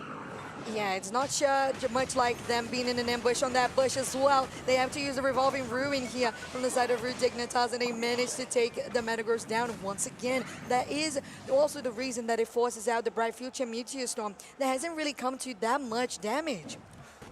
Yeah. Oh, are they going to get this full dunk in? There's a chance this Crustle gets here in 49? time. No, just short of getting there in time. That is a huge dunk, and I mean, some of the first points really that we're seeing coming from Root Dig. So just barely out of time for that Rock Tomb to actually make it happen, but a lot of members up here in the center. Mystical Mirage has to be pumped here, and the Feraligatr is just chasing out for the Mew. There's the Gyro Ball as well coming through with the Computing Crush, and that is amazing for Lunex Gaming as they can keep on chasing for the Duraludon to take it down. 2 KO streak for Celeste, as now Lunex can go on pad. Ooh, this is going to be a lot. Let's see what the overdunk could actually be. Maybe there could have been a little bit better math right there. Maybe I was wrong on exactly. No, they got 19. That was actually a pretty huge overdunk. I got that backwards. I thought they scored in opposite order. Some of those animations are a little funny. So pretty solid overdunk. They are going to be up now by 160 points, and that's going to leave them in a pretty good spot heading into the final stretch. Probably not all that much more scoring unless we see Root Dig try to make one big push to lessen, I guess, their point deficit. But at this point, I'm not sure if they really have that kind of maybe mobility to be able to try and even do that. They might just be setting up for the final stretch really early. The only other thing they can do, I guess, is try to quick burn down this basement, Reggie. We'll see. I don't think that would be a wise choice at this point, giving up the position on your central area, especially because Lunex Gaming having the Crystal, they cannot afford giving that much more vision so they can get ambushed themselves. As we said, just having Root Dignitas getting cornered to the bot side of the central area, but still being able to push them aside, going onto the Gyro Ball, Metagross, and they're going in with the Revolving Ruin. The damage that comes through from Lunex actually manages to take them down with the Feraligatr, and now finally the Bright Future Meteor Storm is looking quite bright itself as Lunex Gaming almost gets a wipe. Although that's a Machamp that has come back. They are going to go in, but they don't have a day-to-night move. Are they going to be able to escape? Are they going to be able to steal it? They are on bad. They're not. Lunex Gaming confirms the Kyogre. Wow, that was still a little bit of a scary situation with just that Machamp being there for just a moment, and then it was completely eliminated. But Lunex Gaming, they had a lead most of this game. They continue to push, and I mean, even this defense, especially without the Machamp, is going to be more and more difficult to Ralladon going down. Some points going in finally. That goal zone's getting broken. Minute and 30 seconds left. They've got to be careful not to give away too many buffs.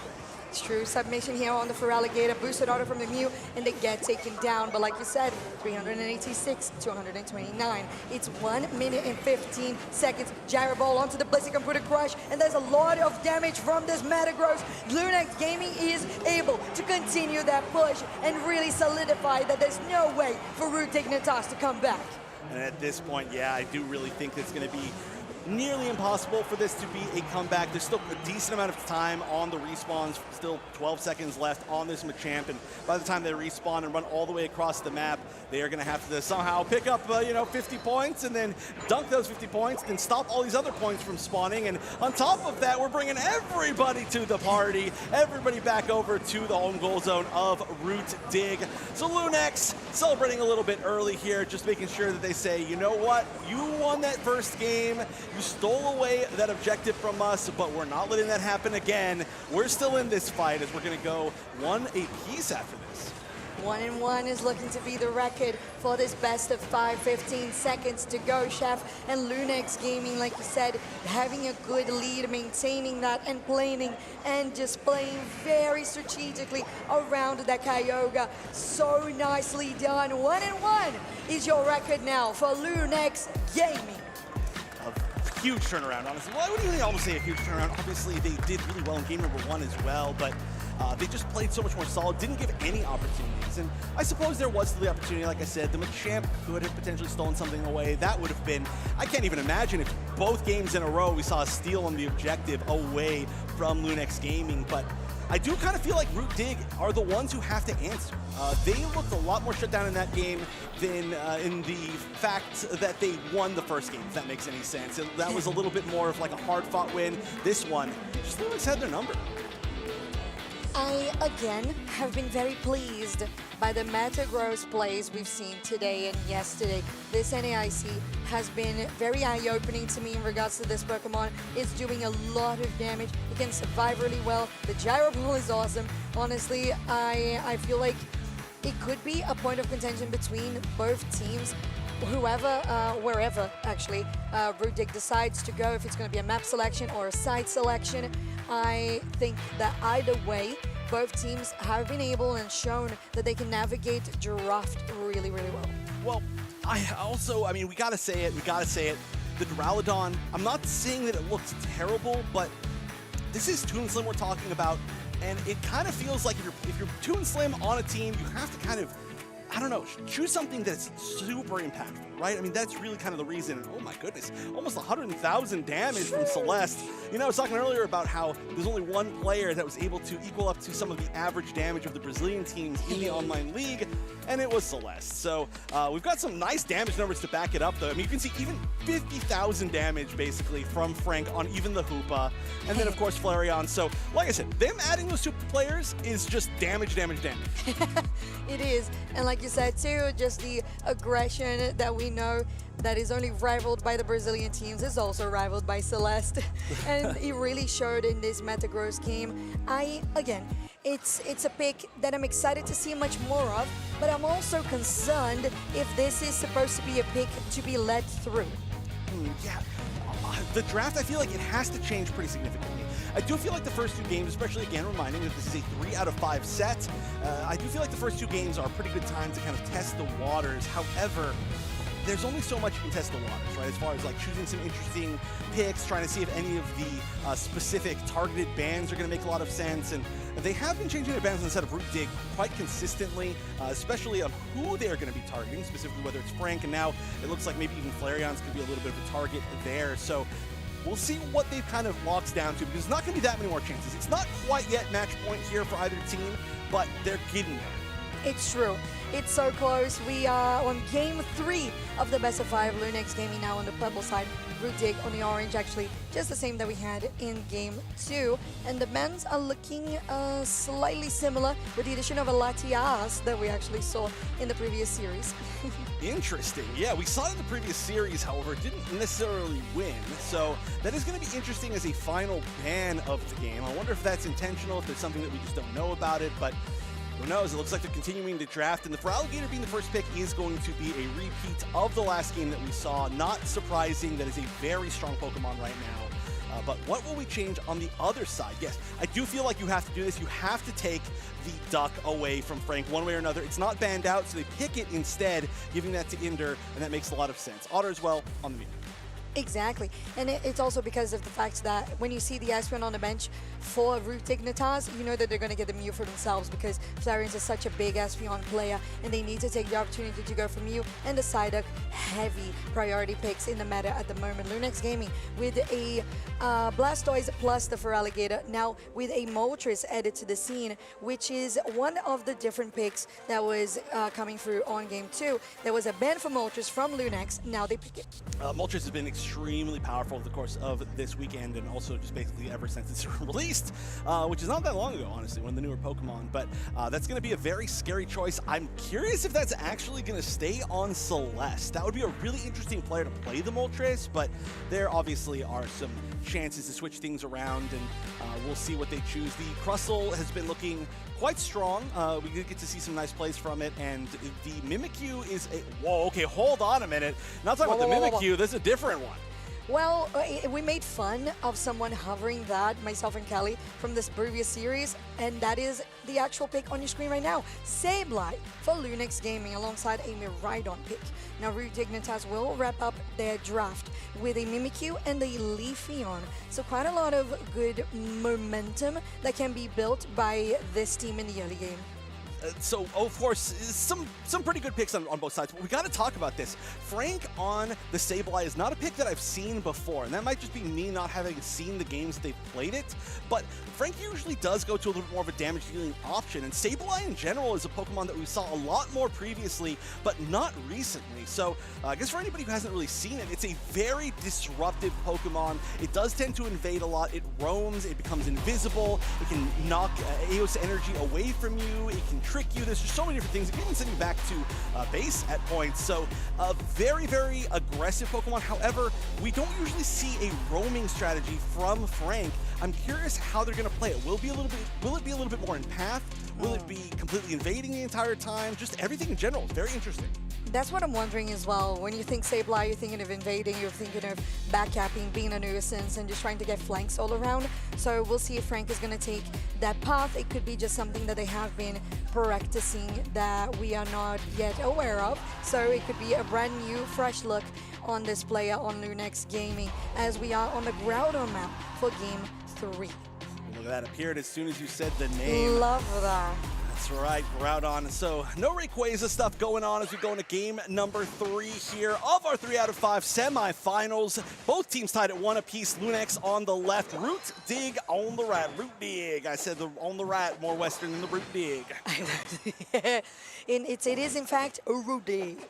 And this time with the Leafeon on their squad, like I said, we are going to see quite a lot of good action in the early game from this very good early game evolution. While on the other side, the Totodile still having to go through the evolutions themselves. They are going to have to go through path at any point to confirm those birds and make sure that they have the enough impact that they can. And I am trying to see exactly, I can't read the name. Who is on this Moltres? Lunia. That's Lunia. Okay, so they did end up switching that. Yeah, I was going to say that was going to be an interesting pick if Celeste was on that. So they also, of course, went top path, so I assumed that was going to be the case. But they didn't switch that until kind of the last second, so I missed it. So that does make a lot more sense. Of course, Moltres has been really dominant in that top path. And Celeste, now we get a chance to see kind of what they can do otherwise. And so far, it hasn't been a really aggressive game with the Sableye. We're just playing a little bit safe. Yeah, Frank, as you say, is coming into the bot side, seeing if there's any chance that can actually confirm any objectives, and it's going to be just forcing out eject buttons from the Root Dignitas bot lane. They're slowly walking away. I thought they were going to be a little bit more in danger there, but they actually didn't throw out anything. They just kind of walked alongside them. I was like, oh, what's going on? But they're just making sure that nothing is going to go completely wrong. This has been...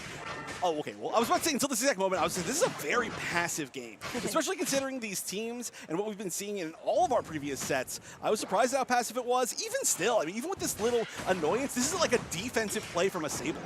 It really is, because we see on the side of Root Dignitas end up being the one to be more aggressive on the invades. Now Lunia, with that Moltres we have been talking about, comes through but gets completely eaten and chomped by Celeste. Yummy. They're going to try to chomp down this Red Drago as well. A couple members here, yeah, try to waterfall over the Leafeon, didn't quite hit. Yeah, it was close, although there's an attempt here by Lunia to go through, but the Electro Ball is pretty good. Although the knockouts will guarantee that Lunia survives for a little bit longer, there is Zealot with the Trick Room, and the Mimikyu forces out yet another eject button there, now from Flareon's. That Trick Room is going to be really important, I think, for this match. I kind of feel like every time that we see Mimikyu, we just talk about how good it is and how good it is in the matchup. And Mimikyu is honestly just such a strong Pokemon. Right now, using it to chase down in Froggy that was maybe a little bit too far into the other team's base. But I do think that he just knew that he was gone, so that was going to be it. No, immediately, as soon as they get the level 8 there tune with the Emerald 2 step, will take down that Miraidon, guaranteeing a lot of pressure on this bot tier 1 for Root Dignitas. They managed to get yet another one with a double KO there for Otter on the Mew, and getting this zone pretty close to them. They had a problem last game of not being able to score, I think, as many points as they wanted to early, so it does seem like they've been prioritizing it, especially too. Oh, look, there was some stuff going on up here, as we're going to see. Look at that, maybe you're trying to get out of there, and Trick Room going to be a great option for it. Yes, it will. They're going to have to use just that, and I think that Zagrak really wanted that Trick Room would work on him as well. Oh, the Thunder. You're going back. What? No, why would you do that? Okay, I thought they were already out of range. Maybe it was a hitbox misconception, but at the end of the day, it was still a 2 KO streak there for Flareon. Maybe also hoping that one of the Citrus Berries was going to spawn, because it just spawned right after that KO, which is really funny. All right, that is a 0-point overdunk. Is that right? It was literally even exactly, so they just want to take down that goal zone. Yeah, just to get even more pressure across the map, allow for more even maneuverability, and they managed to do so now, getting a knockout on the Feraligatr. Frank also with the Electro Ball, chasing them to above and beyond with another one, guaranteeing a 3 KO streak to Otter on this Mew. Make it a 4, give them the 4. No, why would you do that, Zagrak? Because he happily denies things. It's that true. is what he does. Oh my, how could I forget, Chef? Yep, even, of course, his own teammates. But at least Zagrak will be happy about that.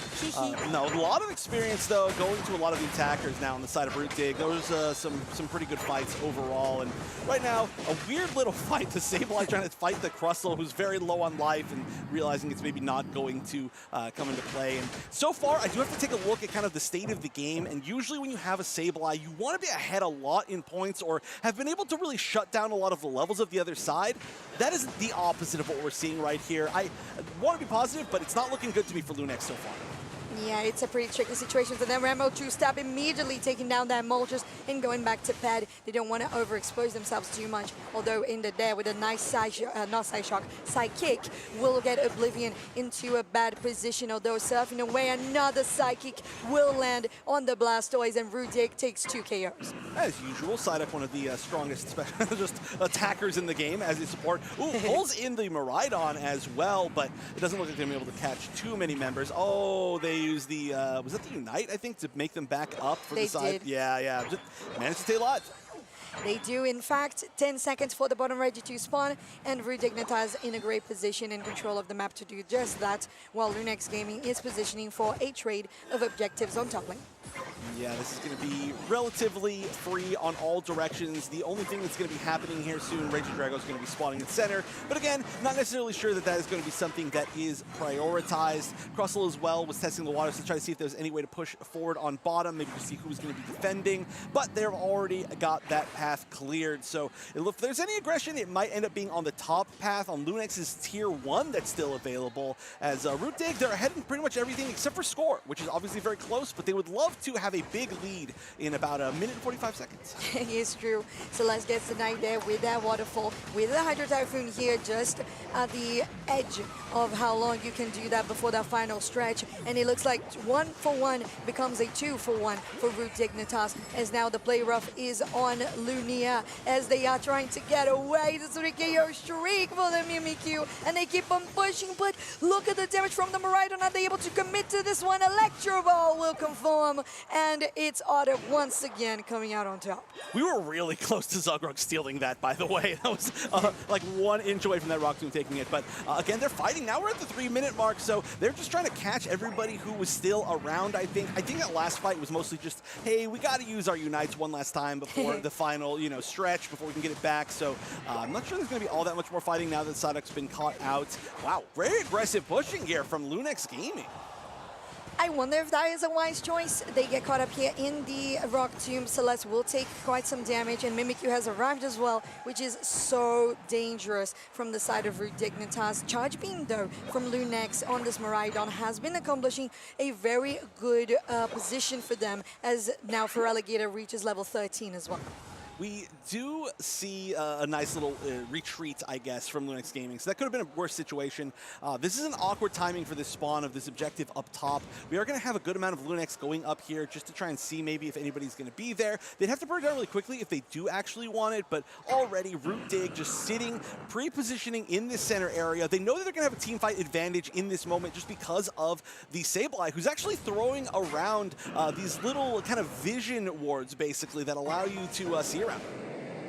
With Groudon on the block, Chef, this is the moment.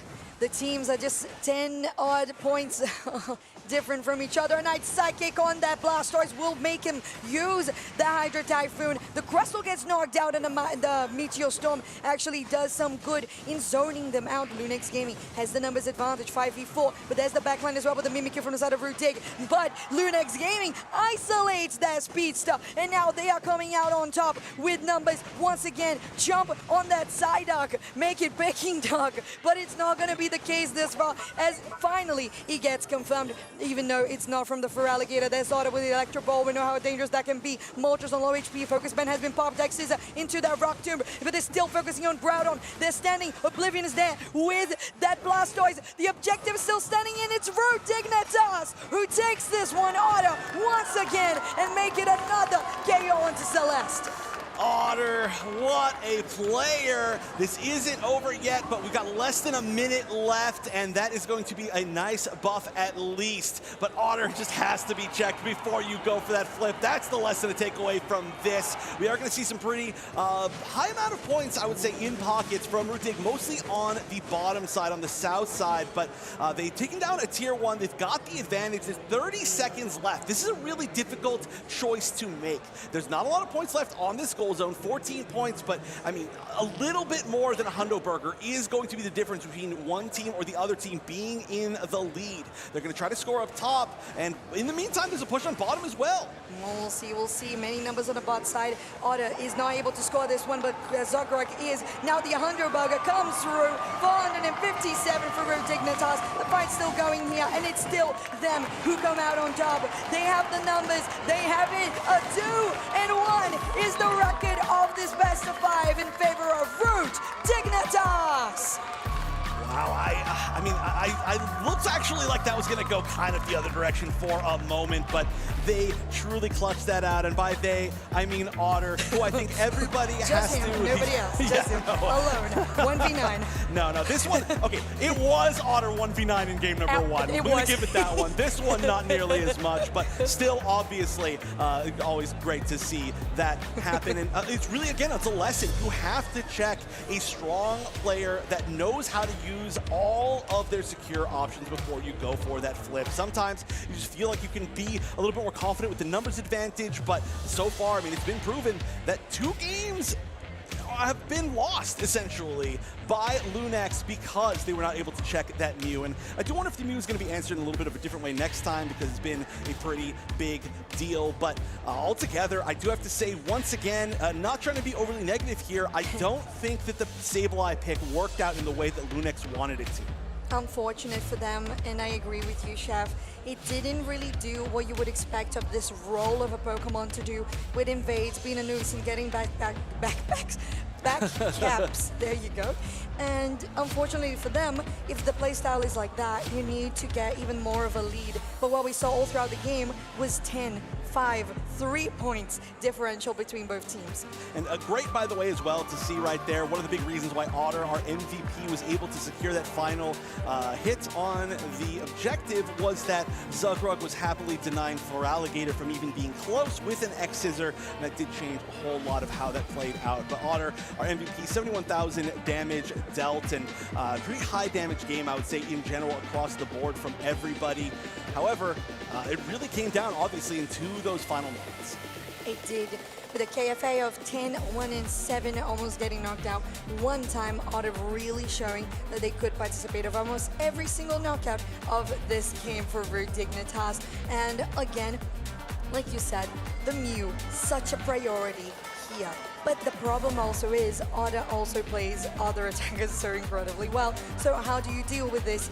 You need to understand what exactly you don't know how to play against, and maybe Mew is one of them. Right, and the tough decision here is that if your first pick, there's only so much that you can steal away. You have to make sure that you don't give up something like the Floraligator, which is what they've been going to really a lot. If you're given the opportunity to take something like the Psyduck, you really want to try to give that to Frank. But also, if you don't take Mew in the first pick, they are just going to take it away on the side of Root Dig. So it's really about which threat you want to try to prioritize more. And at this point, I mean, I just feel like there has to be some sort of prioritization here. Otter, incredible Mew player, but Flareon's also incredible Mew player, 2 of the best in the entire world. And with Mew being such a key point of why game 1 and 3 were taken by Root Dig, maybe it's just worth it, even if it mathematically isn't like the biggest threat that one could try to take away. It's true. I think it might be one of those cases that you take it out. And in this case, Root Dig might have to, well, not Root Dig, Lunex would have to ban it. Root Dig maintains the ban on Aspeon because I would assume that Lunex would pick still Purple side to try and guarantee that for Alligator or something along those lines for the first pick. So it could be some of that dynamic on our draft phase. Well, we'll see. A lot of opportunity to steal away between these two teams, which does tend to happen a lot between top teams, just because a lot of the meta Pokemon, you end up having some kind of specialists for them, so a lot of back and forth that we could be seeing. One big one that's been pretty interesting is Zagreb actually has had some pretty free reign, I would say, of the defender pool, and even still, Crustle, not a really overly popular defender at this particular tournament, but Zagreb obviously has played, I don't know, probably 10,000 matches of Crustle over the course of his life, and it's been really, really important at securing a lot of situations, exactly like we saw for how that final hit on the objective went last game. Alrighty, so with that, we actually see Lunex choosing orange. Wait, did they choose orange or did they choose Rayquaza? I always get confused. But if we ever get confirmation from production, let me know, because I'd love to analyze those things as well. In this case, Dignitas changing up their bands quite a bit. When they had a Hoopa, they maintain it, but they change that Espeon for a Psyduck, but maybe the last one still could be it. We did see a Latias, Ben, last time too. Yeah, I'm not sure that was intentional. That may have honestly been a mistake because that is just such a bizarre ban. But in the place that they did ban it, I mean, they did manage to pick up the Duck instead themselves. This time around, we're going to see a little bit more back to what the Game 1 bans were. And of course, like you said, there on the left side, which I believe is similar to Game number 1. So we're still prioritizing the Zugrug pick in that first place as well. Not going to be the Crustle this time. Snorlax is going to be on the table. We'll see if we can go to something else like the Umbreon maybe that's now unbanned. All right, so interesting. Like you said, a priority for the Snorlax over trying to steal the Espeon away from Flareon. So plenty of confidence here from Dignitas in how they can face against this attacker, while Lunex confirms the Espeon alongside a Moltres that has also been one of Lunia's picks throughout this series. A Blissey plus a Zacian. We know just how much a Bliss Assistance does of work on that Pokemon. This is a really old school comp, it feels like, that Dig is building up. I mean, I feel like this combination of these three Pokemon have existed for a very long time, and have especially, I would say, Blissey's Ashen is a little bit of a famous, sometimes famously painful combination, but it remains pretty painful. We are going to see Frank this time go again to the Mr. Mime, which seems to be a pretty good fit for him, doing a lot of damage, able to be pretty aggressive, very similar in crowd control style to the Psyduck, so I think Frank is going to be pretty happy with that. But Oblivion did pick up the Umbreon that I was talking about earlier. Exactly, with the Mr. Mime as well, so that would allow even for a different moveset for the side of Oblivion on this Umbreon, something a little more, not aggressive, but you know, more of a nuisance if the Mr. Mime is going for the heals, while Mewtwo is picked here, could indicate a safeguard on that Blissey as well, and the Duraludon, that does come at a return. This is just a helping hand, right? I mean, this is just, you just buff your entire team and they just hold the A button and then you hope you win off of that. I mean, I don't know what else it could be at this point. That does seem like that's the combo. Also, I mean, that is a pretty famous combo as well. So when, you know, both the eras of the Mewtwo Y and the Zacian being very different, and the Duraludon kind of, we're just seeing a history lesson here of Pokemon Unite. The Talonflame on the other side, I like that a lot, especially with two maybe a little bit less mobile ranged attackers now being picked in the final two picks for Root Dig. The Fly especially is going to be a really nice option to be able to try and potentially jump in there, or you could really go either of the builds, but just having a nice speedster. Definitely, and with the Fly, like you mentioned, it could be just the way that you can actually have access to the Duraludon that can always have just so much space because of the range, and whatever build you choose with that cannon or going for the Stealth Rock. I'm thinking that this composition here for Lunex is very particular. I want to see how they're going to approach it, because of course early game is still good for the Espeon having a level 4 power spike, and going Psyshock is always a great setup, but still you would need quite a lot of just great positioning from Celeste and to finish off what Flareon starts. Well, and another big thing that we got to see last game that didn't happen was Lunaire needs to, I think, stay up to level, do well in this top path. But here we go, chance now for Root Dig to win and move to grand finals on Sunday. One more game. Root Dig on the left, Lunex Gaming fighting for their tournament life on the right. Can they tie it up? We're going into game number 4. All right, central area with the Duraludon for Dignitas. Meanwhile, the Fletchling on Lunex Gaming does just that on the other side. Moltres rivaling there on the Chansey, while Mr. Mime and Zacian are fighting together as well. It looks like there's a bit of an upper hand for Lunex Gaming. By the way, they have been stancing here. They are able to confirm the wild Pokemon as well, but maybe that could put Frank in a jeopardy. Now, whilst Aeos Energy being rivaled here, still getting confirmed by Frank once again. This is two tough paths. I mean, or I should say tough comps in the path, right? Neither one really wants to fight each other. They are both very, very strong. So a little bit of a stalemate, which is why we didn't see any KOs quite yet. A few points in from Lunex Gaming, I believe, on the maybe, I don't know, it was the bottom path or the top path, but nothing huge yet. The Espeon finally evolving, though. That's going to change this significantly, and a big focus on bottom path, especially from Lunex.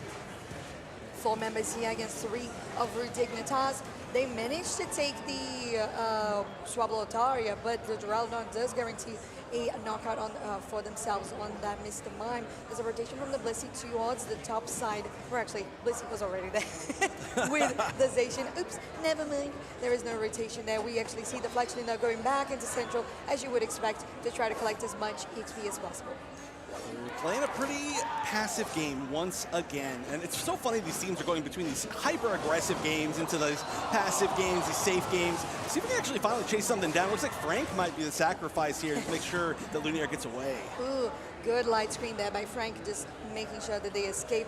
Meanwhile, we have this rotation for the central area here with 4 members of Lunex Gaming. A good heavy slam, but immediately getting that level up helps out the Talonflame, and they remain standing. Well, there was a 2-for-1 trade in favor of a Rude Dignitas and a knee-jack button that was forced out of Flareon's. The double side shock hit right there, though. That was pretty gnarly, and not any follow-up, so unfortunately wasn't going to be able to get anything off of that, and they're going to dunk a ton of points. 69 points now for Root Dig. Nice. And they are going to be able to play a lot more passive, too, just getting even a higher point advantage there, which is going to be really important for them, right? They have all of these kind of auto attackers. They've got some range, so if you can force the other team to try and push into your range, that is going to be a big advantage, because suddenly it's just a volley of fireballs and projectiles just being thrown at you. Yeah, it's so true. While on the other side of the map, top, it is 2 knockouts that were confirmed on either side of the team as the Reggies are spawning. Oblivion has taken a stance here alongside the Moltres on this pad. There is a heavy slam that will just get them out of the pad themselves. Rotation from Dignitas to try and pair it out. They are there on the objective, but Lunex does confirm it. It's going to be Lunia who does it with a Revolving Ruin now from the side of the Duraludon. Rude Dignitas turns the fight around, although they didn't get the objective. There's a Flame Sweep too, but it just brings them closer to their own, not their central, their pad, and to get that healing.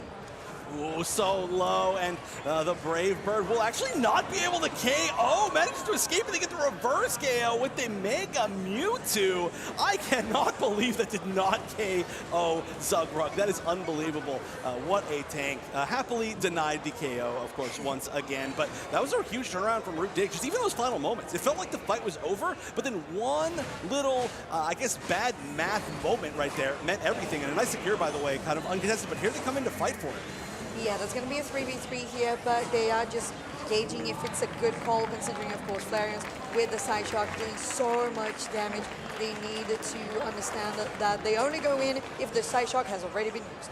Right, they were just a little bit too late for that objective to actually fight for it. They came in, they're like, let's fight for it. It's already gone, and just kind of backed up. They realized, all right, we don't want to deal with this range, and it's just nice that they were able to burn it down for the side of Lunex before anybody was able to rotate over. So good mass from them, but wow, trying to chase down this Mewtwo. We'll see if they can find it. Ooh, Stealth Rock as well, and it does confirm more damage than necessary there to actually not just take the knockout, but also scare Lunex away from the central area. The Flash Cannon too, doing so much onto that Mr. Mime, but having Zugrug there to help. A Flame Sweep though, very nice safeguard used by the Ender on the Blissey to deny that Flame Sweep and allow for the 2-3 KO streak for Tuna on the Duraludon. That was one of the funniest KOs I've ever seen in this game. The Flame Sweep goes through because of the safeguard, and then immediately the Duraludon had used the Unite. The Flame Sweep runs into a wall, and just the Talonflame burns in the fire and gets KO'd. That was hilarious. I definitely need to see that moment again in the replays later, but somebody clip that one for me. I feel like that was a definitely fried chicken kind of moment. Showtime though from the side of Lunex Gaming, but they get immediately retaliated with 2 knockouts against them, make it 3. Root Dignitas is not wasting any moment. The levels are really showing it. 12, 11, 10, 10, and 10. 10. 10, 10, 10, 10, 10. We are pretty low for this Rachel Lecky up here, but I'm not really sure what they're going to have to... Whoa, what was going on right there? And they're just zooming in. Another Flame Sweep going through everybody.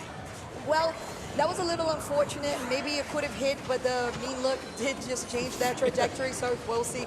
Midnight Bronze, though, very aggressive there by Oblivion, still healing quite a lot because of the Mr. Mime. Reggie, like he does hit pad. Lunex will take it down, so that makes them not that behind in points anymore. Ooh, if they hadn't gotten that defense, that would have been a huge dunk. Nice little stun. Just to be like, okay, we're leaving, by the way. Sorry, bye. But wow, again, we're going to see Celeste get very low. Should be able to escape out of this situation. It looks like everybody is going to be able to escape out of that situation. But will we see any more aggression? Looks like an attempt to maybe score from this Umbreon before they leave. And even if they get KO'd, they'll probably be okay with that. And in the meantime, it looks on the bottom, the Regirock was taken. Yeah, and that was 36 points for the Umbreon as well, which is not too shabby. There's a rotate from Lunex Gaming to the top side once again because they have vision that 4 members of Root Dignitas are on the bot side. Good heavy slam onto Lunia. Now Moltres is in terrible position and the Snorlax doesn't go down yet, but the Duraludon does clean it up on the other end as that team is forced to get out. Top side, 230 points is what Lunex Gaming have accumulated this far because of a 50 dunk from that Talonflame and the top tier 2 that got destroyed in the meantime. Right, they had a few scores and some minor scores as well from 2 other members right before that, so it did make it a little bit more of an overdunk. Very nice math from them. They were able to get rid of the points in their pockets as well, so that they're not just holding on to too many, whether they get KO'd or whether they need to score them later. Getting them in now is going to give them a nice little lead, and 30 seconds left. Lunex, this could be their last chance. Root Dig just needs to close this one up, but they do have the deficit of points. Wow, Umbreon getting pushed pretty far forward here. Okay, saying, okay, maybe it's a little bit hot in that zone. We're not going to go all the way to the west side. Nobody's super far out of position for the moment. This one looks like it's going to come down to a more traditional fight, if I'm guessing correctly. We'll see. Oblivion hasn't been engaged here with the block out of the way. Toon is doing the damage of their life. They are 1 member down, 2 of Lunex Gaming. Again, Toon is doing just the cleanup of the house. They continue to do so. It's almost a wipe. Lunia is the last one standing, and now Zugrux says, well, I'll just push you out of the way, although there's a dash. And then immediately denied. Root Dignitas take the Rayquaza, and that might just make them the first finalist of NAIC 2026. Root Dig scoring in the final moments here. Just, I mean, hey, they had points in their pockets, and it was good that Lunex was able to get rid of some of theirs. They could have had a lot more if they dropped it after they got KO'd, so you can actually see only a 110-point lead. That could be obviously way larger. There's 1 minute and 20 seconds left. Zacian is sitting up top. Oh no, not even going to go try to counter score. 110-point lead, this is actually very doable. It kind of is. You still have some that they could do here with the bot tier 2 exposed. Lunex Gaming, they managed to take 1 down, but so does Root Dignitas. They are in a definitely terrible position there. Lunia, as now Root Dignitas is on the numbers advantage. It's only Frank trying to get away. It's not showtime anymore. It's grand finalist time now for Root Dignitas heading for home. Go! Wow, that will for sure, I think, be wrapping that one up. 1 member up at this current moment, and they're not even out in time to try and defend against these scores. 326-point advantage, 30 seconds left. The only one who could maybe even get to the other side, well, I guess both of the Firebirds here could potentially do it, but they're not even going to try. They're going to fight for the last few moments as Root Dig has solidified their spot. They're just trying to get a little bit more stats. Hey, you're here, might as well enjoy the time that you are. But Lunex Gaming already qualified for Worlds. Obviously would have loved to win, but making a top 4 is impressive. However, not as impressive as Root Dig moving to our grand finals on Championship Sunday. Root Dignitas for the 2nd time on the podium of NIC 2026. Make some noise for Root Dignitas, your Pokémon UNITE Grand Finalists! They're focused in. Honestly, for how big of a win that just was, they're not that happy. I don't think Zugrug's happy until he gets to deny something from somebody. He did deny, I guess, Imagine he denies the dap. Yeah, he just goes, whoop, nope, just kidding. Never mind. And then he smiles. But no, I mean, honestly, again, they look really locked in. And that's really kind of how they've been this entire season, is they have had their eyes on the horizon since day 1 of this season, you know, for an entire year. They have been aiming for Worlds, even when they run into some small little hurdles, you know, whether it be at any of the other ICs, whether in the regional league, they just need to move past it, and that's exactly what they've done, and they are getting closer and closer to their goal. Obviously, already Worlds qualified. They're looking to win another IC here with a 3-1 solid win over Lunex Gaming. It's hard to say that they may not be the favorite Did I just double negative right there? I would say it's solid that they're the favorites going into grand finals. Yeah, and we know as well that the two possibilities to fight against Root Dignitas on the grand finals are Deep Cross Gaming or Evil Geniuses, just waiting on the other side of the second semifinals of NAIC 2026. And honestly, if we have a rematch of the top two teams of NA tomorrow, I'd be happy. If I have NA and APAC tomorrow, I'll be happy. Otter is your player of the game with an 8-2 and 12 KFA 78,000 damage dealt. Not Mew, but like kind of like Big Mew. I think that's what they call it. It's like Mew sequel, something like that. Mew 2.0. Yes. Two with over 100,000 damage on the Duraludon. So I still feel like I don't really feel in my heart what the choice of that Duraludon was for. But I mean, it's just Toon doing a lot of damage. So it worked for them. Keep doing it. We got to, of course, ask them later, you know, probably what is the Duraludon for? But Otter, a big, big key player to all of the three victories in this set. Of course, stealing away a few big objectives, some Rayquazas there, and then, of course, just being a massive amount of damage and control in this final game. So well played by them. I feel like this last one, game 4, was really the consolidation of the control they had all throughout the game, although Lunax also fighting out pretty well. Unfortunately, there was a couple of things that didn't just quite land. The safeguard from Blissey countered those flame sweeps a lot of the times. But let's hear some more from the players on Root Dignitas as we have an interview ready on stage.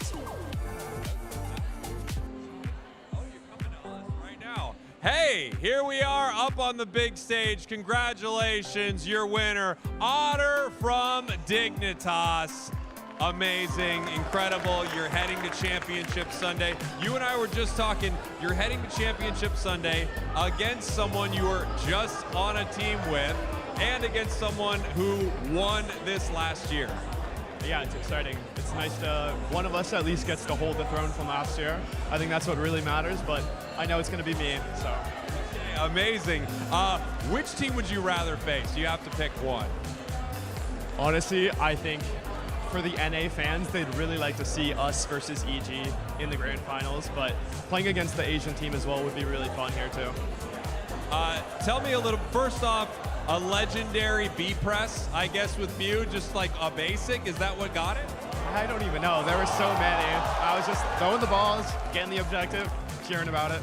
We couldn't believe backstage that they were giving you Mew. It felt like such a mistake for you to have it. But then again, it really does feel like anything you're on, you're really proficient with. Is there something that you haven't brought out in the tournament yet that you're excited to play? I don't really think so. I think Mew and Espeon are for sure the brokens in my role, but I think, you know, part of the reason why they give Mew so much is there's just too many really, really insane Pokemon right now. So it's a fun meta. Every role has super brokens in them. Yeah, there are so many good Pokemon, so many choices. I love seeing Duraludon make its way. I know that Toon has been practicing it, so I'm like, oh, I hope we get to see it. She was doing it on stream, so I don't know if you're trying to keep it a secret. But I'm excited to see that. Heading into tomorrow, that's going to be incredible, obviously, Championship Sunday. I want to talk to you a little bit about Worlds on the horizon as well. Obviously, you guys had an amazing run at ACL. You know both of those teams are going to be there at Worlds. For you to become the world champion, you're probably going to have to go through one of them. How are you feeling about that? Pretty happy, you know, just to make it back to Worlds, have another chance. It's a tournament where anything can happen, either positively or negatively. So if we get another chance to face Fennel, I think that'd be the best. Maybe take him down, since nobody else can. Absolutely. Well, congratulations again, Otter. Just an incredible run. It's always so exciting to watch you. Maybe the best attacker player in the world. Give it up one more time. Otter from Dignitas. Let's send it back to the booth. Love that confidence, you know, just throwing out the balls and just seeing what happens, you know, which is exactly what happened. But no, hey, no, perfect timing. Sometimes it's just ingrained in your brain when you've been an attacker for so long. Just like Sprinkle said, very possibly the best attacker in the world. So great to see Otter, just such a key player for North America as well, making it all the way here into the grand finals, and we'll be seeing him at Worlds as well. But you can see here on the bracket, who do we got coming up?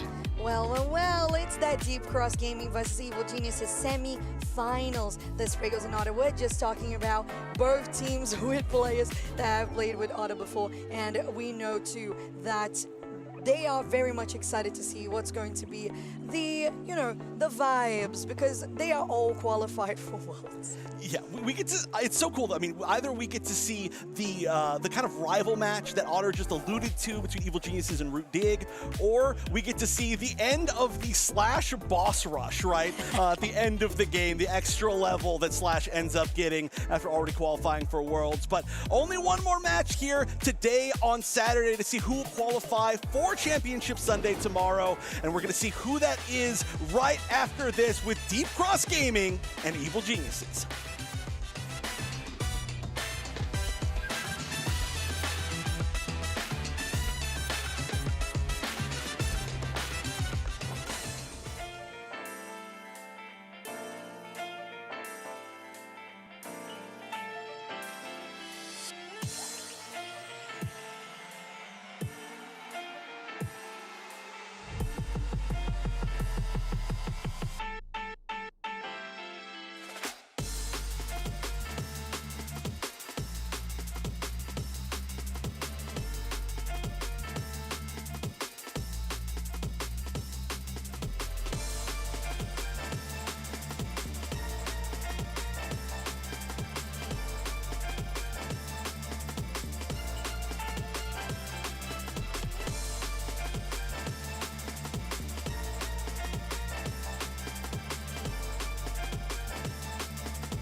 It is time to lock in for your next wave of battles. We get to see the Mega Evolution come out. But critically, it does get a freeze.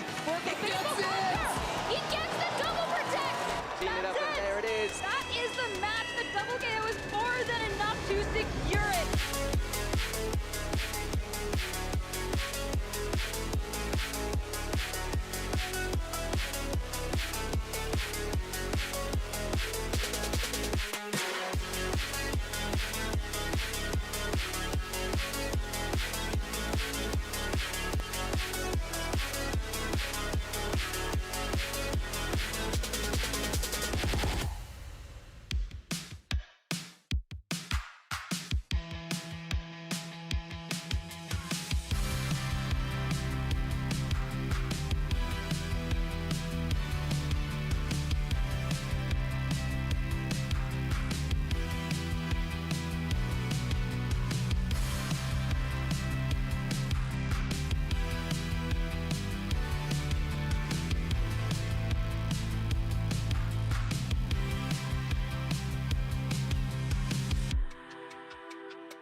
One team through to the grand finals on Championship Sunday. One more team to go here at the Pokemon Unite final stretch at NAIC.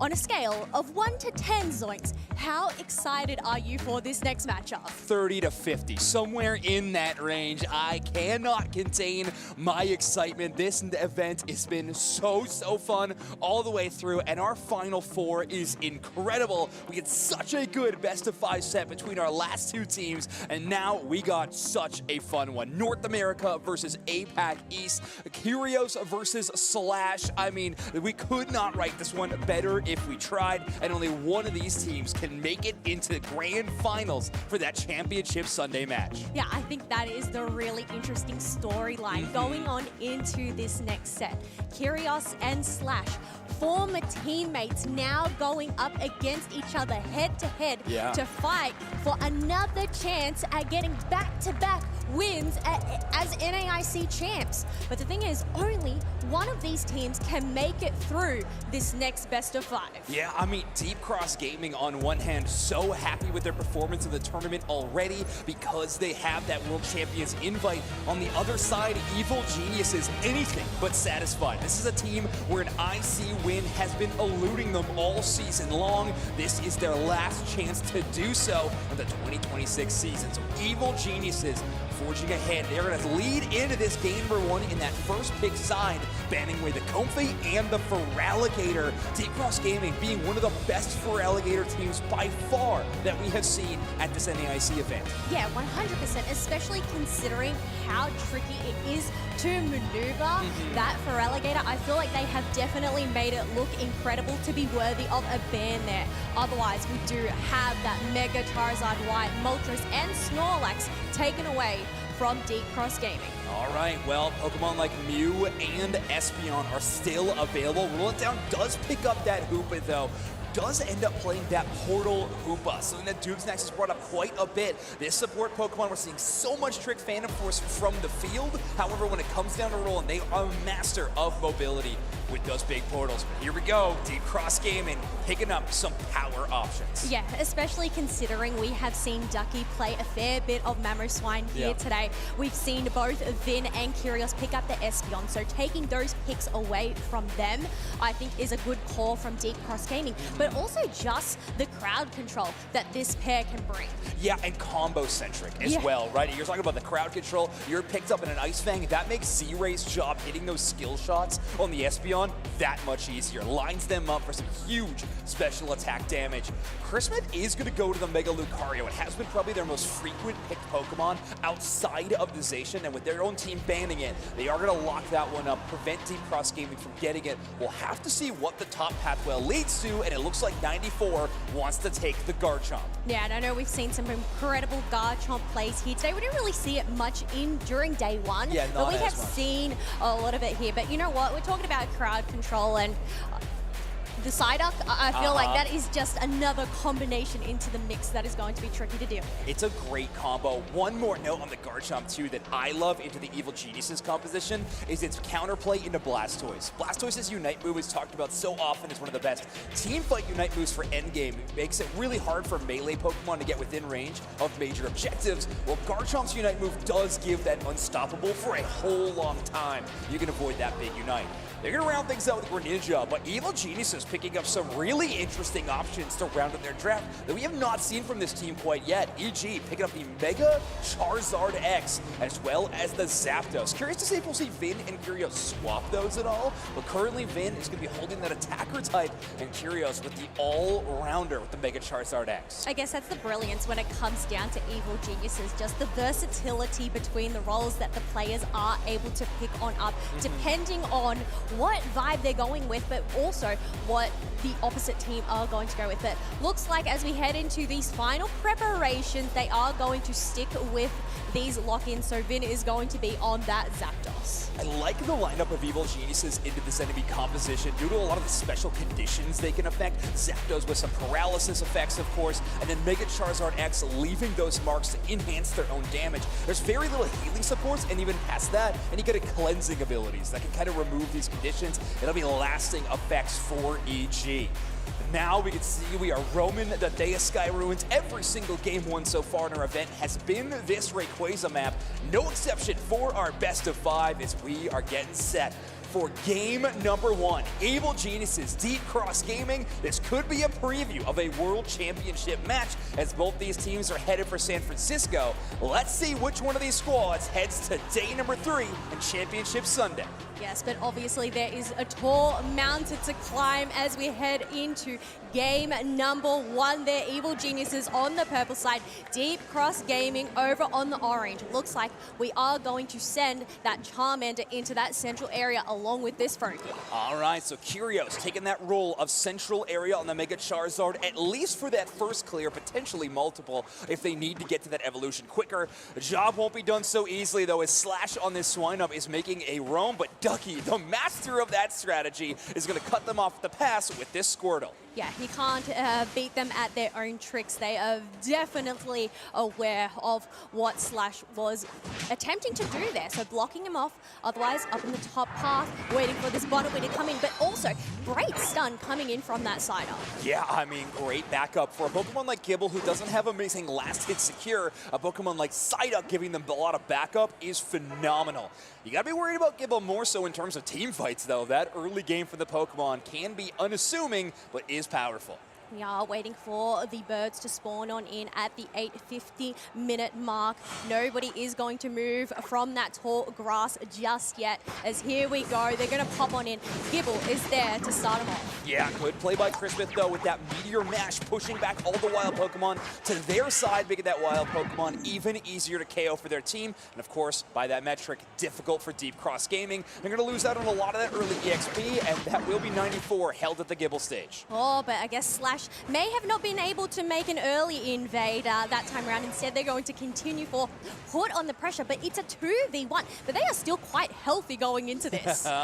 Yeah, no kidding. I mean, they do a great job. Obviously, they don't take the blue buff, but they do force the defender player Ducky to pick it up instead of Curios on that Charmeleon. So we get the War Turtle evolution. Obviously, EXP still getting shared amongst the squad, but I do think they would rather funnel all of it to the Hyper Carry if they could. Slash playing a great interference game, even with this first stage Pokemon in the defender role. Yeah, I guess that's the thing with the Swinub. It does actually do pretty well earlier on, but they have gone and evolved into that Piloswine thanks to those wild Pokemon in that central area. Well, in terms of levels and leading the lobby, it is the Greninja for Deep Cross Gaming. We have the Mega Charizard X just hitting level 7, but they are trailing at the moment. Cyrus doing a great job, and that is a ton of burst damage onto the Ducky. Espeon can't quite get the KO. We are just shy of Unite moves. That could be a totally different landscape even 1 minute from now. Yeah, minute 30 into this game, and no points have been scored just yet. We do have a rotation from Evil Geniuses thanks to that Hooper, and they are able to go and take down this Gabite. There is a lot of wild Pokemon to secure up here. Yeah, Mega Lucario with a big burst of damage. Curios also to a fiery form of that Mega Punch. Power up punch for the Lucario. Opens the path, and then it's 30 points in for the Mega Luca right now. Curios is going to dunk in 26 as well. And Evil Geniuses getting up on the board, but most importantly, stacking those late game scaling items. Every score will increase their attack damage stat, and they are doing a great job of keeping pace overall macro as well.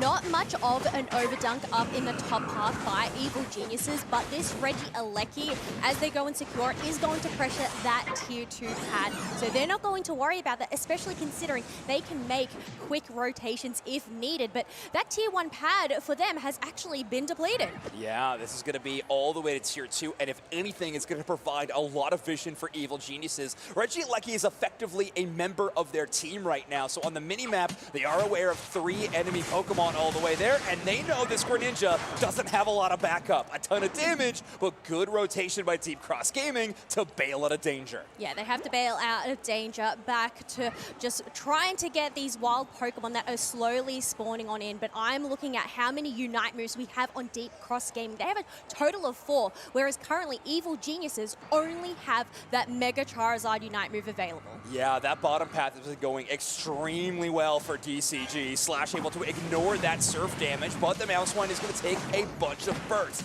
Shin on the outside with this Psyduck is playing interference and honestly just being a warning to the rest of the enemies. Do not step forward. My Psychic is going to pull you into some scary spots. Yeah, either pull him forward or push him back. I guess that is the power of this duck. But I guess so far, we're almost inching to that halfway mark. I feel like it's been more of a slow burn, a passive game between these two teams. 100%. I mean, we're locked in for a best of 5. So I think at this point, these teams are trying to figure out exactly what each other do. Analyze the movements, you know, figure out what players are playing extremely well, what players they can shut down, etc., etc. And these first round objectives, you're right, have come and gone rather quietly. The second round are about to spawn in, though, with Reggie's in both the top and bottom path. And right now, it looks like both teams focusing on the bottom path. Ducky waiting in that tall grass, hoping to catch someone from Deep Cross Gaming with an overextension, but just misses the Psyduck with the surf. And there goes the Reg Ice to come on in along with that Mega Lucario Unite to give him the extra boost with that close combat. We do have Slash looking for a pick. Who are they going to go for? Onto the Lucario, but they still end up getting the secure for Evil Geniuses. Yeah, great work by Chris Smith canceling that close combat animation a little bit earlier with the power-up punch. They come back through that portal and are immediately punished by DCG. They're going to take down that Mega Lucario, but Kyrios on the other side does find a way to KO 94 on the Garchomp. So top path looking a bit better. However, it is not translated into a Regieleki KO quite yet. Evil Geniuses waiting for the respawn, waiting to rally back. Let's see where they rotate. I think one interesting thing to note is they still have this Hooper Unite move available to them. And we can see on the minimap, they are going to focus on the bottom path. Meanwhile, we still have this Lucario and Charizard, well, no longer Lucario, up in that top path to try and put the pressure on. But no, they're actually going to give up this tier 1 to Deep Cross Gaming. That is a lot of space given up. A Hoopa Unite move to bring the entire team down to the bottom path instantly, and then they'll have the time to jump back and defend against this Regieleki. They're going to keep the score lead here.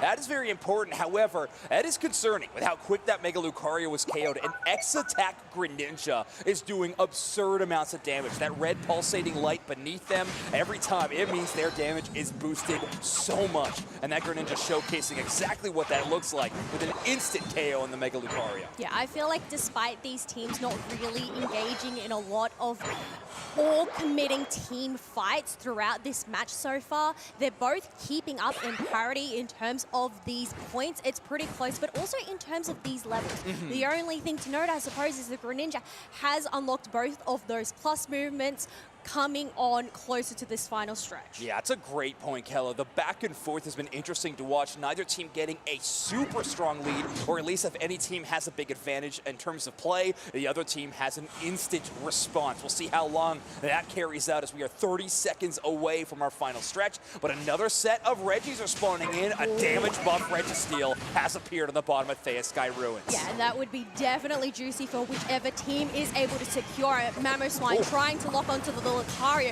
who's now charging up their punch, but it is a little bit too early. Nonetheless, Charizard is still able to get the secure, but Espeon is actually popping their Unite move to pick up those 3 KOs. Wow, that is 2 Unite moves spent by Deep Cross Gaming, but a massive fight win, 5v5. They actually walk away without losing a single member and taking down 2 of Evil Geniuses. Roland needs to play this one, X1 so safe. That Hoopa Unite move is going to be the only way to get the whole team in. Ducky blocking out that Hydro Typhoon right in the corridor, and team members of Evil Geniuses come through the portal. Chris Smith on the backline is going to take that fight, but in the corridor, it's actually Vin to take down the Garchomp. Psyduck returns the damage to the opposite support, and they take down that Hoopa in unbound form. 1 member down for each of these squads as Rayquaza is now getting burnt down by Evil Geniuses. Slash looking for a pick. They need to make a move as Rayquaza is getting really low here. There is a Greninja and an Espeon still up for Deep Cross Gaming, but the Mega Lucario is standing in the face of the Rayquaza. 3 KO straight for the Espeon and include the Rayquaza as Deep Cross Gaming will take our first objective of the game. Yeah, and that is pretty much a team wipe across Evil Geniuses. Nobody there to go and defend. These dunks raining on through. Deep Cross Gaming now leading at 390 to 23, and I don't think that's going to be over in terms of these points. A long journey to this point for DCG, both literally and figuratively, but they don't look like they're running out of steam quite yet. This Rayquaza already secured. Kyrios just exploding in terms of damage, and it feels like not a single member of Evil Geniuses can stand up to these Rayquaza buffed up DCG team members. This scoreline skyrocketing even further, and Deep Cross Gaming taking an early series lead.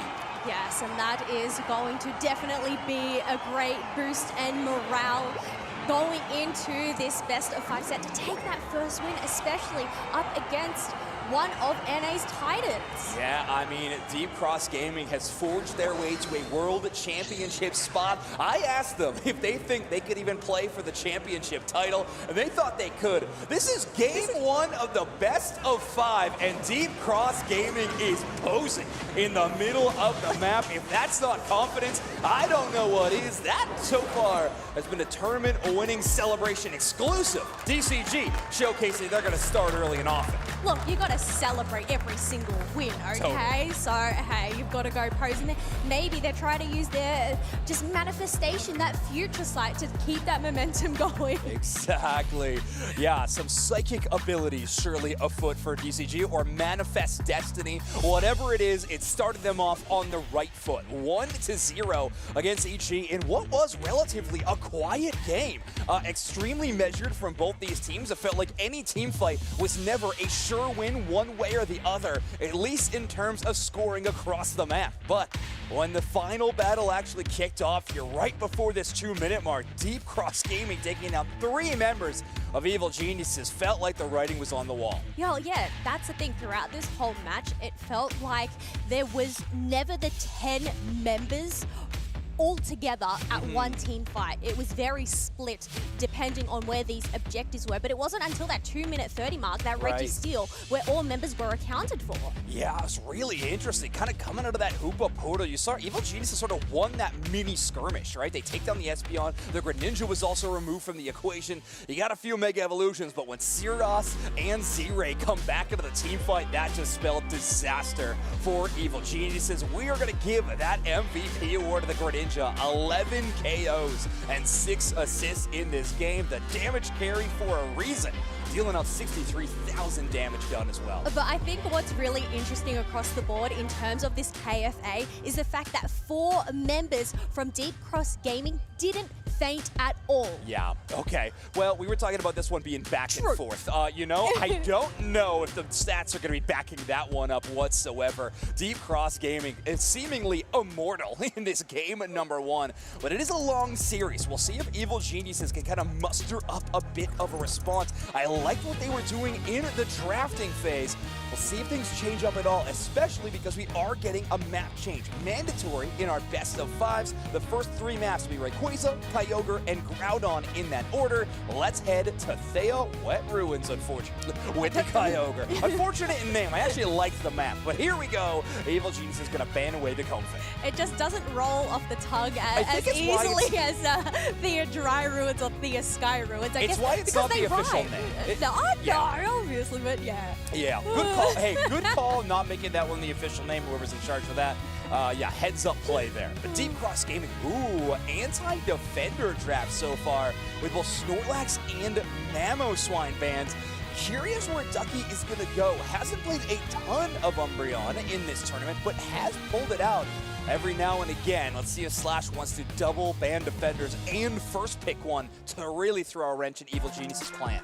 Yeah, it'll definitely be interesting to see. I guess we do have Blastoise available, but it looks like they might end up saving that one till later potentially, as they are going to secure that side-up first pick. All right, yeah, Blastoise really surging to the top again of our encounter rate charts. Let's see where Ducky wants to link. Chris Smith also considering the Garchomp this time around instead of the Mega Lucario, but of course, Zacian is available. So that is going to be the immediate lock-in from Chris Smith, and Roland gets to play Blissey. I mean, that's kind of a match made in heaven between those two players. 94, though, now that the Feraligatr is off the ban table, will be immediately locking that pick up. Yeah, we'll see what the rest of this composition is going to be. In terms of the Cinderace pick, I feel like this is quite early for Cinderace. Usually this is left till that last pick, but they are confident in this one. But Ducky is going to take that opportunity to lock in that Mr. Mime. All right, would not be shocked here to see Evil Geniuses play a little bit of that double mage potentially, but no, actually gonna lean into the melee. So Vin not gonna be playing an attacker, but this time picking up the all-rounder Machamp, just too strong to leave on the table, and the brawl is gonna be right there to match with Deep Cross Gaming. Feraligatr and the Urshifu are gonna be two options that are great at getting that damage done and lasting, and Slash is gonna bring out the Articuno. I feel like there's a lot of choices here from Curios, whether it's going to be one of these evolutions, maybe even a Latios. I know we have seen them play that a fair bit, but they are currently hovering over this Blastoise as this last pick. So we'll have to wait and see whether this is going to be the final one. But yeah, in terms of this, they don't really have that range. Are they actually going to go in for range, or are they just going to stick with this? Yeah, sticking with the brawl would be interesting. Obviously, Z-Ray with their item build right now is threatening that Blaze Kick auto attack focus Cinderace, by far and away the more popular option. But it would be challenging for them to really threaten that Pokemon in the back line outside of maybe submission out of Machamp. Final selection from Curios will be shown to us, I'm sure, momentarily once we get in to that game. We just had a little bit of a bug, I believe, on our overlay giraffe screen, but we will be jumping into it. I believe it's the Glaceon is the selection in that place, with Curios playing the Machamp and Vin on the Glaceon. Sorry for that, everybody. Just wanted to update you on the screen, but obviously you'll see the Pokemon as soon as we jump in the game. Yes, but this time round, we are going to head on into that Kyogre map. This time, we are going to have that Regidrago come in at the 8-minute mark. But going into game number 2, this is a best-of-5 semi-final after all. But still, winning that first game, that is some great momentum for Deep Cross's gaming marathon, because it is definitely not a sprint. Yeah, just don't know how much they got in the tank. We'll see how far they can carry it, but I think starting off with a win is so important for that team. Let's get into game number 2. Deep Cross Gaming on your purple side. Evil Geniuses gonna be repping orange in game number 2. Heading up into the top half, we are going to have this Chansey and Zacian paired together, going up against Totodile and Psyduck. But we have Ducky, even on the Mr. Mime, they're going in for an attempted invade, especially considering it's a Cubfu, and they don't have any protection currently. Yeah, no help, no backup. This poor Cubfu just gonna try to out-time with their secures. This time around, Ducky gonna get that last hit, I believe, with the 2 points of Eos Energy in pocket. Finally, Slash is going to roam to the middle of the map, and Articuno defending a Cubfu at the moment in time, but Ducky will decide to completely bail from that central area, wants to help out Curios in the bottom path as soon as they can. Yeah, especially considering it is going to be that Machop up against that Score Bunny there. They do have the 21 points on hand, yeah, so they did unable well. to get some stacks in, but still being able to secure a lot of wild Pokemon earlier on. Yeah, great look for Evil Geniuses, especially early game.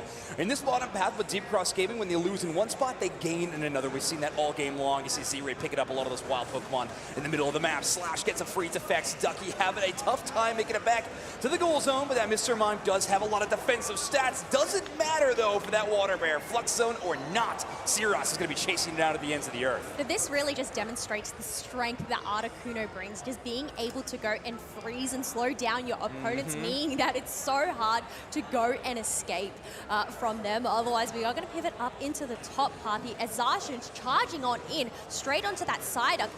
Their passive, though, doesn't push them back, which means they get taken out. Yeah, nice work from Chris Smith, utilizing either Full Heal Safeguard or Empowered Agility. There's a whole lot of options that this Pokemon has to ignore some of that crowd control. One of the many factors that make this Pokemon extremely strong in our current metagame. And right now, they are out-leveling 94 over a full level, but most importantly, are keeping that Totodile in the stage that Kellosaurus loves them.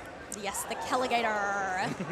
But we are going to have that Regidrago look to be contested by this team, but Articuno is quickly wiped out, which means Evil Geniuses are going to be able to take that one freely. Yeah, Curios taking down their old teammate of Slash with that Machop play. A little bit of revenge, potentially, or even celebration of the amazing times they had. Either way, this match is going to be more important for both these squads at the moment. They are running cross-chop with that Machop. Of course, that super strong damage. It stacks up higher and higher. Well, all right, now it's just Slash contending this bottom path, and Evil Genius is doing a great job of keeping the levels down on the opposing side. But Deep Cross Gaming has gotten Feraligatr going on top now that EG has abandoned that path. Ooh, the the way, Kyrgios just zoomed towards that Raboot to get that submission and that KO for them. We do have Urshifu here at that level. At level 9 does have the Unite move available, but it looks like Evil Geniuses, they're going to have 4 members, because I can see the Glaceon on the minimap head towards the top half where we have a Reg Ice waiting. Yeah, 94 will communicate that to the rest of the team. That means Deep Cross Gaming is going to have to go ahead to try and take down that Regieleki. Will be contested by Ducky in the bottom path, but on the top side, the Evil Geniuses do not have to worry about any kind of competition around that base objective. They will take down that Feraligatr instantly and get a ton of scores on bottom side. Ducky, on the other hand, is going to try to defend against this Regieleki and 2 members of Deep Cross Gaming at bottom, and in the end, will have to relinquish that tier 1. This is very reminiscent of Game 1 in terms of these squads just focusing on different lanes, not really committing to a full team fight in one of these areas. Otherwise, those birds are going to spawn on him. Deep Cross Gaming looking to secure those, especially considering we want to get more Unite moves available, but they already have 3. Right. Okay, yeah, I was just going to say, the Unite moves, Kella, let's see if that changes the tempo at all. We got some big ones, and how about a Machamp starting things off with submission and jumping directly into the Barrage Blow. That Feraligatr executed yet again, make that 2. Articuno down. Again, Kyrgios feels like they are aiming for Slash at this point in time. Now the goal zone only has 2 members left to defend, and 5 members of Evil Geniuses are extremely interested in dunking some points. Yes, and that is going to be a successful break, and now Evil Geniuses have the lead at 176 to 158. One thing I want to make note of as well is this Mr. Mime is actually a confusion wall Mr. Mime rather than the power swap that we have seen here today. So I guess just that ability to push back a lot of those melee range characters being Urshifu and Feraligatr. Yeah, oftentimes we see that chain together when you have a Pokemon like Blastoise or something like that to really utilize that defensive effect. But at the time right now, it looks like damage is going to be the focus for Evil Geniuses, and it's putting them in the lead, 176 to 158, and a solid level lead specifically with Kyrgios' Machamp. They have been doing fantastic. We are about to see a Reggie spawning back into the top side. Not Regieleki will be one of the 3 original Legendary Titans. And Chris Smith is going to bail out of the way of that Articuno. We do have Vin there that has all of their Icy Shards available. Going to be doing a lot of burst damage as the Articuno now gets wiped out. But here comes the Feraligatr looking to charge on in. But they instantly get flipped and wiped out, allowing Deep Cross Gaming to go and secure the Reg Ice because they were preoccupied. Yeah, that Feraligatr buys them a lot of time, but at the cost of getting KO'd. Now the thing is, Evil Geniuses are making a quick rotation to try to score this tier 1 in the bottom, but there is an Articuno there to defend, as well as an Icy Pillar created right on top of that goal zone via the Articuno Unite move. So Evil Geniuses would need to spend a little bit of time breaking that in the first place, so instead, they're going to try to enlist the help of Regieleki. That'll have to come after a team fight, though, as both teams are rotating down to bottom. Well, we do only have the Articuno and Psyduck accounted for, as Regieleki is now below half HP. It's just a moment to try and make a move, but Machamp and Mr. Mime are on the job to prevent a steal. Yeah, I like that play. They know exactly where they're going to be. They don't even need vision of that tall grass. Just see Kyrgios running directly into it. There's nowhere else they can hide, and that will be Regieleki landing, I believe, before any scores go in. So an even break on that bottom side. You saw multiple members of Evil Geniuses rushing to score, but too little, too late. And now, that is an even break, putting them at 196. Deep Cross Gaming holding on to a fantastic points lead at 247. Yeah, and we always know that sometimes these overdunks really matter when it comes into the late game, especially considering there isn't really a major lead by Deep Cross Gaming here. But a minute left to go until the final stretch. Members trying to look for those level 13 power spikes. Yeah, we got Glaceon there already, made actually level 14 probably.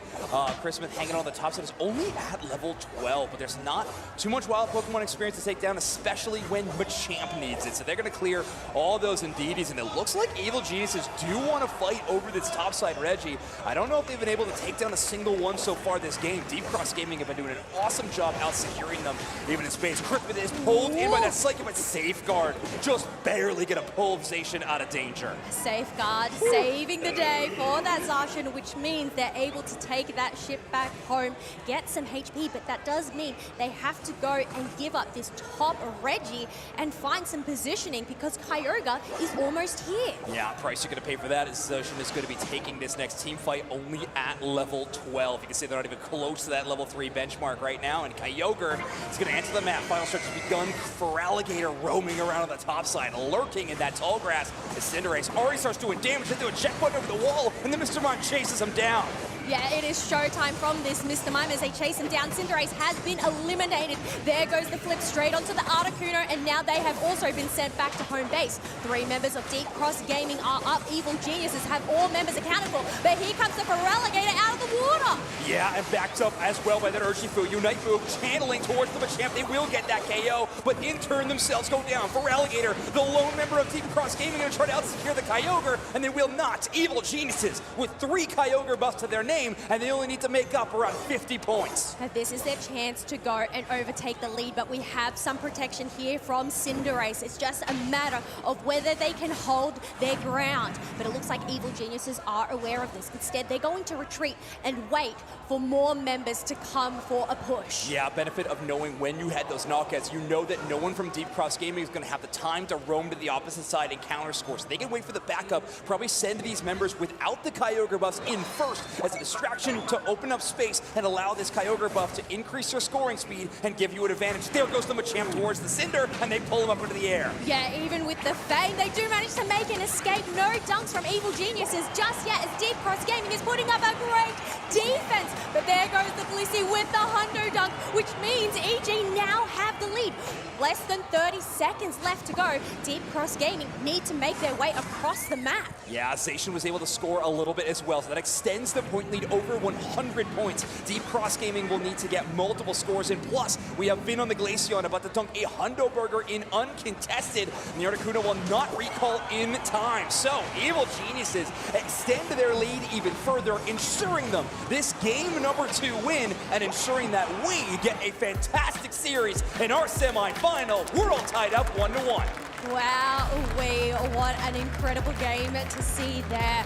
I mean, that's the thing. I know Deep Cross Gaming, we're talking about this momentum, this morale, especially coming out of that win of Game 1, but Evil Geniuses, I feel like they've really just honed on in and locked down to go and take this one. Yeah, such a fantastic end-game team fight, all on the back of this Machamp. I think Curios making some amazing play calls. One of my favorites is we saw Curios kind of move through 3 enemy members around a 5-minute fight when Vin was able to hit a huge Icy Wind. You know, Curios kind of throws caution to the wind and chases them down. This play, though, so fantastic out of the Mr. Mime. Ducky makes the call. We're going to eject button across. I'm going to try to trap that Cinder in the corridor, whether it's with walls or my Unite move, but at all costs, Cinder is going to go down. Followed up amazing by the team. And at this point, it's just Evil Geniuses dotting their I's, crossing their T's, forgot which letter gets which, and they will take down the Coyote. Well, luckily, this isn't a spelling bee. It is a game of Pokémon UNITE. So we I'm don't need to worry about either, that one. but that is still a relief. Oh, but yeah, definitely an incredible defense from Deep Cross Gaming towards that start, but unfortunately, it wasn't enough to go and stop that Hundo from Roland coming on in. But our player of the game is going to be Vin on this Glaceon, getting themselves 10 KOs, 10 assists, but 0 feints, and 81k damage. I mean, a cough of 20 is phenomenal. I mean, a phenomenal KO and assist to feint ratio, liking it from that central area player of Evil Geniuses. That's a great look. I mean, we have seen pretty passive games. I think these 0 feints games out of the victors are going to be pretty common between these two teams. Let's see what happens, though, when we head into our 3rd map of the locked-in rotation. Groudon will be the selection, with Deep Cross Gaming electing to choose that first pick position. Evil Geniuses sticking with this Comfey ban. Yeah, they don't not want to risk this one being paired up with just giving it a Comfey Poke, but we are going to have that Mega Charizard Snorlax still banned on out by Team Cross Gaming. And you know what? I feel like Blissey has been quite the threat here on the side of Evil Geniuses. It has, and people aren't really willing to pick what I would consider the natural counters in some ways, right? Like the Umbreon has been kind of falling down the priority list a little bit. So Deep Cross Gaming just going to say, well, let's take out that Blissey entirely and give Slash maybe some more options terms of selection. Also, we get Shin on that side up. So, Evil Geniuses are banning away the Feraligatr. We'll see if 94 goes to something new. I have to imagine Chris Smith will pick up the Zacian if made available. Yeah, well, that is going to be available. They're going to lock in Moltres first pick along with this Machamp, which I've got to say, yeah, some incredible plays in that last game to get these setups with this submission. All right, well, yeah, this has been a permaban, or at least for the last 2 games for Evil Geniuses, banning away the Moltres. Honestly, didn't know if any of the members of this team were really comfortable playing that Pokemon. I mean, so far, it is still in the prove it stage, but they are putting first pick priority towards it. I was going to say, given Evil Geniuses' track record, yeah, they're sure, pretty good at the game, yeah. 100%. I'm sure they would have, you know, every single new Pokemon that comes out, I'd say they definitely spend some time practicing that up, seeing how well they can go and utilize that. However, we do have Espeon and Mega Lucario selected onto Deep Cross Gaming's side, and Ducky's going to opt for Crustle this time around. Interesting. I mean, so far, Evil Genius is kind of abandoning the concept of range, wherever it may be. Espeon has been given up to Deep Cross Gaming as well as that side up. Mega Lucario has had an interesting tournament. Ooh, Sirgas going to go with something new. Urshifu no longer. Talonflame and Slash is hovering over this rogue pick of the Serena that we've seen earlier on today. No defender, no problem. Let's see what Deep Cross Gaming can do. I mean, I guess in terms of Serena's sustain, in terms of maneuverability, it doesn't, I guess, yeah, maybe they just do not need that traditional defender over on their side. But I'm actually really surprised that we don't end up, I saw the Zacian being hovered over there, but they're not actually going to go onto that. Instead, Greninja's going to be that final pick. I love best of 5 so much, Kello. I think draft decisions like that only come from series that can go the distance and teams are going back and forth because you got to try something new. You got to tech exactly to what the context of this tournament is going to be. And even in specific games, we get individual metas. So we will have to see what this ends up looking like. Obviously, Curios is going to pick that one up, and Chris Smith will adopt the Machamp. But, I mean, imagine a Zacian is a last pick potential option. That is absurd right now. Yeah, especially considering how powerful we have seen it there, especially with that Metal Claw. But I guess not really much range damage on the side of Deep Cross Gaming. So maybe this Greninja, whether they are going for that double team to try and bait out Deep Cross Gaming's Talonflame here. Oh, that could be a fun one. Not to mention, if you can bait Slash into Unite moving a double team clone, I think you're going to feel pretty good about your chances of winning this game. I wouldn't say the odds are super high of that happening, but it will be an interesting reaction. Obviously, Zarina, a Unite move that can go past Machamp's unstoppable submission that has been so phenomenal in a lot of situations, but we'll see how it actually plays out. By the way, we did get confirmation, or at least a word from production. We are taking a look at this draft. We'll see what ends up happening. For right now, we're going to treat it as it's real. This Machamp final pick, still extremely strong for EG. Yeah, I feel like that's the thing in terms of Machamp. We've seen it banned a fair way here over across the 2 days. So final pick, but even then, just no Zacian, considering we have seen Chris Smith play that a fair bit. Yeah, I know. I mean, just such a power pick, especially in the hands of players who are extremely good on that Pokemon, but same can be said for a lot of the Pokemon on this roster. I say Moltres, Greninja, and Machamp, all 3 Pokemon that do take quite a bit of skill expression and knowledge of that Pokemon and its mechanics to really get the top tier value out of that Pokemon. Oh, 100%. I feel like Moltres is quite a technical Pokemon to go and master in terms of that passive. Not only do you get that burn, but also being able to get that cooldown reset on a free move if they end up getting those boosted autos up and running. Yeah, it's phenomenal when that happens. So, yeah, we'll see what happens here as our series is tied up 1-1. This is our final game. It's going to be on broadcast of day number 2. We can see here the game is going to be remade. We'll let you all know what we're looking at in terms of draft as soon as we are made aware. But either way, this series is going to go the distance. I am so happy. 1-1 between between these two teams. I would love a best of 5 between these two squads for a few reasons. And let me lay them down for you, Kello. One, I like best of 5s that go to game 5. That's just kind of, you know, an easy one to check off as box number 1. Number 2, these two teams have been so exciting this tournament. I mean, Deep Cross Gaming with the travel across the world, Evil Geniuses looking like they're in a brand new form of excellence in day number 2. Loving seeing that energy. And third and final, I just feel like Curios versus Slash deserves a game number 5. Would love to see a complete finish to this series in a final game. But either way, we got to go step by step as these teams need to approach the games that way too. That is a really good point, especially considering when we did the interviews with these players earlier on, we did have Roland saying that they would like to go up against Deep Cross Gaming the most, and Slash also responding, saying they would like to go up against Evil Geniuses. So both of those wishes ended up coming to fruition for these squads. So, you know what, to be able to go the distance in that best of 5, I mean, that would really be the perfect scenario on our side, probably not on their side though, because I'm sure they want to get this semi-finals over and done with and see who ends up actually making it through to the grand finals, day 3, to go up against Root Dignitas. Very true. I mean, Slash at this point in time has now been able to take down Trainer. You know, already starting with some of their past teammates that would love to take down Otter, Curios, and whoever else they can. Of course, at the World Championships, have a chance to compete with Overlord, who is also qualified on one of those Japanese teams in Reject via the Asia Champions League. PJCS also finishing up. There is going to be 5 Japanese representatives at the World Championships. I mean, a region that has a lot of pedigree, a lot of talk about this region. They are so extremely strong. That's going to be fun, but I love it seeing what's happening over here at NAIC, seeing these other regions contend with each other, APAC East versus North America. Love these early looks into what could be to come in the future. I think what's also really cool is Deep Cross Gaming being able to secure that World Championship spot.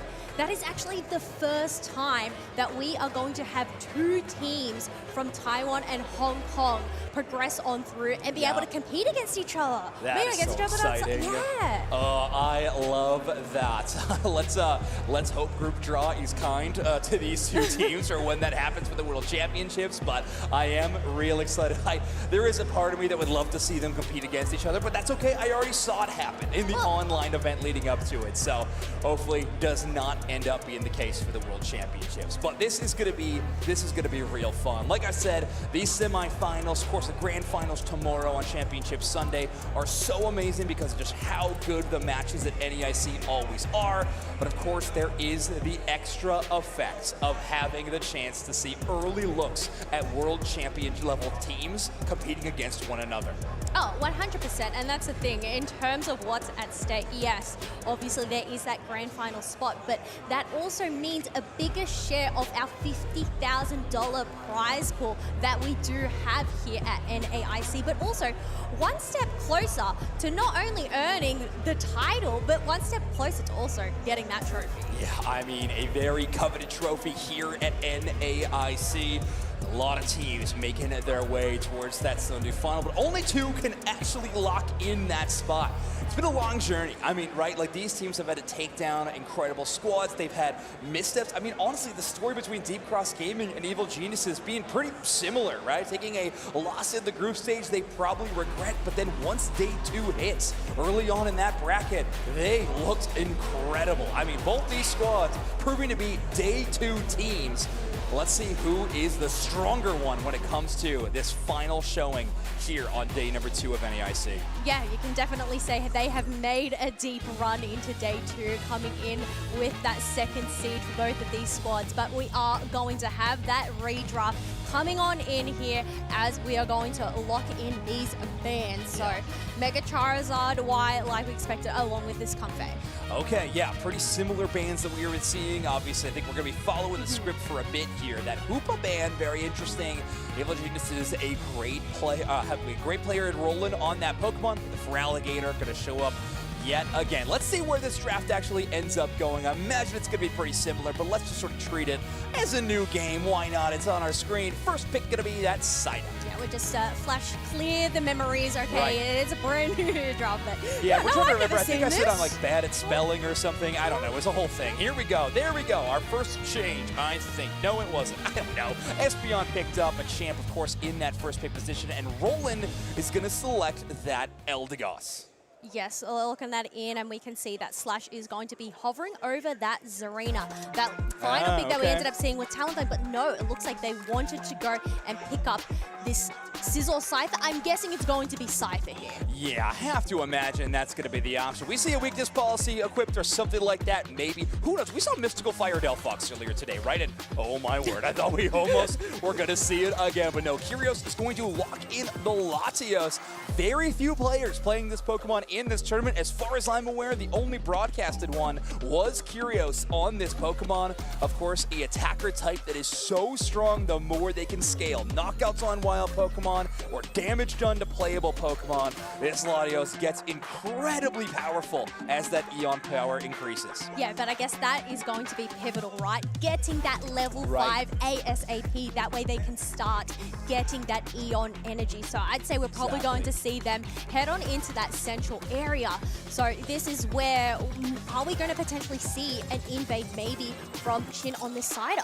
Oh, that would be really interesting. I mean, you got the EXP share, you even got a potion which can help extend your time in that enemy central area without getting KO'd. Could be an option for them to take advantage of. However, Latios does have some surprising amounts of damage, not to mention, wouldn't be surprised to see either Ducky or Chris Smith kind of rotate into the central area to help defend. That could be a mistake punished by Evil Geniuses if they could sort of read the room, if you will. Yeah, they are definitely no stranger to invades when it comes to these matches. But folks, as we are getting ready to head on through to game number 3, it is going to be the Groudon map. Deep Cross Gaming over on the purple side, Evil Geniuses on the orange. It is one apiece between these two squads. Dello, I feel like the story of this match so far has been one of parity, right? These two teams neck and neck at any given moment, and that is the same in this series. A 1-to-1 scoreline, but this time things are starting off with a bit more firepower as Chris Smith on this Moltres showcasing the early damage potential as they chase down 94 and even out-secure one of those wild Pokemon. Yeah, especially considering how passive these past 2 games have been up until these final moments. I guess just want to try put that early pressure, especially going into a Lucario on that opposite side. Yeah, it's a great thing to do, especially if you can keep down that Mega Lucario, a Pokemon that loves to get ahead early and then stay ahead. It can be similar to Leafeon in some effects. If you lose that early game advantage, it can feel very frustrating, and why did we even select this Pokemon in the first place? That's going to be one of the goals of Evil Geniuses to exploit in this early game, but it's got a whole 10 minutes of gameplay ahead of us. Yeah, there is still a lot more to go as we have the first lot of builds burning on in. It is going to be a 4v3 up in the top path by Deep Cross Gaming, but I guess now that they have done their job, they're just going to retreat on up and leave it up to the Lucario and Psyduck once again, but Machamp is going to run for the hills, look for a pick, and Lucario has been eliminated. Wow, Finn with that full combo, not to mention Chris Smith just dealing out Heat Wave after Heat Wave. And that's going to be a big team fight win on the top side. Importantly, that was a 4 Pokemon rotation up for Deep Cross Gaming that did translate into an Evil Geniuses win. Obviously, Slash in this early game on this arena is just looking for any way to farm value. Now Siros is going to chase down Kyrios, take away their blue buff, and immediately dash out. Scyther, the much more speedster-style variant of this Pokemon rather than the Scizor, and you can see why. Yeah, definitely offering a lot more bigger burst damage to go and clear those wild Pokemon, as we see demonstrated with that Regidrago getting shredded on up. Yeah, I mean, what a good showcase of what this Pokemon can do, not only in team fights, but also in roaming skirmishes. The central area of Invade and the burn on wild Pokemon is just phenomenal, like you're mentioning, Kello. But here we go, there is a shining light for Evil Geniuses, and it's the form of the big old fiery bird in the Moltres as Chris Smith is at level 7 and outpacing 94 quite a bit. Kyrios there for the backup this time, but with this attacker, they can't quite get anything done without their moveset. quick Pollen Pluff to go and replenish the HP of Evil Geniuses here as they are going to leave these birds.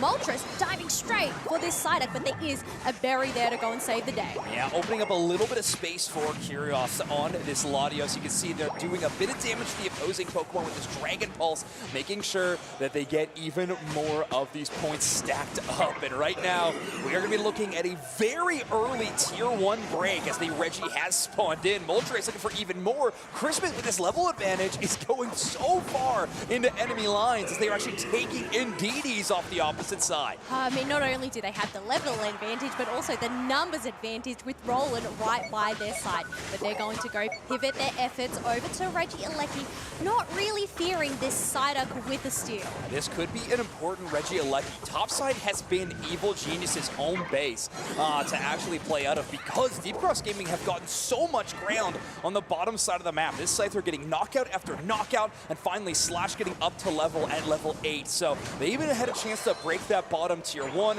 We are likely going to be looking at very safe fights on the bottom side of the map for DCG for the remainder of this game. Yes, Scyther has scaled really quickly. They have already reached that level 11 mark, which is 2 levels above the highest level on Evil Geniuses, being that Moltres. Yeah, this is going to be really worrisome for Evil Geniuses. Even a Pokemon as tanky as Crustle or Eldegoss, they can be susceptible to that gigantic burst damage of that Scyther, especially in partnership with its Green Illusion Dive Unite move. So much burst available. I mean, I guess despite these fights just going back and forth, there's only a 3 points difference between these two squads. But we are going to have a champ engage onto that Serena, wipe him on out, and it looks like they're going to go pivot towards the next target, which might be this Espeon. Yeah, they're chasing to find any other target they can find. Again, Moltres being one of the biggest things on the map. They want to just enable and empower that player in Pokemon as frequently as they can. Latios getting another Unite move back because they got the KO on the Zarina before the Unite move actually channeled.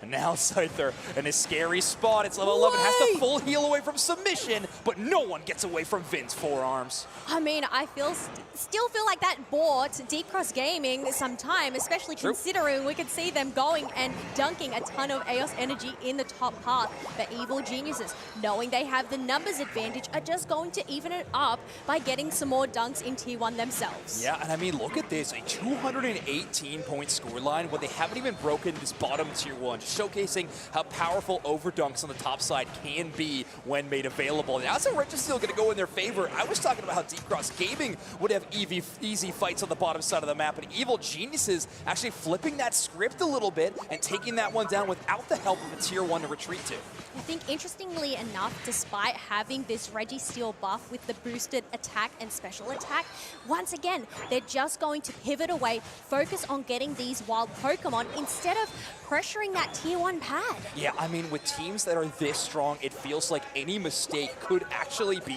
fatal. So you got to make sure you're prepared for any fight, any moment. Right now we got Slash versus Christmas on the top side, but Ducky pulling away Slash with that Crustle. Has to use the Unite move for that extra shielding to push away the enemy squad. Deep Cross Gaming trying to get within range of the Reggie Alecki, and it's Psyduck that's going to last hit secure on the Reggie Alecki. Mega Lucario getting involved in the fight for what feels like the first time so far in this game, and 94 going to take down that enemy Pokemon. And that's going to put on the pressure to Evil Geniuses as Reggie Alecki is making its way through Tier 2, ends up crashing as Slash takes to the sky to go and interrupt that Moltres, and now the Dunks are able to rain on through, breaking this Tier 2. This is going to be a lot of EXP traded either direction, but somehow it's Deep Cross Gaming who are able to, on the back of a Reggie Alecki push their scoreline up to 322, and then win a fight on the enemy Tier 2. A triple KO streak for the Scyther, and Deep Cross Gaming have just taken so much momentum in this series. Yeah, 100%. They now have the point lead. They now have the level lead with Mega Lucario at level 13, Scyther at level 14, but also just bought so much space on the map because Evil Geniuses only have that bottom Tier 2 pad available, whereas Deep Cross Gaming, they still have 3 other pads to their name. Yeah, their move speed around the map is going to be so much more significant, not to mention vision being created by that Tier 1, especially into the end game. It's going to be tough for Evil Geniuses to fight around that disadvantage. So they're going to try to take a fight potentially a bit earlier. They're focusing on this Registeel, and Slash waiting there in the wings on this Serena. Yeah, but they are going to pivot behind the wall as we do have an engage on the Scyther, and this is going to provide some space for Evil Geniuses to try and lock down this Registeel for themselves with 20 seconds left to go until the final stretch. This is juicy. Wow, I'm honestly surprised Evil Geniuses don't swing towards that tier 1 without Scyther being available. They are level 14, so that was a ton of EXP over to the Machamp. Right now, Evil Geniuses playing this one safe. Uh-oh, Moltres caught out by that Psychic, and of course the Espeon combo. Moltres will return the rest of the team for the healing. Vin tries to go for a combo, they miss, and they're pulled back in by the side. They're taken down, Machamp out. Some great combinations from Deep Cross Gaming as they are looking to make some moves, but Ducky has that shielding to go and sustain this fight. But here comes Scyther on much minimal HP, but they end up getting wiped on down.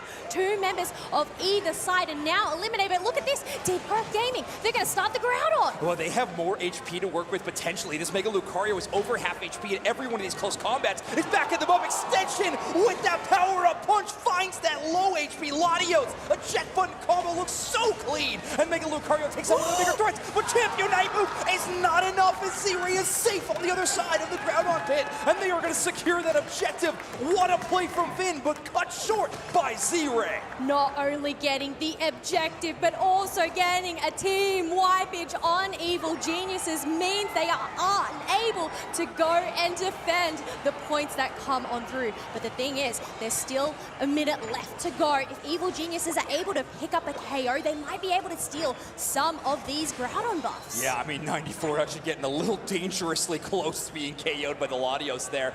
This Scyther is hidden so far. Vin will catch them for a second, but the recall is just there. Espeon does have 42 points and a Groudon buff, so this 484 scoreline is about to go up to 584. Evil Geniuses are going to need to get a push and multiple KOs as well. 44 points in for a quick break. They don't have a lot of AOS energy in pocket. And Deep Cross Gaming are skyrocketing with this score on the other side. 20 seconds left to go as Deep Cross Gaming are looking to defend this pad, but down goes the Scyther. Psyduck is running towards our home pad because Deep Cross Gaming, they dunk some more points. Now they retreat on back to go and continue the defense. Yeah, and only 5 seconds remain. Evil Geniuses, fighting until their last breath in this game number 2. With that, your game number 3, and that is going to be time up. Deep Cross Gaming advance their lead 2-1 over Evil Geniuses. Back and forth between these two teams, just like a pendulum swinging.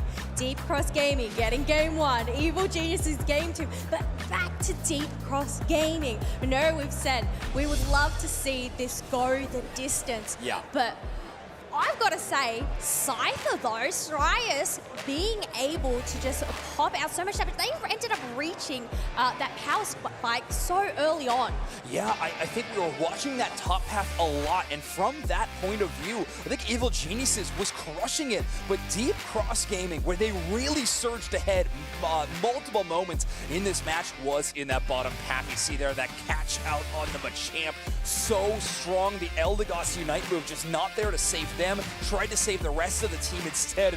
I mean, this battle still raged on back and forth, right? Well, what I want to watch is that Lucario moment from 94 a little bit. You see them doing damage towards the Groudon right now, and take a look at this. Latios on the outside, waiting for the Pollen Puff healing, is playing safe, and the chest button extension from Mega Luca just takes down that biggest threat on the enemy side in that Latios. I mean, 94 showcasing they got a whole lot of Pokemon that they are masters of for this top path pick. Yeah, we always gotta love to see those eject button combinations come into play. But we are going to have our player of the game being Slash on that Zarina, getting a 3, 3, and 11 KFA. Jeez, I mean, this Zarina, a great option for the team, adds an amazing source of crowd control in that Unite move. Of course, Dropkick doing something similar, but with Curios playing at range on Latios, a bit of a wash. Either way, they are helping out the squad in so many incredible ways, and this time with a very unconventional pick. Deep Cross Gaming giving up a little bit in terms of HP and tankiness, but making up for it in spades with damage and honestly just kind of the Slash effect. The Slash effect, I like that one. But yeah, in terms of this, I guess it just goes to show that you don't need to go with these traditional team compositions. True. It's not necessary to have a support and defender. The way that these teams just get creative to make what works best for them is really cool to see. Yeah, exactly. Kind of rewriting the script for how we've considered the metagame to be for some time. Now, the roles are still being fulfilled, right? You have Zarina to kind of be a great engage tool option, which is still playing a very similar role that Slash would pick on what you would consider to be a defender or a tank primarily. But you are kind of foregoing some things in that case, primarily the early game, right? Like Steenie, Bounce Suite, not a whole lot to write home about, but still, I think the impact was felt throughout that match on that pick.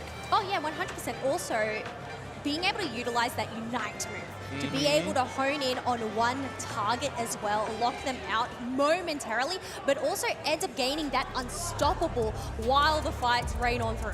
Wow, I mean, what an intense finish. Honestly, I was biting my fingernails up until the very moment, had no idea who was going to be taking down that win. So let's get into game number 4. Now we are in the point of the game where maps can flip around depending on team selection. We are going to be going back to the Kyogre map.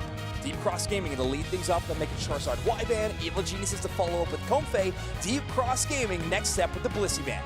I was going to say, I know you are not the only one biting their fingernails. Roland, I'm looking at you. But no, definitely a nail biter all around for everybody that is going to be watching there. But yeah, bands, we have Relegate locked on out Comfey and Hooper once again. All right, so, you know, these two teams, maybe not fond of supports. We're talking about lack of defenders, potentially. How about just the absence there of any of those options? Jin will pick up a supporter, though, in the side-up. Does play much more the role of the defender, especially when we have Slash kind of role swapping in some of these cases. Evil Geniuses want that Moltres again. I think that's a great option, but boy, do I love this first pick priority onto the Espeon. Take that away from Z-Ray. That's what took down the ground on in that last game.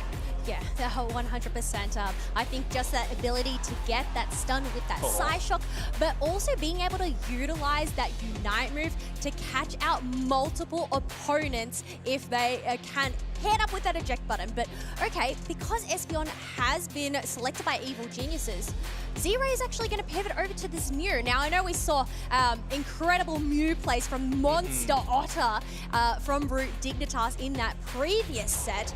I mean, we know how great of a utility kit Mew can bring. Totally, yeah, don't sleep on Z-Ray's Mew either. I think they are a phenomenal player on the pick. We'll see what they can do, but I know they have a lot of backup, right? 94 on this Mega Lucario looks so phenomenal, and Zeros is going to change up these picks again.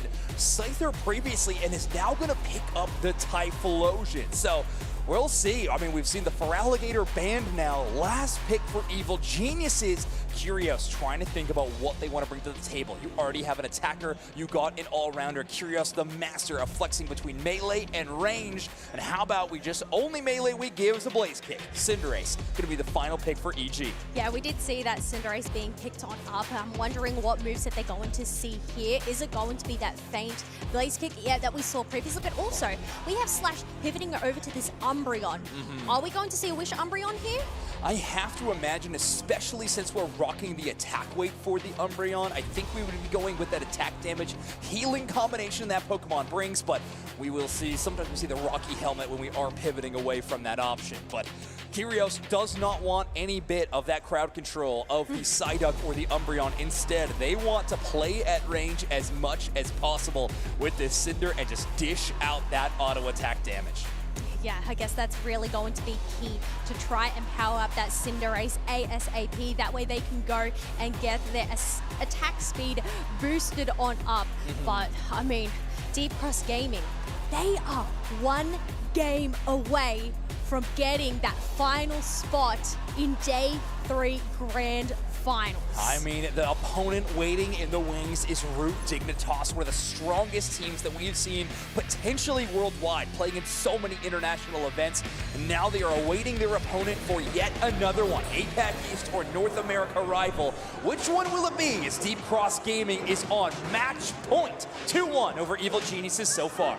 Deep Cross Gaming over on that purple side, Evil Geniuses on the orange. We are going to see the Small Bunny take to the central path with with the Cyndaquil on the opposite end. I guess in terms of that score buddy, it is a slower clear earlier on, but no risk of some invades here. Yeah, a little bit slower, but you do have access to that Libero passive when you're in the Score Bunny stage. Getting those boosted auto attacks after every move will increase that clear speed.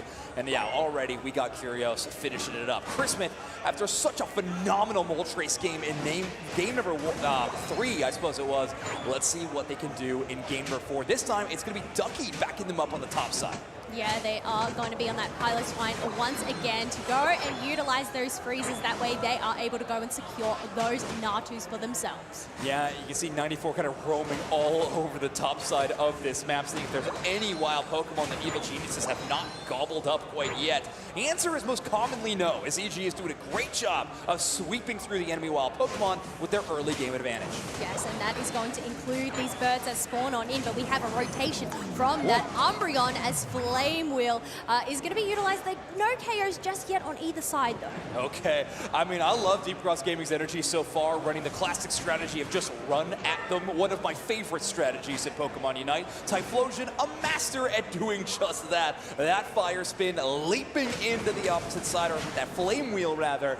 It's a great engage tool, and boy, oh boy, with an Umbreon to back you up, it can be effective. I think one thing that I love about it is you also end up getting that unstoppable. So this is going to be a great answer if they're able to go and time that to avoid these Ice Fangs from Ducky. It's a great point. And uh-oh, here, speaking of which, that Ice Fang already get a combo, and Chris Smith going to get a knockout on the support Pokemon on the top side.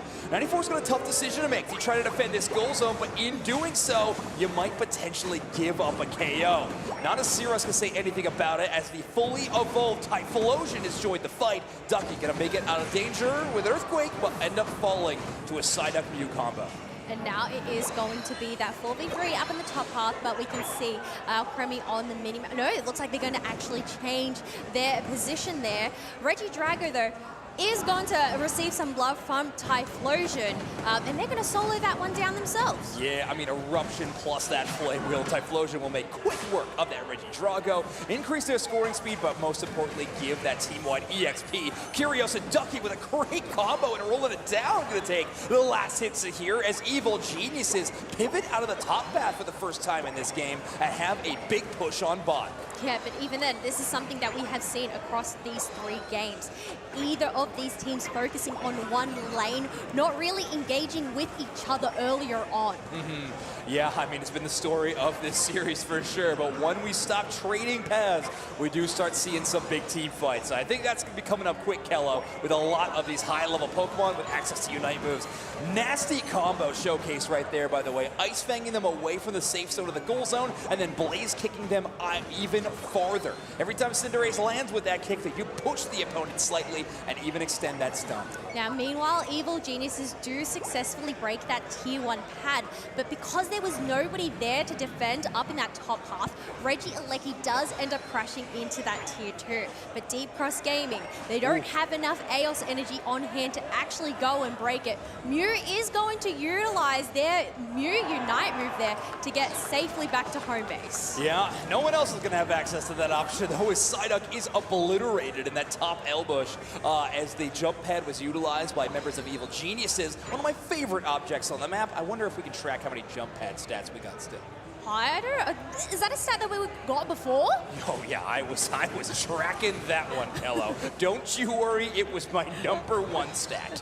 It's very important here. We need to know how many jump pads I made an being argument used. that it should be the tiebreaker if there was ever a tie in group stage. I was argued against, however, I think it was pretty solid. Oh no, that sounds diabolical, to be honest. I mean, I feel like we're going to end up having members just jumping over and over the walls over and over you're again saying there. it like it's a bad thing, Kello, and I don't really understand exactly how it could be. But right now, yeah, I think these teams abandoning the macro strategy of building their jump pad stat and instead trying to see how much information they can gain around the rest of the map. Wild Pokemon cleared, and now it's time to set up for the next wave of fights. It will be a triple effect of one of the 3 original Regis on the bottom side of the map. Regieleki will be spawning into the top side. You can see Evil Geniuses kind of roaming to that option first. They do not want it to soar towards their tier 2. 2. Also, they really want to break the tier 1 on the top side of Deep Cross Gaming. They will have to forfeit the Regice for that prize, though. Yeah, once again, this is just the story of this set, the way that these teams are just dividing and conquering when it comes to these cards. Evil Geniuses do end up getting this Regieleki, but it's left on 20 points. But look, they're able to go and get in a break, which means Regieleki's going to pressure that tier 2 now. Yeah, great work, Chris, with able to dunk it 40. SB want to take down the side up. Alcremie Unite backing them up. They can fight this way more aggressively than you would expect, and Regieleki is going to land. That is a lot of point potential for Evil Geniuses. 80 HP remains on that goal zone, and Evil Geniuses are fighting for as much ground as they can take. 309 the scoreline right now. Mew able to just barely secure their own red buff. And just enough points in their pockets. Evil Geniuses break that T2, but okay, here we go. You need to read this one. This is for you. Yeah. I love that it's named my stat. First note, that's awesome. 2, Jump Pads use this event 409. Come on, Slash, make it 410. Let's go! Love Jump Pads. A very important stat here for Pokemon Unite after all, but we're inching ever closer to this final stretch. Deep Cross Gaming do have that 2-up advantage, so they are looking to get some aggressive positioning here in the tall grass. Yeah, there it is. Thank you, by the way, for the update on the 410 now. Curious, on this Cinderace, almost at that level 13, Kella, that's where that attack speed starts to get terrifying. If you were a Deep Cross Gaming member, that Cinderace with the peppering in of fireball damage can be too much to take often.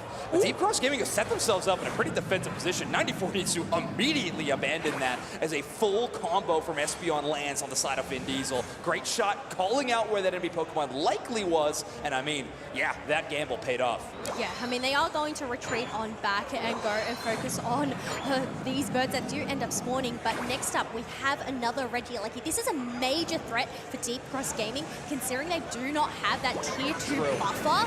So they're actually going to prioritize this. Meanwhile, Evil Geniuses, I feel like they've read the room because they end up committing to a Registeel down in the bottom half. Yeah, I like that take. Also, Deep Cross Gaming taking down this Regieleki pretty early, all things considered, will give Chrisman a lot of time to KO this Regieleki before it even lands in their tier 2. If they want to, or they just want to rally back and join the rest of the team. That actually does make more sense now that I'm saying it out loud. Moltres gonna roam. They want to take all the space they can. Look at how much damage is done to Slash already. Mamoswine trying to chase them down. They're pulled back with a side up. Yeah, but there are these berries there to go and replenish Ducky's HP. They do get locked down into a mean look along with the Psychic, but they are able to sustain this. Kyogre has now appeared on the map.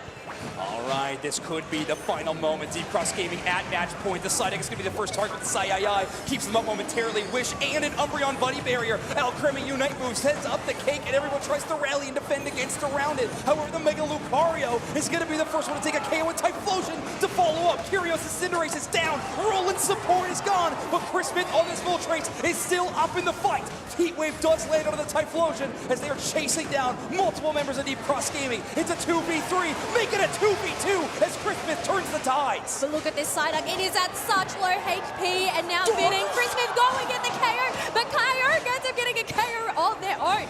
Nonetheless, this isn't going to stop Chris Smith as they're going to try and shred up the Kyogre, but Z-Berry is a threat on this Mew, but they're dealt with. Oh, the Blaze Kick stun exactly when Mew needed to use their secure move, and that will set up Evil Geniuses for a Kyogre buff. Not only do they have the points lead, but Deep Cross Gaming's chance of coming back in this game just got so much more difficult. 4 buffs attacking this tier 2 as Ducky sets things up with an Ice Fang and Typhlosion goes down. Yeah, 2 dunks end up going into the tier 2, which now means Evil Geniuses have a pretty healthy buffer here. We are going to send Alcremie back to home base just in case there is a potential for a back cap.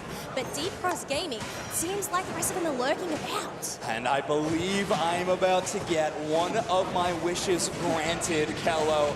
We are going to be headed to a game number 5. Evil Geniuses trying to defend the grand finals to become a completely North American event as Deep Cross Gaming will be pushed to the limit.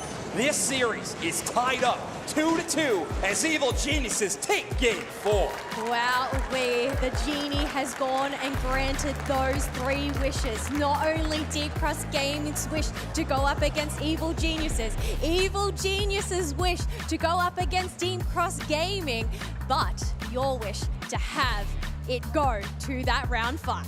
Do me a favor, do not tell either of these teams that I made that wish. No more wishes available. They will be very upset with me that I made the wish that this game would go down to game number 5. So let's please not tell.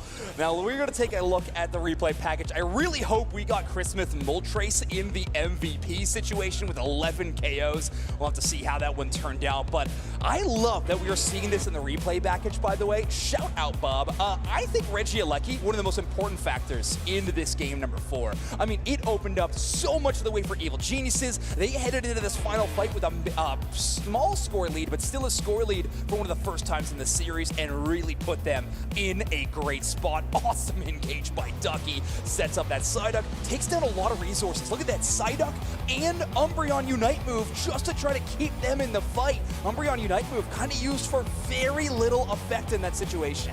Yeah, I guess that's the thing. It ended up paving the way into that late game. Having that win condition, that threat that Deep Cross Gaming needed to deal with meant they were able to go and get that Registeel, but also the pop. That disgusting from that Espeon. I mean, Chris Smith chases down those targets, sort of draws them back in right within range of that Espeon shot. Vin takes them down, and love that. Curios being the hero on the Cinderace, respawning at exactly the right time to get the stun on C-Ray, who's kind of the lone hope with Deep Cross Gaming. But here we go. Chris Smith, MVP on the Moltres, 11 KOs, 0 feints, 4 assists on that Heatwave Sky Attack build. It is the better build. Yeah, these knockouts, especially looking across the board, the fact that the highest number there was 3, they managed to get 11. That is insane. Yeah, I mean, Chris Smith doing a great job on one of the newest all-rounders, a very popular top path Pokemon. Chris Smith showcasing they can master it with the best of them. We are set up right now for game number 5, Kello, our semi-final. The difference between a finalist or a top 4 finish, a chance at an NAIC title. Let's get into game 5 on Groudon. Yes, we are going to have our bands come on in. So far, it is going to be exactly the same for both of these squads so far.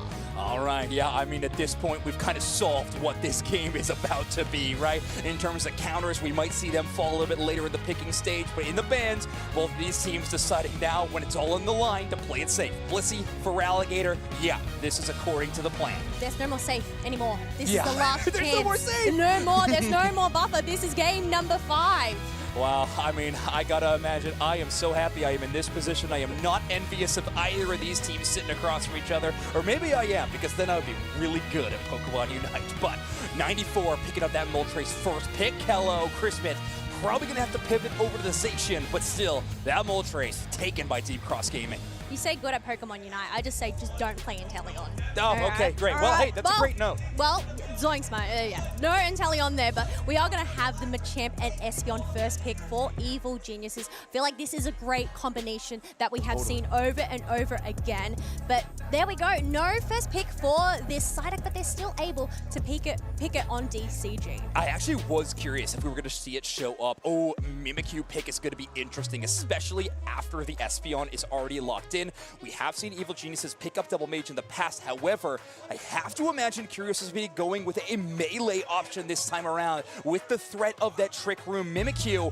And they're going to pick up the Mamoswine at the moment. Very interesting. Obviously, Ducky picking up the Machamp earlier on in the draft. We're only going to go with Umbreon. We are looking at double defender, not to mention Snorlax is banned. So Mamo, Umbreon, and Snorlax. Deep Cross Gaming are going to look for a defender option. Slash still has the Articuno available, or Zarina. We could rotate back to the Zarina. Yeah, I mean, it has worked out for them so far here. As we discussed, you know, there doesn't need to be a traditional defender to be selected in order for a team composition to work. And they are going to go lock in that Zarina once again, which means Chris Smith is pivoting over to that Zacian as that final pick. Yeah, Zacian, the hover, and the lock-in. So Chris Smith gonna lock in one of their favorite picks, or at least one of their most prominent ones, to go up against Slash on a brand new tech in the Zarina. Z-Ray with the Mega Mewtwo Y, an auto attacker build with the backup of the Psyduck. Again, neither of these teams operating too much into the heals department. However, Roland is likely going to be going with the Wish Umbreon. Vin going to be the only ranged attacker for Evil Geniuses. Going to be fighting at that medium range, right around where Z-Ray is going to be shooting those auto attacks from. Yeah, and I mean, I guess that is a similar story on the side of Deep Cross Gaming, having that Moltres and that Mewtwo Y to provide that mid-range damage there. But as we get ready, our hearts are palpitating here at NAIC because this is going to be the final game of the day. This is going to be the decider of these two squads for who's going to make it through to Championship Sunday, the grand finals, to go up against Root Dignitas. A coveted NAIC championship trophy on the line, and both of these teams need this win to advance. A 2-2 scoreline sets us up for one final game of Pokemon Unite. Let's get Game 5 started. Here we go, folks. Deep Cross Gaming over on the purple side, Evil Geniuses on the orange. Everything is on the line. All right, early game going to be dominated by Curioso, that's Machopper in the central area, but watch out for that Moltres on the top side. Moltres versus Zacian is going to be a really interesting one to keep track of. I mean, the story of the top path so far, I think, has been in favor of EG, but 94 now has access to the Moltres. Yeah, and they are going to put that pressure on it, considering they have that side up. We do need to get this Umbreon online ASAP, but Deep Cross Gaming, they're doing a great job of shutting it down so far. Yeah, I mean, this side up so phenomenal in the early game. It's a tough knockout, and it can provide a ton of stunts. Jeez, in the bottom half fight already popping off as the Mimikyu and Zyros is getting involved. Ducky for the chase down, tackle, and the freeze. There's the combo. Machamp plus Espeon does feel like such a winning strategy game after game here at NAIC. Let's see if that's the winning spot for EG in this Game 5. Yeah, well, that's the thing. It's still early days when it comes to this final game of the day. The birds do come on in, shredded on up, as we have Zacian trying to make a retreat, but they end up getting wiped out. Wow, I mean, Deep Cross Gaming having a big surge of offense at the top side. Multiple scores going to rain in. That goes on down to 24 already. And take a look at the mini-map where Bounce Suite is. Slash really looking for EXP wherever they can, and they try to pocket a buff from Evil Geniuses. They are stopped short, but still, finally getting that Bounce Suite evolution. I mean, on the opposite side, you could see that Ducky actually went in for an invade of their own, and it looks like they managed to pick themselves up a red buff. All right, so a trade of our two defender players, I guess, technically, in this situation, but they will both receive some buffs. Regidrago does spawn in. Neither team super interested in that objective in particular, as Ducky wants to set up yet another play. There's the Machamp pulling the Espeon, aims for the Mewtwo instead. Mimikyu going to get the trade out of the Piloswine, but that's a carry for a defender in favor of EG on bot. And now we're going to pivot over to this Regidrago. That Evil Geniuses are able to go and pick up uncontested. That is going to give one of those members that extra speed buff, but also score, but also that experience. All right, well, the scaling game has been going fine for Evil Geniuses, but for Deep Cross Gaming, their storyline has been built around the scores they're fighting at the top side of the map. At 720, they have a 74-point scoreline, knocking on the door of triple digits and looking to force even more. Bot side, Z-Ray gonna get the KO on a Ducky with that Mega Mewtwo Y, and opens the way for Cirrus and Slash to get in major points on this bottom tier 1. Knock, knock, knock. Here comes Deep Cross Gaming into this tier 1. They don't have enough points on hand to go and get a successful break. Nonetheless, this is going to provide some necessary stacks for Slash on the attack weight, but they're also able to go and secure this Regieleki. The thing is, how many points was this? This left on a clear 20. Yeah, I mean, this is likely going to be Evil Geniuses allowing this to land. It will be an even break, but most importantly, this keeps Deep Cross's gaming hold on the macro of the score lead completely in their favor. Evil Geniuses cannot use the Regieleki to surge onto their own side and actually catch up with the points race. Instead, Deep Cross Gaming keep their tier 1s very healthy. Oh, 100%, especially considering the lead that they currently have at 164 to 39. I know we've seen a quieter set between these two teams, but Deep Cross Gaming, I feel like they're playing more stealthily here. Yeah, they are. They're keeping it under wraps. Here we go. We got Dignitas and Flareons, you know, making some plans about what's going to happen later on in this tournament. But already, Roland taking some damage from that Mega Mewtwo. That X attack starting to hurt. Big stun, though, by Finn on the Espeon. Z-Ray's got to teleport away, chases them down with the side strike. Great body block by Ducky on the Roland on the Umbreon. Yeah, but I think that was a great way to keep Evil Geniuses at bay as those birds do spawn on in, which are all going to go over to Deep Cross Gaming's side. They now have 4 Unite moves available on their side, where Evil Geniuses, they have 3. But there goes the engage on the side up, who is caught out all alone, and this is now going to give Evil Geniuses a numbers advantage down here. So tough to walk in. Oh, look at this play. A Mega Mewtwo Y Unite move to open up the way to know that Slash will have an open scoring attempt on that tier 2. Gets complete vision on the minimap for a moment, realizes that that bottom half is completely clear and has a chance to get a big score. Problem is, Umbreon on the quick rotation makes it extremely hard to get away. Mean Look, submission, Espeons, a bajillion stuns, and an Ice Fang Mamoswine. I mean, Evil Geniuses are making an impossible maze for Deep Cross Gaming to solve. Big win for Deep Cross Gaming, though. They're still holding on to this points lead. Well, here we go. We have all members accounted for up in the top half as Registeel is going to pop on through. Machamp looking for the engage as Umbreon's also utilizing their Unite move to zone out Deep Cross Gaming. All right, Machamp actually returns to defend against that Zarina who had gotten to their backlane. We're looking at a 4v4, but Evil Geniuses are currently hurting in that HP department. Christmas is going to go down, and now Deep Cross Gaming have complete control of the Registeel. Slash is going to take that final hit. This goal zone is left at 6. Evil Geniuses cannot afford to give it up for a huge overdunk. But instead, Deep Cross Gaming, they're not looking to break it just yet. They want to go and get all of this wild Pokemon experience available to them just to get a further scaling for their squad. But so far, it's pretty equal across the board in terms of these levels. Yeah, and not to mention a Regieleki for basically free. One of the things that just allowing this goal zone to be defended by a couple of members of EG opens up the space. Ducky gonna jump right in front of that Shadow Sneak. Great job by this defender player. But now Finn is gonna be joining back with the fight with that Machamp. So is the Zacian of Christmas. That will be the first target down, and it's the Mimikyu, a high priority one. Slash trying to make it away. They are trapped by the Mean Look. Nowhere to go, and Espeon will take the last hit. A check button in from Kyrios, and that's a KO streak of 2. Nowhere to hide, nowhere to run when you have rolling it down on that Umbreon with that Mean Look. Now that they have the advantage, they are able to go and break that T1, and Evil Geniuses are slowly creeping up in points. Yeah, and they are able to quickly rotate back towards that bottom tier 2 to defend against the Regieleki. Not everybody on Evil Geniuses can. Again, that goal zone being at such low HP, they got to be careful for an overdunk that could turn things around. They at least need to be poised for a counter score on that bottom tier 1. If that's the case, 193 to 166. This one is so extremely close. Slash is going to get 32 in. The recall from Ducky, while Serena was out of vision, is going to allow that goal zone to break.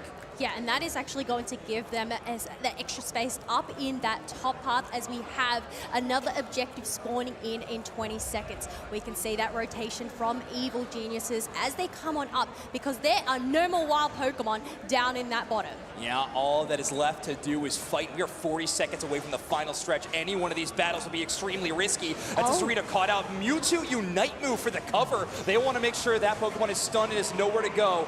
Ducky goes down. That Mamoswine will be KO, but will have tons of time to respawn before the final stretch.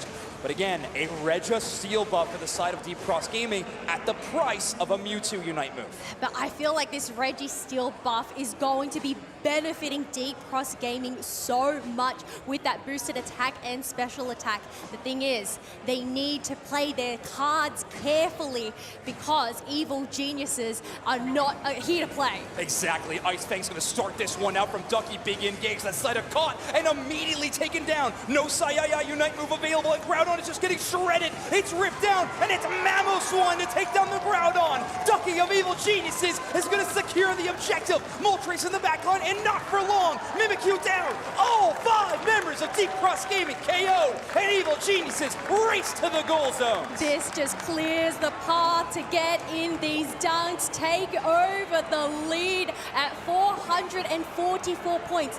The thing is, there is still that risk with 1 minute and 20 seconds left to go, considering these Groudon buffs can be transferred. But we do have a Psyduck Unite move available on Deep Cross Gaming, but is that going to be enough for them? Yeah, you can see Vin always channeling the recall. In case someone comes towards that tall grass, they want to be available to get back to base. They are going to make a mad dash to score 90 in on the other side. 1 minute left, 2:25 to 4:44. Evil Genius need to mount one last defense if they want to make it to Championship Sunday.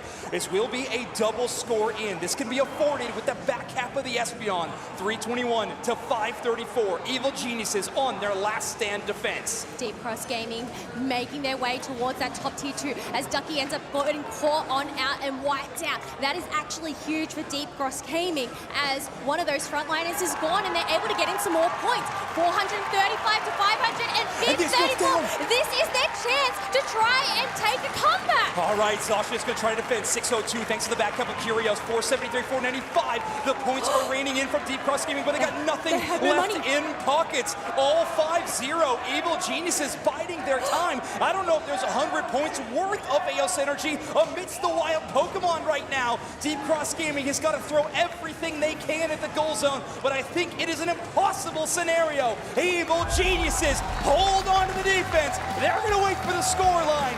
We know it. EG 3-2. Oh my goodness, what a final stretch coming out from these two teams. But Evil Geniuses able to hold that lead, and that does mean we are going to have North America up against North America in the grand finals for Championship Sunday here tomorrow. NAIC Grand Finals. Root Dignitas versus Evil Geniuses. You cannot script it better than that. Deep Cross Gaming, on the other hand, making a legendary run. I don't think you can be too upset about this situation now. You have earned your World's invite. But Championship Sunday, well, that's going to be home to North America. Yeah, I think nonetheless of this result, to be able to come here and get what they want in terms of that world spot, but also a share of that $50,000 prize pool, plus getting that 3rd place positioning, definitely something to be proud of. Wow, I mean, what a game between these two teams. We were talking about how the macro was so fascinating to watch between these squads. Objectives being traded, goal zones becoming so important. Is it overdunk? Is it a clean break? So many of these tiny little things end up mattering so much in these end games. And this final one, what better to start with than an incredible engage by Ducky's Mamoswine, followed up by an Espeon Unite move to close out Chin on the Psyduck. I mean, what a great start. Comes down to a rip, and Ducky's Mamo, the one to KO that Groudon. I mean, a ridiculous performance across the board for this team. The back caps trusting in one another that they will hold on to that points lead. Oh, is it ever close there as those 20 seconds rain down, but Evil Geniuses keep their cool and get their chance to celebrate.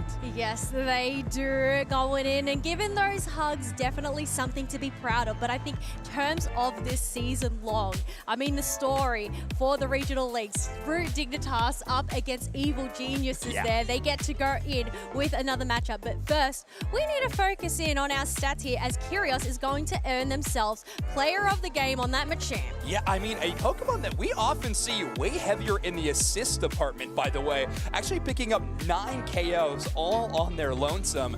I mean, this player is so phenomenal. We know they've won multiple world championships. My favorite thing about them on this EG team is it feels like the rest of the roster has that level of respect for Curios as well. You ask any player, I frequently do, who their current MVP is, and every single time they're like, listen, Curios really knows their stuff, their play calls, they're following up on these submissions every time. The trust that EG has in one another at this event feels like it's one of the things that is skyrocketing them forward, and I think a lot of that is coming from the team captain and Curios. Yeah, definitely a mastermind, not only when it comes to these drafts, but also in-game, as you mentioned, just being able to make these calls, these engages. But also, gotta give credits to Ducky here on the Mamoswine, another player that is great at making those engages like we just saw in that highlights package. Yeah, I mean, I loved it. Honestly, starting from the draft phase, what Evil Geniuses was doing in that game number 5, Machamp, Espeon, Mamoswine. I mean, just that combo on paper is so difficult to play around, and Evil Geniuses know how to expertly pilot that strategy. What a phenomenal look. I know they had a lot of game plans. A lot of things went their way. So let's hear from Evil Geniuses themselves on stage with an interview. Thank you so much, Zoinks. I've got with me Ducky from Evil Geniuses, the finalist for the Pokémon UNITE Championship Series on NAIC. And honestly, you guys have faced Dignitas before. That's your next step once again to become champions of NAIC. How are you feeling? I mean, we're feeling great about that last win, and yeah, I feel like everyone was kind of looking forward to a big EG Grand Finals. Well, I'm so excited for it. So am I, honestly. I feel like the repeat of the regional playoffs as well is very interesting. In that case, you guys did come short. So what exactly do you feel like has changed throughout NAIC that will help you guys not come short this time around? I mean, I think we've just, as a team, become way better. Our comms have improved vastly. I would say our early game is much stronger, and we're just an overall better team. I love how you mentioned early game, Ducky, because honestly, to me, you are my favorite in early game throughout NAIC. All of your invades, all the Mamoswine plays have been incredible. Would you say Mamoswine is your comfort pick this season? Yeah, I think this tournament kind of exposed me as a Mamo 1 trick, but so I think I'll have to focus on other picks for tomorrow. Well, true, and I'm not going to ask about the picks for tomorrow, of course. Don't reveal too much of your strategy. But speaking of tomorrow, what exactly are your expectations in regards to that matchup? Because it's a best of 5, and it's against a team you've played against before. Anyone in particular that you're most excited to play against? I wouldn't say anyone in particular. I think just their whole team. And yeah, I'm just really looking forward to that Grand Finals environment because we came short in EUIC. Well, okay, so congratulations once again, Ducky. But before you go, I'd love to hear what you have to say to your fans, to your family, your friends. Any final shout-outs? Yeah, I have a couple. Definitely a shout-out to my family, who's my mom is here today. But yeah, they're very supportive. Shout-out to my team. They played great and, kept a cool head. And then finally, shout-out to Gang, Rob, Clash, AW, and Bits. Shout-out to them. Right, lovely to see it. All right, congratulations once again, Evil Geniuses, Ducky, for being the finalist of Pokémon UNITE North America International Championships. Tomorrow we see you and Root Dig, and I am rooting for the both of you. Thank you so much, Ducky. Back to the casters.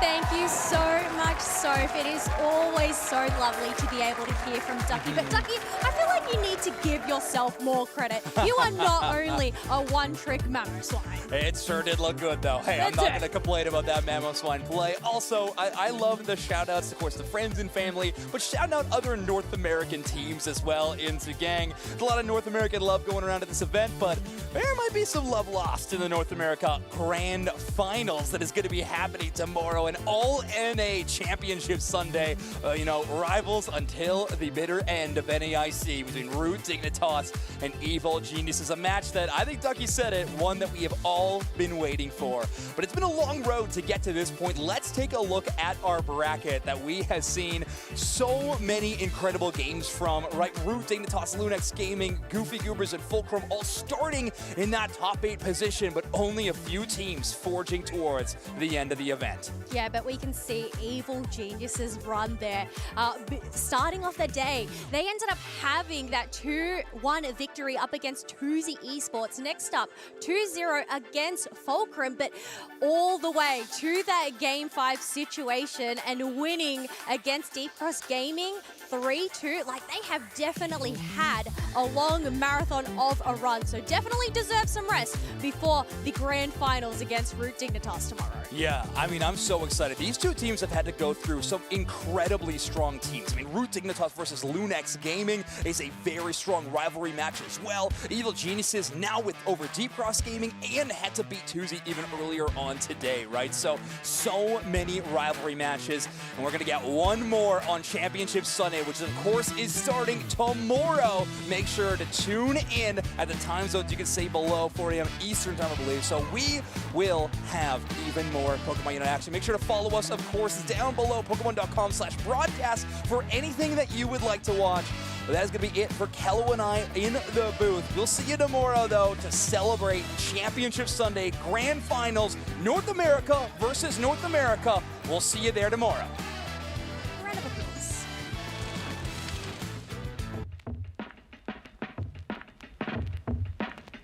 I'ma tell you about the come up, how I learned the game. Every challenge that I faced, how I earned the name. Nobody said that it was easy going for the gold. You gotta take risks, you gotta be bold. But I'm here to run the race, yeah, I'm here to go far. Here to take names, here to be a star. And when I finally make it, I'll be at the top. Best of the best, yeah, I'll be walking. Where legends are alive, I'll be walking. I'ma be right there by their side, I'll be walking. Where everyone can see, I'll be walking.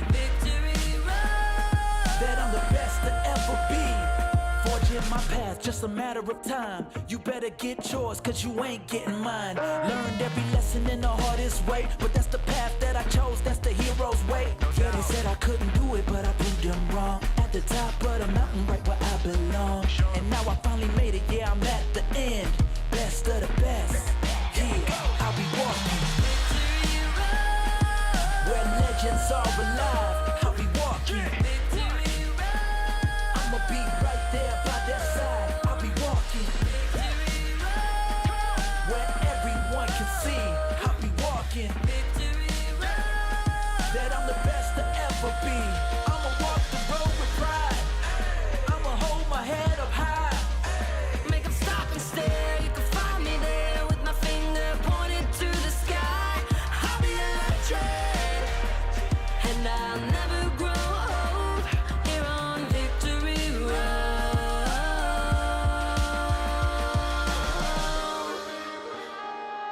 where legends are alive, I'ma be right there, right there. Just watch me. I'll be walking where everyone can see. I'll be walking.